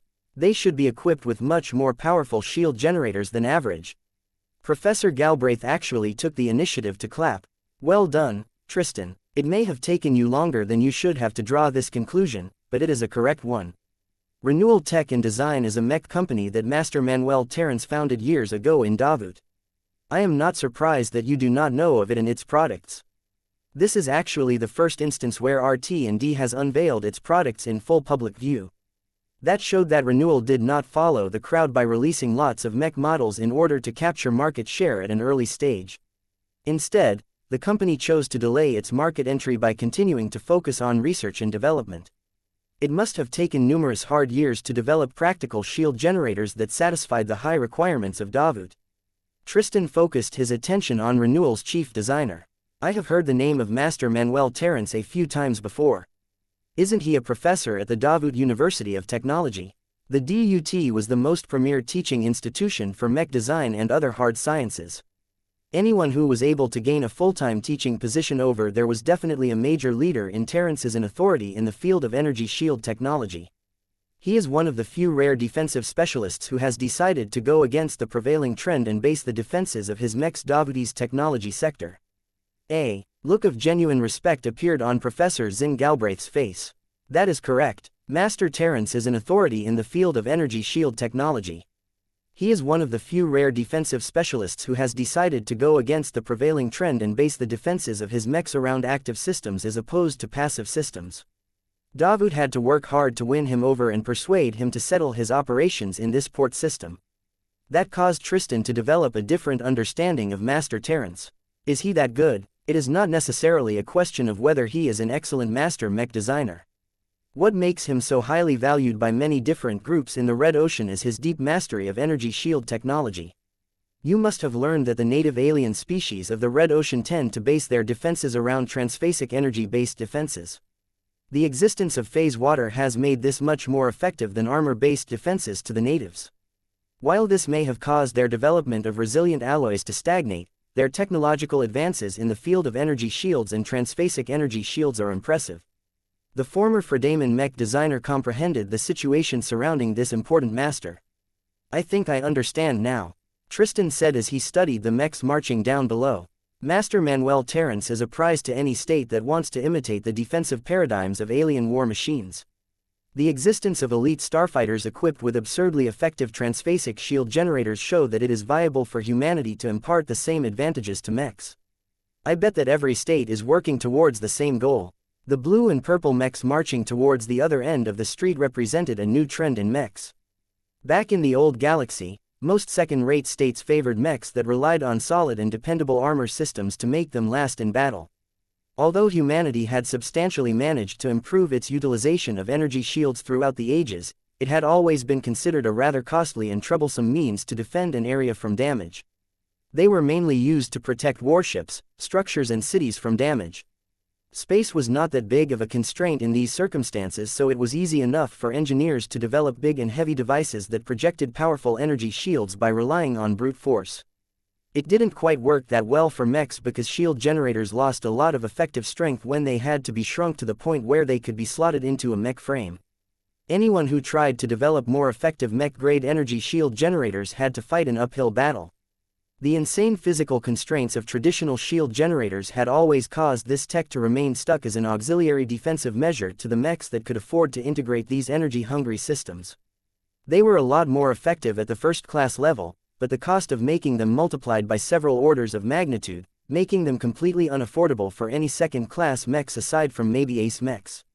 Professor Galbraith looked envious when he thought about all of the benefits that the prominent energy shield specialist received. When Dawood managed to attract Master Manuel Terrence's services, he immediately started a new and extremely well-funded research group within the Dawood University of Technology.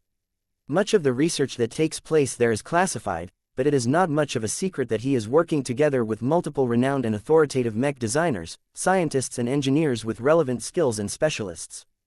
This was a major government-funded effort, and one that took place right underneath many people's noses. I never realized that Dawood is investing so much in building up its competences in adapting alien energy shield technology. Tristan uttered. Dawood is making a strong bet by supporting this initiative. Professor Galbraith said, there is only so much funding and phase water that Dawood can allocate to research initiatives. By providing so much state support to the secret research group that is chiefly responsible for advancing our colonial state's application of energy shields and transphasic energy shields, our research sector cannot allocate as much resources to other applications of phase water. For example, the development of superdrives and mini-drives in our state is merely keeping pace with the progress of the overall pace of development in human-occupied space in the Red Ocean. That was useful to know. Is Karlach working to develop its own powerful energy shield tech? Most definitely. It would be an incredibly strategic blunder if the leaders of Karlach failed to put any emphasis on adapting and improving alien energy shield technology. However, Karlach is also keeping its cards close to its chest. We do not know how much progress they have made and what they have done to make their version of energy shields more effective than the norm. Tristan scratched his head and gestured down below. Aren't we revealing too much information about our progress by parading the mechs of renewal tech and design? They are blatantly showing themselves off to a wide audience. What you see is only the tip of the iceberg. RT&D is a pure commercial vehicle for Master Terrence. With the support and compensation that he has managed to extract from Dawood, there is no urgent need for him to earn revenue by selling mechs. The RT&D mechs that are marching down the streets are mostly designed to introduce the concept of energy shield mechs to the regional mech community. Pioneers and mech pilots must learn how to work around their strengths and limitations in reality. The new commercial mechs have deliberately been stripped of thicker armor for that reason. It was a good scheme. As long as groups began to field these energy shield mechs in battle, they would not only accrue valuable experience, but also generate highly realistic test data that RT&D could utilize to refine its more advanced applications of this powerful tech. Does Renewal sell any mechs equipped with genuine transphasic shield generators? Tristan asked. He did not expect this to be the case, but Professor Galbraith actually gave a different answer. It is not as simple as it appears. Let me give you another piece of insider information. The commercial mechs designed under the supervision of Master Manuel Terrence are equipped with conventional shield generators, though they are much more sophisticated than the models that you can find in the old galaxy. What is special about them is that they come with a standardized modular interface for shield generators. Tristan understood how remarkable that could be. You mean that customers can pick and choose what sort of shield generators they want to put into specific mechs? Exactly. If a customer or client is willing to supply enough phase water, they can pay RT&D to supply them with transphasic shield generators that can readily be inserted into the modular slots of existing mechs. The mech ecosystem designed by Master Terrence is completely centered around the interchangeability and universal compatibility of mechs and shield generators. What a fantastic business model. Every customer had different needs, and their demands also changed over time. A middling mercenary outfit might start off with purchasing mechs equipped with ordinary shield generators. Once they started to complete a lot of missions and develop the desire to tackle more interesting challenges, the mercenaries might decide to equip the mechs piloted by their officers and champions with more powerful transphasic shield generators. The abundance of choice and the low technical requirements to swap the shield generators provided a lot of convenience to customers. However, Tristan recognized that there may be a possible flaw to RT&D's business model. Are there any immediate practical advantages to make use of renewal energy shield-based mechs as opposed to the armor-based mechs employed by everyone else? I do not know if mech pilots want to entrust their lives to machines that can lose their energy shields if the internal systems of their machines malfunction due to various reasons. It takes less materials to construct an energy shield mech, Professor Galbraith explained. Armor is the greatest expense of a mech, that is common sense. The high amount of exotics required to produce highly damage-resistant alloys imposes an enormous burden to a state. If Davut can reduce the amount of tough materials used to produce mechs by 30%, then it can allocate those resources to produce tougher carriers at greater quantities. This was one of the biggest reasons why Davut developed an enthusiasm for energy shield mechs. Although the production of conventional shield generators imposed a higher demand on medium and high-grade exotics, it was still a lot easier for a state to meet these needs. If energy shield mechs became practical, effective and reliable enough to replace armor mechs, then that might trigger a massive revolution in the Red Ocean's mech community. Chapter 4749 The deeper messages after the passing of the mechs developed by Renewal Tech and Design, an entirely different procession of mechs marched through the avenue. They've come, Tristan uttered. They do indeed. Professor Galbraith adopted an expectant look. The Larkinson clan is a completely different organization from the other ones that have marched through the streets. It will be interesting to see how the people that come from the same home star sector as you has decided to present themselves to the Duvadans. The Larkinsons wanted to make an impression. That became clear to both mech designers as the first Larkinson mechs turned around the corner. The crowd on the streets reacted remarkably differently than usual. The first reason why they did so was because the column of caped mechs were led by expert mechs that also wore identical caps. This was not the first time a group added expert mechs to a parade. The previous groups that showed them off usually consisted of mercenary organizations that had agreed to fight for Davut after accepting offers that satisfied many of their needs. Of course, most of the expert mechs that the mercenary organizations were willing to display in public usually consisted of their older or relatively weaker combat assets. Showing this much was already enough to excite the crowd and boost their reputation. Their true trump cards remained well hidden in order to prevent the critical machines from exposing all of their details to Karlach before the war had even started. Mech companies such as Rorsch and RT&D had no need to field their own expert mechs as they entrusted their safety to the state. Attacking them was equivalent to attacking the colonial government, which meant that the latter might decide to send over its ace mechs if any belligerents dared to employ expert mechs in an offensive capacity. The Larkinson clan's Davut branch may have agreed to sign extensive cooperation agreements with Davut, but its parent organization still retained its independence and sovereignty. It made a lot of sense for the clan to field its own expert mechs. The ones shown off by the Larkinsons were different from the ones displayed before. Each of them were masterwork expert mechs. It was rare to see masterwork expert mechs as they were usually treated like absolute treasures by the forces that had been lucky enough to obtain them through various means. In fact, many of the ones that existed to this day were usually legacy machines that had no practical use in combat anymore.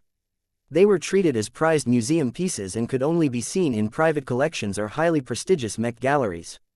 Only a clan as bold and unconventional as the Larkinson clan would blatantly show them off in front of so many people. However, it was not necessarily their masterwork properties that amazed the crowds. The vast majority of laymen on the streets did not possess the expertise to distinguish between a masterwork mech and a copycat mech. What they were actually reacting towards were the glows radiated by the three machines. The Larkinsons had helpfully decided to space out their columns so that each of their mechs could give the people standing or floating to the sides a decent moment to experience their famed glows. The Amaranto marched first despite being a relatively fragile expert rifleman mech.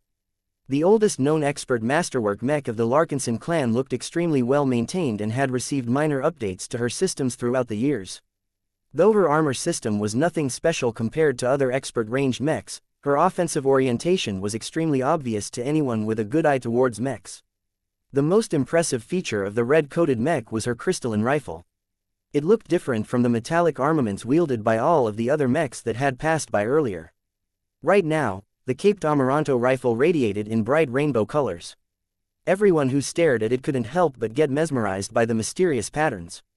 Those who were situated close enough to experience the Amaranto's glow experienced this effect more deeply. Some felt blinded while others had the illusion that a spotlight shone on their souls. Regardless, this moment did not last long before the Everchanger marched into prominence. It was common knowledge that the Everchanger had the special ability to shift to any glow that the Larkinsons utilized before. This time, the green masterwork expert mech radiated a sense of warmth that was uniquely tied to the Larkinson clan. Those that had visited the cat nest and approached the giant statue of the golden cat in the center of the Ascension Gallery had already grown familiar with this glow, but it was still new to a lot of visitors and colonists. If the previous glow made them feel as if they touched upon a mysterious quality of light, the second glow caused them to become immersed in a warm blanket of satisfaction. The Larkinsons possessed a strong attachment to kinship, and the idealistic notions imparted by the current glow of the Everchanger caused many people to develop the desire to become a part of their expanding family. Whereas the lively Everchanger reflected the inner peace and property of the Larkinson clan, the Minerva conveyed its martial strength and military professionalism. The masterwork command mech that was predominantly coated in the silver and green colors of the living sentinels made a show of exuding a glow of dominance and control. Those that were positioned closer to the streets when the impressive expert mech passed by felt as if they had come in close proximity to a dangerously intelligent alien monstrosity. Plenty of people shuddered in fear and respect. Even if they hadn't seen any of the public combat footage of the Larkinson army in action, these bystanders decided to never get into direct opposition of the clan if possible. Compared to the masterwork expert mechs, the relatively modest amount of standard mechs that the clan had been allowed to bring onto the parade attracted less attention. Nonetheless, there were still plenty of individuals who knew that the Larkinson clan's mass production models were much more consequential to Davut. Expert mechs were exclusive to individual pilots while standard mechs could be piloted by all qualified mech pilots. Of course, people who studied Larkinson mechs before learned that certain models were so strongly geared towards specific groups that they performed poorly when used by pilots outside of the intended target audience. This was most particularly the case for the Larkinson mechs designed for the Hex army. Plenty of Fredaman mech pilots had tried to make use of captured Valkyrie mechs before, but they universally experienced so much pressure and hostility from the glows of the machines that they simply couldn't last more than a couple of minutes in the cockpit. Even so, a lot of interesting parties believed that the patriarch of the Larkinson clan could design unique and interesting mechs with useful glows for any client if he was open to accepting commissions. What an unusual composition of mechs, Professor Zin Galbraith uttered as he started to drink from his fifth glass of wine. Unlike the other groups, the Larkinsons are not trying to advertise the variety of their commercial offerings. They are behaving more akin to the mercenaries who have chosen to project their prowess in battle. It sounded like a wasted opportunity, but Tristan knew the clan well enough that this was not the case. The Living Mech Corporation founded by my old friend is already doing well enough. The Mech Company's manufacturing facilities are all working at full capacity, and while the Larkinsons are no doubt in the process of building more factories, I am not sure they can increase the supply of materials fast enough to keep up with this expansion. It may be better not to attract the attention of so many potential customers only to disappoint them by putting them on a waiting list that can stretch on for months. The LMC is indeed on the rise. Professor Galbraith nodded. The Golden Skull Alliance's exploits in the New Frontier has aided enormously in that. The Larkinsons are one of the few people to make use of such a risky and unorthodox means of marketing the strengths of their products. It is both refreshing and reckless. That pretty much describes my friend and the clan he has built in his own image. Tristan affirmed. The red-caped standard mechs of the Larkinson clan made a drastically different impression than the expert mechs that passed by first. Though laymen could hardly recognize the signs, mech designers such as Tristan and his table mate could clearly see the blatant signs of crude and hasty metalworking on all of the machines. In their knowledgeable eyes, the standard mechs might as well look like those crude and cartoonish Frankenstein mechs that often showed up in post-apocalyptic drama shows. Tristan winced at the sight of all of the minor but still noticeable signs of hasty processing and rushed assembly. The differences especially looked bad considering that they walked behind a trio of exquisite masterwork expert mechs. What is Vase thinking? Tristan became perplexed and muttered. He and his wife are good at making high-quality mechs. They wouldn't have been able to collect so many masterwork certificates if that wasn't the case. Is it really worth it to bolt what looks like salvaged alien alloys onto their frames due to making a last-minute decision? Plenty of mech insiders such as Tristan grew confused at the sight.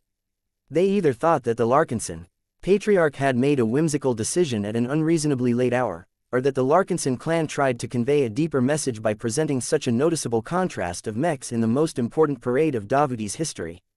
Professor Galbraith was leaning towards the latter. His expression turned serious as he put his considerable mind to work. He even set down his half-empty glass of wine. I think the Larkinson clan is conveying several important points to specific audiences. Galbraith said, to the general public, the choice to bolt salvaged alien warship debris onto the frames of these mechs conveys the clan's considerable success in defeating powerful alien combatants. To its enemies and rivals, it is putting up an aggressive display to show that the clan should never be trifled with.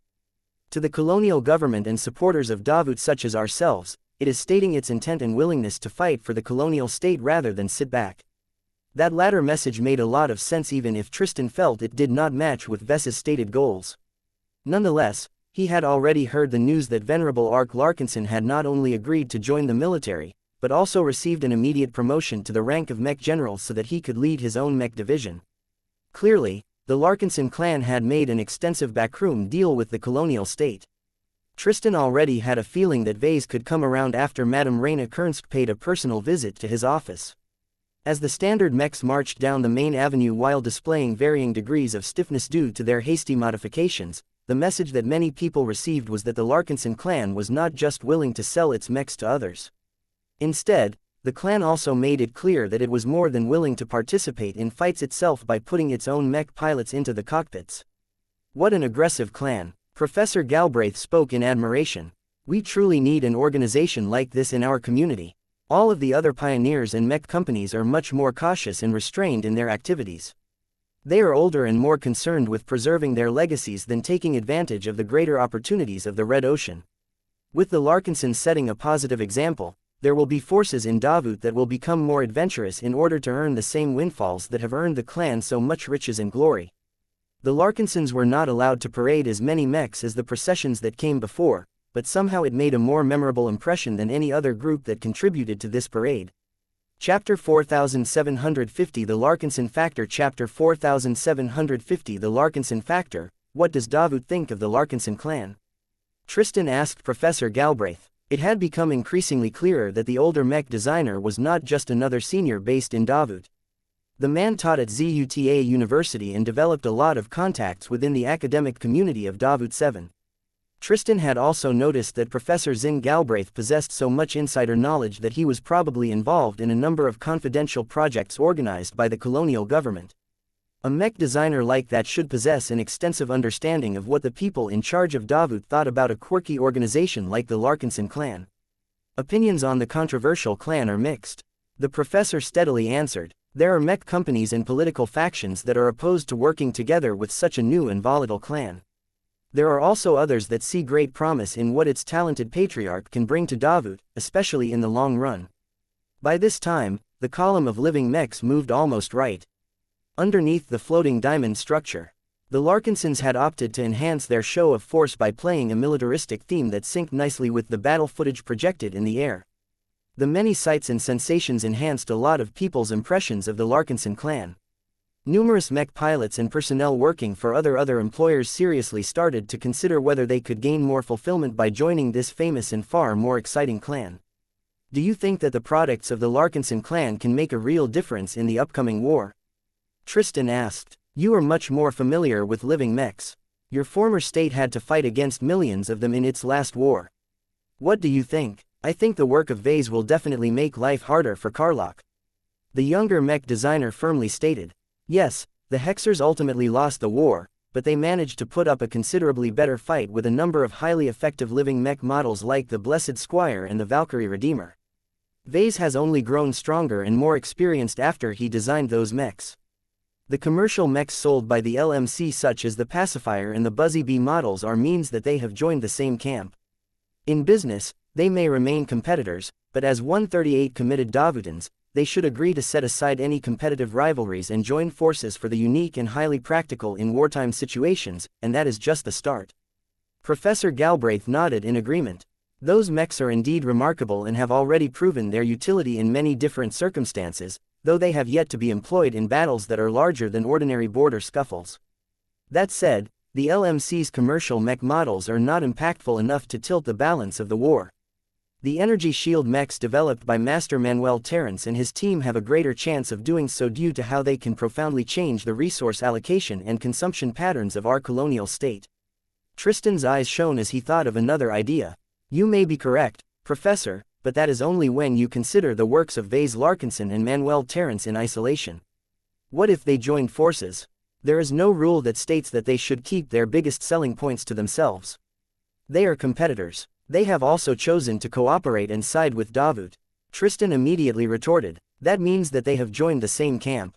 In business, they may remain competitors, but as committed Davutans, they should agree to set aside any competitive rivalries and join forces for the public good of our state. It is understandable for RT&D and the LMC to pressure each other on the mech markets, but their chief designers must learn how to work together to deliver the strongest military mechs that Davut can field across its mech armies. This comprehensive answer caused Professor Galbraith to look particularly impressed by the younger mech designer. You have thought much about this subject, I can tell.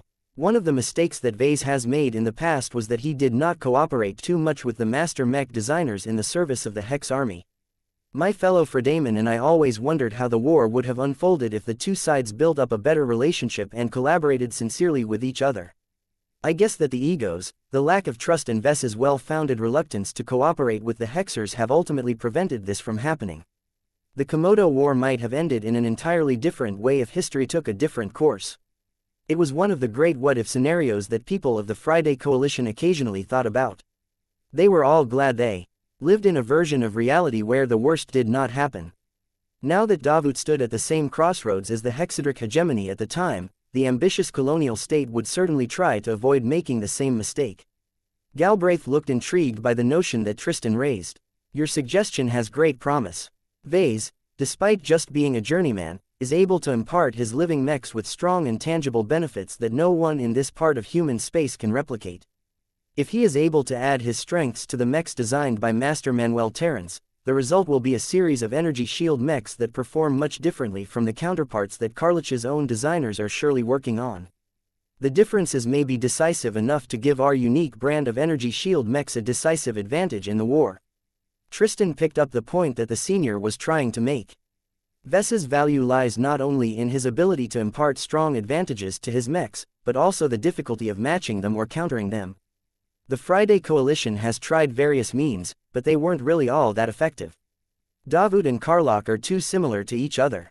Professor Galbraith remarked. Sure, they have their differences.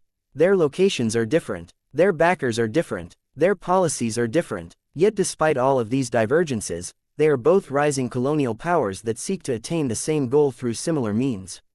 It is hard for one of them to exceed the other, but it is also easy for the both of them to keep up with each other's progress in many areas. Imagine how the war between the two will unfold if this parity remains intact. It would turn into a stalemate. A bloody stalemate. Exactly, Mr. Wesseling. This is why both Davut and Karlach are eager to secure advantages in other areas. An unconventional mech designer such as your good friend can be the secret ingredient that can make our most critical mechs win more battles, thereby preventing a dreaded stalemate that will only weaken both sides in the end. We cannot let the war drag on for too long. Our economy and infrastructure cannot bear to support a war on the scale of what took place in your home star sector. No matter how much progress Davut and Karlach had made in less than a decade, it was still undeniable that they barely had any time to build themselves up from scratch. The reason why they were always associated with the term colonial state was because they were still a long distance away from matching the standards of a proper state. This was also what made the upcoming war so dangerous and destructive. It would not take as much effort to collapse a colonial state as long as its lines started to falter. The lack of depth and accumulation could easily transform a single major setback into a catastrophic collapse. Of course, both Davut and Karlach would be trying their best to induce their enemy to experience this first. I knew that Vase and his work could make a difference, but not to such a drastic extent. Tristan said, You make it sound as if he can single-handedly swing the course of the war. Is this truly the case? That is a controversy in itself. Professor Galbraith answered as he resumed drinking his wine now that the Larkinson mechs had moved out of sight for a while now. There are still many skeptics and naysayers in the colonial administration, in the academic halls and in the design labs of many mech designers. It is difficult for many people to take a journeyman mech designer seriously. Cooperating with the patriarch of the Larkinson clan will also be a challenge due to his volatile decision-making and other well-known eccentricities. Tristan frowned when he heard that. I won't deny that Vase is weird, but that is also why he is brilliant. He generates ideas that no one has considered before and somehow found a way to make them work. Geniuses shouldn't be judged at the same standards as ordinary people. Besides, Vase has always abided by his promises, especially when it comes to his business affairs. That is true, and that is the reason why President Unames Clive and the advocates that wanted to bet heavily on Patriarch Larkinson and his clan have gained the upper hand for the time being. There are many people and groups that have become furious at the government's decision to grant the Larkinsons priority access to several capital-grade shipyards. They will react strongly if Patriarch Larkinson fails to meet everyone's high expectations. That sounded dreadful. Not just the Larkinson clan, but also Davut as a whole would suffer if this happened. Do you think this is likely to happen, Professor? I do not possess an in-depth understanding of the Larkinson clan and its distinctive mechs. I wouldn't trust my own judgment on this matter. I still remain on the fence for the time being. Many of my other contacts have also decided to adopt a wait-and-see attitude. Let us observe how the first Larkinson mech commissioned by the government will fare in the war. If it does well, then we will be in favor of greater cooperation. If that is not the case, then we will hold the opposite stance. That was a cold but pragmatic attitude to take. There was no need for people like Professor Galbraith to take sides in advance and piss a lot of people off when it could be avoided. Vase has an existing track record. Tristan argued. He has helped the Hexadric hegemony before and he can do more for Davut. Shouldn't that give you more confidence in his success? It is not that simple, Mr. Wesseling. The circumstances are different. For one, Karlach knows what is coming in advance and is already in the process of making the right preparations. There is also no guarantee that Patriarch Larkinson can establish a good working relationship with the master mech designers that the colonial government puts forward. The promised mech designs may also not be as impactful as hoped due to poor design choices. This could all happen. It was clear that many people thought that a single quirky mech designer had the potential to materially affect the outcome of a war that could decide the fates of billions of colonists as well as the fortunes of many stakeholders. Yet for all of their hopes, they were too afraid to bet on this hope. The way they simultaneously valued Vase for his proven abilities but also doubted that he could pull off his job was strange to Tristan. Then again, he knew the mech designer who originated from the Bright Republic for many years and had seen his work produce results on a first-hand basis. This caused Tristan to look forward to the future even more. He had a lot of confidence in Ves's ability to amaze his clients like he had often done in the past. So we are all waiting to see whether this Larkinson factor can give us the decisive advantage we need to crush Karlach in battle. Tristan summarized. The Larkinson factor, that is a good phrase. You are correct. A surprisingly broad group of people are waiting with bated breath how this factor can skew a major war between two roughly even colonial states. It isn't just the people in Davut and Karlach that are paying attention. There are the Fredamen, the Hexers along with many other interested and far-sighted individuals in the Red Ocean that are closely tracking the work of a single journeyman mech designer. You make it sound as if he is a star designer. He can be a novice mech designer and still earn our appreciation as long as his work can produce more victories. The rank is not important, Tristan. Not truly. However, it will take more than a single person's contribution to ultimately win the war.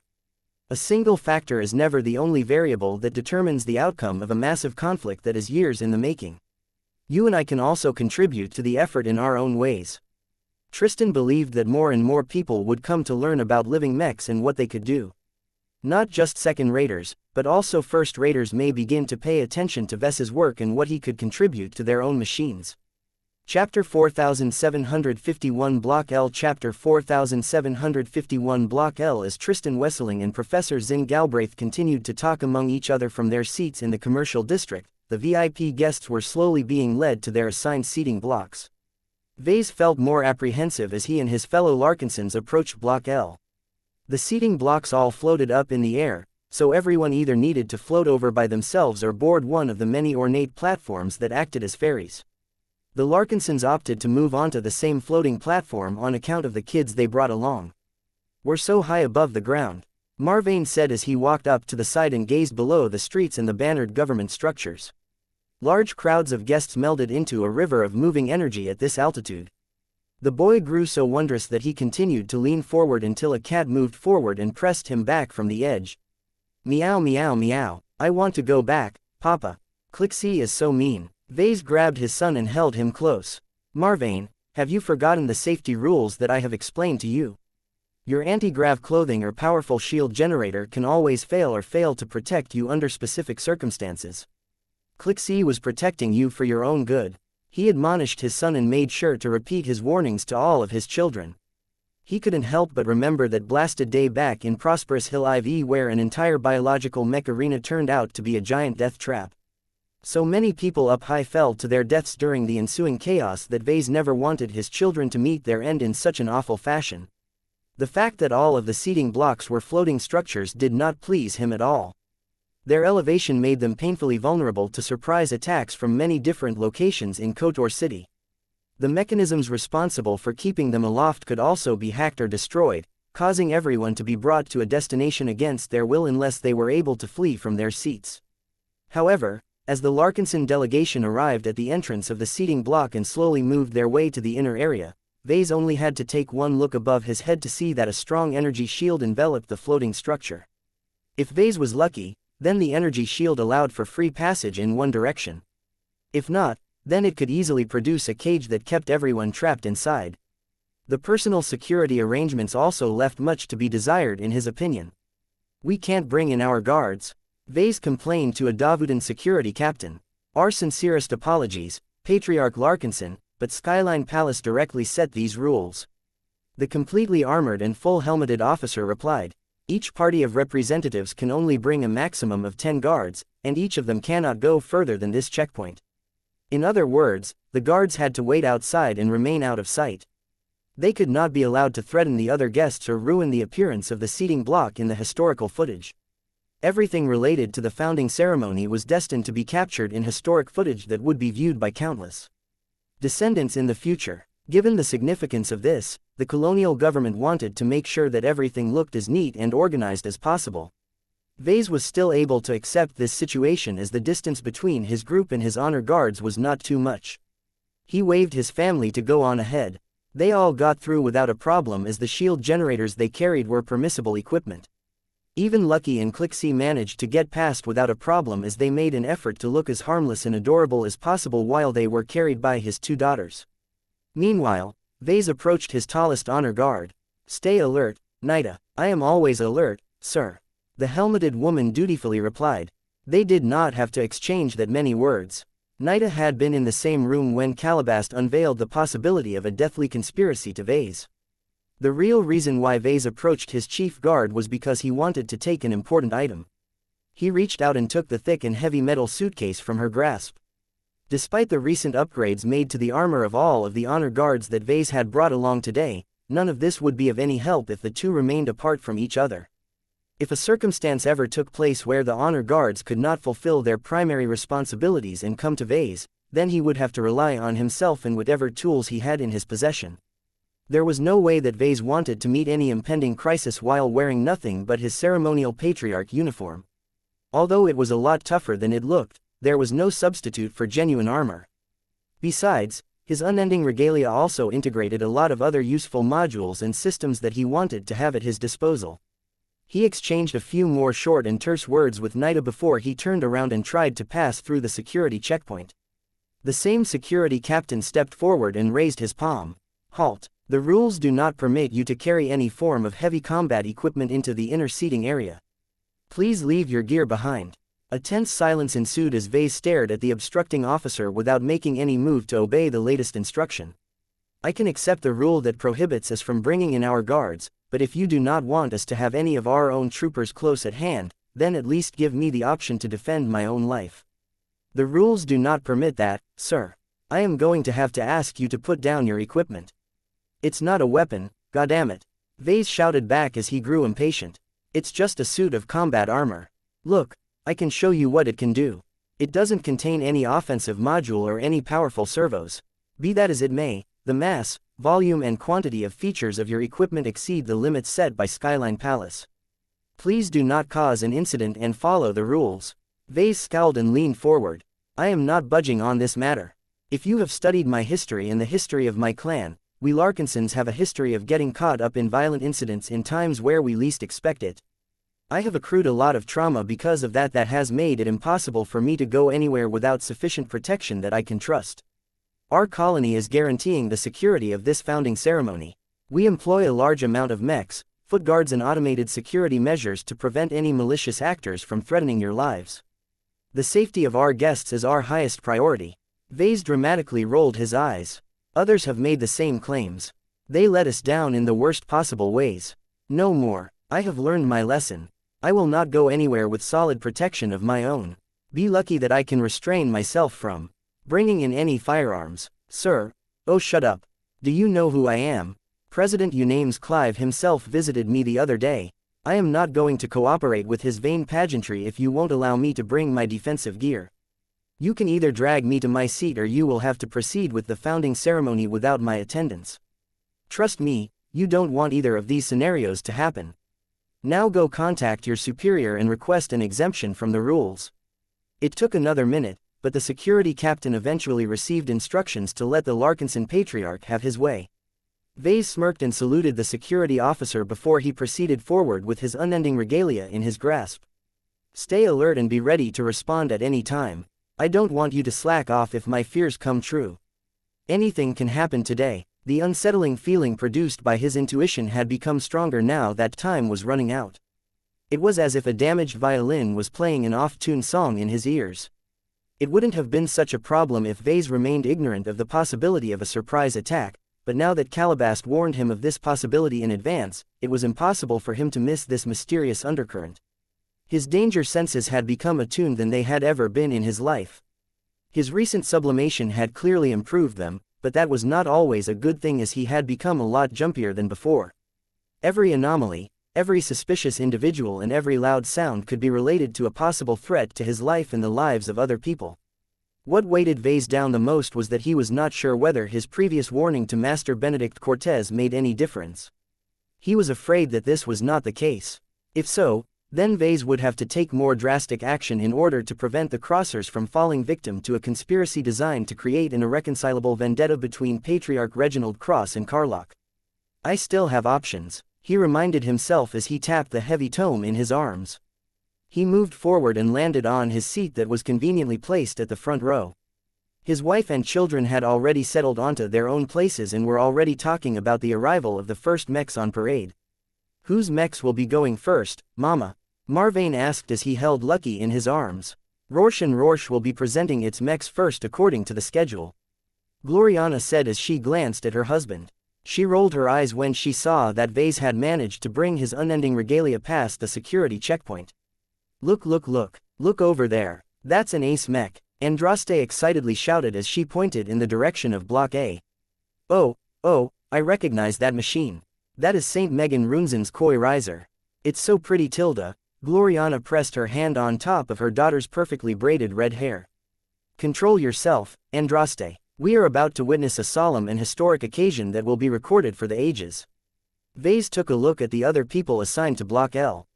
There were hundreds of guests who came from over a dozen different organizations. The composition of organizations was fairly random as far as he could tell. There were representatives who hailed from an ordinary university, a farming consortium, a large energy cell production company, a hospital chain and an IT company. Vase looked disappointed. He already had a good idea about the companies assigned to Block L, but he hoped that whoever was in charge had changed the assignments. Though he shouldn't underestimate any of the senior figures who managed to earn a seat in this event, there didn't appear to be many professional soldiers among them. Only the Larkinson clan diverged in this aspect, as a lot of its leaders were either current or former servicemen. Vase especially held high expectations for the sword maidens such as Kedis and Legion Commander Sendra. However, the biggest complication was the lack of weapons and equipment. Everyone attended the founding ceremony while wearing their fanciest outfits as opposed to wearing their most practical and defensive gear. The sword maidens had to leave behind their favorite great swords. There was no way they could in defensive gear. The sword maidens had to leave behind their favorite great swords. There was no way they could provide any legitimate excuse to bring these intimidating cutting weapons past the security checkpoints. The clan also brought plenty of non-combatants who were not only useless in combat, but imposed a significant burden to their protectors. Vase became concerned at the excessive proportion of senior leaders of the Larkinson clan who were currently present in the same seating block. If a fatal accident ever occurred, all of the chief ministers, normal ministers, directors, legion commanders and so on would be gone at once. The loss of so many critical leaders would devastate the Larkinson clan.